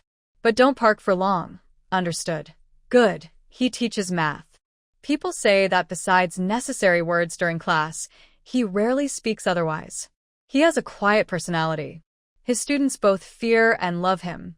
They fear him when he scolds them with a stern face, but they love him because he teaches them good methods. His math classes are not boring at all. The examples he uses are from everyday life, and he is good at inspiring students. As a result, his classes always have excellent grades. Last year, his class was the best. 6 students got into key high schools and maintained good grades. Now, in the 4th grade, Class 1, their math scores are also the best in the grade. Despite his talent, he has no partner. The villagers are more anxious than he is. They introduced him to several potential matches, but he refused to meet them. Over time, no one introduced anyone anymore. He seems not to care at all. In his 30s, he still spends every day at school. He only goes back to the grassland during the new year. After saying what he wanted to say, he nodded and went into the school. When Shen Zhou's car arrived at the school gate, Teacher Huang had already gone to the playground. Su Tai looked at his back, feeling a bit wistful. Xiao Tai, what are you looking at? The driver rolled down the car window, and the person inside leaned out his head. Su Tai shook her head and said, "Let's get in the car first. Once we're settled, I'll tell you." She added, "I just met Teacher Huang. He reminded us not to park here for too long." Shen Zhou frowned. "I don't usually park for very long." Thinking back, the longest was about an hour, the shortest just a few minutes. No one else was driving out of the campus, and it didn't block anyone's way. Most importantly, other families living in the same alley as Su Tai often parked here, sometimes even longer. Thinking about this made him a little unhappy.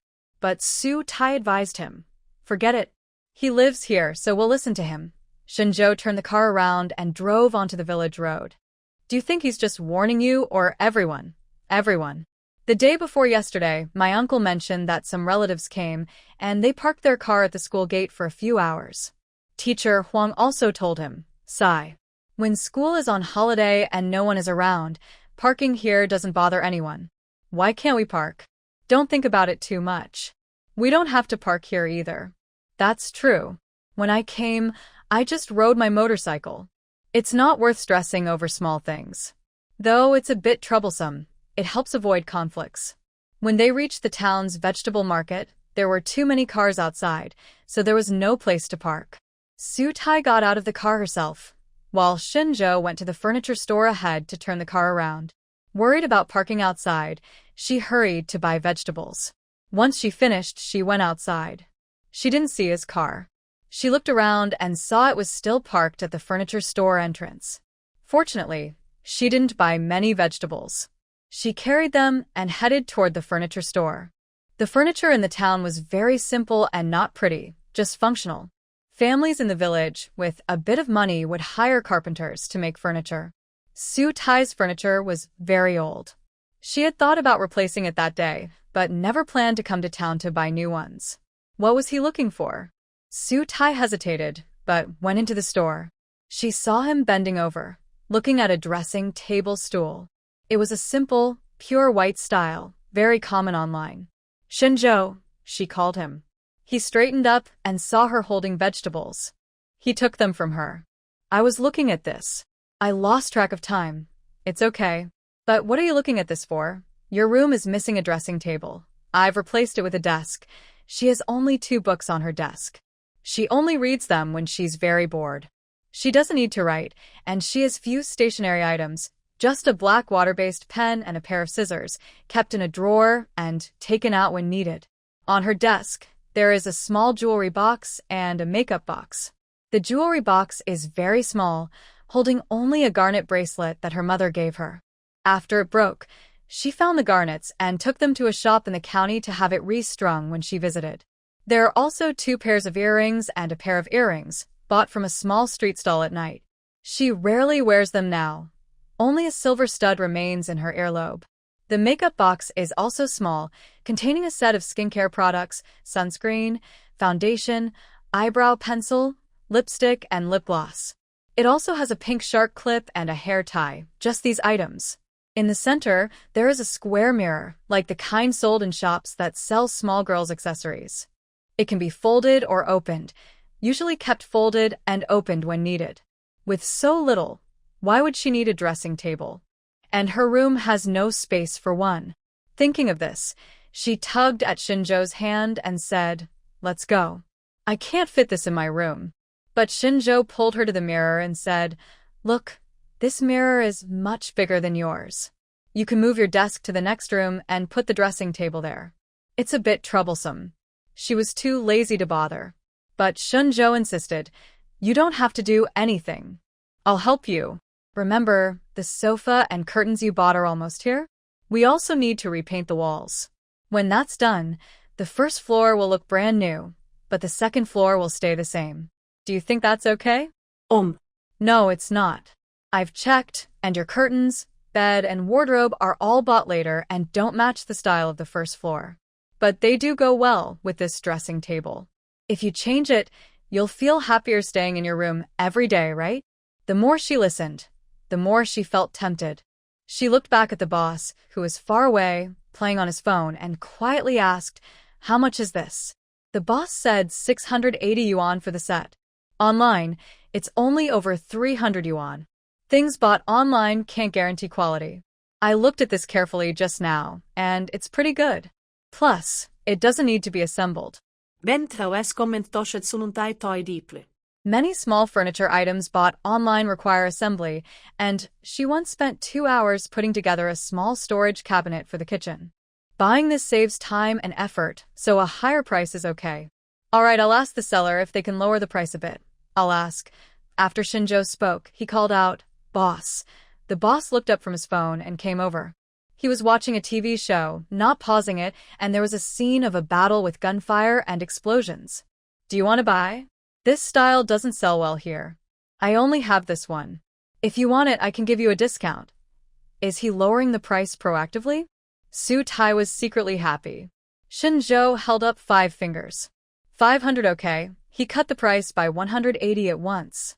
The boss frowned tightly. "That's too little. I can't sell it for that. How about this, we compromise and sell it for 600 yuan. Shen Zhou still held up 5 fingers. 500. This plain table isn't popular with locals. You won't sell it just leaving it here. The boss. Sell it to me. If I find a good quality, I'll help promote it in the village. All right. Fine, 500 is fine. It's a loss. Shen Zhou paid, wrote down the address, and the boss said someone would deliver it soon. On the way back to the village, Su Tai kept smiling. He asked while driving, "Are you happy?" "Yes, I am. I really hope the stuff I ordered online arrives soon. Check the logistics info, see where it is. Oh, right, I can track it." She took out her phone to look. "The curtains will arrive today, the sofa in 2 days, and the wall paint. That will arrive today too. That's perfect. I'll come pick up the packages when I get back this afternoon. We'll start working tonight." Su Tai turned off her phone with a sense of excitement and said to him, "Okay." With this anticipation, she got distracted while filming, which caused a small mistake and wasted some time, but in the end, she finished and successfully posted the video online. Shen Zhou came down from the mountain directly to the town to pick up the packages. Since teacher Huang just reminded him about the car issue, he took the items back to Su Tai's house first, then went home to change his motorcycle before coming over. "How about we start painting the walls now?" he suggested. Su Tai checked the time and nodded. "Okay, let's start painting now. If we don't finish soon, we'll keep going tonight." Actually, her wall was in pretty good shape with no big holes, just a bit dirty. In this case, she didn't need to scrape off the old paint. She could just paint over the dirt directly. She took out 2 straw hats and handed one to Shen Zhou. "We don't have newspapers at home, and I can't fold hats like in TV shows, so let's use these instead." Shen Zhou smiled widely. "How do you look up when painting the ceiling while wearing this?" The straw hat was loose with a wide brim, making it hard to look up, just as he said. Su Tai took back her hat and pointed to a baseball cap hanging nearby. "Then, how about this one? That one is fine. You might not fit it. Can it be adjusted?" "Yes." "Then let's try." Su Tai brought over the hats, one for herself, one for Shen Zhou. Hers was pink, and his was khaki. They bought these hats at the night market. She wore hers when she went out with Wang Mei on sunny days. Shen Zhou adjusted the cap to the largest size, but still couldn't fit it on. Forget it. I have short hair, so I'll just paint like this. After washing, it'll be fine. Su Tai's eyes lit up, and she ran back to the kitchen, coming out with a small bundle.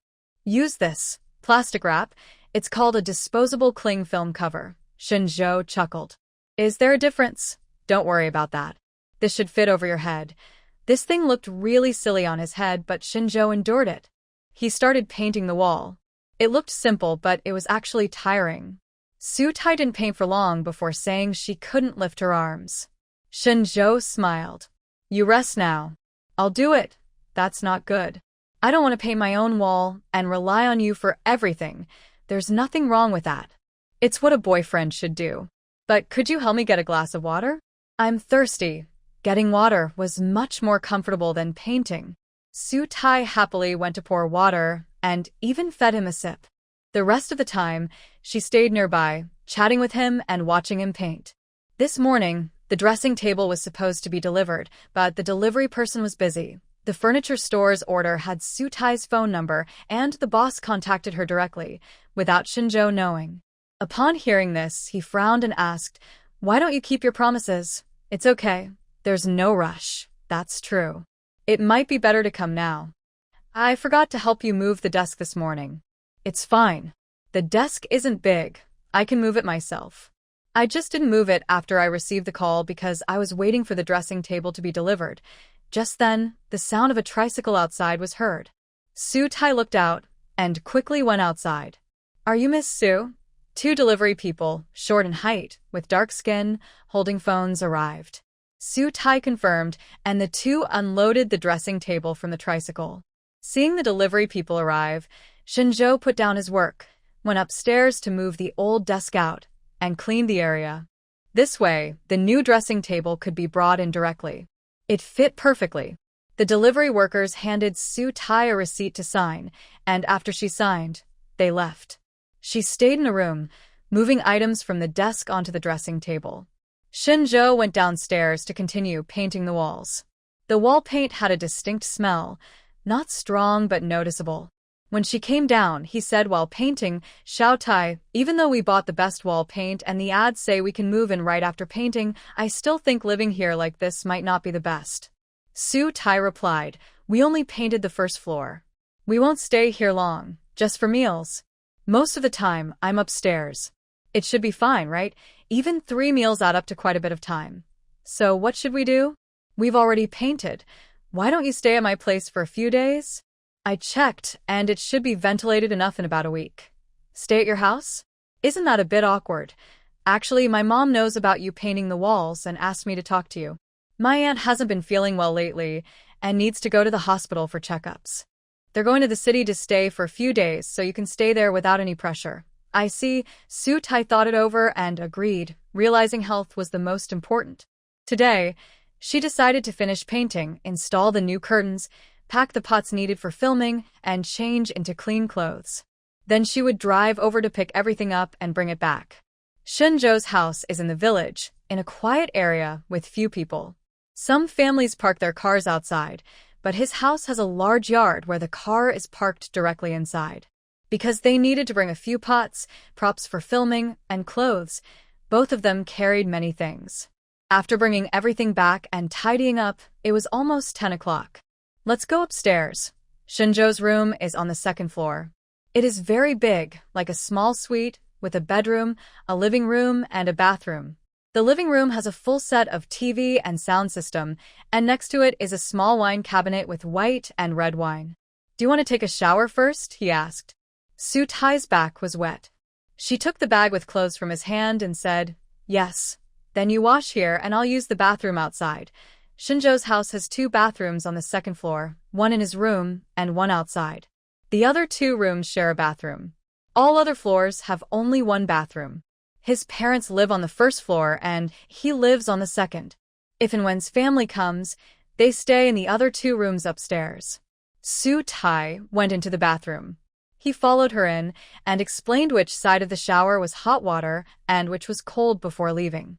Why use hot water to shower on such a hot day? Probably out of habit.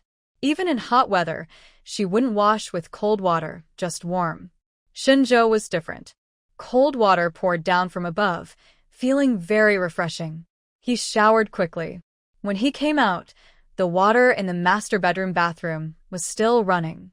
He turned on the TV, looked for a good movie, then went downstairs to get some fruit and placed it on the coffee table. When Su Tai came out, everything was ready. But her hair was still wet, so she needed to blow dry it. Shen Zhou, where's your hairdryer? She looked in the storage cabinet under the bathroom sink, but didn't find it. Hearing this, Shen Zhou said as he walked out, I don't use that. My sister's room has one. I'll go get it for you. Thanks. Don't mention it. Okay, no need to thank me. She dried her hair with a towel. Shen Zhou happily went to get the hairdryer. When he returned, he gently blow-dried her hair. Your hair is really nice. It was black, smooth, and shiny. Su Tai smiled and said, It seems to be natural. My mom still has very few gray hairs.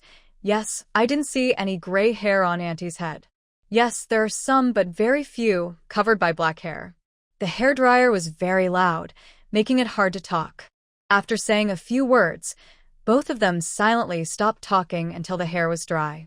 Su Tai's hair isn't very long, just a few centimeters below her shoulders, but she has a lot of hair, so she bought large clips.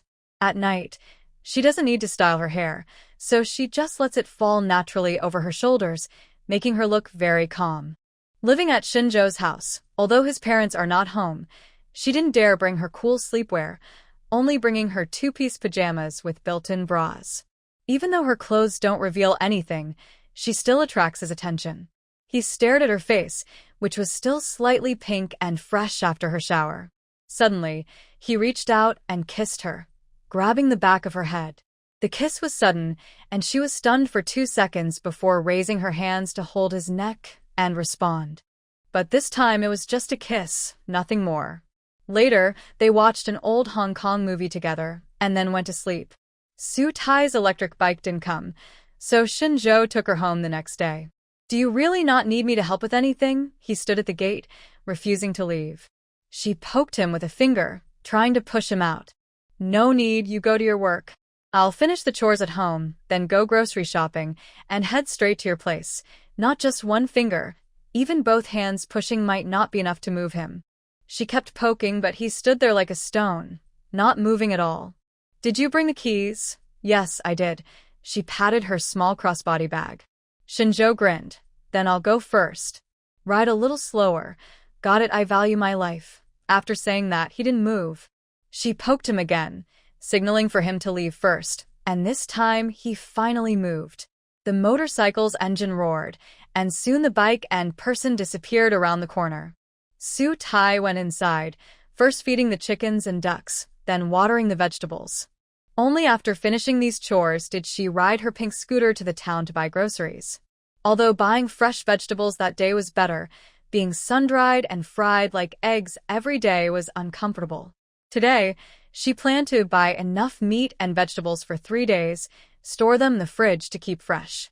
But this meant she had to plan what ingredients she would need for the next 2 days, which was a challenge for her, because she usually only decided what to cook the day before filming. Before going to the vegetable market, she hadn't decided exactly what to buy. She thought she would decide while shopping. She bought pork trotters, lean meat, and beef, then looked at side dishes. Her favorite was green peppers, which go well with anything. She also picked up some chives, tomatoes, and king oyster mushrooms. She didn't buy leafy greens because she already had plenty at home. She felt it wasn't enough. She looked around again and bought some tofu. Yesterday, she made old friend rice noodles, which Shen Zhou really liked. She bought some rice noodles to cook for him at noon. She thought about changing the way she cooked it, turning old friend lean meat noodles into beef noodles.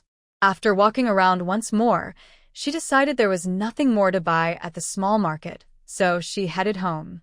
Before going to his house, she stopped home first to pack some pickled bamboo shoots, fermented black beans, and lemons.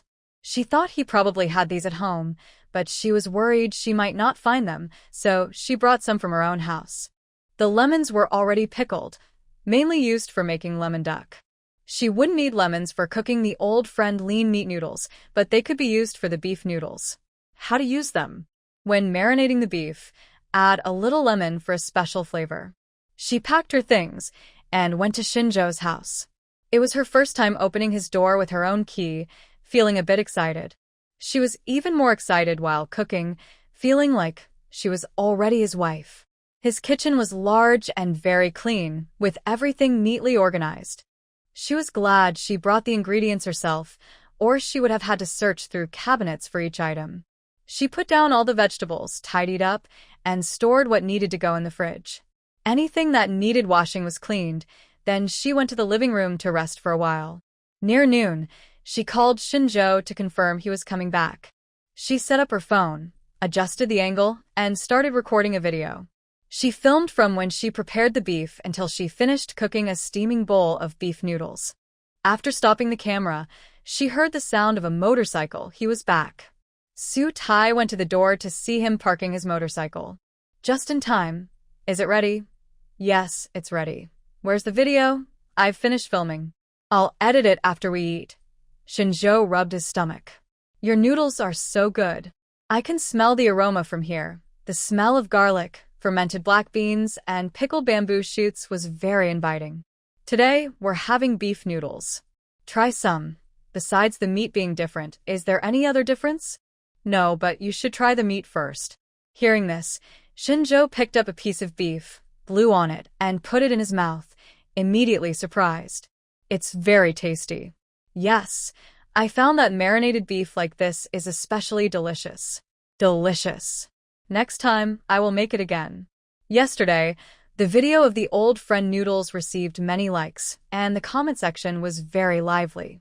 Some fans suggested cooking snail noodles, not buying pre-packaged ones, but making snail soup from scratch. Other fans recommended cooking fresh rice noodles, which have a slightly sour smell that many find addictive.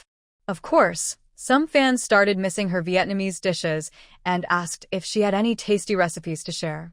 She read every comment and finally decided to cook the old friend beef noodles, mainly because Shen Zhou wanted to eat it, and many fans said beef is better than pork. Oh, and there are also many delicious dishes with pork offal, but she doesn't like them, so she didn't cook those. You can make more rice noodle recipes, but not all at once, or it might get boring. Tomorrow, she plans to make shredded king oyster mushrooms, a dish she really likes. Shen Zhou eats quickly, especially noodles, almost like a whirlwind. Su Tai watched worriedly and reminded him, "Slow down, the noodles are very hot. It's delicious, and I don't feel it's too hot." No, slow down. Shen Zhou listened and slowed down. Su Tai was satisfied and chatted with him while eating. Most of the old friend beef noodles in Green City cost 11 yuan per bowl. I just used about 10 yuan worth of beef, enough for 2 big bowls. The ones sold in shops include costs, so they are definitely more expensive. It's not really expensive, just that I feel I can make it myself at home. Yes, your noodles are almost as good as those from a restaurant. Hehe, I think so too. Really not bragging. The raw beef noodles I make taste just as good as those in shops. But I don't plan to open a shop. It's too hard, and I can't manage it. Talking about Green City, Shen Zhou remembered something, put down his chopsticks and said, I have a good friend in Green City. He's getting married next month and asked if I'm free to be his best man. Best man? That means I'd have to stay there on Friday night, right? Yes, and early the next morning, I need to go pick up the bride. Go ahead. Is he a friend from your previous military unit? Yes, he transferred to a new job 2 years before me. Now he runs a moving company that makes good money. Do you want to go with me? As a best man, I have to wear a suit. Su Tai wanted to see, so she agreed. Yes, I'll go with you. All right, I'll reply to him later. Shen Zhou was happy to go with Su Tai to witness his friend's happiness. After lunch, he washed the dishes, she edited videos. Once finished, they went to her house to pick vegetables and check the chicken coop for eggs. There were 3 eggs, about the usual amount. When they left her house, Sang Meon arrived. Seeing her lock the door, he couldn't help asking, Why are you locking the door at this time? Where are you going? Su Tai nudged Shen Zhou and said, We're going to stay at his house for a few days. I just painted the wall on the first floor. Oh, to build a good relationship with uncle and auntie. Sang Meon smiled like a rabbit with a big grin. Su Tai clicked her tongue and said, Uncle and Annie went to the city. It's just me and Shen Zhou at home. What about you? Are you here to see me? No, Zhao Yang came. I came out to talk to him. My mom insisted I bring some things to Aunt He. I just left Aunt He's house. Did you talk with Aunt He for a long time? Su Tai thought about how Aunt He kept asking her about Zhao Yang and couldn't help but laugh. Sang Meon rolled her eyes. Don't mention it. I told her at least 3 times I was leaving. I finally got away. When I got home, I told my mom I wouldn't bring anything to Aunt He's again. She was too enthusiastic and talked too much. She couldn't handle it. Sang Meon looked uncomfortable. Su Tai patted her shoulder to comfort her. Don't mind her. Aunt He is like that. You said Zhao Yang came, right? Hurry up and go. Don't keep people waiting too long. Oh, right. I almost forgot to complain about her. I'm leaving now. We'll talk another day. Yes. Sang Meon left. Sunnuntai täiste peronto mentraues motorsykle. The picked vegetables and eggs in a woven basket, with a rustic style, looked very beautiful. The basket was bought a year ago when Su Tai went to the county for fun. She saw a vendor selling woven crafts and bought one, thinking it would be good for vegetables. But when she first brought it home, Wang Mei said it was too delicate to use for vegetables. It was better to put fruit in it in the living room, which was quite suitable. Today, I went back to pick vegetables. For some reason, as soon as I saw them, I wanted to use them. I took some to the vegetable garden, arranged a few vegetables, and they looked so beautiful that I couldn't resist. I then carried them to Shen Zhou's house. It's like using a pretty plate to serve food. It makes the dish taste even better. Su Tai, a food blogger, isn't a big internet star, but she has her own sense of style. She prefers a warm and comfortable look rather than flashy trends. Passing by the elementary school, I instinctively looked inside. Someone was playing ball, not Teacher Huang, but another teacher. This means the new school term is about to start. When a motorcycle passed by the village basketball court, 2 familiar figures made Shen Zhou stop and rest his foot on the ground. San Meon, Boss Zhao, Su Tai called out. Zhao Yang turned around first and responded, Miss Su, wanna chat? I bought some rice cakes. I just made them. They are soft and tasty. Come try some. He and San Meon sat on stone benches under the shade of a tree. On the round stone table, there was a bag. San Meon was eating the rice cakes he mentioned, chewing happily. Feeling hungry, Su Tai nudged Shen Zhou's back. He understood and kicked his foot down. They both walked toward the shade of the tree. There were 4 stone benches, 1 for each person. This place is often used, and the benches are clean enough to sit on directly. The bag of rice cakes was open, revealing several colors: white, purple, red bean, and sesame topped. Su Tai took a purple one, knowing it was sweet potato flavor. Shen Zhou ate the most common white one. Biting into it, the rice cake was soft and sticky, with a strong rice aroma. Delicious. She hadn't eaten rice cakes in a long time. Usually, only during the New Year would Wang Mei buy some. Shen Zhou finished 1 in 2 or 3 bites and praised, Where did you buy these? The sweetness is just right. Zhao Yang smiled. They're homemade by my relatives. If you like them, I can bring more next time. Boss Shen, I heard San Meon say you raise chickens in the back mountain, is that right?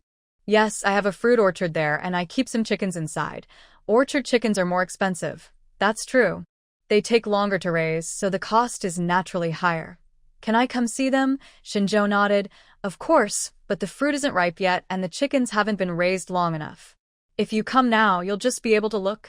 If you come in December, then there will be something to eat. Can I come a few more times? Zhao Yang smiled kindly and half-jokingly. Shen Zhou took him seriously. Sure, you're welcome to visit. Do you want to go today? I can take you. Today I don't have time. I need to go to Green City soon. All right, come again when you have time. You two chat, I'll go back with Su Tai first. Okay, I'm also about to leave. Before leaving, Su Tai turned her back to Zhao Yang and winked at Sang Meon, who pretended not to see. Back at Shen Zhou's house, she first collected the clothes hanging outside, then prepared dinner. For Su Tai, who had returned to the village, 3 meals a day were very important. If she wanted to eat something, she would take the time to cook it. While she was cooking, Shen Zhou went to wash the car. When he finished and came out to call her, she didn't say anything. He was holding a cloth, bending over to wipe the engine. Probably because it was hot, he took off his shirt. His bronze-colored back was covered in sweat, shining in the sunlight. Several large beads of sweat slid down his back and finally into his jeans, looking very attractive. Shen Zhou, she softly called him.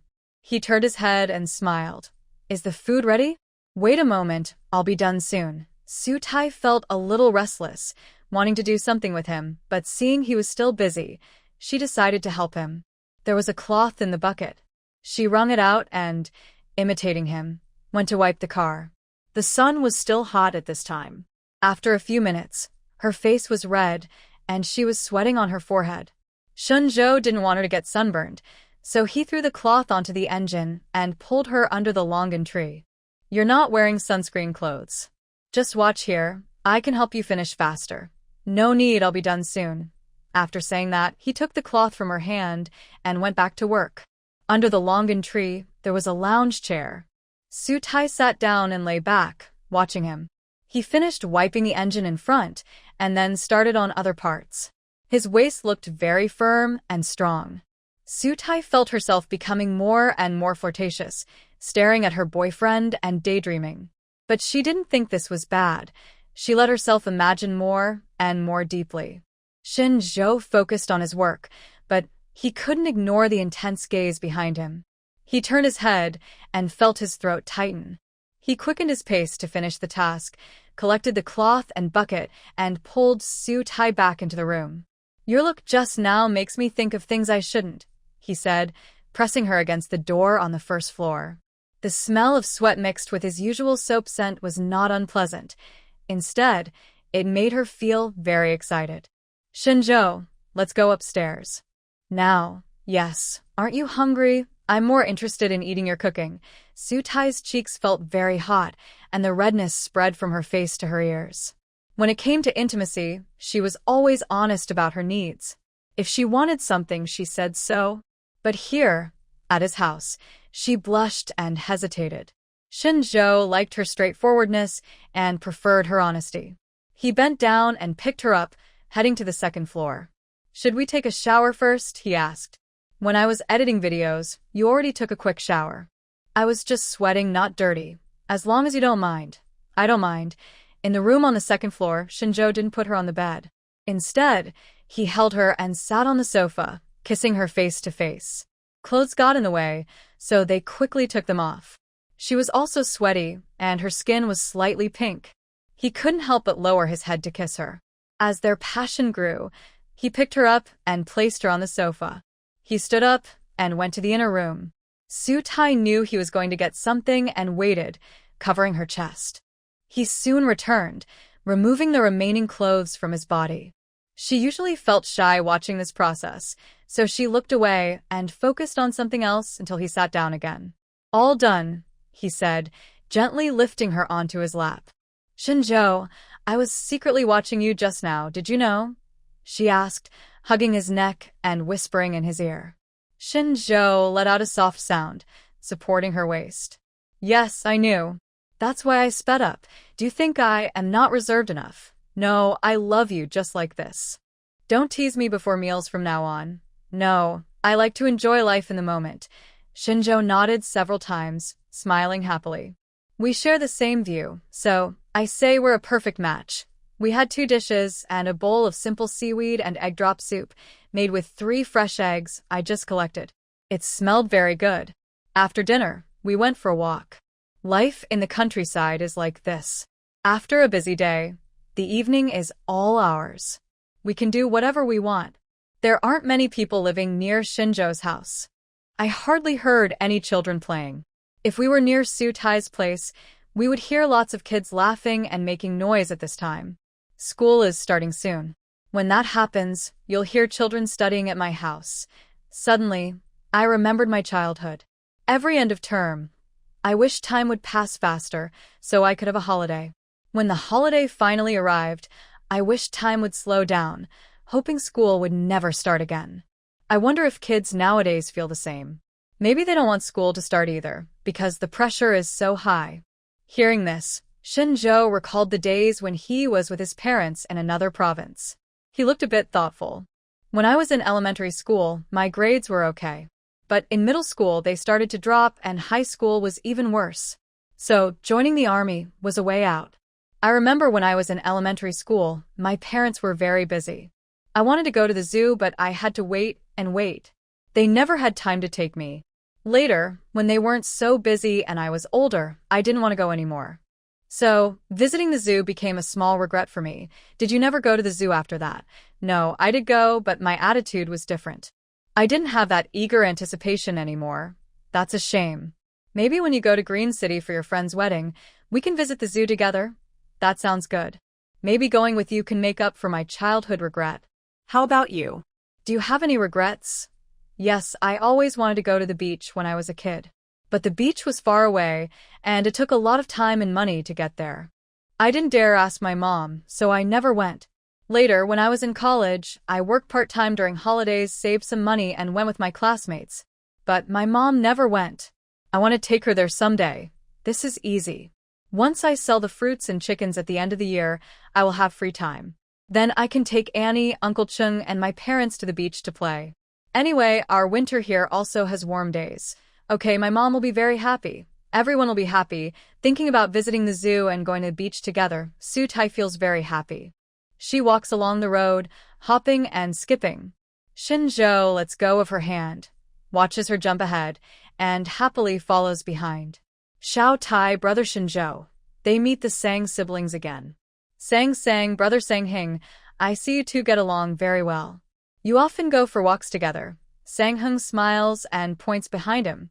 Today, the whole family is out. My parents are behind us. Whoever is mentioned, they arrive.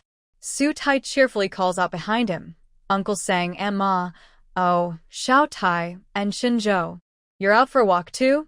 Yes, after a good meal. We came out for a walk to help digestion. Sang's father sees Shen Zhou, takes a pack of cigarettes from his pocket, shakes it, and offers a cigarette to Shen Zhou. Shen Zhou accepts, thanks him, and puts it in his ear. Hey, can't smoke in front of Xiao Tai. Sang's father looks like he understands. Shen Zhou nods. Yes, smoking in front of girls isn't good. Very particular. I should learn too, or I'll keep getting scolded. A few people chat briefly, then part ways and continue walking in the original direction. The cigarette Sang's father gave earlier is still in Shen Zhou's ear. Su Tai tilts her head and asks, are you a heavy smoker? Used to be. About half a pack a day. Was that a really tough time? Yes. How did you control it later? With my comrades, we went to pay respects to someone. Remembering what he once said, I found ways to control it after coming back. At first, the cravings were very hard to bear, but gradually I got used to it and managed to stop. Now I only smoke when I'm very tired, very annoyed, or during serious talks. His voice is very calm, but Su Tai knows that past was a wound in his heart. He had opened up about it once before in front of her, and now again. She admires Shen Zhou's strong willpower and self-control. If it were her, she might not be able to do the same. Thinking of this, she clenched his hand and gently touched the back of it with her thumb. Shen Zhou noticed she was trying to comfort him. He pulled her closer and said, it's all in the past. If he saw me now doing well, he would be happy for me. Little toad, I am really lucky to meet you again. She was like a ray of light, breaking into his dark heart and slowly making that place warm and bright. Now, he was full of hope for the future. Su Toad listened to his words, her heart trembling, her nose feeling sour, and her voice a little choked. I am also very lucky to have chosen to come back and to have avoided meeting you. So, we are both lucky people. Our days will definitely get better and better. Yes, he was confident, and she was confident too. But life is often like that. When you are full of energy, a cold splash of water can pour over your head, making you feel cold all over. That day, Su Toad moved out of Shen Zhou's house and back to her own home. The ventilation on the first floor was enough, so she returned. At night, as usual, she lay in bed reading comments. Suddenly, her eyes went black. Miss, I think I saw that shopping basket you carried. Did you go shopping with it yesterday? I live in XX town. What a coincidence. This XX town was exactly where Sue Toad's home was. And she did carry that shopping basket to buy groceries yesterday. She is a non-face revealing blogger to protect her privacy. Even when she was in Vietnam, some Chinese workers there asked to meet her, but she refused. Now back in her village, with more scenic spots and unique food to film, her fans are narrowing her living area. If one of them finds out where she lives, it could be a big problem. What should she do? Ignore it? No. Comments below have already started discussions. Did you really see the blogger? I've always wondered where she lives. Can you tell me the exact location? XX town. I looked it up, and it's far from me. I can't go there. The blogger hasn't replied yet. Is it real or fake? Sue Toad felt more nervous than ever. She couldn't do what Meon did, expose herself to the public eye. During her anxious moment, she finally waited for Shen Zhou, who returned late. She hurriedly ran to him and asked, "Someone saw me in town. What should I do?" Shen Zhou first locked the iron door, then pulled her inside. "Don't worry, sit down first," he said soothingly on the sofa downstairs. Sue Tai tends to get more anxious the more she thinks about it. Having others nearby makes her feel less nervous. Seeing Shen Zhou calms her a bit, and hearing his steady voice makes her even more relaxed.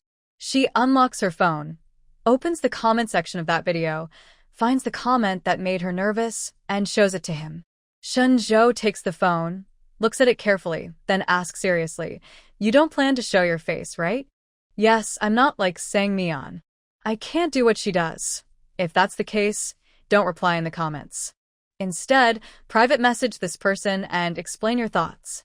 If she's reasonable, it will be easier to handle. And what if she's not reasonable? There are ways to deal with unreasonable people. If she insists on finding you and revealing your address, tell her you will take measures to protect yourself, like taking screenshots, recording videos, saving evidence, and reporting to the platform's official support. If that doesn't work, we can consider calling the police. Call the police? Will they handle it? Online threats are not tolerated. If your safety is at risk, they will intervene. But that's the worst-case scenario. Most netizens are reasonable. You should private message her now, and I'll be with you to face it. Sue Tai takes a deep breath and nods. Okay. She then carefully chooses her words for the private message. After editing several times, she's worried about saying something wrong that might upset her. She sends it and waits nervously. "Shen Zhou, I feel very heavy and uneasy about asking for leave from my boss. I'm afraid he won't approve." The man's arm slips between her back and the sofa, holding her and gently stroking her arm. He whispers, "Don't worry so much. When trouble comes, we face it. You still have me." She sends the message, keeping her phone screen on. But after waiting a long time, she gets no reply. "Don't worry. Let's do what we need to do. When they reply, we'll make plans." Sue Tai feels anxious, but knows she can only wait. "I had trouble sleeping at night, waking up twice and tossing and turning for a long time before I could sleep again. The next morning, the first thing I did was check my phone. I received a reply. Miss, I mean no harm. I was just wondering if, since you are from our town, we could meet up. Could you teach me how to make videos?" Shen Zhou had just finished washing up and sat on the edge of the bed to look at the message with her. After reading, he said, "Click on her profile to see." Sue Tai tapped on the profile picture. The page was empty, nothing there.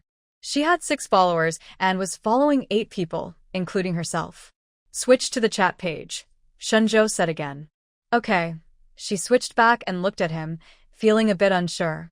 "How should I reply?" "Just say it's not convenient to meet, but you can follow each other and teach her online." Sue Tai thought his idea made sense, so she sent a message to the girl following his advice. She received a quick reply. "Meeting up is okay. Thank you for offering to teach me." "You're welcome." That morning, Sue Tai kept chatting with the girl off and on until noon.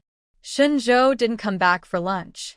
She made herself fried rice with eggs all night, paired with sour beans from home, feeling very happy.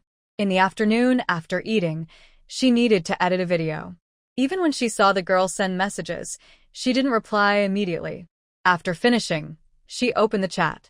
Miss, I explained in the comment below that I was mistaken about the basket's color. Do you think this looks okay?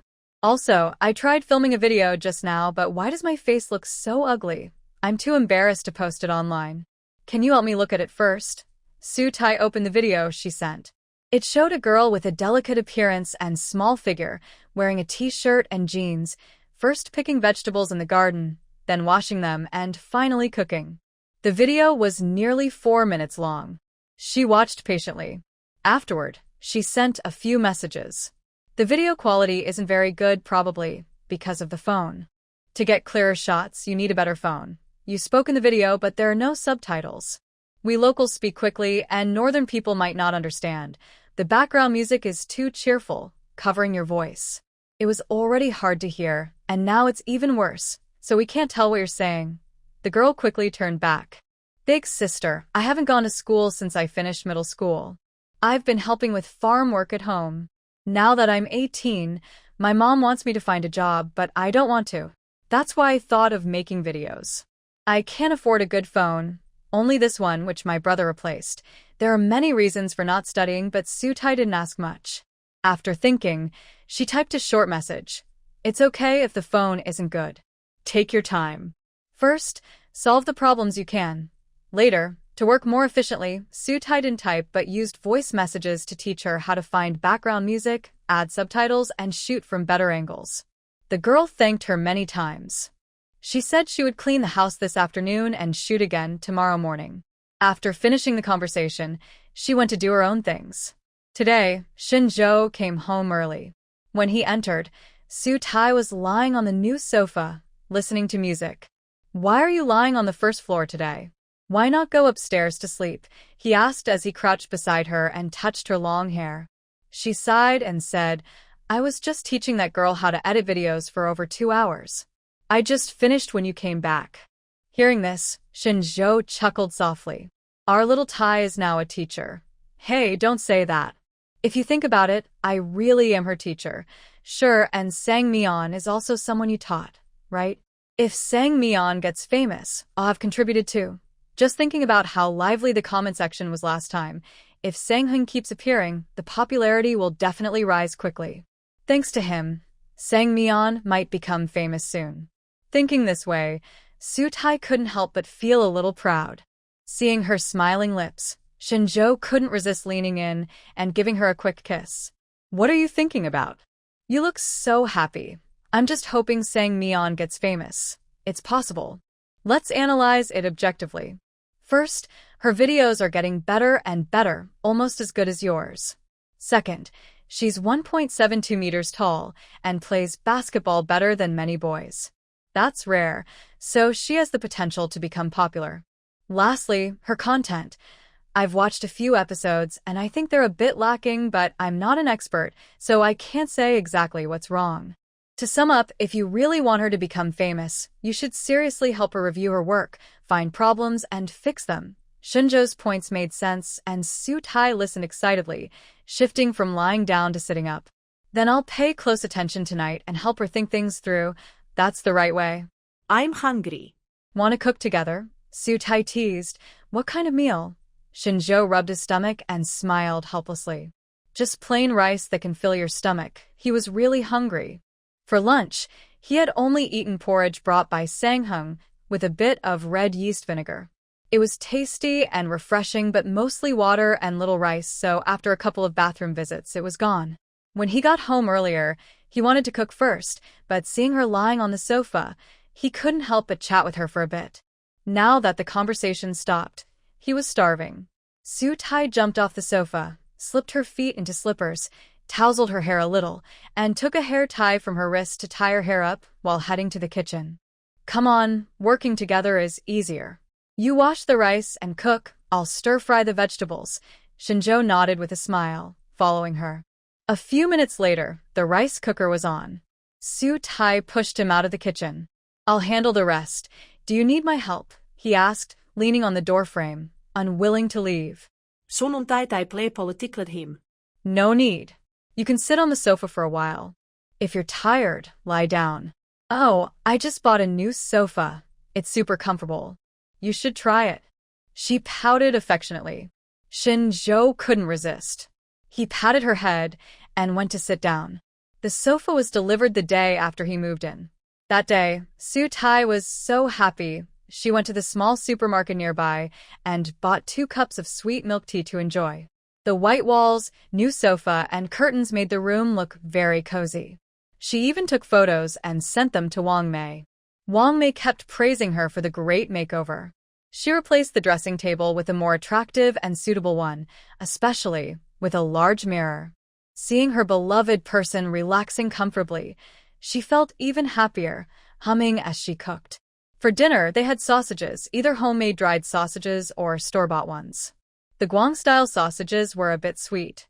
Su Tai liked to cook sausages with rice, making sausage rice. But after cooking that way, the rice cooker would always smell like sausage, and it took several washes to clean. So today, she didn't add the sausage to the rice, but instead stir-fried it with peas. Buying delicious sausages makes her really love them. She always repurchases this brand after eating it. This dish is very familiar. It was cooked quickly. Next, she fried some beef. Why fried? Because she sliced the beef into thin pieces, marinated them, and then fried them in a pan. It smelled very good, kind of like barbecue. While frying, she even drooled a little. The greens were saved for last. Today, she cooked some tender vegetable hearts with small yellow flowers, stir-fried briefly until ready to serve. Dinner is ready. Come try my fried beef. Shen Zhou stepped over quickly from the sofa, sat down, and took a piece of beef to taste. How is it? Su Tai asked eagerly. It's delicious, like barbecue, but not as dry. Yes, I recorded a video about frying beef before. Someone followed it and said it tasted great. I wanted to make it for you. You know a lot. Of course. I learn as I go, and I have many recipes in my mind. Smart people learn quickly. Thank you for the compliment. Just then, Su Tai's phone rang with a new message on WeChat. 3 little rabbits. My mom is worried about my work, so she's starting to care about other things. Taihua, your future husband? 3 little rabbits. Clever of you. Taihua, did she help you find someone? 3 little rabbits. Yes, I told her to focus on my older brother, but he played tricks and said he was chasing a girl. So my mom kept watching me. Taihua, you said you like someone too? 3 little rabbits. It's a bit difficult. Shen Zhou's cousin lives in the city, so my mom can't be too strict.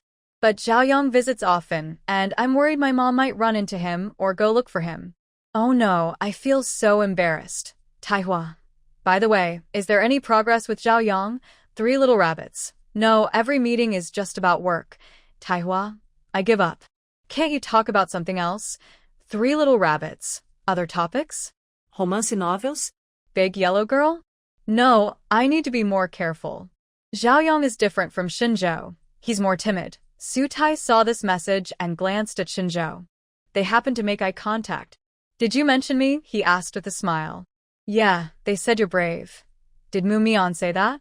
Yes, Shen Zhou smiled proudly. I'm really brave. When I go on missions, I don't even keep my life in my waistband. After experiencing all that, there's nothing else to fear. Misunderstanding. Su Tai giggled. I'm not talking about being brave in a serious way, but in a playful, mischievous way. Is there a difference between serious and playful bravery? Where does she get so many new words? Shen Zhou laughed happily. Explain playful bravery. Su Tai raised an eyebrow. It means in love, in interactions between men and women. You guys talking so deeply, best friends will always say things others can't hear. But don't worry, it's not too serious. I have my limits. It's okay, I don't mind. Anyway, Su Tai wouldn't say anything bad about him. After chatting with Shen Zhou for a while, she replied to Sang Meon, who had already sent 3 messages urging her. 3 rabbits. Hey, I already try hard to act proper in front of Zhaoyang every day. If my mom comes to cause trouble again, I might go crazy. 3 rabbits. Big sister, what are you doing? Reply to me. 3 rabbits. Are you messing around with Shen Zhou? Taihua, mind your own business, I'm eating. 3 rabbits. Oh. Then help me think of a way. Taihua, the only way is to betray your brother and attract your mom's attention. But if you really use this method, don't say I encouraged you. Thanks. 3 rabbits. Got it. I'll use that method. You enjoy your meal. The phone was silent. Su Tai locked the screen and continued eating. Dinner was early today. After eating, she could go for a walk by the river. When she arrived, it was still light outside. There were many people. Little kids in shorts played in the water nearby, and bigger kids wore swimsuits. Su Tai deliberately wore slippers and dipped her feet in the shallow water. Shen Zhou did the same. They stood in the water, watching the children swim and play. "Is it comfortable?" he asked, holding her to prevent her from falling. She stood steadily, smiling happily. "Playing in water in summer is the best." "Hey, do you want to go to the county recently?" "Yes, I will kill some chickens and ducks to visit my mom, and I might also go to the night market. I haven't been there in a long time. If it gets too late, I'll stay overnight and come back the next day." "Is that okay?" "Yes, we'll go tomorrow." "Great." Both of them are action-oriented. That evening, they packed their clothes. The next morning, Shen Zhou went up the mountain to work, while Su Tai stayed at home feeding the chickens and ducks, watering the vegetables, and filming videos. When he returned, they slaughtered the chickens and ducks together.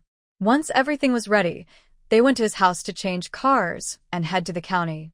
Wang Mei saw the two carrying chickens and ducks, and she prepared a big dinner. The four of them enjoyed a very happy meal. That night, Su Tai and Shen Zhou went to the night market. At a stall selling fabric dolls, she found a cute strawberry bunny plush toy, with the bunny hiding inside a cracked strawberry. She looked at it carefully, loved it so much, she couldn't put it down.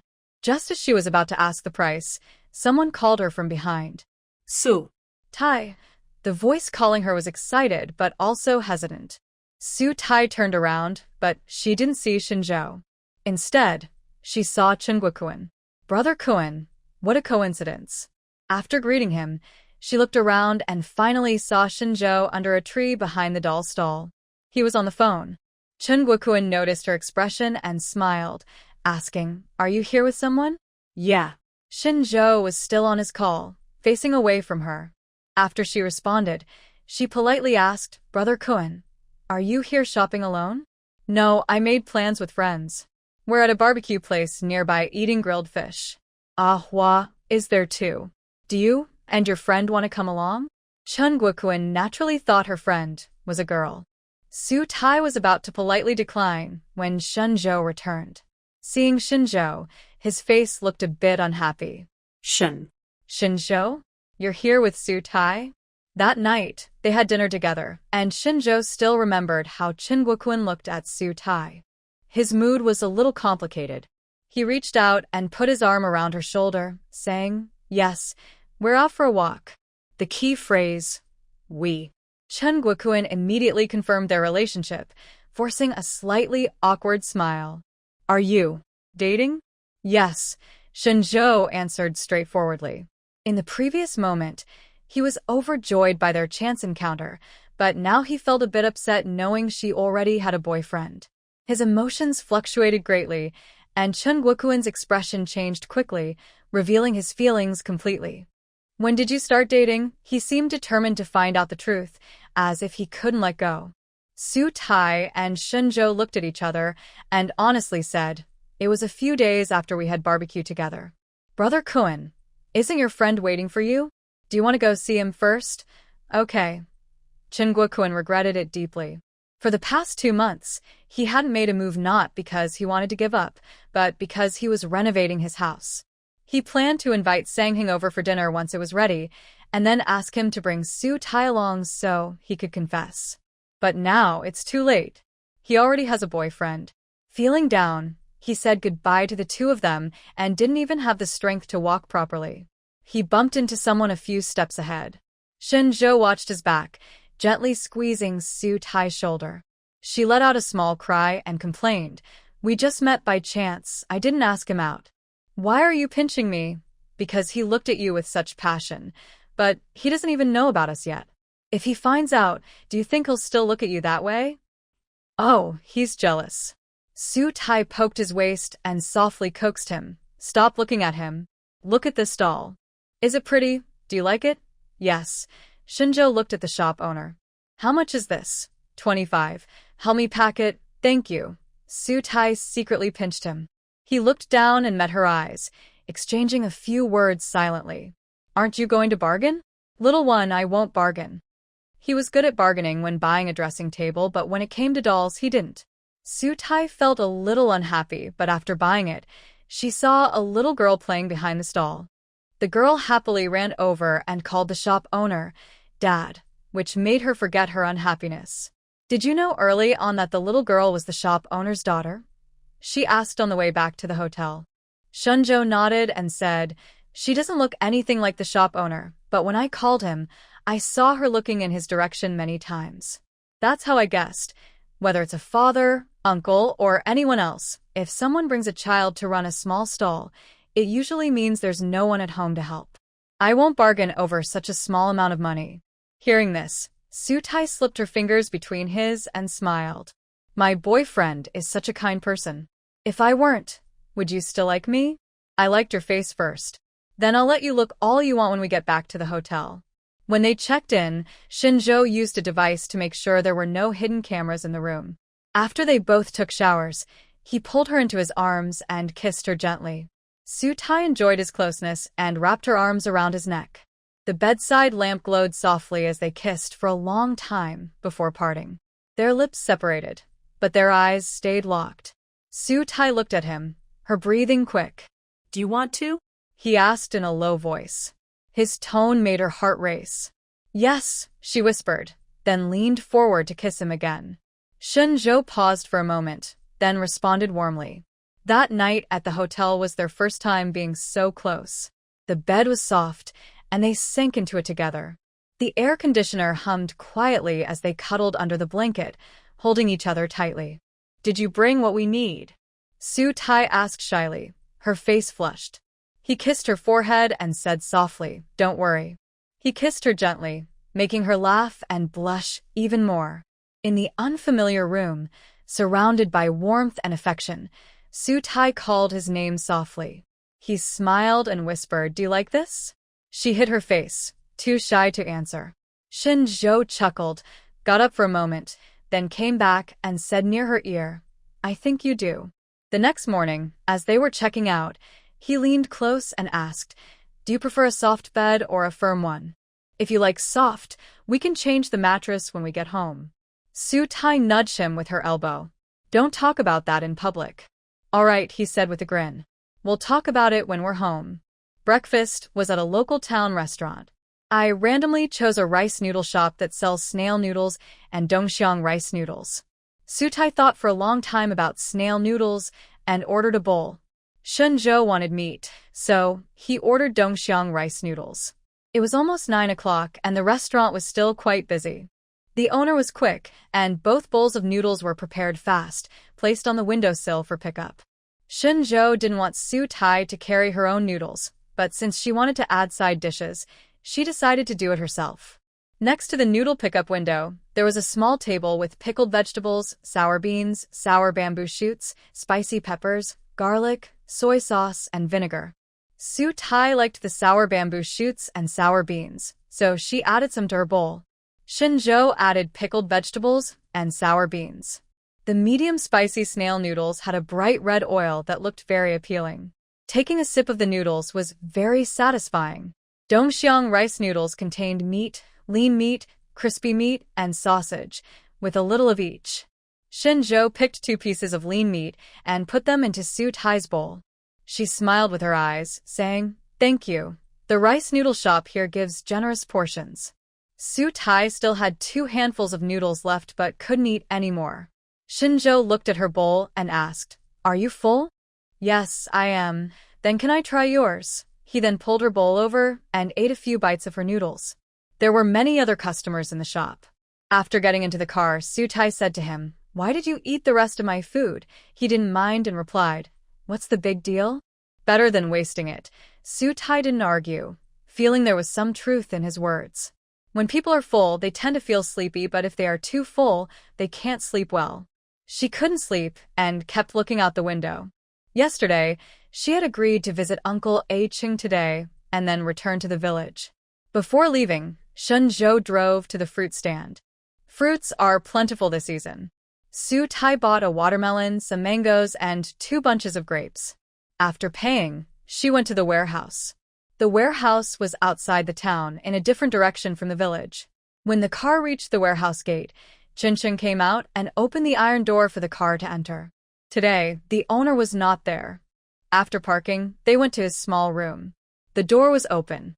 Wang Mei was watching TV with her phone in her hand. Hearing the noise, she ran out without pausing the TV. You all are here. Wow, you bought so much fruit. Shen Zhou carried the freshly bought fruit into the house and placed it on the dining table. He said, "It's hot outside, so eating more fruit is good. Yes, and in a month or two the rice will be harvested again." That's true. Time flies so fast. Su Tai sighed. In the blink of an eye, she had been back for 2 months. Wang Mei took out a watermelon and smiled. How about we open this watermelon and eat? Let's see if you can pick a good one. Su Tai patted the watermelon and said seriously, with Mr. Su's choice, it won't be bad. All right, then let's see if Mr. Su's watermelon is good or not. It turned out that Mr. Su's choice was indeed good. The watermelon had a slight graininess, just right. 1 bite, and sweet juice dripped down. When Su Tai ate watermelon, she liked to stick out her bottom, so the juice wouldn't drip onto her feet. Shen Zhou and Wang Mei were doing the same. Chen couldn't come back yet. Just then, a car arrived at the door, and he had to watch the loading. Put the rest in the fridge. When Uncle Chung comes back, you can all eat together. The watermelon was delicious, but Su Tai really couldn't eat anymore. Shen Zhou finished his rice noodles and ate the little bit left for her. After 2 pieces of watermelon, she felt full. Wang Mei looked at the remaining watermelon, which was still quite a lot, and decided to listen to Su Tai and put it in the fridge for later. There wasn't much to do or see here, so the 3 of them just sat and talked. They talked about recent events in the village and fun things in the county. When mentioning Sang Meon, Wang Mei was especially excited. As she finally agreed to work, Su Tai frowned. Mom, what do you mean agreed? Sang isn't unwilling to work. She just doesn't want to do jobs she doesn't like. Even though her current job doesn't pay much, it's enough for her in the village. She can also find time to make videos.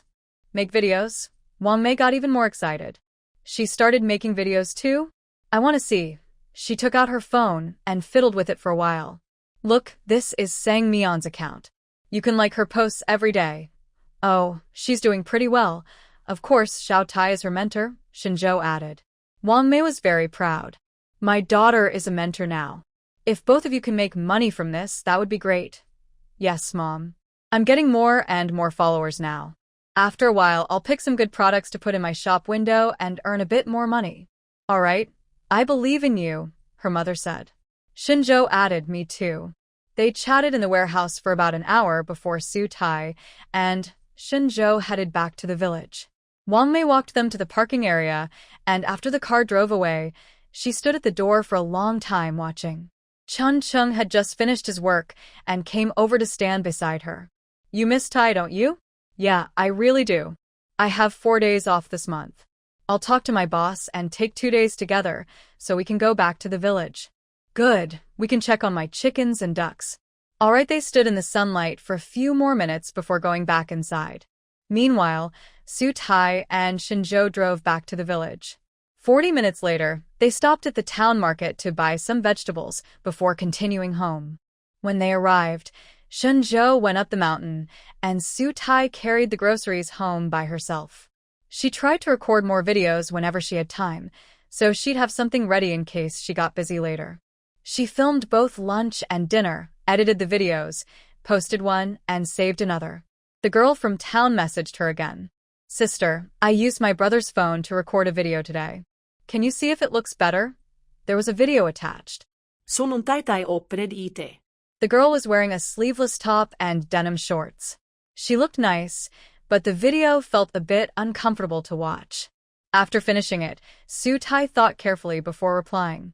Did you choose your outfit today? No, I don't usually dress like this. A friend lent it to me. Does it look strange? It wasn't really the girl's fault.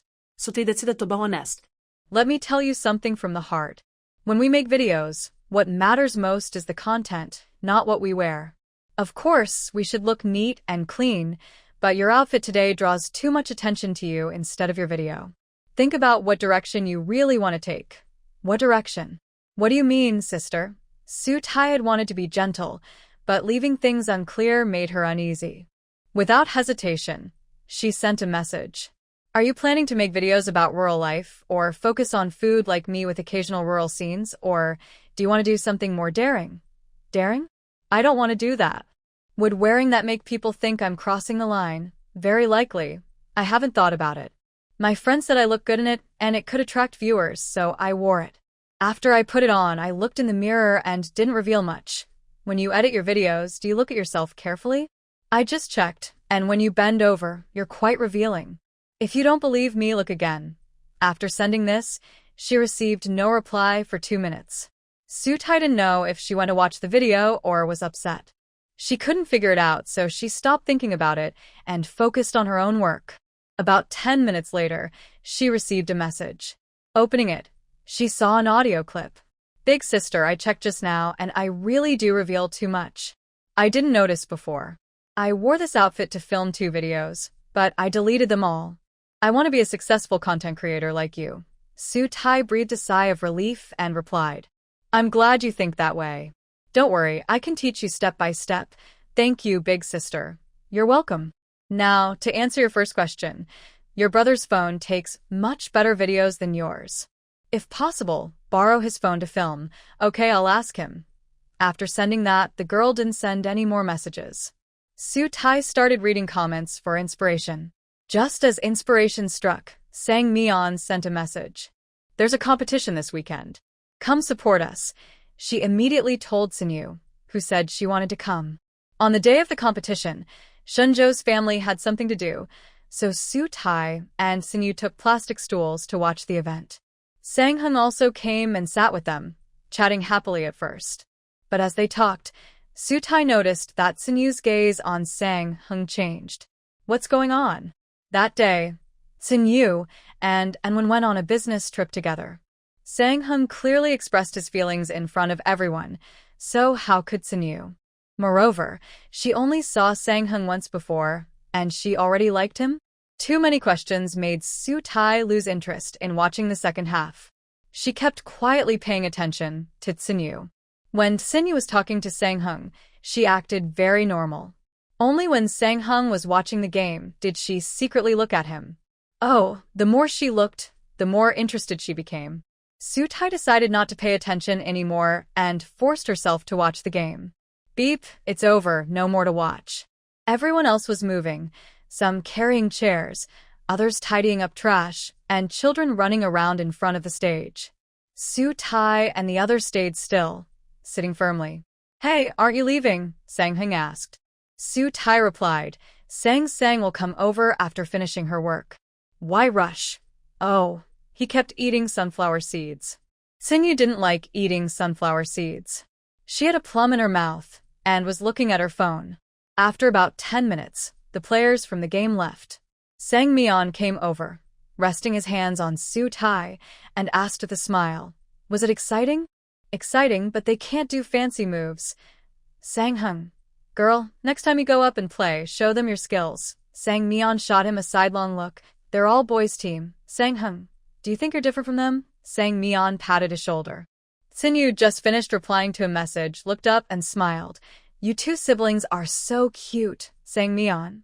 I'm the cute one. He's the annoying one. Sang Hung was unhappy. Just because I tell the truth. Smack. Another slap. Su Tai just watched without intervening. She knew it was her own fault. Shen, hearing the slap, frowned and asked, Meon, does it hurt when you hit so hard? Su Tai smiled and said, no need to do anything. You'll see in a moment. As she finished speaking, Sang Hung stood up, put his hand into his beach shorts pocket, and after feeling around, took out a big white rabbit candy and handed it to Meon. Here, if you eat this, you won't hit anyone anymore. Meon took the candy, unwrapped it, and looked a bit displeased. It's soft now. Sang Hung sighed. If I put it in my pocket, it will become soft. Do you want to eat it or not? Yes. Shen asked. Is that all? Su Tai replied, yes, that's all. The game ended, but the friendship continued. The 4 of them talked on the court for a long time, until Shen Zhou left to go back to the county.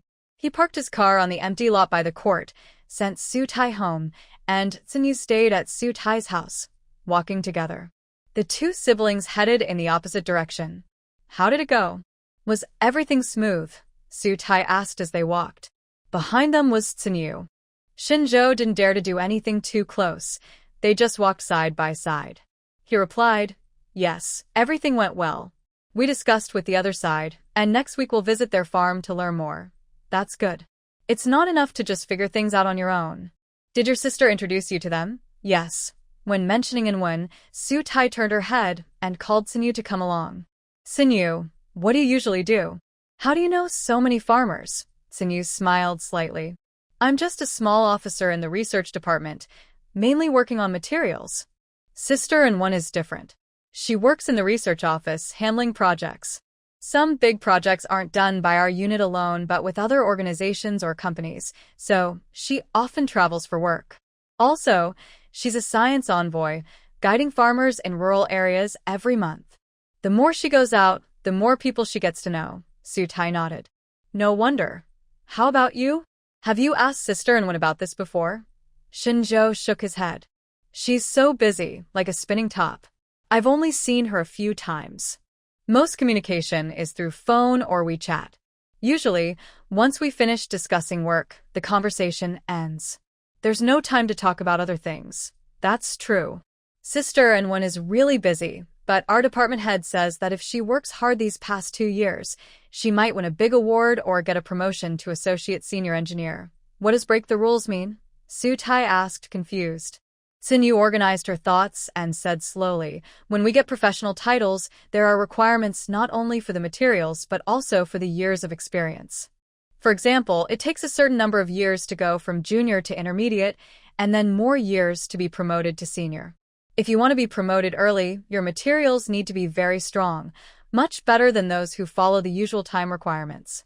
Do you understand what I mean? Yes, it's like skipping grades. That's about right. What about you? What is your current title? Tsinyu sighed and said, I just got my first level certification. It's okay, step by step. There will be opportunities. Yes, I think so too. No need to rush. While talking, they returned to Su Tai's house. Shen Zhou didn't go inside, but said goodbye outside in the yard. Tsinyu felt a bit awkward and took Su Tai's keys to open the first floor door and went in first. Tomorrow, I will take Tsinyu to town to catch a ride. Are you free? Su Tai held his index finger and swung it from side to side. He smiled. Yes, you should come too. Of course, otherwise she might feel awkward riding with you alone. Okay, tell me roughly what time and I will arrange it. Later, I need to discuss with her first and then tell you. Alright, after sending her off, we can also pick up the package. He had a strange smile, and Su Tai blushed when she thought of the package. Did you buy something online? You're so clever. The usual packages are gone, so I bought wholesale directly. All things you like. How much did you buy? Just wait and see tomorrow. She recited the title of a play. Endless End. Want to try this one? I thought about watching it before, but I forgot. The reviews are good. Su Tai immediately searched for the film and started watching. Oh, her film. I quite like her. Tsinyu seemed to find a kindred spirit. Yes, I like her a lot.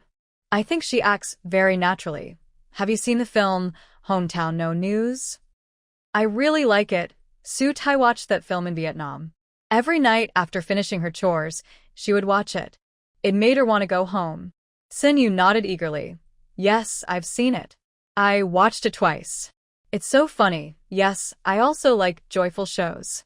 They look very relaxing. Same here. With a shared love for a female actress and a common topic, the two became very engaged, discussing the plot as they watched. It was rare for Tsinyu to have a friend with her. They watched until after midnight before turning off the TV and going upstairs. Knowing she was coming, Su Tai had tidied up the room next door and changed the bed linens. But there is only one bathroom on this floor. If they didn't want to take turns, one person would have to go downstairs to wash. Su Tai was too lazy to go down, so she let Tsinyu wash first, then she would wash herself. On a summer night in the village, the sounds of frogs and insects were very loud. This was natural white noise, and listening to it made her sleepy. Tsinyu slept very well on her first night in the village. The next day, she got up, brushed her teeth, and washed her face. When she passed by Su Tai's room, she found it empty. There was noise from the first floor, probably coming from the kitchen. She hurried to finish her chores and went downstairs to help. Hey, you're up? I was just about to call you for breakfast. Su Tai was steaming corn, which would be ready in 2 minutes. Sunyu sniffed and asked, "That's the smell of corn. Do you eat corn in the morning?" "Yes, I bought it online. I don't know how it tastes. It smells very good. It should be delicious. If it's good, I'll buy it again." "I really like eating corn," Sunyu exclaimed. "Me too. I love corn. There's a chain bun shop at the entrance of my rented community called Commander X. I buy buns there every workday, steamed buns with soup, mushroom and vegetable buns, small steamed buns, and pickled vegetable buns. I drink corn juice every day, but I don't dare to drink much soy milk because I feel chest pain if I do." "Chest pain?" "Yes, before my period, I get chest pain. If I drink too much soy milk, it hurts even more." "Is that so? Everyone is different. That's just how I am, so I drink less soy milk and stick to corn juice." "That makes sense. I haven't experienced that myself." Su Tai checks the time to turn off the stove. When she lifts the lid, the smell of corn becomes even stronger. There are 4 ears of corn, not very thick. Each person eats 2. She uses tongs to take out the corn and puts it on a plate. Then she takes out the steaming rack, which has 2 eggs underneath. Adding eggs with corn makes a good mix of nutrients, Su Tai says as she scoops out the eggs with a spoon and places them on the big plate with the corn. There is also plain milk on the table already set up. "This is my first breakfast in the first village, and I am starting to enjoy it," Sunyu says, rubbing her hands and reaching for the corn. The corn is still hot, so she can't pick it up easily and looks at it longingly. After a few minutes, it cools down enough to eat. "Su Tai, this corn is delicious. Send me the link so I can buy some too." Sunyu takes a big bite. Su Tai takes a bite of the golden corn and nods. "Yes, it's tasty. I want to buy it again. I saw some pretty small pots on your kitchen shelf. Why do you have so many?" "I like them. I enjoy buying pots and bowls. Speaking of pots, can you recommend one? I want to learn how to cook so I don't have to eat takeout every day." "Of course. All those pots are good. Tell me which one you like and I'll send you the link." "Okay, I'll look carefully after I finish eating." Sunyu always follows through with what she says. After breakfast, she goes into the kitchen to pick out a pot. "Should I get a flat pan or a cast iron pot?" she asks Su Tai, who points at the gas stove. "Are you using gas or electricity?" "Gas." "Then buy this cast iron pot. It's suitable for 2 to 4 people, has no coating, but is non-stick." Sunyu picks up the pot from the shelf and tries it. "Hey, it's not heavy. I can lift it." "Yes, this weight is good for us girls. Then I'll take this pot." "Do you have any recommendations for a rice cooker?" "No, I don't. I think they're all pretty similar. Just buy one with a steaming tray, like I showed earlier.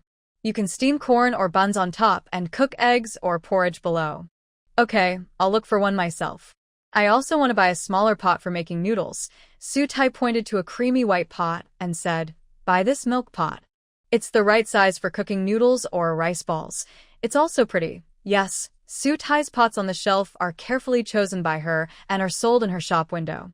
She shared a link to Tsunyu's account, just giving her the platform account without telling her she was the blogger. Tsunyu got the account and quickly went to the living room to browse. The rice cooker wasn't in the shop window, so she chose a cast iron pot and a milk pot and placed the order quickly. After ordering, she looked at videos on the homepage. She got hooked and excitedly said to Su Tai, "How did you find this hidden gem of a blogger? Her stuff is perfect for someone like me who lives alone and works. Just luck, just luck. I need to follow her and learn from her. Eating healthy keeps me healthy so I can get a few more years of retirement." Her words made Su Tai laugh and tease her. "You've only been working a few years. Why do you want to retire already?" Sunyu looked serious. "Someone like me with no big ambitions just got into the company for stability. I don't want to climb the ranks. No way I'd aim for a manager or a director.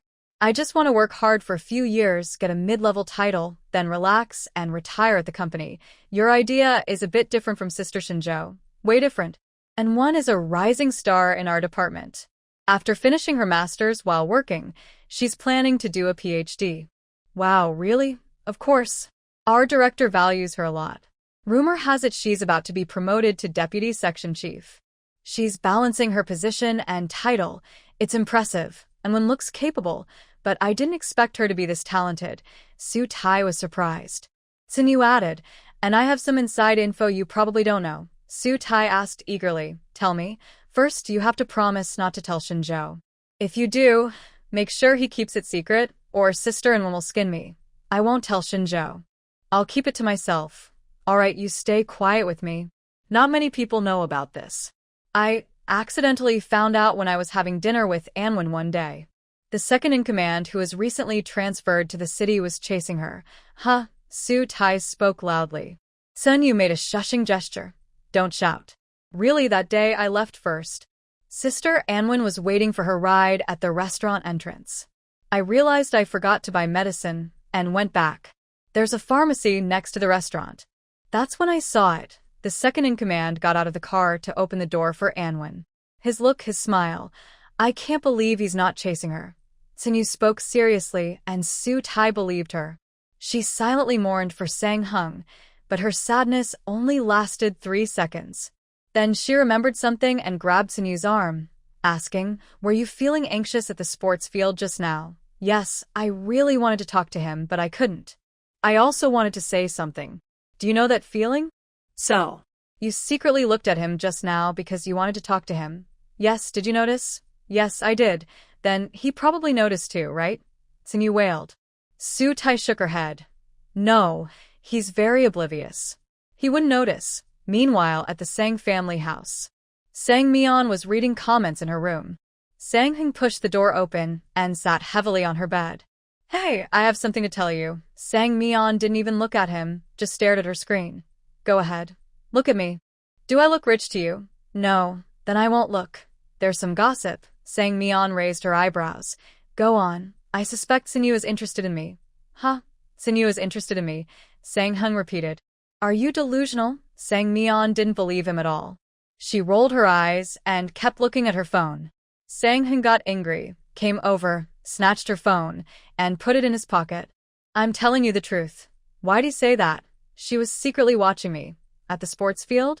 Yes. Besides Anwen and the money-making stuff, Sang Hung had never been this serious before. Sang Meon started to believe what he said and tried to analyze from her perspective. If you didn't misjudge, there are 2 possibilities. The first possibility is, as you said, she really likes you.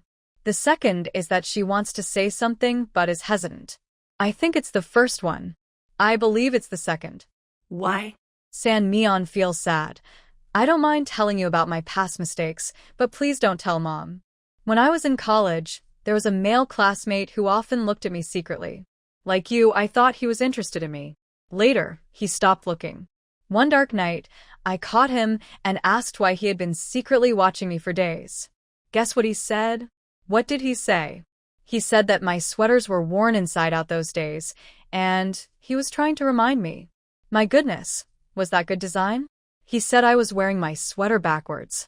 And then, then I got angry and embarrassed, almost shouting that I wasn't wearing it backwards, that the sweater was designed that way. So, you want to tell me that my intuition is wrong based on your experience? Exactly. Sun Yu could not like you. You even told me that day when you confessed to Anwen she was there too. A girl with a bright future in the city wouldn't like a country boy with a crush. Here, country boy doesn't mean a man living in the village, but just you. San Meon. What? I'm going to beat you up.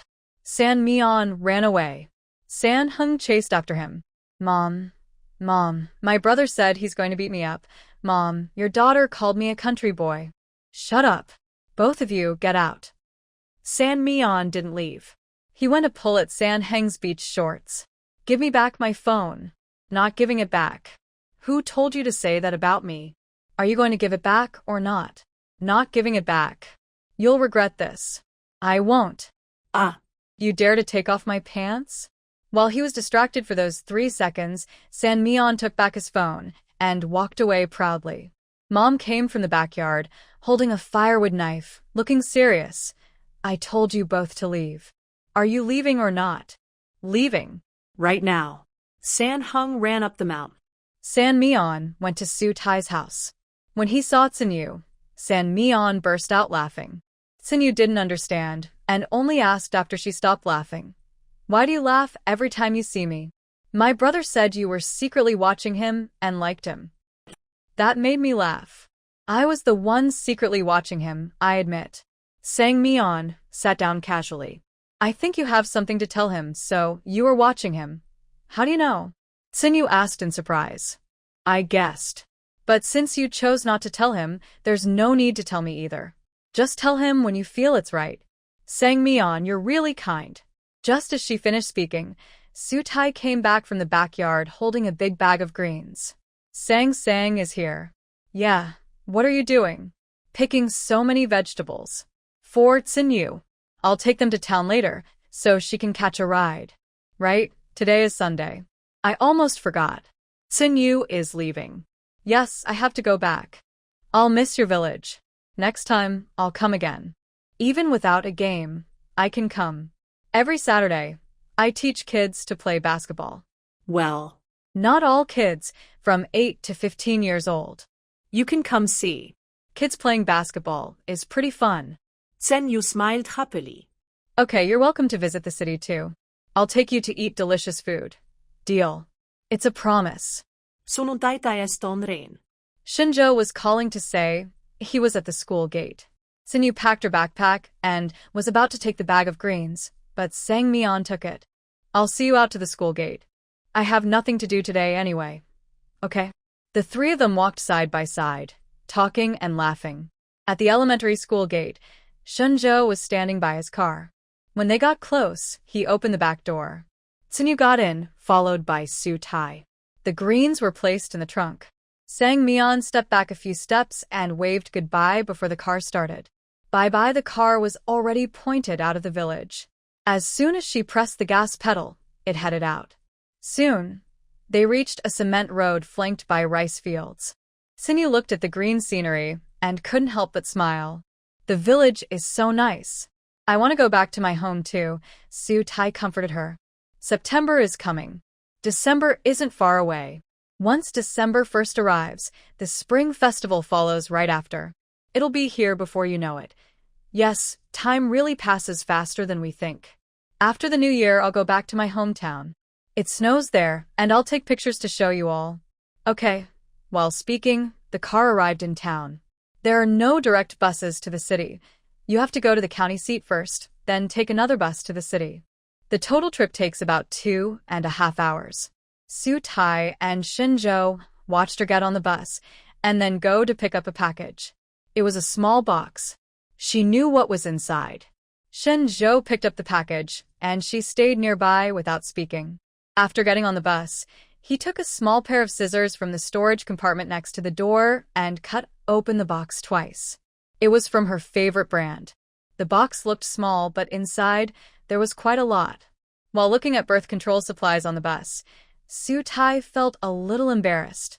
She took the box from his hand, placed it on the floor mat, and said, "Drive first." Shen Zhou pursed his lips and started the car, slowly driving from the roadside onto the main road. "Did you stay up late talking with Sinyu last night?" He looked at her cheeks turning pink and changed the subject. Sutai shifted her gaze from the window to him and smiled. "We watched a TV show together last night. I just realized I get along really well with her." "How so?" "We like the same actress, enjoy similar types of shows like eating corn, lots of things." "It seems you like her a lot." "Yes, I do. A girl as cheerful and generous as her. Everyone likes her." Shen Zhou turned the steering wheel, and the car made a left turn into the village. On Sundays, the bigger kids in the village were out playing, walking in groups, not sure what they were doing. He looked at them briefly before returning to the previous topic. "Your kind of liking is different from mine. Wanting to interact with someone doesn't always mean you like them. Maybe there's a purpose. For example, my relationship with Sang Hung is like brothers. We've been friends for so long because we trust each other. Yeah, guys' feelings and girls' feelings might be different." "Exactly." As they spoke, the car reached a small supermarket. Two people were standing at the door. One was Meon and the other was Zhao Yang. "He didn't come last night. Why is he here today?" Sutai looked at them a bit longer. Shen Zhou noticed and slowed down the car. "Do you want to get out and say a few words to them?" "No. Alright, then I'll take you back first. After a few minutes, the car stopped at the school gate. Shen Zhou got out to help open the door, smiling mischievously. You can carry this box back. I'll ride the motorcycle later, it's hard to carry. Really, my car doesn't have a trunk. Just put it in a black bag. Why? Is it hot to hold? Su Tai blushed and got angry. Yes, it's hot to hold. As she spoke, he suddenly leaned in, whispering close to her cheek. I thought it was something else that was hot. I'm talking about my heart, it's burning. Are you singing? Yes, I want to sing a duet with you. He kept teasing her. Su Tai pinched him and pushed him away, then got out of the car. I don't want to hear you talk. I'm leaving. It wasn't her heart that was burning, but her body feeling hot. She didn't look back and walked quickly into the alley. Shen Zhou silently chuckled, closed the car door, walked around to the driver's side, got in, and turned the car around to go home. There was still some work to do on the mountain, so he had to go busy himself first. At home, Su Tai recorded a video, ate lunch, then took a nap. When she woke up, she edited the video. The girl from the town sent another message. Big sister, have you watched the video I posted? Can you give me some advice? Su Tai replied, Sorry, I've been busy saving videos these days and haven't watched it. I'll check it now. The video still started with her picking vegetables, washing them, cooking, and finally sitting down to eat. She was the only one appearing in the video. Today, she wore a simple t-shirt and jeans, with her hair in a high ponytail, looking energetic. Honestly, this girl has a really good figure. She's short, but she has all the curves she should. Her skin was a healthy wheat color, and her big eyes looked lively, as if she was talking. The subtitles in the video were just right in size, and the background music was much better than before, fitting the video well. After watching, she returned to the chat and sent her a long message. First, about the visuals. Your vegetable garden is very neat, and the kitchen is very clean and tidy. The utensils are spotless, which looks very comfortable. As for the background music, the song you chose fits this simple life very well. It sounds nice. The subtitles have no typos. You've improved a lot. I have a small suggestion. The people here speak with an accent, and you speak quite quickly. Some outsiders might find it hard to understand. Although there are subtitles, viewers still want to hear you clearly. You could slow down your speech a bit. That's a very good suggestion. The girl immediately sent a message. Thank you, sister, for the advice. I will speak a little slower when I record tomorrow. Okay, keep it up. Thanks, sister. There was no reply from the other side, so Su Tai continued editing the video. Today's footage was for future use. By noon, she had already sent out the previous videos. After finishing editing, she was about to put down her phone when there was some activity. Someone was talking in the high school class group. Qinwei, classmates, who will be in the county for National Day. Let's get together. Wang Jun, me. Ma Chaoyang, me. Huang Lixia, me. Su Tai, me. More responses came in, and in the end, about 32 classmates said they could come. The class monitor, Qinwei, immediately took charge of booking a restaurant. Wang Jun, should we invite teacher Zhou too? Qinwei, I saw her 2 weeks ago. She just retired and went to Shanghai to help her daughter with the kids. Wang Jun, that's a pity. Qinwei, yeah, everyone probably misses her a lot. When Su Tai saw this message, her phone rang. She answered first. I'm back. Help me open the door. Wait a moment. I'll put on a jacket.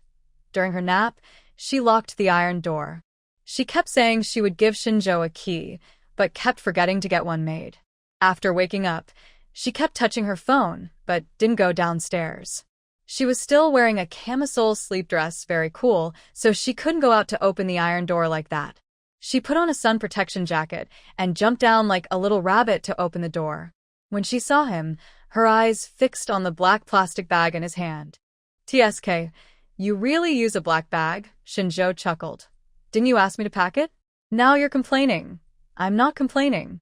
Come in first. We're discussing the gathering in the class group. Which class? The high school class. The class monitor organized it. They said there will be a get-together in the county for National Day. I just checked, about 30 people are coming. Quite a few people. Shen Zhou had just locked the iron gate, and now he closed the door on the first floor as well. Su Tai didn't notice what he was doing and kept talking to herself. Yeah, it's never been this organized before. Having 20 people show up is already pretty good. You're definitely going, right? Of course. It'll be nice to see old classmates, chat a bit, and see how everyone's doing. Was there anyone in class who had a crush on you? What? Don't pretend to be innocent. Tell the truth. Sunnuntai tai longhead. Am I pretending? Just opening my eyes wide means I'm pretending? Yes. Don't change the subject. No. Really? Really? Back in high school, my grades were just above average. I only thought about how to move up a few spots. I didn't have time to think about anything else. All right, I'll believe you. Shen Zhou looked as if he were being generous. Su Tai couldn't help but laugh. What do you mean, all right? That sounds so half-hearted. I said no, and I mean it. Everyone was focused on studying and trying to get out of the county. No one thought about that kind of thing. Shen Zhou smiled brightly. Seems like your high school was very different from mine. Of course. You went to number 2 high and I went to the county school. No, I mean the atmosphere. Ah. Yeah, I've heard about that. That's why I didn't like studying back then. Su Tai looked at him with a gentle smile. That was before. I think you're very serious about learning now. That's because of you. You're good with words. And with actions too. The air seemed to hum with tension. Just as Shen Zhou leaned closer, Su Tai suddenly felt a warm rush and froze. Her subtle expression made him stop immediately. What's going on? He asked awkwardly. Sunnuntai tai popsera smile. It's that time of the month. The timing couldn't be worse. The mood was just right, Shen Zhou said, half laughing, half sighing. Can't be helped. No one can control this. Please wait a bit, I'll go upstairs to take care of it. Su Tai went upstairs to change and clean up. It took her about half an hour. When she went to hang her clothes on the rooftop, Shen Zhou came up too, leaning against the wall and looking at her with mock frustration. What are you doing? She asked. Just holding it in, he said. If you have a lot of energy, go do some work. I don't want to work, I want to. Su Tai interrupted him. Shut up. Oh, go downstairs and help me kill the duck. I want to make old duck soup. Your family only has 1 duck left. Yes, I'll buy a few more in a couple of days. I think the ducks I raise are a bit leaner and tastier. She hates big white ducks the most. After killing them, they have a thick layer of fat under the skin. The ducks she raises are not that fat, lean and perfect for making soup. Shen Zhou heard her and said, I'll go shopping with you then. Okay, and see if there are any good castrated chickens for sale. I want to buy a few for the new year. Here, during the new year, people like to eat castrated chickens. They are big, with firm meat, and taste especially good when sliced and dipped in sauce, especially the free-range ones from their own farm. After she finished speaking, she pushed the person standing by the wall into the house and went downstairs. Shen Zhou held her hand and walked in front. The stairs are narrow. Is it okay if you walk by yourself? She asked, swinging her hand behind her. The person ahead didn't let go and held her hand tighter. No. Laughter sounded, and Su Tai complained. You're a bit clingy now. Her step stopped. She suddenly stepped down, and they squeezed onto the first step of the staircase. Just over 2 months of dating and you already dislike me? I'm just stating the facts. Do you really dislike me? Su Tai suddenly thought the man in front of her looked like a golden retriever, sticking out his tongue and drooling.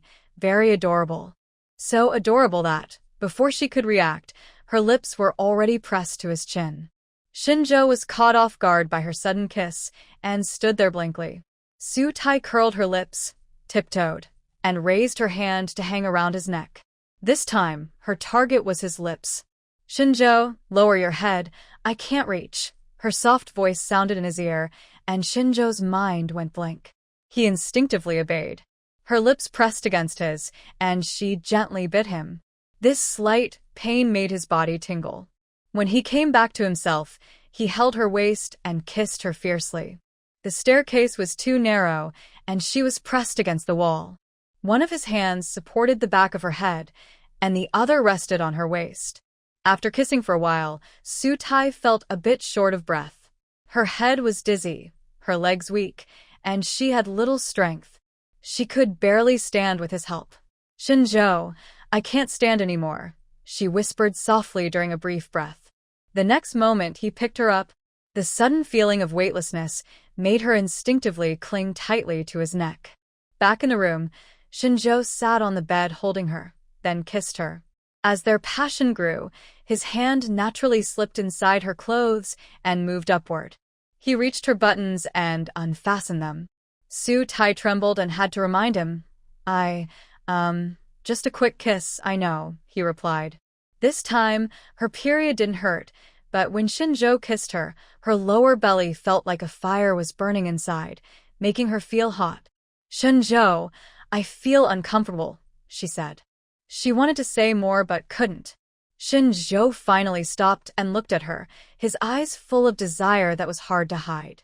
We have to wait 8 days, he said seriously. Hearing this, Su Tai couldn't help but laugh softly, feeling amused. Her gentle laugh broke the romantic moment, and Shen Zhou also chuckled.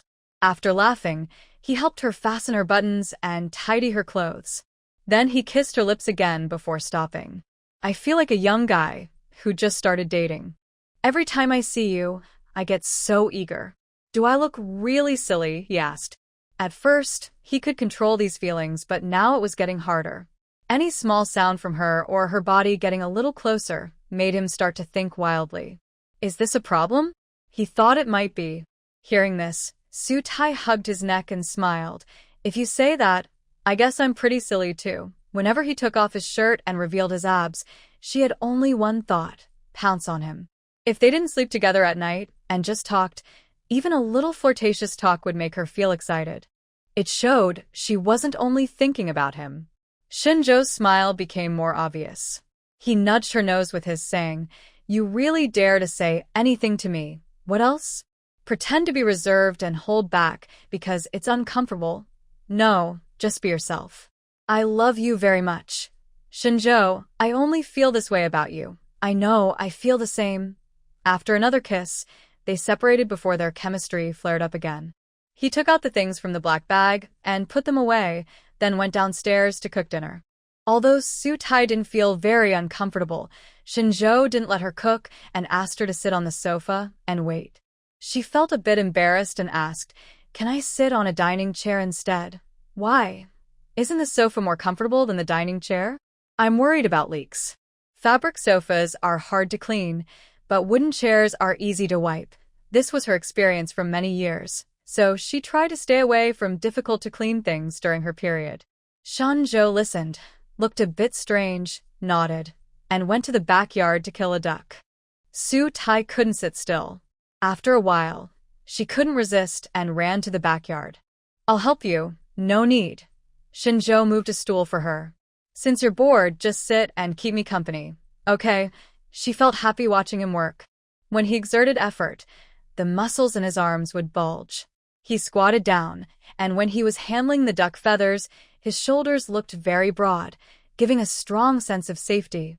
Killing a duck so manly, Su Tai thought she was hopeless, completely infatuated. After Shen Zhou finished handling the duck feathers, he prepared hot water to wash, and when he looked up, he saw her eyes full of love. He smiled and asked, What are you doing? Watching you. Why do your eyes look strange? If you think too much, you'll start to see things differently. This person really dares to say anything. Shen Zhou clenched his teeth, suppressing a rising heat somewhere, and warned her, Don't tease me anymore, or you'll have to help me deal with it later. I can't help. Su Tai awkwardly smiled, slipped away, and went back to the dining room to play on her phone. In the blink of an eye, 2 weeks had passed since elementary school started. During this time, she and Shen Zhou went to Green City. She watched him wear a suit as a best man. He looked great. His muscles in the suit made him look like a stylish, tough guy, very handsome. They also went to the zoo to see gorillas, pandas, elephants, and real crocodiles that looked like fake ones. It was very fun. The girl from the town had already started uploading videos regularly. Su Tai saw her followers slowly increasing. But with so few followers, she still couldn't earn money. The girl asked her how long it would take to start making money. She replied, Monetizing is really hard to predict. Some people are lucky or very talented and start earning quickly. If not, it just depends on steady effort and accumulation, and it could take any amount of time. The girl asked, "How long did it take you to start earning money?" Su Tai replied, "About half a year. That's still a long time." "Yes, you just have to keep going." "Okay, I understand." After that, the girl didn't message her again for a long time. Meanwhile, Sang Meon's account unexpectedly became popular. The video that made her famous was filmed by Su Tai herself. That day, Shen Zhou went to the city to visit his aunt. After finishing her own work and having nothing else to do, she went to help Sang Meon film a video. Sang Hung was originally reluctant to appear on camera, but after some persuasion, he finally agreed. It was around noon, and most people in the village were taking a nap. There were a few kids on the playground. Su Tai gave each of them a small pudding and asked them to go play somewhere else. After the kids left, the playground was completely quiet. She filmed several clips, all highlighting Sang Meon's best moments. The magical move appeared again, making Sang Hung shake his head in amusement. She also edited this video herself, adding exciting music. After Sang Meon posted it, it went viral within 3 days. People called her the basketball girl. At this point, some people started challenging her, and she was almost too busy to handle everything. On a Saturday at the end of September, after basketball class, Zhao Yang appeared and asked her to dinner. "Can you wait a moment? I want to go home, take a shower, and change clothes." She awkwardly tugged at her sports uniform, indicating she was very sweaty. Zhao Yang smiled. "Go ahead, no rush. I'll wait here." "Okay." Sang Meon got on her electric scooter, placed her basketball on the footrest, and left quickly. Su Tai and Shen Zhou happened to be at the small supermarket. When they passed by the playground and saw Zhao Yang's car, they went over to say hello. "Boss Zhao, are you free today? I'm just in the neighboring county for some business. When I come back, I thought I'd stop by to see Sang Meon. Is it mealtime? Are you parking here to wait for her to eat together?" Su Tai asked with a smile. "Yes, she's been managing everything here lately. I want to treat her to a meal to thank her." "Are you going to that same restaurant as last time?" "No, I plan to take her to a nearby town to eat." "Do you want to come along?" Hearing this, Su Tai nodded and said, "My family has already cooked dinner. I'm just out to buy some drinks." "Okay, let's eat together next time." "All right, we're leaving now." Zhao Yang smiled. "Goodbye." Su Tai held Shinzhou's hand and headed to the supermarket. Near the entrance, she suddenly remembered something. "Hey, do you think Zhao Yang seems a bit off today? What's wrong? I just feel like he's holding something back." Shen Zhou stopped and looked at her, suddenly understanding. "You mean he's going to confess?" "That's my gut feeling." "Look," Su Tai started analyzing. "He's dressed very formally today, like he's carefully prepared, and he changed his glasses to a pair with a gold frame. Also, the way he talks. No, I really think something good is going to happen. Now that you mention it, I also feel that way." "I hope you're right." "Yeah, I'll ask Sang Meon before bed tonight to see if my prediction is accurate." Hearing this, Shen Zhou smiled. "A fortune teller, huh?" "Before asking Sang Meon, hurry and buy some drinks. If you don't, the food at home will get cold. Let's buy some." Su Tai pulled him inside and bought a bottle of green plum green tea. Lately, she's been into the taste of plums. The sour plum at home is almost gone. Once the season comes, she'll make a jar of pickled plums. She also plans to make some sweet preserved plums herself. Thinking about plums makes her saliva flow naturally. She scanned the QR code to pay and took a sip immediately. It was okay, but she thought she could make it herself if she had time. Today, she didn't have enough time. After buying the drinks and returning home, they continued eating. At the dinner table, 2 bowls of rice had already been eaten several bites. Su Tai was craving green plum green tea at that moment, so she insisted Shinzhou go buy some. Fortunately, the weather was hot, so after returning, they ate the food while it was still warm, and it was just as tasty. This year's National Day and Mid-Autumn Festival coincided. After dinner, she called Wang Mei to confirm she would come back with Chun Chung for the holiday. However, she would be on duty from the 1st to the 4th and wouldn't return until the 5th. Shinzhou's family had already made plans. Auntie was feeling much better, and on the 1st, her family would come back from the city and stay until the 7th. So, both families would be in the village. Shen Zhou had an idea and brought it up while they were washing dishes. Xiaotai, how about we celebrate mid-autumn together with both families? At my place for dinner. Have you asked your parents for their opinion? You don't need to ask. They mentioned twice that we are from the same village and know each other. They've wanted to have a meal together for a long time. Hearing this, Su Tai thought carefully. Although Shen Zhou hasn't officially proposed marriage, both of them understand each other's feelings. This year, they don't plan to marry but have a rough plan, and they will discuss wedding plans early next year. Considering this, having both families eat together during the National Day holiday seems appropriate. Thinking of this, she nodded. I think it's fine, but I still need to ask my mom. I'll call her after I finish washing the dishes. Okay. They finished eating quickly, washing the dishes in no time. Su Tai was in the living room making a call, while Shen Zhou waited nearby. She dialed the number, and after a few rings, it connected. Hey, didn't I just call you? What's wrong now? Su Tai bit her lip, feeling a bit nervous. I want to discuss something with you. Is it that serious? Just tell me. Well, Shen Zhou's aunt and her family are coming back to the village for the National Day. I want to ask if it's okay for our families to have a meal together during the Mid-Autumn Festival. Of course, why not? Your Uncle Chung also mentioned this to me. I was planning to bring it up after I returned to the village. Since you've already thought it through, that's even better. You're okay with it? Yes, I am. Our families aren't very close, but we know each other. You also told me that you plan to marry him next year. Meeting during the Mid-Autumn Festival is the best time. Great, then I'll tell Shen Zhou once you agree. Go ahead. Your Uncle Chung is right next to me, listening to my call. He's so happy, he's already looking for the boss to bring back some wine to share with his future in-laws. Do you have homemade black rice wine? Yes, he bought 2 jars with the help of his workers. We'll take 1 jar back. Sounds good. After discussing, they chatted a bit about recent life. The call lasted over 10 minutes before ending. After she hung up, Shen Zhou picked her up and headed upstairs. Now that the important stuff is done, let's do something else. In late October, nights in Su Village are much cooler than during the day. On a day like today, there's no need for air conditioning. Just open the windows and sleep.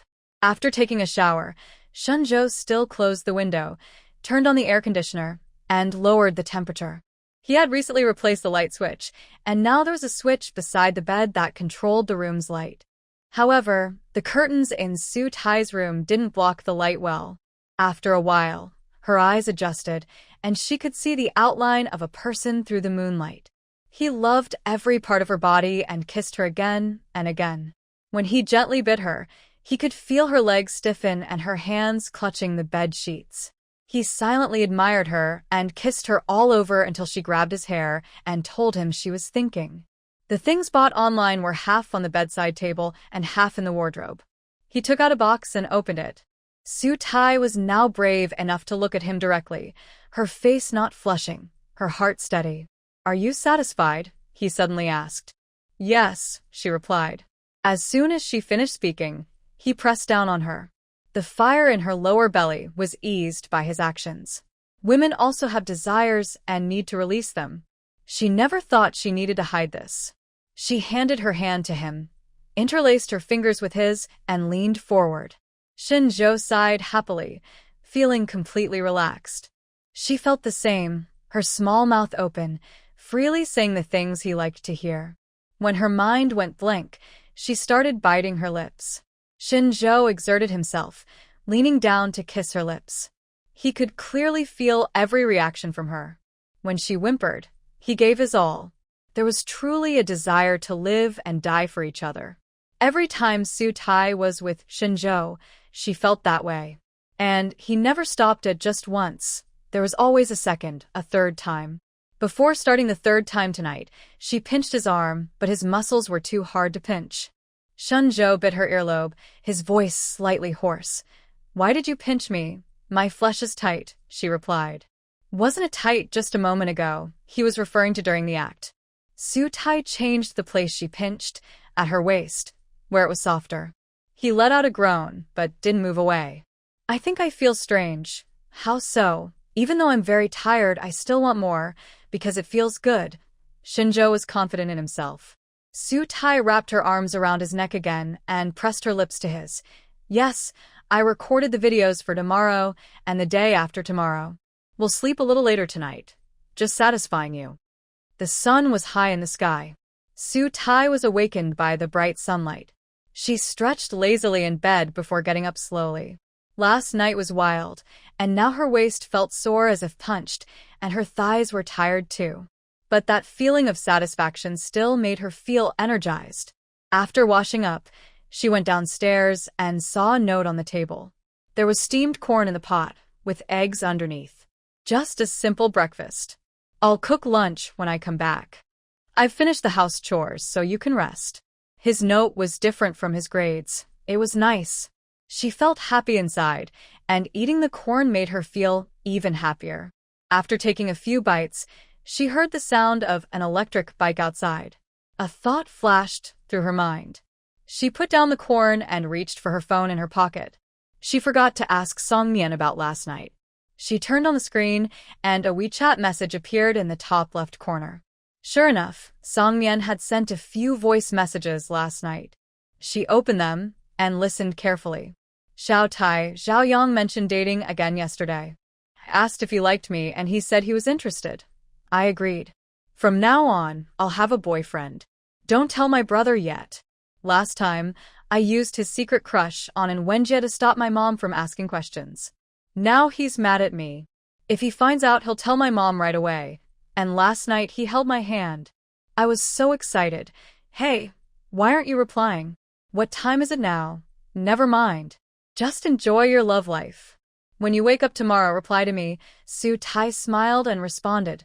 Last night, I had a feeling when Shen Zhou and I saw him. Congratulations. The 3 rabbits. So happy.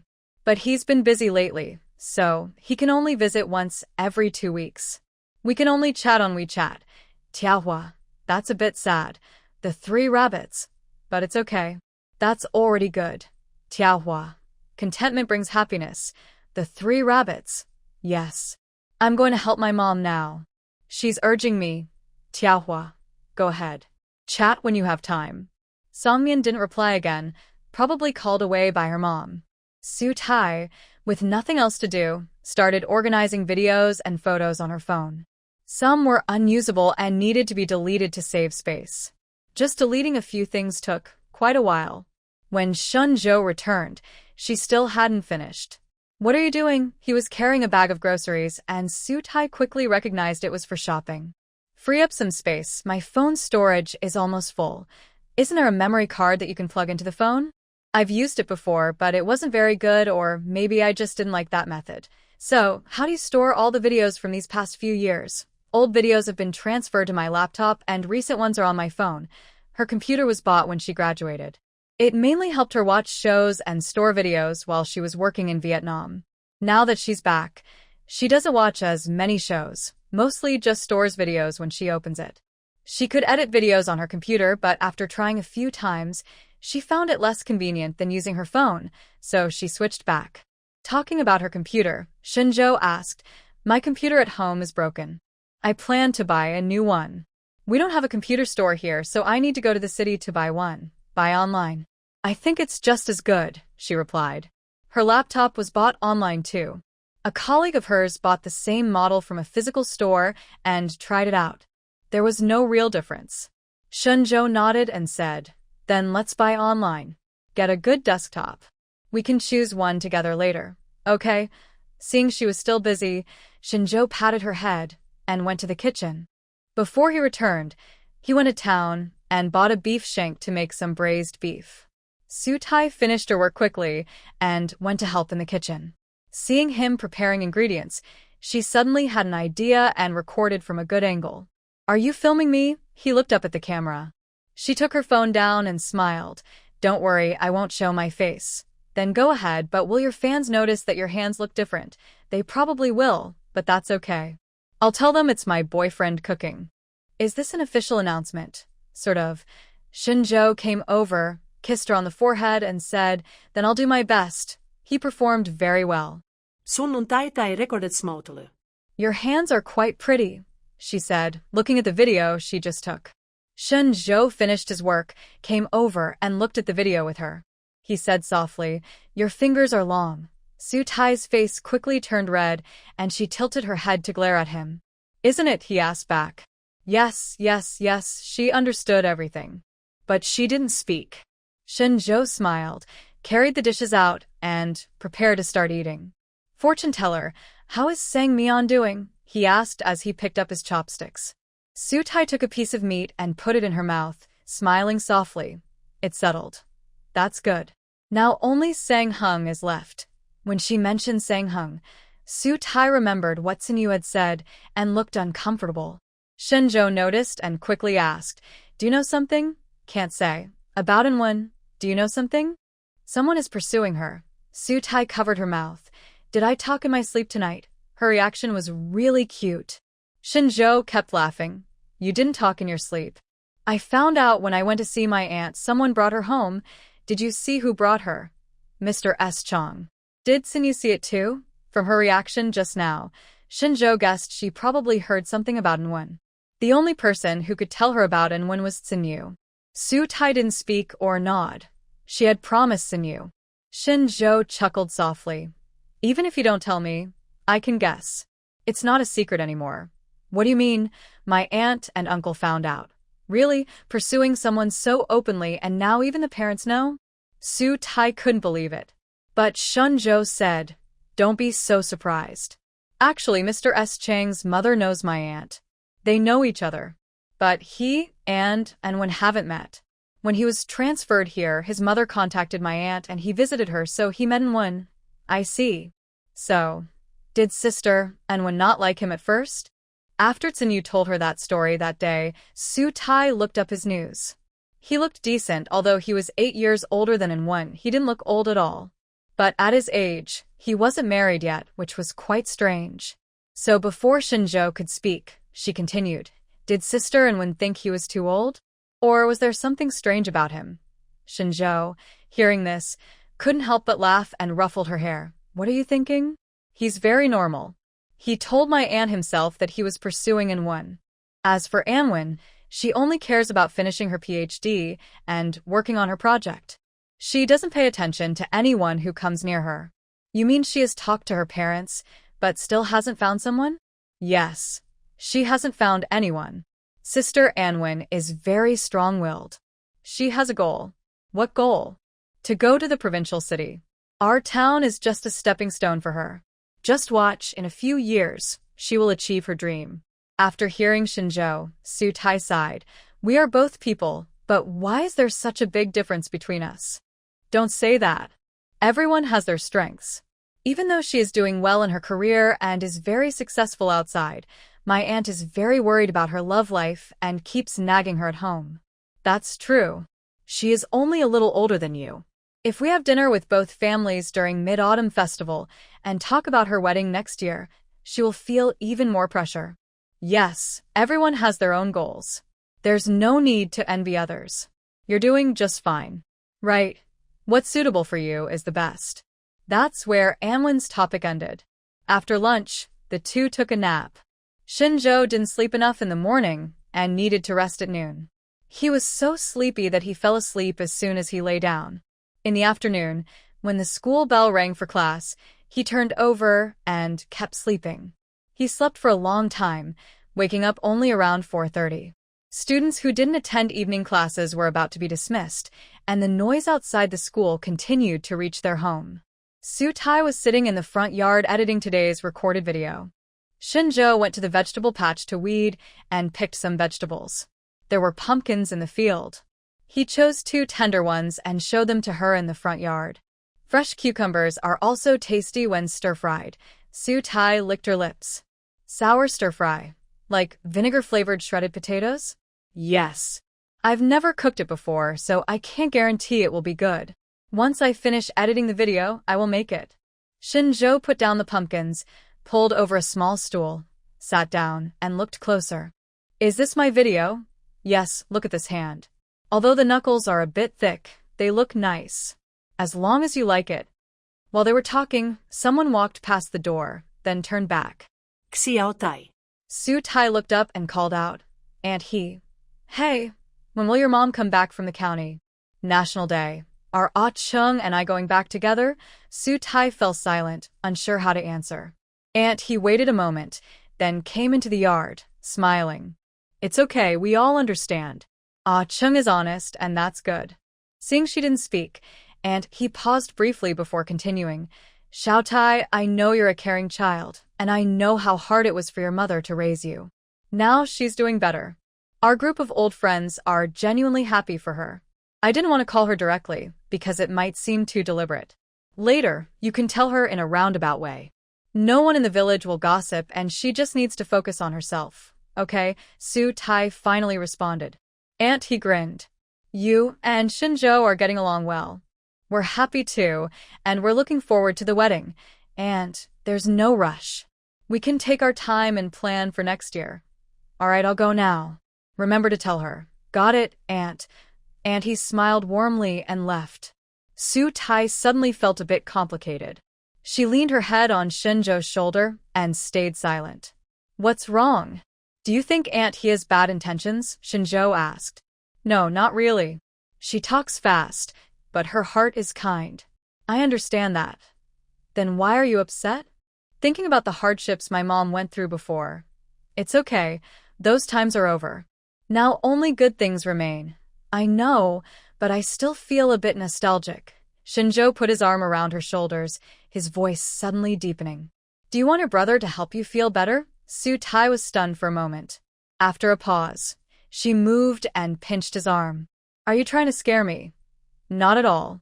You were the one shouting. Shen Zhou clenched his fist and his arm muscles bulged, so hard he couldn't pinch her. Su Tai hit him lightly, feeling embarrassed but not angry. Still talking? Fine, I won't say anything. Do you need help or not?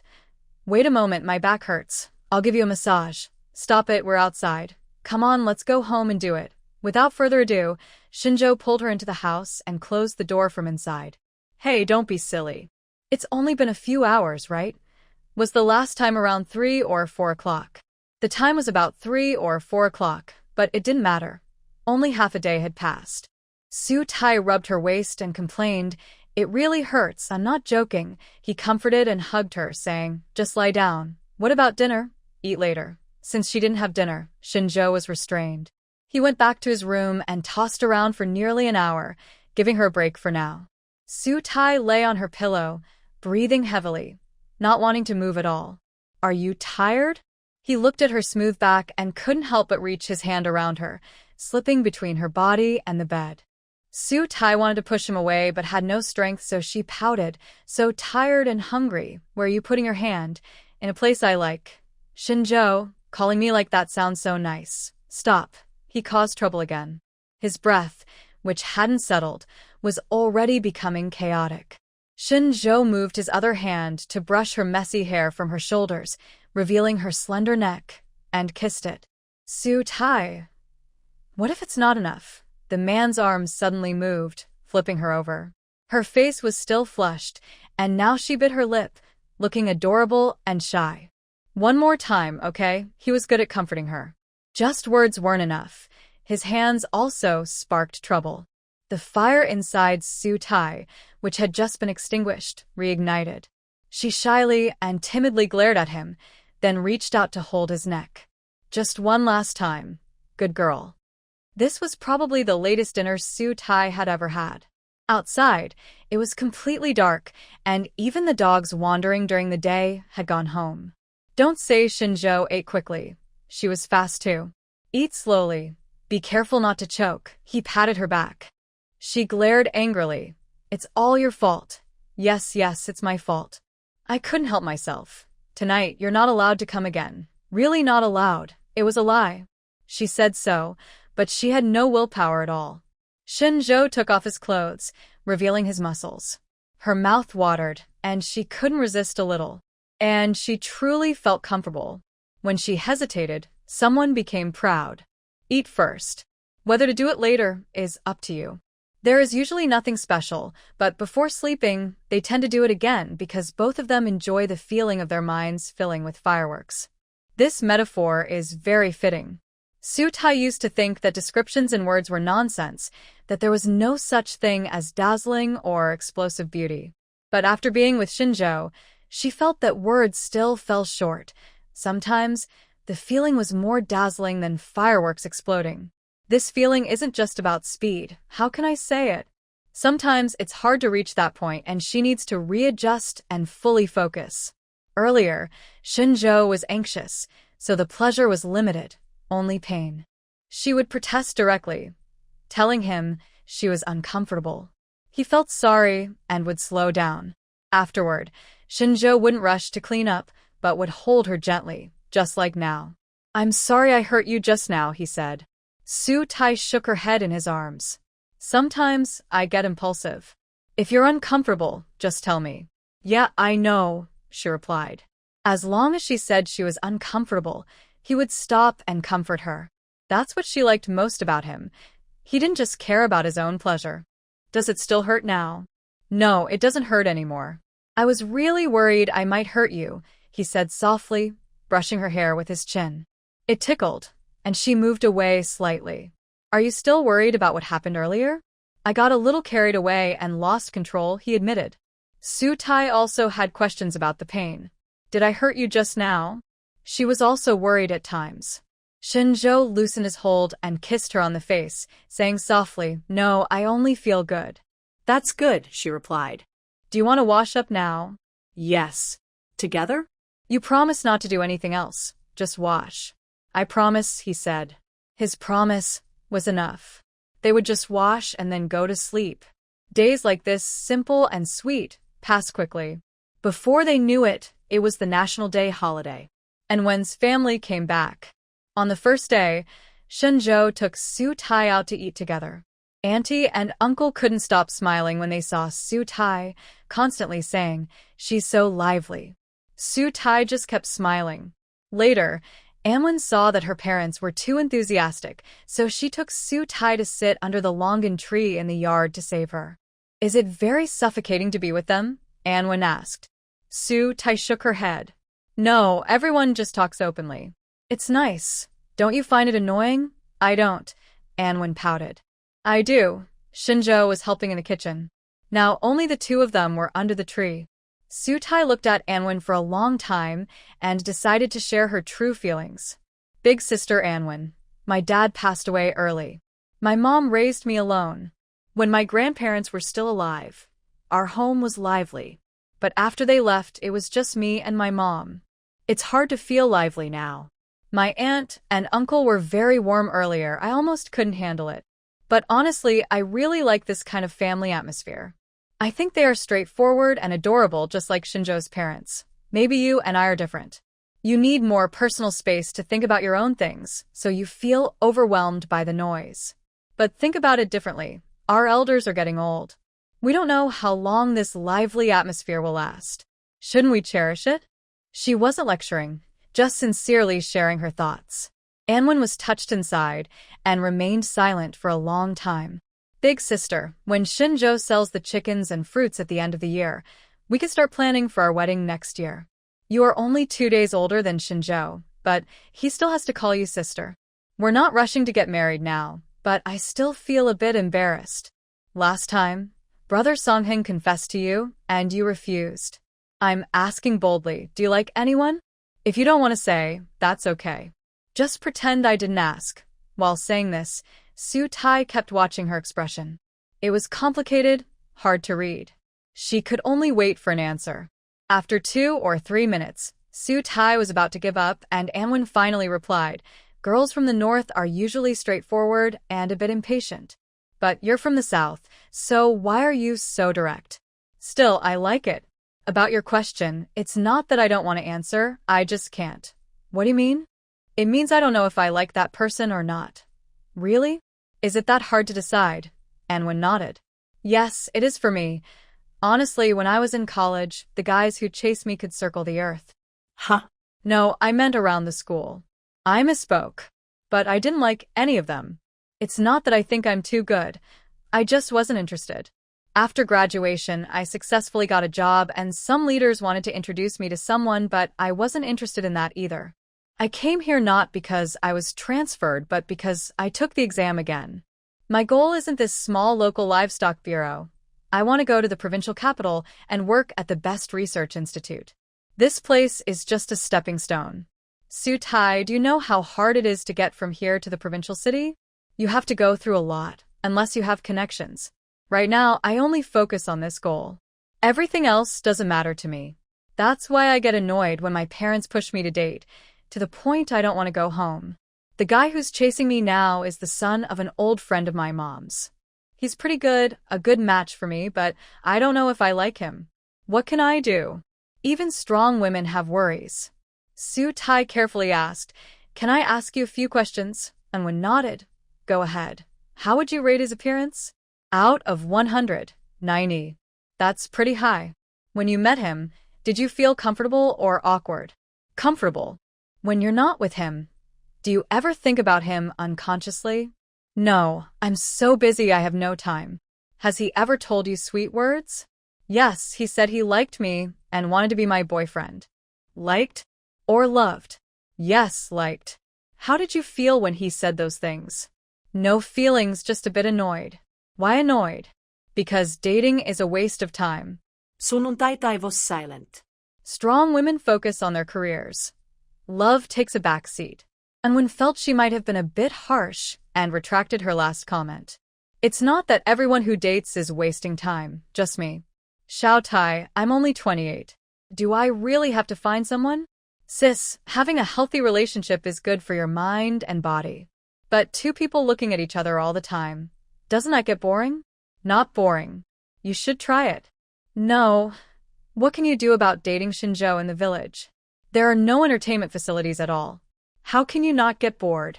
Su Tai felt this question was too deep to discuss, since In-one is Shen Zhou's older sister, and she didn't want to say too much. "Well, there are local ways to have fun in the village. Like, if I had to say, You can watch movies at home, go for walks after eating, play ball at the court with the Sang siblings, or go to town for barbecue, and sometimes visit the mountains to see the fruit and chickens." And when found it hard to believe. "That's enough to not be bored?" "Yes, it's not boring. I'd rather be working on materials in the office or visiting the breeding farm for on-site inspections." "Sis, I'm not telling you not to pursue your career. I just mean after you're done with work, you could plan to watch a movie or have coffee with that person." "Stop, he's very busy too." "Actually, I haven't seen him in a week." Su Tai quickly said, "Send him a message, now." he's on duty. "Who cares if he's busy? Sending a message doesn't affect anything." And when hesitated, "Really send it?" "Yes, send it. Listening to you, I also want to know if I really like him." She took out her phone, lit up the screen, but then paused. What to send? Su Tai sighed. "Just wish him a happy National Day, keep it simple first, and see how he reacts." "Okay." And when quickly sent the message, then kept staring at the screen. "Sis, no need to wait. Let's do what we need to, and wait for his reply." The phone vibrated, and when looked at it, he replied, sending the same message. Not too many words, not too few. Haha. Su Tai was very worried about their relationship. Don't reply to him, just leave it like this. Let's see if he sends a second message. The phone vibrated again, and when read aloud, "Are you going back to the village for the festival? When will you return? Shall we have a meal together?" Su Tai asked, "How are you feeling now?" Neither happy nor sad. Her mind went blank. Su Tai took a moment to gather herself before asking again, "Are you looking forward to having dinner with him?" "Not really." "If Brother Sangheng asked to have dinner with you, how would you respond?" "Thanks, no need." And when hesitated, Su Tai continued to probe. "Look, your attitude towards him is different from how you treat Brother Songheng. Although I feel sorry for Brother Songheng, I just want to confirm this. Sister, you hesitated just now, which means you're willing to have dinner with him, right?" "Yes." Then Su Tai said, "Just spend more time with him. Only by being together can you see if it can go further." Hearing this, and when looked steadily at the girl in front of her and said seriously, "Shen Zhou likes you for a reason. I'll just take it as you praising me." As she finished speaking, Shen Zhou's voice came from inside the house. "Two beautiful ladies outside, dinner's ready." And when replied to him, "Coming." Before leaving, she also made sure to reply to that person. "Okay, I'll contact you when I get back." Having dinner with Shen Zhou's family and Wen's family, the conversation never stopped. Her uncle-in-law is from the northeast and has a very interesting way of speaking. All night, there was non-stop laughter. After dinner, it was dark, but everyone wanted to go for a walk, so the whole family went out together, walking to the riverbank and then to see the rice fields. The village is quite nice, Annie had said 3 times already. And when teased her, why don't you come here and live with Annie? If we come here, what will you eat at home? Take out. That's unhealthy. If you get married, we might consider moving to the village. After walking a bit, Andy said again, still, Shen Zhou and Xiao Tai are better. Next year, when they get married and have children, the house will be lively and bustling. That would be great. And Wen followed her words and said, Shen Zhou, I'm talking about you. Did you hear that? Keep it up next year. Her uncle-in-law clicked his tongue. Clearly, I was talking about you. Why bring Shen Zhou into this? And Wen pulled Su Tai and ran ahead. I don't hear. After a few steps, they increased the distance. Su Tai laughed happily. Sister, you're so cute. You're the cute one. I'm just someone people dislike. No, I really admire you, a career-minded woman like you. What's the use? In the end, I'll still be confined to the family. Don't think that way. Maybe the family won't confine you, but support you and give you strength. Su Tai's words made Wen think deeply. She didn't say anything more and stayed quiet until they reached home. After walking around, it was almost 10 o'clock. Shen Zhou sent Su Tai home and was straightforward and asked, Are you coming back? He replied clearly, No, I'm not coming back. Everyone understood what that meant. Su Tai's period usually starts at the beginning of the month. Shen Zhou was worried that if he was too rough, she might feel uncomfortable, so he only came once and just talked with her. What were you talking about with my sister earlier? About the S-boss. Is there a problem? If there is, that's good. My sister doesn't know if she likes him or not, but I can tell she has some good feelings for him. Should I tell Sang-hung? I think I should, or else he'll keep thinking about it, and that's not good. Shen Zhou sighed and said, All right, I'll find a good time to talk to him about this. That time was the next day. When Sang-hung heard, he felt very sad. Shen Zhou patted his shoulder and said, Honestly, my sister, with her workaholic nature, isn't really suitable for you. Relax, love will come eventually. I'm in the village. Where can love come from? If it doesn't work out, ask the elders to help introduce someone. From other villages, towns, or even the county, there's always a chance. Guess I can only think that way. Sang-hung was heartbroken, and the first to suffer was Sang-Meon. Su Tai received a message from her, full of sadness. My brother is singing karaoke in my kitchen, like a pig being slaughtered. I'll record a clip for you. While staying in the car to keep warm, how should I comfort her? How can she hurt her wrist by herself? Living to a certain age feels short, breakups are even shorter. How many miles to go home? Who can estimate? It was truly heartfelt. And really loud and miserable. 3 bunnies. My mom asked what was wrong.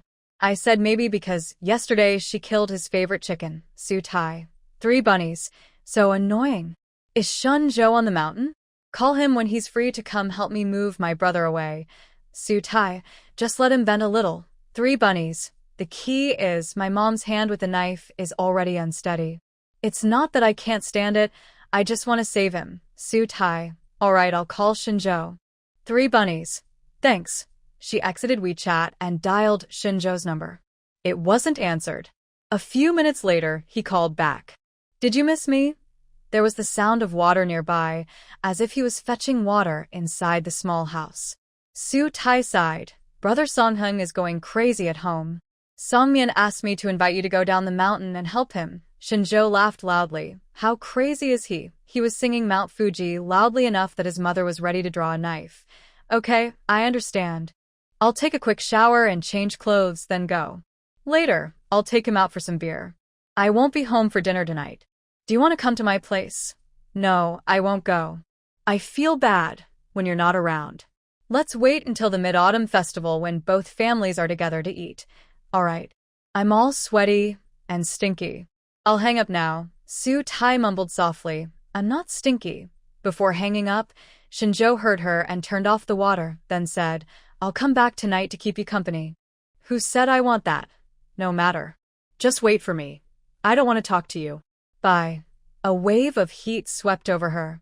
Su Tai went outside to get some fresh air. But there was no breeze during the day. She went back inside to tidy up here and there.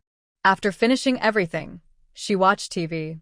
For dinner, she cooked some pickled vegetables and spicy stir-fried meat, making small portions so she could finish it alone. Songmyeon's fans were growing more and more, many female fans calling her husband. She felt a little anxious and didn't reply to any. Su Tai watched her latest video and then sent her a message. Does Xiaoyong know about your account? 3 little rabbits. Yes, I told him. Taihua, what does he think about fans calling you husband? 3 little rabbits. No reaction. Taihua, does he have time to meet you during the festival? 3 little rabbits. I was about to ask that. He said he'll pick me up tomorrow and take me to the county. Taihua, finally a date. 3 little rabbits. Yes, but I still don't know what to wear. I usually dress very casually. Taihua, t-shirt and jeans are fine. Will you come back tonight? 3 little rabbits. Sure. I told my mom I won't come back and will stay at my classmate's house. Taihua. 3 little rabbits. Yes, yes, yes. Taihua, make sure you're prepared. 3 little rabbits. Suddenly feeling a bit nervous. Kaitian, show some passion like you're reading a romance novel. Send Jituzi. Alright, I'll take the call. Bye for now. After chatting with Sang Meon, Shen Zhou returned, smelling of alcohol. Didn't you drive? Su Tai poured him a glass of water. I'm a law-abiding citizen. No drinking and driving. Then where's your car? My aunt took my sister out. My sister drove my car to pick us up, then dropped me at the elementary school gate and drove home. That's complicated. No choice. When Sang Hung saw my sister, he cried. Sun on tai fronet. And what about Sister Anwen? Shen Zhou gulped down the water. He probably just thought we were drunk and didn't react much. And Sang Hung, he was at the supermarket entrance and Sang Meon came to pick him up. Can he walk on his own? He can, he's not completely drunk. That's good. Feeling warm from the alcohol, Shen Zhou raised his hand and took off his shirt. The suggestive words from earlier, combined with the scene in front of her, made Su Tai swallow nervously. She had the urge to do something. Shen Zhou felt the same. Their eyes met. Sparks flew. Just as he was about to close the door and go upstairs, Su Tai stood still, looking down at her pants. Shen Zhou, is it just a coincidence again? Sun on tai of ik wardly smiled. It's just a coincidence. I'm going upstairs to take a shower. It was hot, really hot. Shen Zhou went outside for some air. He only locked the door and went upstairs once he cooled down. Su Tai just finished her shower and bumped into him at the bathroom door. Why are you only coming up now? I went outside for some air. Hold on a bit. Sigh. During the National Day holiday, some people experienced heartbreak, while others fell in love. Sang Meon didn't wait for Zhao Yang in the village. Su Tai rode her electric scooter to the village entrance to wait. They sat in the convenience bus stop, chatting and watching the cars pass by. Soon, a black Mercedes stopped in front of them. The driver's door opened, and Zhao Yang got out to say hello. Sang Meon, Miss Su, you can just call me Su Tai. It's a bit strange to be called that all the time, then don't call me Zhao Boss. Su Tai. Alright, Zhao Yang. Zhao Yang's eyes behind his glasses sparkled with a smile. Sang Meon, and I will go ahead. Be careful riding your bike home. Alright, have fun playing. Thank you. Sang Meon carried only a backpack. Zhao Yang placed it in the back seat and opened the front passenger door to let her in. It wasn't the first time riding in his car, but she felt unusually nervous this time. It was all because of what she talked about with Su Tai last night. The car was driving smoothly, with music playing, Cantonese songs, which Sang Hung had sung yesterday. For some reason, thinking about her brother's silly face made her want to laugh. The driver heard her laugh and looked over, asking, "What funny thing are you thinking about?" "My brother is heartbroken." "Your brother being heartbroken is funny." Sang Meon looked serious and said, "My brother's a funny guy. I can't feel sad when I see him. How is that related to the song I'm playing now? He sang this song yesterday like a pig being slaughtered. My mom almost got mad at him." Zhao Yang slightly smiled and said, "Sorry, I want to laugh too. See? I told you I can't feel sad." "Did your brother feel better after singing?" Sang Meon turned to look at him and shook her head. "Not really.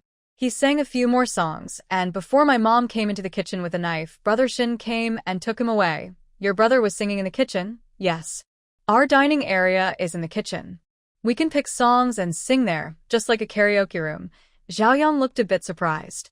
Your village does that? No, only 2 or 3 families do. Our family is one of them. That's really interesting. Right? I think my family is pretty fun, though maybe a little noisy. As San Meon spoke, she felt a bit shy, smiled slightly, and looked out the window. The song just finished, and another one started playing. It was Dear Traveler, sung by Zhou Shen. San Meon liked this song, and couldn't help but hum along softly.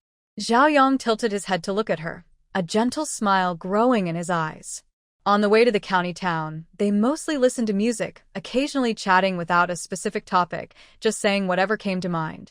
When they saw the familiar river, San Meon started talking more. Where are you taking me to play? She asked.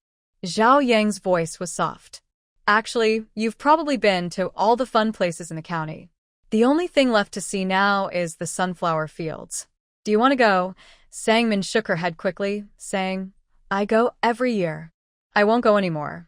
Actually, I just want to stay with you, but there are always people I know in the village, and I can't speak freely. That's why I thought of bringing you to the town. I understand. I also don't like talking on the village sports field because someone might be watching. So, shall we just take a walk? Yes, let's go. First, let's buy some milk tea. Okay, there are many milk tea shops in the town, mostly in the central shopping street. Zhao Yang drove there, parked the car, and went inside to buy. What do you want to drink? He asked. Sangmin hesitated for a moment and said, just a large cup of white milk tea. All right. He ordered what she wanted and also got himself a jasmine milk tea. While waiting for the drinks, he overheard 2 young girls sitting inside whispering to Sangmin. Though they were whispering, he could hear them clearly. Is that the girl from the dragon tail dance? Oh my, she's even more handsome in person. Is the guy next to her boyfriend? No way. Sangmin also heard this and felt a bit embarrassed. She gave him a look and went outside to wait. Fortunately, there weren't many people, and the milk tea was ready quickly. A few minutes later, Xiaoyang came out carrying a bag. All set. Let's get in the car. Okay. The milk tea was good, but Sangmin's face was a little red. Sangmin, you're famous now, Xiaoyang said with a smile as he took a sip of his milk tea. This made her even more shy, and her face burned hotter. I was mentally prepared before filming videos, but encountering this in real life is still hard to accept. Do you regret it? Not really. My followers have increased a lot, and some are already talking to me about collaborations. Making money was my original goal for filming. If you've decided, you need to learn to adapt.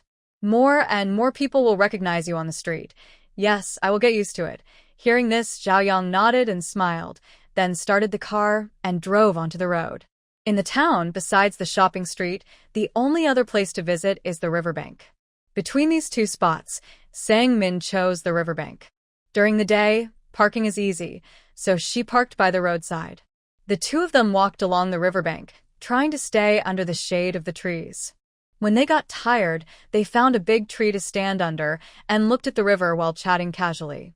They finished their milk tea, and Xiaoyang took the cup to the trash nearby. Should we eat lunch first or put your bag in the hotel first? He asked softly. Sang Meon was more straightforward. Let's check into the hotel first. I'm not hungry. After saying that, she felt her words might sound a bit suggestive, so she added, let's put my bag away first, then find something to eat nearby. Xiaoyang smiled like a warm spring day.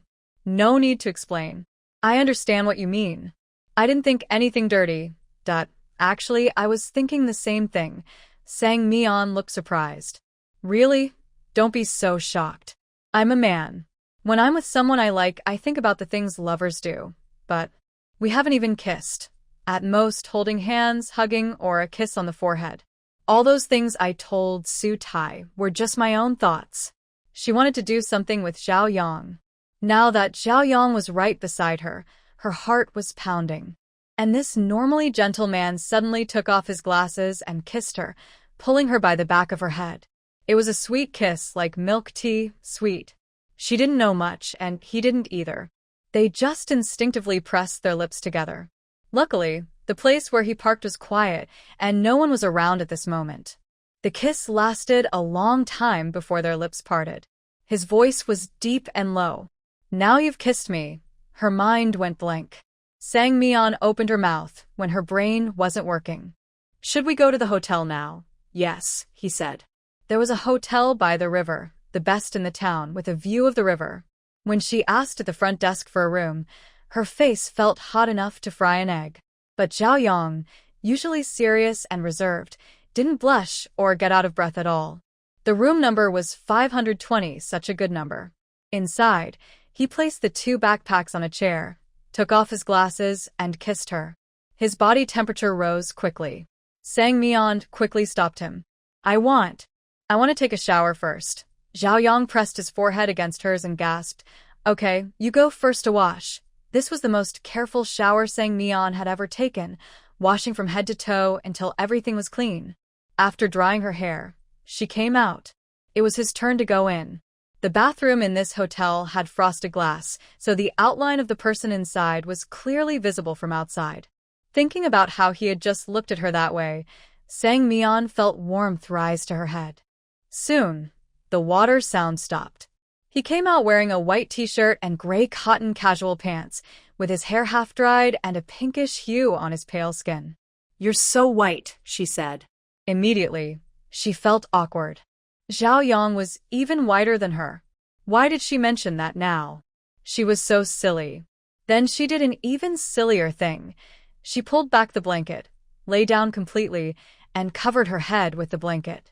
Oh my goodness, he was laughing at her ruining the moment. Sang Meon really thought she was so stupid. Was this the end of a good day? No, it wasn't. The blanket was pulled off, and Zhao Yang slipped in. Before she could react, he kissed her. The first kiss was awkward. The second kiss, they found a little rhythm. The third kiss, they became more skilled. As Zhao Yang kissed her, he gently pulled her up, so her head rested on the pillow. "Do you dislike that I'm so pale?" Sang Meon felt dizzy from his kiss. "No. Everyone says you're handsome. To me, you're beautiful. Really, really. The more I look, the more beautiful you seem." Sang Meon also thought he looked more handsome the more she looked at him. Suddenly, she gathered her courage, pulled his head down, and kissed him actively. In the midst of confusion and passion, she took off his clothes. The surprise box opened well, Zhao Yang's typical slim appearance in clothes, but with some flesh when he took them off. Perfect. Her favorite smooth skin. While her eyes were wide with admiration, he took a dry towel from the bathroom, placed it on the bed, then opened a drawer, took out something, and unwrapped it. Sang, if it hurts, just say stop. She was mentally prepared, but Sang Meon still couldn't help but shout to stop. Zhao Yang listened and did as she asked, but the veins on his forehead and neck bulged. He started kissing her face, her neck. His movements weren't very skilled, but they eased Sang Meon's nervousness a little. Time passed for 2 or 3 minutes. The fog in Sang Meon's eyes cleared, and she could clearly see the sweat on his face and the veins on his neck. She felt a little sad and shy, and her voice was soft and gentle. "I'm okay now, you can." She hadn't finished saying the last 2 words when her head bumped into the headboard. The next second, a hand pressed against her head to prevent her from hitting it again. Zhao Yang looked gentle and refined, but sometimes he also seemed like a wolf. This was the thought that came to Sang Meon when he had just finished completely. After it was over, he held her and went to the bathroom to wash. She had other thoughts then. Why was he so strong? Even though she was slim, she was 1.72 meters tall. Zhao Yang easily picked her up like a princess, without even panting. After they finished tidying up, she finally asked the question. "Do you think I'm heavy?" "Not really." "Do you exercise regularly?" "Morning runs count." Yes, he was someone who loved sports, but it didn't show at all. Usually, he came to watch basketball but never played. She thought he wasn't interested in sports, but it turned out he had a habit of morning running. Now she understood. She touched her stomach, which was empty. If she didn't fill it soon, it would start protesting. Zhao Yang drew back the curtains to let the sunlight in. He stood by the window facing her, with a slightly red face. "Can you still walk?" Sang Meon's face was also red, and her voice was much softer. Slowly, I think I can. Should I go down and buy something to eat, or order takeout? No need. I can walk slowly. Meeting him for a date wasn't easy. She wanted to do something with him, but she couldn't just stay in the hotel all the time. Hearing this, Zhao Yang came over and took her hand, saying, "Then walk slowly. If I walk too fast, you can pull me back." Okay. Sang Meon tugged at him 3 times, and after the 3rd time, he could match her pace. Next to the hotel was a fast food place and a rice noodle shop, but they looked empty and not very popular. She knew the taste was probably average without even thinking. There's a small restaurant ahead.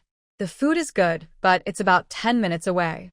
Can you still walk? Zhao Yang's voice was low and a little hoarse, sounding very tempting. Sun Meon heard such sounds and, feeling a bit helpless, nodded slightly. I can walk. Not very fast, though. Mainly because her legs were sore and the road was uncomfortable. Zhao Yang heard her and responded with a sound, then slowly moved forward with her. October in a small southern town felt no different from July or August. The sun was blazing, and after walking a while, everyone would be sweating heavily. Sun Meon and Zhao Yang were both wearing white t-shirts. When they reached the small restaurant, their backs were slightly damp. At this time, there weren't many people inside. The owner quickly came over and asked, "Gentleman and lady, what would you like to eat?" "Do you have a menu?" Zhao Yang asked. "Yes, here it is. Take a look." The owner took a laminated menu from a nearby table and handed it to him.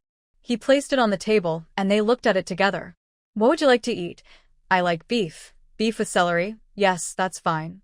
"Anything else?" "One steamed egg. I haven't had it in a long time." Zhao Yang looked up at the owner, who repeated, "Steamed egg, got it." "Anything else?" he asked again. Sun Meon carefully looked at the menu and ordered some greens. After ordering, she said she was done. After the owner left, she quietly asked Zhao Yang, "I ordered for myself just now. Will you be full?" "Yes, that's good." While waiting for the food, the sunlight outside suddenly dimmed, and the wind started to pick up. No way. Sun Meon couldn't help but take out her phone to check the weather forecast. After reading it, she muttered softly, 85% chance of rain. "We just went out without an umbrella. It's okay. There's a supermarket nearby. If it really rains, I'll go buy an umbrella. Alright, I'll borrow one from the owner and buy it, then return it." Just as she finished speaking, raindrops started falling. At first, it was just a few scattered drops, but soon it became heavy, like being poured from a bucket. Originally sitting near the door, they had to move, as the rain was drifting inside. They moved to the innermost table. There were 2 other tables of customers inside, sitting in the middle, safe from the rain, eating and chatting. Crazy rain again. Better than the blazing sun.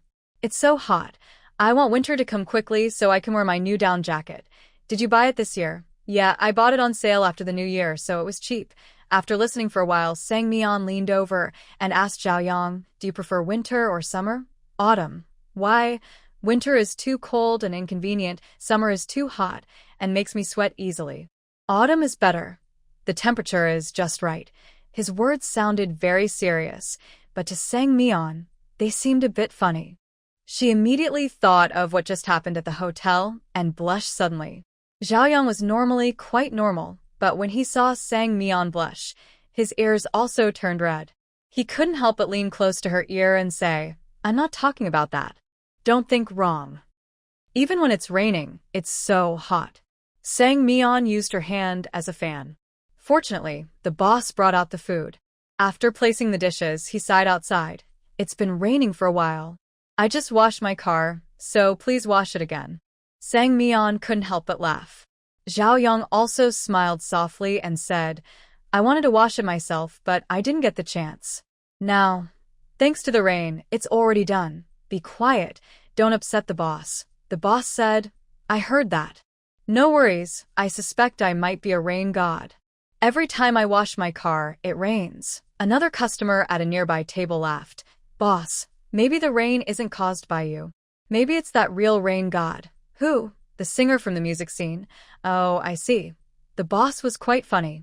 He had a Bluetooth speaker in the shop. He went to the cash register, tapped his phone a few times, and the rain god's song started playing. Everyone in the shop was happy. He then went back to cooking. When the dishes for Sang Meon and Zhao Yang were finished, he also sat down with a bowl of rice and started eating. The dishes were a plate of braised pork and a plate of greens. A customer at the next table saw him eating braised pork and said, "Boss, I don't see braised pork on your menu." The boss chewed a big piece of meat and smiled with his eyes. "My wife made this herself. It's not for sale. We're all drooling over it. Even if you're drooling, there's no way to get it." Sang Meon thought the boss was quite interesting, eating and listening to him talk.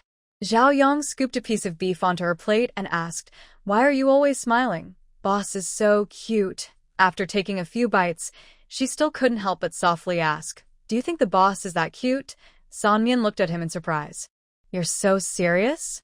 When I say cute, I mean a feeling friendly and fun." Zhao Yang nodded. "I see." After finishing their meal, it was still drizzling but much lighter now. The sun came out again. The two tables next door had arrived earlier and were already full and waiting. It was just a light drizzle. They didn't care at all. They left with a toothpick in their mouths. Honestly, Sanmian didn't like people walking around with toothpicks. It wasn't about looks. She just worried the toothpick might be swallowed accidentally or poke her mouth. It looked uncomfortable. Zhao Yang noticed her gaze. Since there was no one else in the shop, he quietly asked, "You don't like that?" "Yeah, I always feel like the toothpick pokes my mouth. I thought you found it rude." "It is pretty rude." "Got it. I won't do that anymore." Sanmian looked at him strangely. "Have you done that before?" "No, I haven't used a toothpick, but I have held a cigarette." "It's the same, holding something in your mouth. You smoke?" "Rarely, but I do. I haven't smelled smoke on you. That's because I didn't smoke before seeing you. Even if I did during a conversation, I chewed gum to hide the smell. As for on me, I probably just wiped it off." He spoke seriously and Sanmian listened carefully. But thinking about it, smoke's smell isn't that easy to wipe away. Actually, he probably didn't smoke much. She wasn't too bothered by this issue, so she let it go. By then, the rain had stopped. Good, no need to buy an umbrella, and they could walk back to the hotel slowly. After the rain, the sun came out again. Walking on the street, a wave of heat hit her face from the ground. They hadn't gone far when their freshly washed clothes got wet again. There wasn't much to see in the afternoon, and there weren't many people outside. It was really hot. Even dogs were sticking out their tongues. So, they decided to stay at the hotel.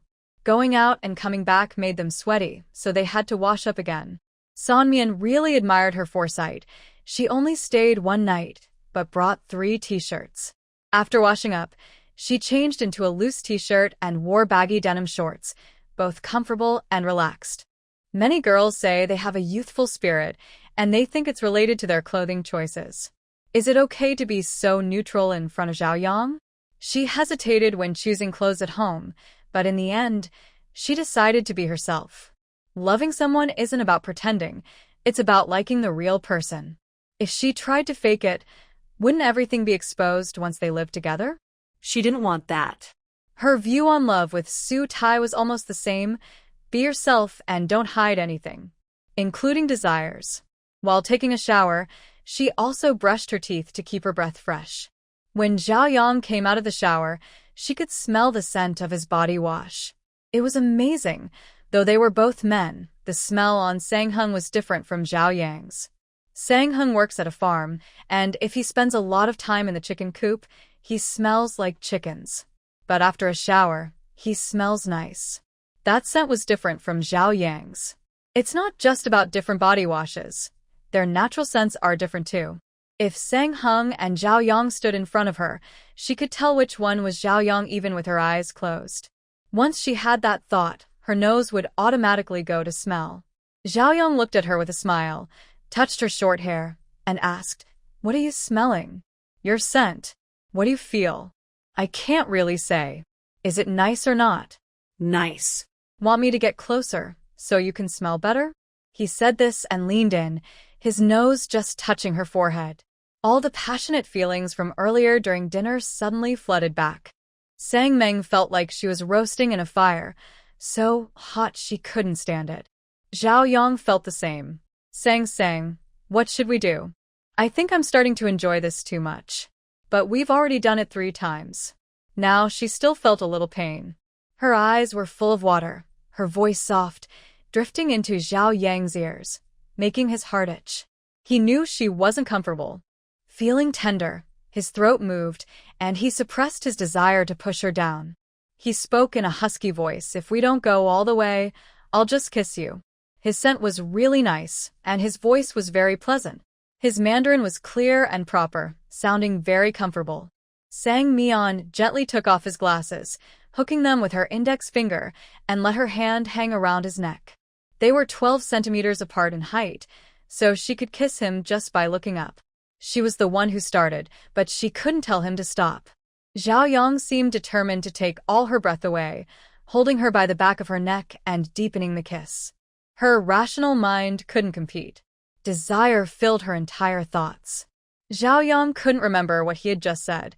His hand slipped into her loose t-shirt. As someone who plays basketball every day, he had no extra fat, and his abs and lines were incredibly well-defined. His hand gripped her waist, sometimes tight, sometimes loose. They kissed for a while. Then he pulled back, holding her close, his face pressed against her head, breathing heavily. Sang Meon's breathing became more chaotic, her head dizzy from leaning against his shoulder. "If you kiss me again, I might break my promise." His voice had changed tone. Sang Meon saw his Adam's apple, and in a moment of heat, she bit it. San. Zhao Yang's throat tightened, his grip so firm it felt like he wanted to press her into himself. Sang Meon, in his arms, whispered softly, "I miss you a little, not afraid of pain. You, be gentle." How could Zhao Yang not be gentle? He had been holding back until she relaxed, then he let himself go. This time, Sang Meon experienced an unprecedented happiness. She finally understood what Su Tai had told her before. It was addictive. But when he kept taking things out of the drawer again and again, she became curious and opened the drawer herself. She looked inside and was stunned. "Are these all provided by the hotel?" Red spread across Zhao Yang's face to his neck. He pursed his lips and said, "I prepared them." "How many boxes?" 3 boxes. Sang Meon looked at the boxes, 3 in total. "You're really overestimating me." Zhao Yang was speechless, then after a few seconds, he found his voice again. "I don't mean to use them all up, I just thought it's better to be prepared." "You," Sang Meon couldn't find words. He looked a little anxious and closed the drawer. "Aren't you upset?" "Not really." "Do you think I went too far?" "Not at all, Zhao Yang." Sang Meon bit her lip and gently touched his throat. "I was shocked at first, but thinking about it, I should feel lucky. I actually like it." "Zhao Yang, I play basketball, so I have good stamina." After a few seconds of silence, Zhao Yang asked, "What are you trying to say?" "I mean, this is the most expensive hotel in town, right? Since we've spent the money, we should make it worth it. I'm tired of walking around town, but I never get tired of being with you." So, "Do you still have energy?" She wanted to relive that wonderful feeling once more. Sang Meon felt she was really getting carried away. She and Zhao Yang had dinner at the hotel, then watched TV and chatted. Before long, the atmosphere between them changed again. But they didn't always go too far. Sometimes, worried she might get too tired, he found gentler ways to make her feel cared for. In the morning, he went out to buy breakfast, and they ate together. While talking after breakfast, the mood shifted again, and he pulled her into the bathroom. The warm water ran over them as they shared a tender moment, full of affection and closeness. Before checking out, Sang Meon looked through the drawer. 2 items were still left. When they left the hotel, her face was still slightly flushed. "Do you want to walk around before going home?" Zhao Yang asked. "No, I'll go home first. I told my mom I'd be back for lunch." "All right, I'll drive you." He started the car and slowly drove out of the hotel parking lot. On the road, Sang Meon listened to music and watched the rice fields pass by outside the window, her thoughts drifting. After this date, when would they meet again? So this is what being in love feels like, missing someone even before saying goodbye. While she was lost in thought, Zhao Yang spoke. "Are you feeling okay, HM?" She turned to him, not quite hearing. His hands tightened slightly on the steering wheel. "Does your body feel uncomfortable?" I'm fine. Maybe because she exercised regularly, the soreness she felt was mild and easy to handle. For her, The happiness outweighed the discomfort. So, those pains can be ignored. Zhao Yang frowned when he heard this and looked ahead, as if searching for something. What are you looking at? Sang Meon asked, following his gaze. The pharmacy. It looks like there's some ointment. Ointment? Sang Meon's face turned red. She hurriedly waved her hands and said, No need. I just felt stronger earlier. Zhao Yang stopped talking. She looked like a cooked shrimp, almost bent over. The driver glanced at her from the corner of his eye, noticing her ears and neck turning red. He understood she was shy, so he pressed his lips together and didn't say anything more. In half an hour, they would be back in the village. Sang Meon still felt hot and dared not look to the left, only staring out the window. Zhao Yang suddenly decided to stop the car by the roadside and turned to face her. Sang, it's my fault. I lost control. No, Sang Meon took a deep breath and finally looked directly at him. I was teasing you. If you really could resist, I would think I have no charm at all. You really don't need the ointment. No need. Zhao Yang looked at her deeply.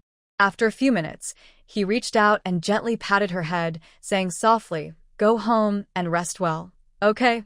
She didn't have the energy for anything else. After the talk, they continued driving on the road. The remaining time was pleasant.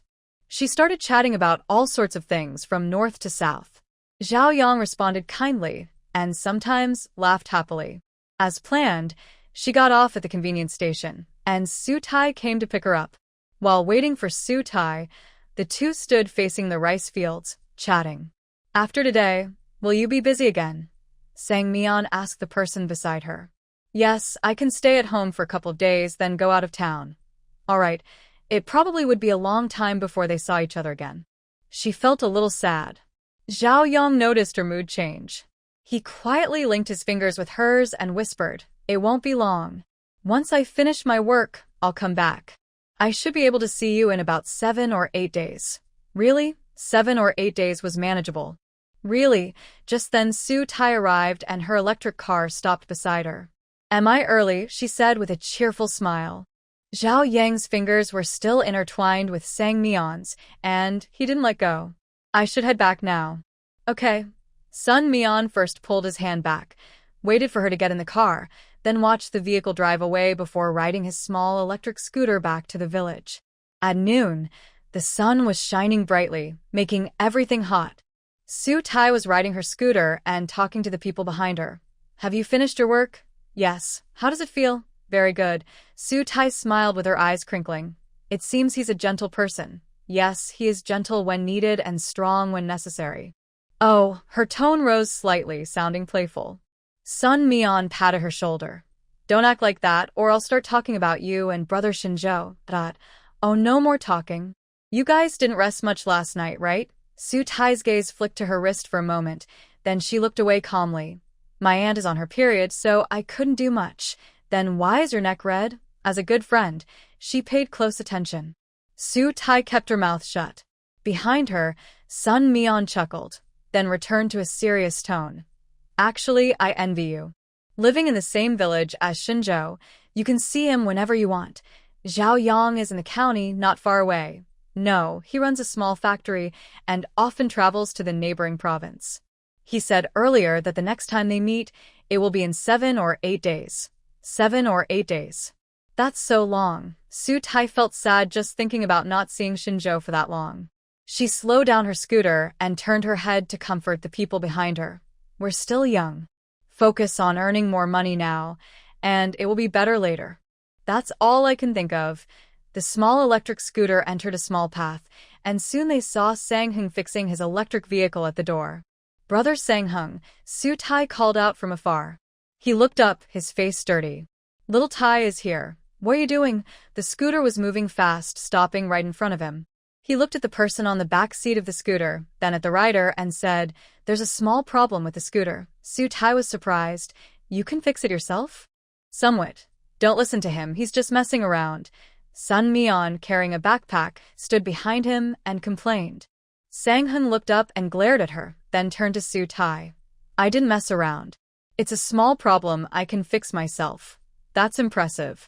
You take your time, I'm going home now. Yes. Sang Meon, I'm leaving now. Su Tai made a typing gesture on her phone. Sang Meon understood and nodded, saying, Okay, take your time. Got it. The file-sharing app disappeared quickly. Sang Meon was about to go back inside when he was stopped. Is there something you're hiding from me? Yes. What? Sang Heng suddenly stood up. Sang Meon beckoned him over with a finger, signaling him to lean in. He did as told. I took on a business deal, 2,000 yuan. Wow. Don't just stand there, you need to help me make a video. Sure, if it can make money, I'll do whatever you ask. Alright, let's shoot it tomorrow. Okay. Sang Heng happily continued working on his electric vehicle. Sang Meon held back a laugh and went upstairs. It took 2 days to finish the video Sang Meon was working on. On the day it was done, Wang Mei and Chen Cheng returned home. They had planned to go to Shen Zhou's house for dinner on the 6th, so they ate at home on the 5th. Shen Zhou didn't come over. Everyone ate separately at their own homes. Wang Mei had been in the county for a long time. After returning, she went sightseeing everywhere. Wow, my girl is so good at shopping. The curtains and sofa look great. The walls are also painted so nicely.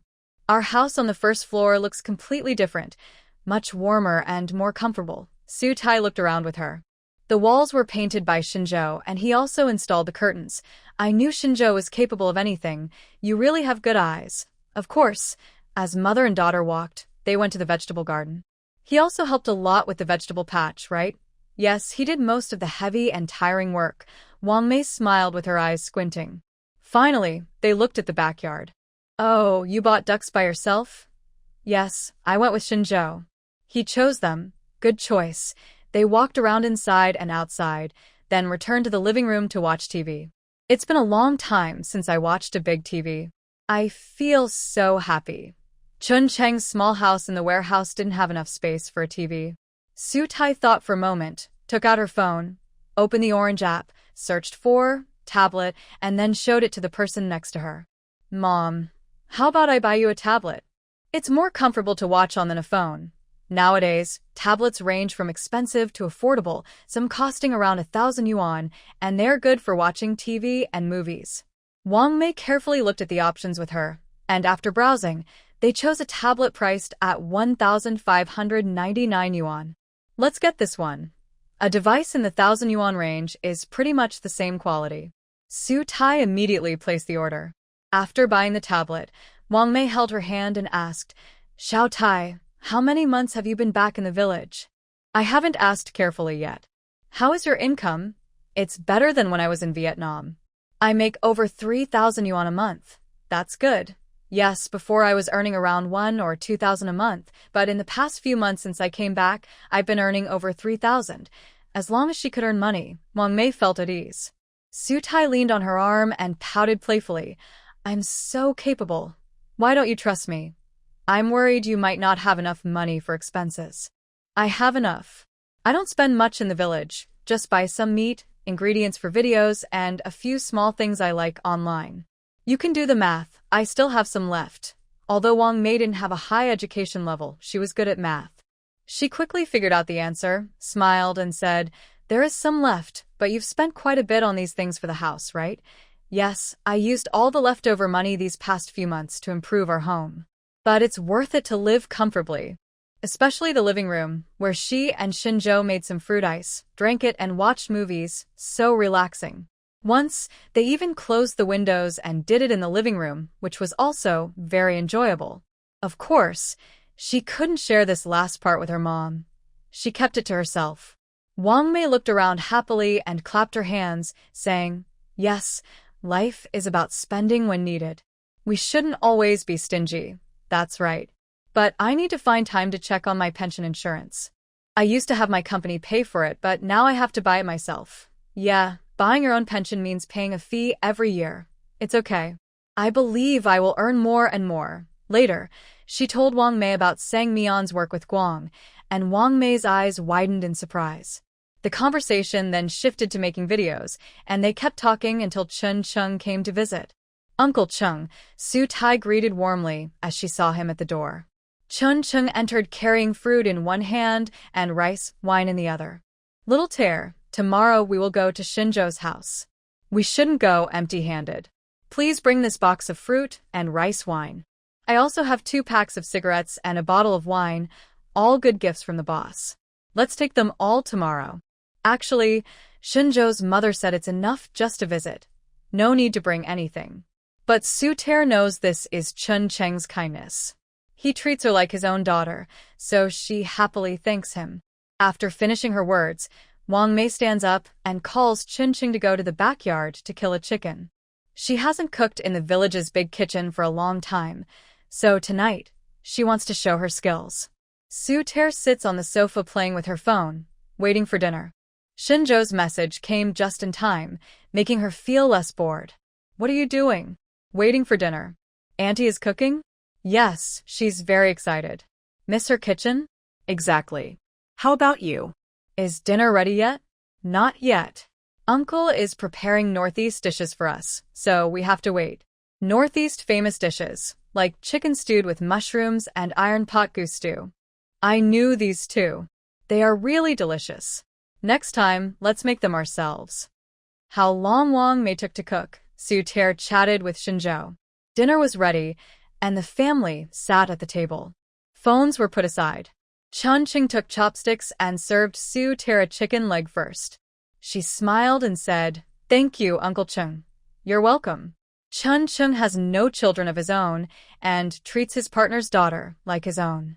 Su Ter understands his feelings and serves him a piece of meat from the back of the chicken.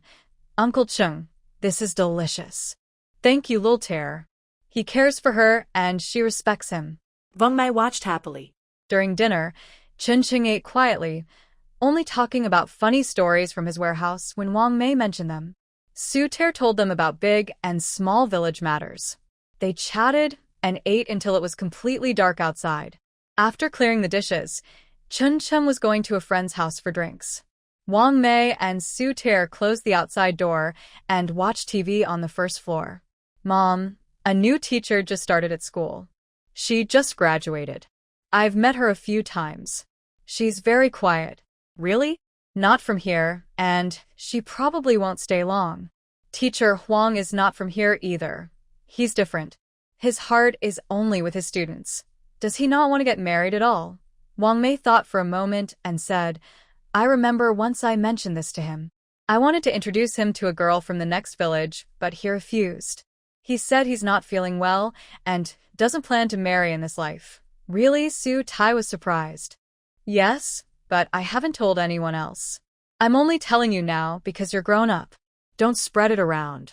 "I understand. I just don't get it." "Teacher, Huang looks so healthy and often plays sports, so how could that be? It's hard to say. People have many different habits. Anyway, he said that, so we just listen. But he's also very patient. When there were a lot of rumors in the village before, he didn't care at all and just lived his own life." Hearing this, Su Tai remembered what Aunt he had said before, and she changed the subject gently. "Mom, I actually think Teacher Huang is pretty good. He walks his own path, no matter what others say, but you need a strong heart like his to do that.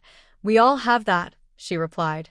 "Besides, some people might say unkind things, but others will stand by him and think from his perspective. In the end, we just do what's right in our hearts, and we're not afraid of what others say." As she finished speaking, only the TV sound remained in the room.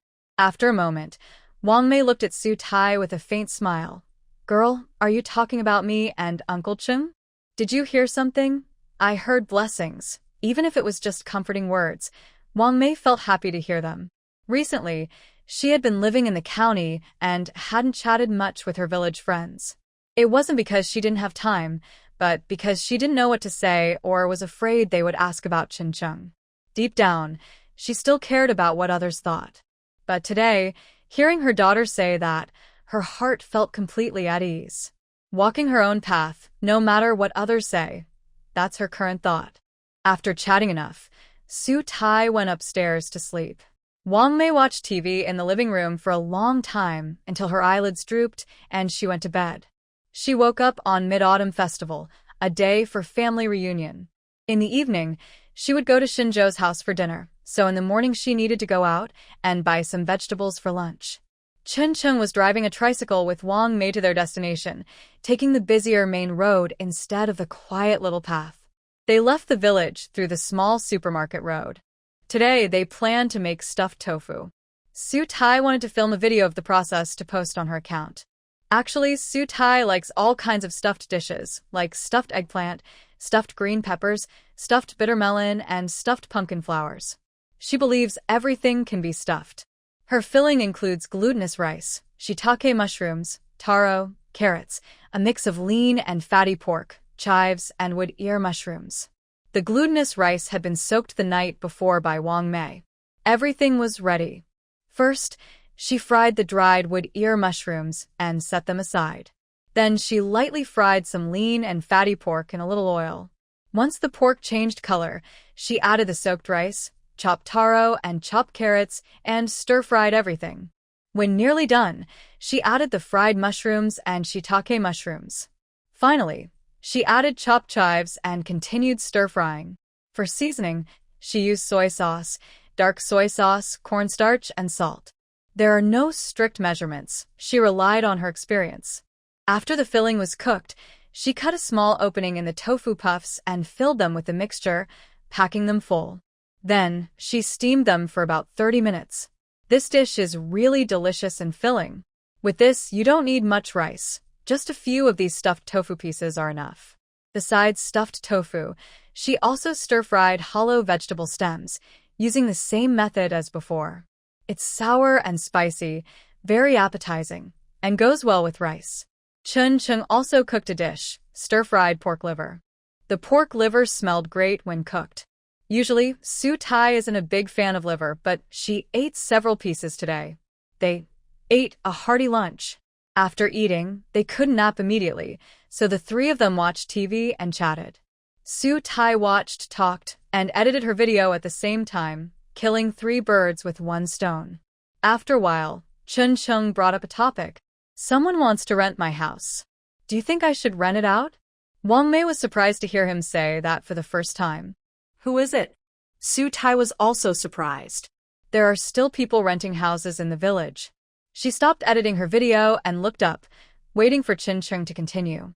Seeing that both women found it hard to believe, Chen Zhou slowly explained, "It's a friend of my boss. Last time, he came to the warehouse to pick up goods. While waiting for the loading, he and I talked. He asked where I live and I told him. Then he asked if I often go home. I said I mostly stay at the warehouse. After that, he asked if I was renting out my house." What did you say then? Sunun taitai askit. Chen Zhou answered seriously, "I said I hadn't decided yet." Wang Mei wondered if he was joking. "No," Chen Zhou firmly said. He wasn't joking. Later, I asked the boss again, and it was because I was busy during this time and forgot to tell you. Hearing this, Su Tai and Wang Mei looked at each other and exchanged glances. After the exchange, Su Tai asked, "Uncle Chung, is the boss's friend a fellow business person?" "Yes, he often buys supplies from us." He owns a shop. "Did he say why he wants to rent a house in the village?" "He didn't mention it when he talked to me, but I heard from the boss later." The boss said that he isn't from this county. Although he bought land and built a house in the county, he prefers living in the village. But he's quite picky and doesn't like all rural areas. It seems he visited our village and was impressed by the river there, so he thought about renting a house in the village to live in. So he plans to live in the village after renting the house? Chen Zhou shook his head. Not exactly. I get the feeling he usually lives in the county. Maybe he stays in the village about 10 days each month. Did he mention the rent? No, I haven't decided whether to rent it out yet. That makes sense. Renting out an entire rural house doesn't bring in much money. Su Tai thought for a moment and honestly said, renting a house requires cleaning, and it doesn't bring in much money. You can decide for yourself, Uncle Chung. Chen Zhou replied, I hadn't thought about this before, but since someone asked, I am quite interested in renting it. First, I have no elderly at home, so I rarely go back. Second, renting it out can earn some extra money. It's not much, but even a little helps. Still, renting a house is a big decision, so I want to hear your opinions. Washing and cleaning the house is troublesome, Wang Mei said. It's not worth it for just a few hundred yuan, Su Tai agreed, nodding in agreement. But Chen Zhou had his own idea. Actually, after working in the county, I clean my house every time I come back.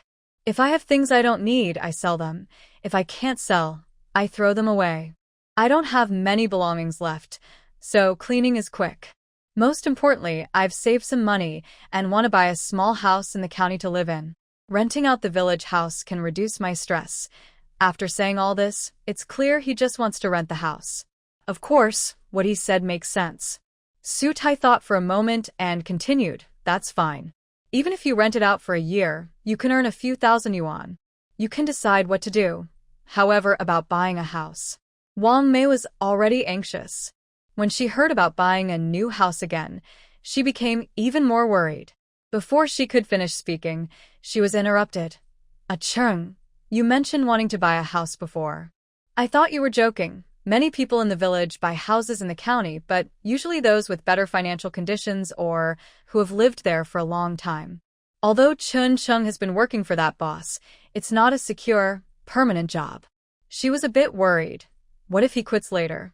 Would buying a house there still make sense? Hearing this, Chun Cheng's attitude became more serious. I'm not joking. I've looked at 2 places near our warehouse. One costs about 38,000 yuan per square meter, and the other about 42,000. A 70 square meter 2-bedroom apartment costs around 300,000 yuan. I've saved over 100,000 yuan, and the boss said he can lend me the rest and I'll pay it back gradually. He was serious. He wanted to give Wang Mei a home. Su Tai was touched and choked up. Uncle Chung, if you need help packing the house, just tell me. Next time you come back. Wang Mei paused, then looked at her daughter. Su Tai understood her hesitation and quickly said, you can stay here when you come back. Everyone knows your situation, so just be open about it. Yeah. Chun Cheng's face lit up with a smile. That night, the 3 of them talked a lot about the neighborhoods in the county, how to set rent prices, and whether they should go see the houses again when they return. In the evening, they were going to Shen Zhou's house for dinner. It wasn't good to go too early or too late. Since the 3 of them hadn't taken a nap, they chatted, watched TV, and by nearly 5 o'clock, they took the things Chun Chung prepared, fruits, cigarettes, alcohol, and black rice wine, and headed to Shen Zhou's house. As soon as they entered, Shen Zhou and He Yufan came to greet them. The 2 families met happily. After exchanging greetings, everyone sat in the living room on the sofa. Shen Zhou was busy in the kitchen.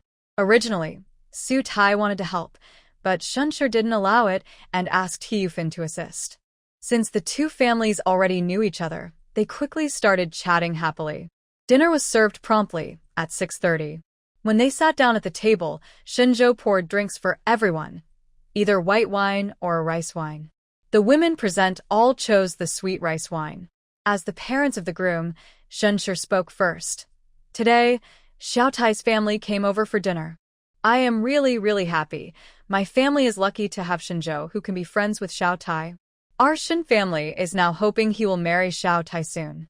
Yes, He Yufan continued, Xiao Tai is a good girl, in every way. We like her very much. I also like Shen Zhou. He is hardworking, honest, caring, and very lucky, Wang Mei said, holding up a small wine cup with a smile. All right, since we are all so lucky, let's drink together on this family reunion festival. As Shen Zhou finished speaking, everyone finished their drinks. After that, the dinner officially began. Shen Zhou carefully prepared several hearty dishes for tonight, like boiled chicken, drunken duck, and braised pork, all common dishes for a feast. The key is that he made them taste really good, and everyone couldn't stop eating, especially the braised pork, which was the most popular. Even Su Tai, who usually doesn't like fatty meat, ate a whole piece. During the meal, the men exchanged drinks and talked about city and county news, while the women ate and chatted about everyday life. And one was a woman, but she didn't talk about family matters. Instead, she joined the men in discussing the latest city news. After the meal, since the wine wasn't finished, the men stayed at the table and the women moved to another place to continue chatting. In the yard, the moonlight was just right. He Yufan had already set up a small table and stools, ready with mooncakes, fruits, and candies. Several women sat together enjoying the moon. During the Mid-Autumn Festival, people eat pomelos, which come in red and white flesh. I've eaten both the red and white ones. I feel the red ones have more juice. Su Tai preferred the red. However, Anwen disagreed, saying, I think the red ones are a bit sour and the white ones are sweeter. I love pomelos. I like both the red and white, said Anwen's mother. After eating pomelos and grapes, which are very sweet and juicy, the men came out and sat together. It was time to cut the mooncakes. In the middle of the small table was a large mooncake weighing 3 jin, about 1.5 kilograms, from Pu County. It was delicious, and their family buys it every year.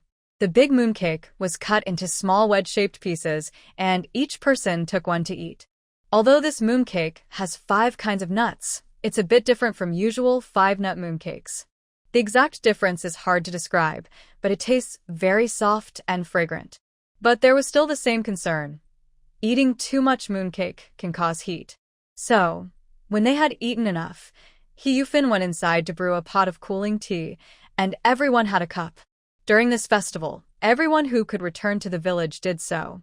A few neighboring families were even more lively, and the sounds of people guessing numbers could be heard clearly.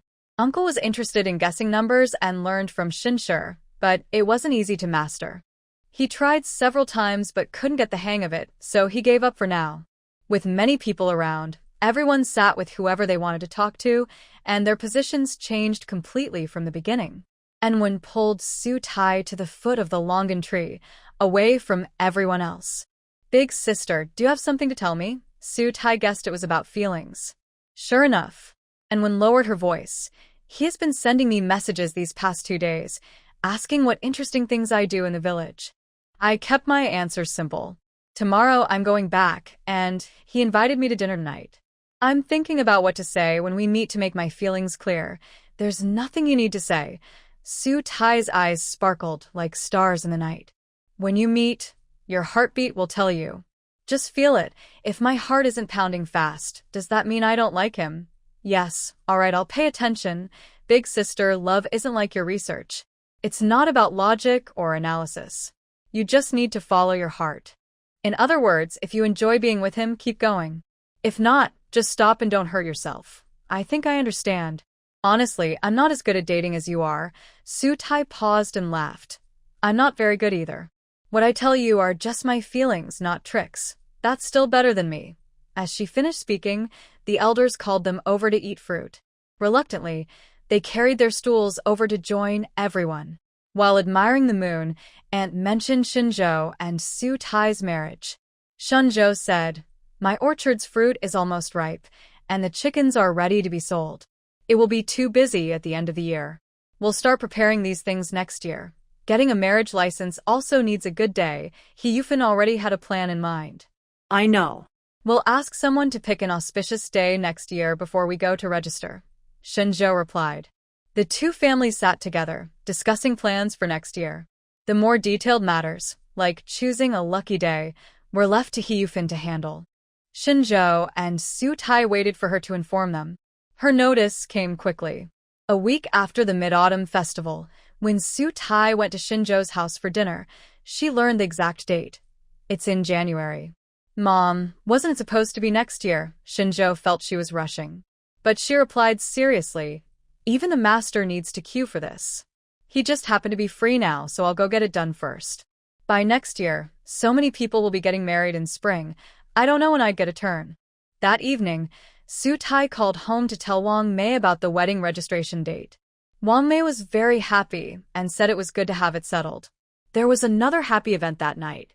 Anwen confirmed her feelings after the Mid-Autumn Festival and decided to start dating. 2 good things happened at once, making Su Tai happy and Shen Zhou even happier. Chun Chung brought back some rice wine. There was a little left at home. Shen Zhou poured 2 glasses and drank with Su Tai on the rooftop. Time feels so slow, he said after taking a big sip, sighing. Su Tai sipped with him, taking small drinks. Her face quickly warmed up. Why does it feel slow? Because I think about next year when we get the certificate and live together. Su Tai tilted her head and smiled at him. Are we already living together now? That's different. Yeah, it is. Having the certificate makes a difference. But if I move in later, your parents are downstairs, and we'll be upstairs. We'll need to be more careful. No need. Once the door is closed, they won't hear anything. Are you sure? Shen Zhou put his arm around her shoulders and pulled her into his embrace. I'm sure. They kept drinking. He finished his glass, and hers was about a third full. He took her glass and drank it all in one go, then bent down to carry her downstairs. In mid-October, they couldn't take cold showers at night anymore. They had to turn on the water heater. In the steamy bathroom, he held her waist and kissed her. Let's go back to the room, she requested. He quickly dried her and himself, then carried her out. At night, they no longer used the air conditioner. A small gap was left in the window and curtain, facing the foot of the bed. Su Tai lay on the bed, and he stood below, leaning down to kiss her again. Xiao Tai, you're so hot. After drinking, her body temperature was high. He was even warmer.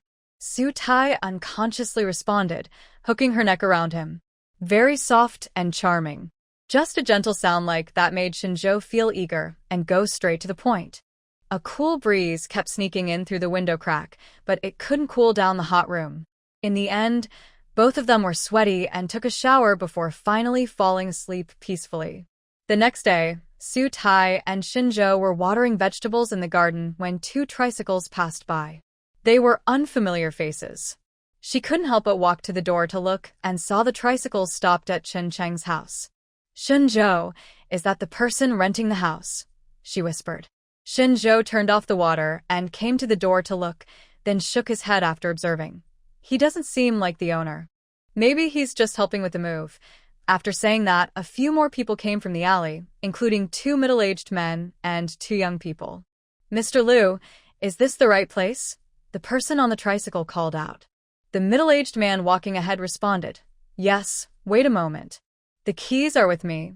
Behind him was a well-dressed middle-aged woman, and the two young people looked very fashionable. Hi, seeing Su Tai and Shen Zhou at the garden gate, they greeted warmly. Su Tai wasn't very outgoing, but nodded with a smile in response. Shen Zhou replied, Hello. You don't look like villagers. Yes, we came from the county and rented the house over there. Oh, Shen Zhou looked as if he suddenly understood.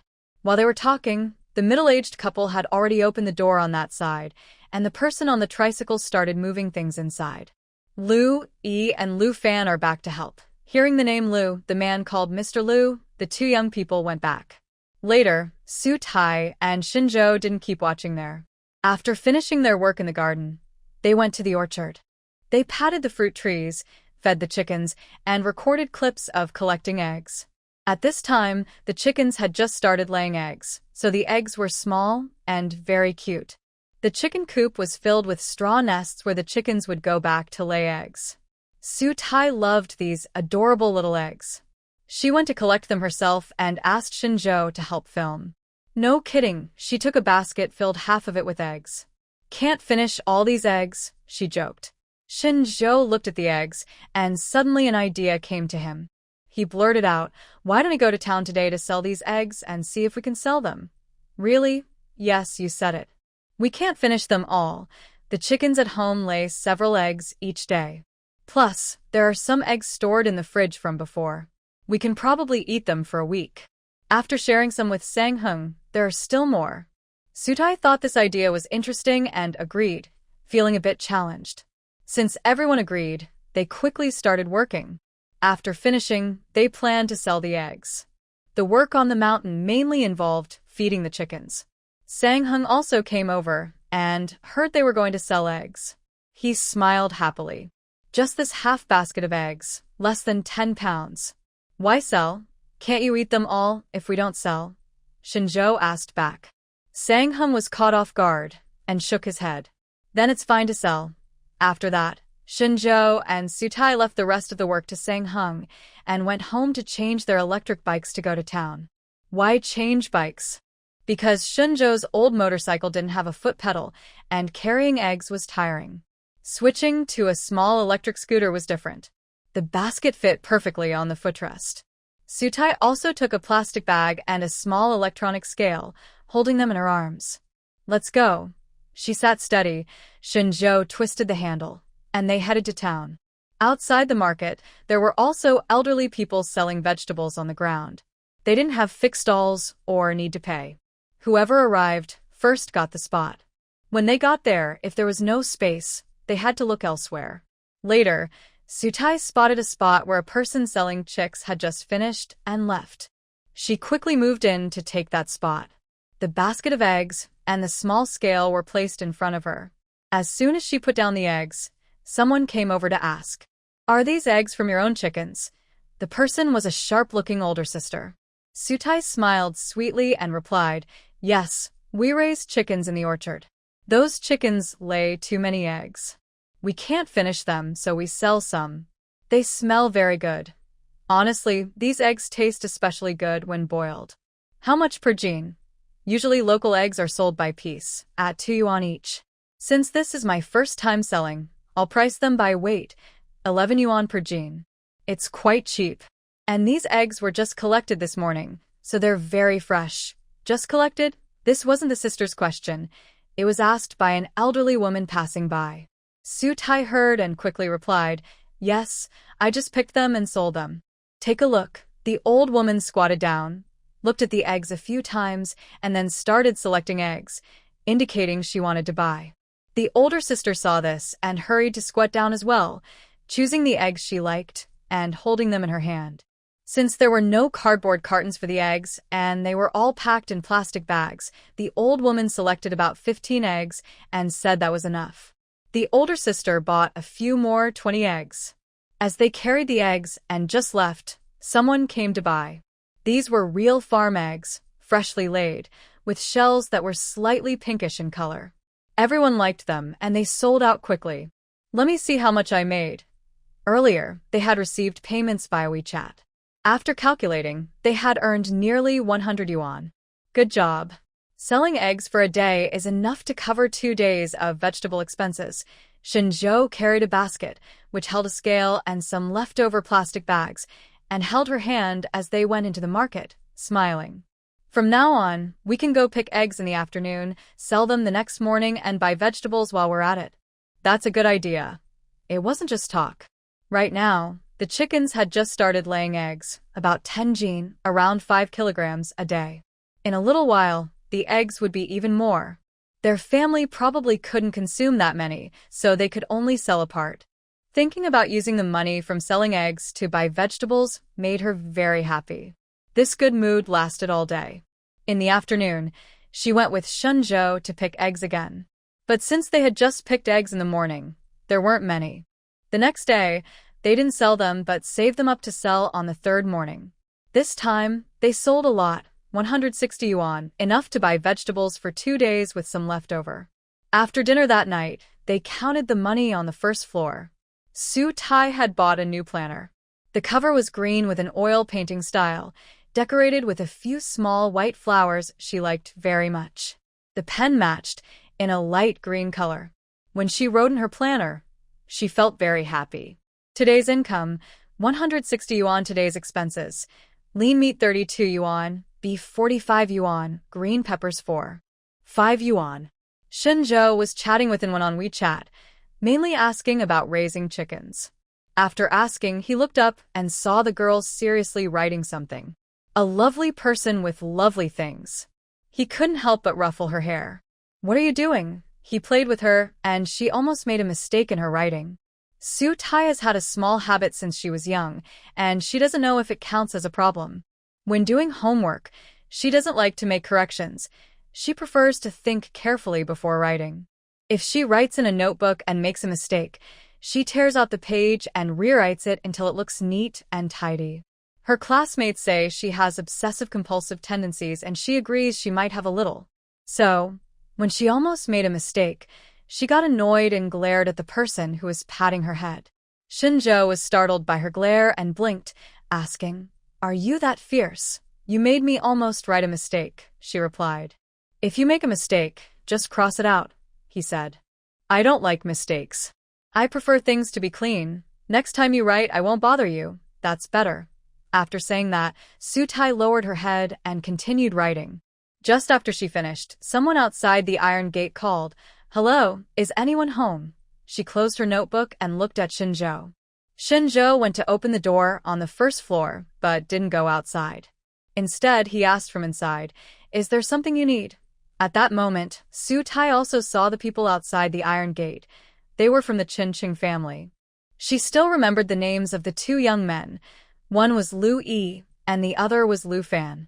The brothers looked very similar, and were about the same height. Hearing Shen Zhou, one of them spoke. We want to ask if you have an electric mosquito swatter? There are so many mosquitoes at home. We don't have an electric mosquito swatter. We usually use mosquito coils, which you can buy at the supermarket. We just went to the supermarket, but it was already closed. The speaker kept scratching himself. The mosquitoes in the village are fierce. Su Tai hates mosquitoes too, so she understood them. She took out a new box of mosquito coils from the place where she usually kept them and handed it to Shen Zhou.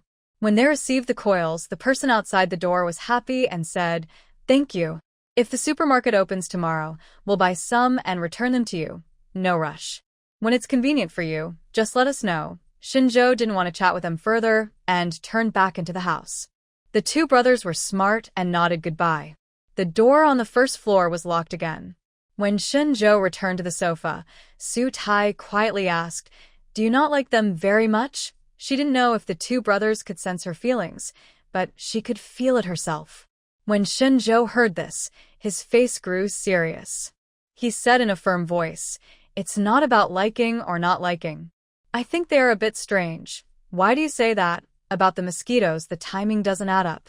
After he said that, Su Tai also started to notice something was off. Yes, they aren't new to the village. If they just needed an electric mosquito swatter, why did they only borrow it tonight? And they came so late at night. Don't mosquitoes bite during the day? If they wanted to buy an electric mosquito swatter or mosquito coils, they could do that during the day, right? The small supermarket is definitely open during the day. Is it just a coincidence? Or is it intentional? Su Tai and Shen Zhou kept thinking about it. They didn't find an answer that night, but Shen Zhou warned Su Tai to lock the iron gate at home in the future, including the back door leading to the vegetable garden. It's always good to be cautious, especially with strangers. The next day, Su Tai did as he said, but she didn't see the two brothers all day. That evening, while she was doing the accounts on the first floor, they arrived again. Shen Zhou opened the door with a serious face. "Hello. We're here to return the mosquito coils." It was hard to tell if it was Lu Yi or Lu Fan speaking. But this time, Shen Zhou directly asked, "Aren't you in the village during the day?" "Yes, we went out." They answered straightforwardly. "Did you go to work?" Shen Zhou went into the yard, didn't open the iron gate, and reached through the crack to take the mosquito coils. Someone replied, "We don't work. We just went out for a walk." One of them finished speaking, and the other added, "My dad runs a shop selling things. He and my mom usually stay in the county. We don't want to go with him to sell. So he rents a house in the village for us. Living in the village, it's hard to find work," Shen Zhou said cautiously. The two brothers responded in unison, "We know." Then one of them said again, "But this year, we really don't want to work. Our family isn't short of food, so we're just getting by for now. We'll think about it later." "What about you? Do you have a job?" Shen Zhou's eyes flickered, and he casually said, "Selling some farm products, no problem with food." After saying that, he turned and went inside. The two brothers looked at each other and left. From tonight's events, Shen Zhou felt more and more uneasy. These two brothers give the impression that they are hiding something inside and haven't explained clearly. Also, their way of looking at people is becoming more strange. After thinking it over, he decided to tell Sang-Hung and Uncle Hai about it. He also warned them to be careful about any activity in the orchard at night. When Sang-Hung heard about this, he said he knew many people in the county and could help investigate these two brothers and the background of Mr. Liu. Shen Zhou thought it was a good idea to check, so he didn't stop him. However, in the next couple of days, they didn't come to call at the door. When he saw them again, oh, not them, but only one of them, he saw him in the morning while Su Tai was picking vegetables in the garden. He didn't know if it was the older or younger brother, but when they saw her, they stopped at the garden gate. "Hi, I've been here for several days, but I still don't know your name," he said. Su Tai straightened up and just looked at him without replying. He seemed to realize something, scratched his head, and said a bit shyly, "My name is Lu Fan. I have a twin brother named Lu Yi. I am the younger one." "I'm Su Tai," she replied. "Which Tai?" he asked. "Green Moss," she answered. Lu Fan was surprised. "What a special name." Su Tai slightly curled her lips. It's nothing special. I think it's special. During the day, you don't go out much, but your youth is lively. Moss flowers are tiny, but they learn to bloom like peonies. Yuan Mei wrote this poem very well, full of life. I think you are just like moss flowers, full of energy. He had only seen her a few times, so how could he tell she was full of vitality? Su Tai remained cautious and just smiled without speaking. Her cold attitude made Lu Fan lose interest in continuing the conversation. He said, I have to go now, and then left. At noon, Shen Zhou came back for lunch, and Su Tai told him about this. He sighed and said Sang Heng's friends hadn't been investigated yet, so he couldn't draw any conclusions. For now, they could only stay alert while they didn't know their true background. Just after he finished speaking, the two brothers appeared again, standing outside the iron gate and calling Su Tai. Shen Zhou, and she went out together. Lu Fan saw her and smiled. You're here too? I saw you on the mountain this morning. Is that orchard yours? But he wasn't talking to Su Tai, he was speaking to Shen Zhou. Lu Yi and Lu Fan give the impression that the latter is the more outgoing one. Shen Zhou is growing increasingly annoyed by their frequent visits at different times. He doesn't answer directly but asks, did you come by just to say hello, or is there something you need?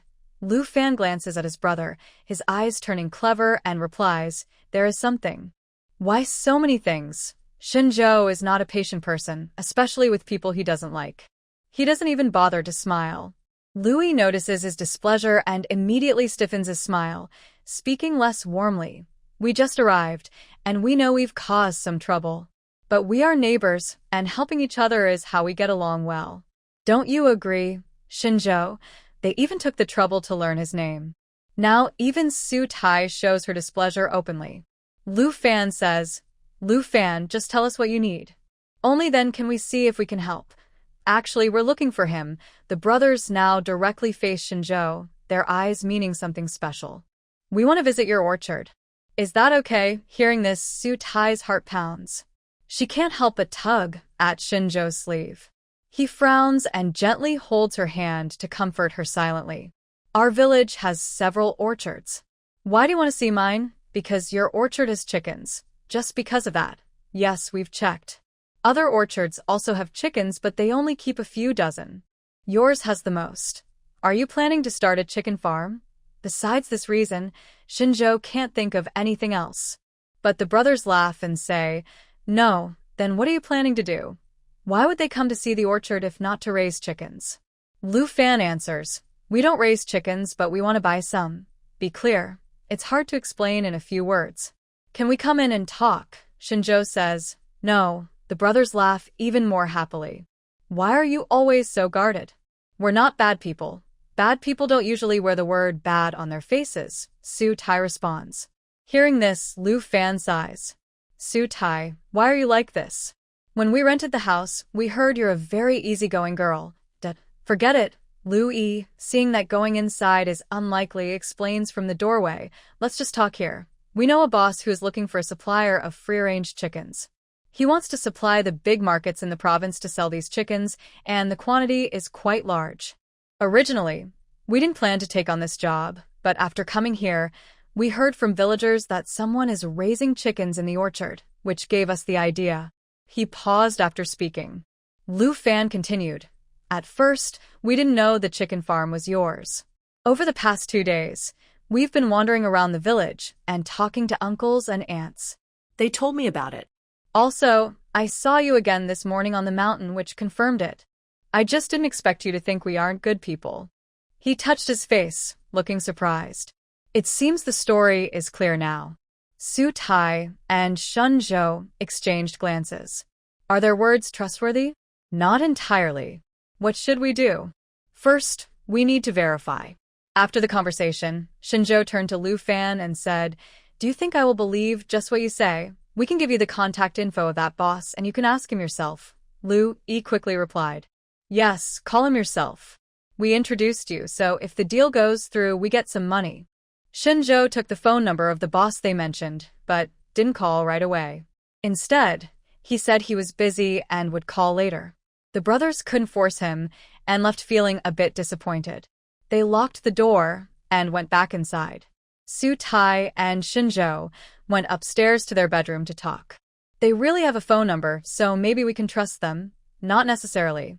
What do you think? First, I've checked several big markets in our city. The vendors who supply free-range chickens all get their chickens from fixed farms. Each one is different. None of the vendors work with the same farm. Of course, I only visited a few markets, so I don't know about others, but I find it hard to believe. Also, their family is clearly in the tile business. How are they involved with chickens? Look at how they dress. Do they seem like people who deal with chicken sellers? Not really. Although appearances can be deceiving, the brothers are quite fashionable. Since they are art students, that seems more believable. Making friends with chicken sellers? That doesn't seem convincing. Is it a fashion trend? No, it's strange. Who wears long sleeves in the summer? Not even for sun protection, just showing off in the village. Could it be that they have tattoos or visible scars and are hiding them to avoid gossip? Su Ta remembered a classmate from high school who had eczema for a few months each year. It was a big, ugly patch about the size of a coin, and the weather was hot during those times. She couldn't help it, but to avoid teasing, she always wore long sleeves. Whenever Shen Zhou mentioned this, she thought of that incident. When she suggested this possibility, she looked steadily at the serious-faced man, waiting for his next words. After a moment of silence, he finally spoke. The first possibility is more likely, but think about it. Both brothers wear long sleeves. That means both of them have something to hide. Isn't that a bit strange? Usually, twins have many matching clothes and toys when they are young. Their parents might buy the same things to save trouble or to make sure both are treated equally so they don't fight. But now they are grown up, and even if they went to the same school since childhood, their ideas wouldn't always be the same. Both of them have tattoos, and they are hidden from view? That doesn't make sense. In the end, Shen Zhou still trusted his instincts. He believed these two people weren't as kind as they seemed on the surface. The more he thought about it, the more uneasy he felt. He called Sang Heng again to ask how the investigation was going. Coincidentally, Sang Heng had some news to tell him.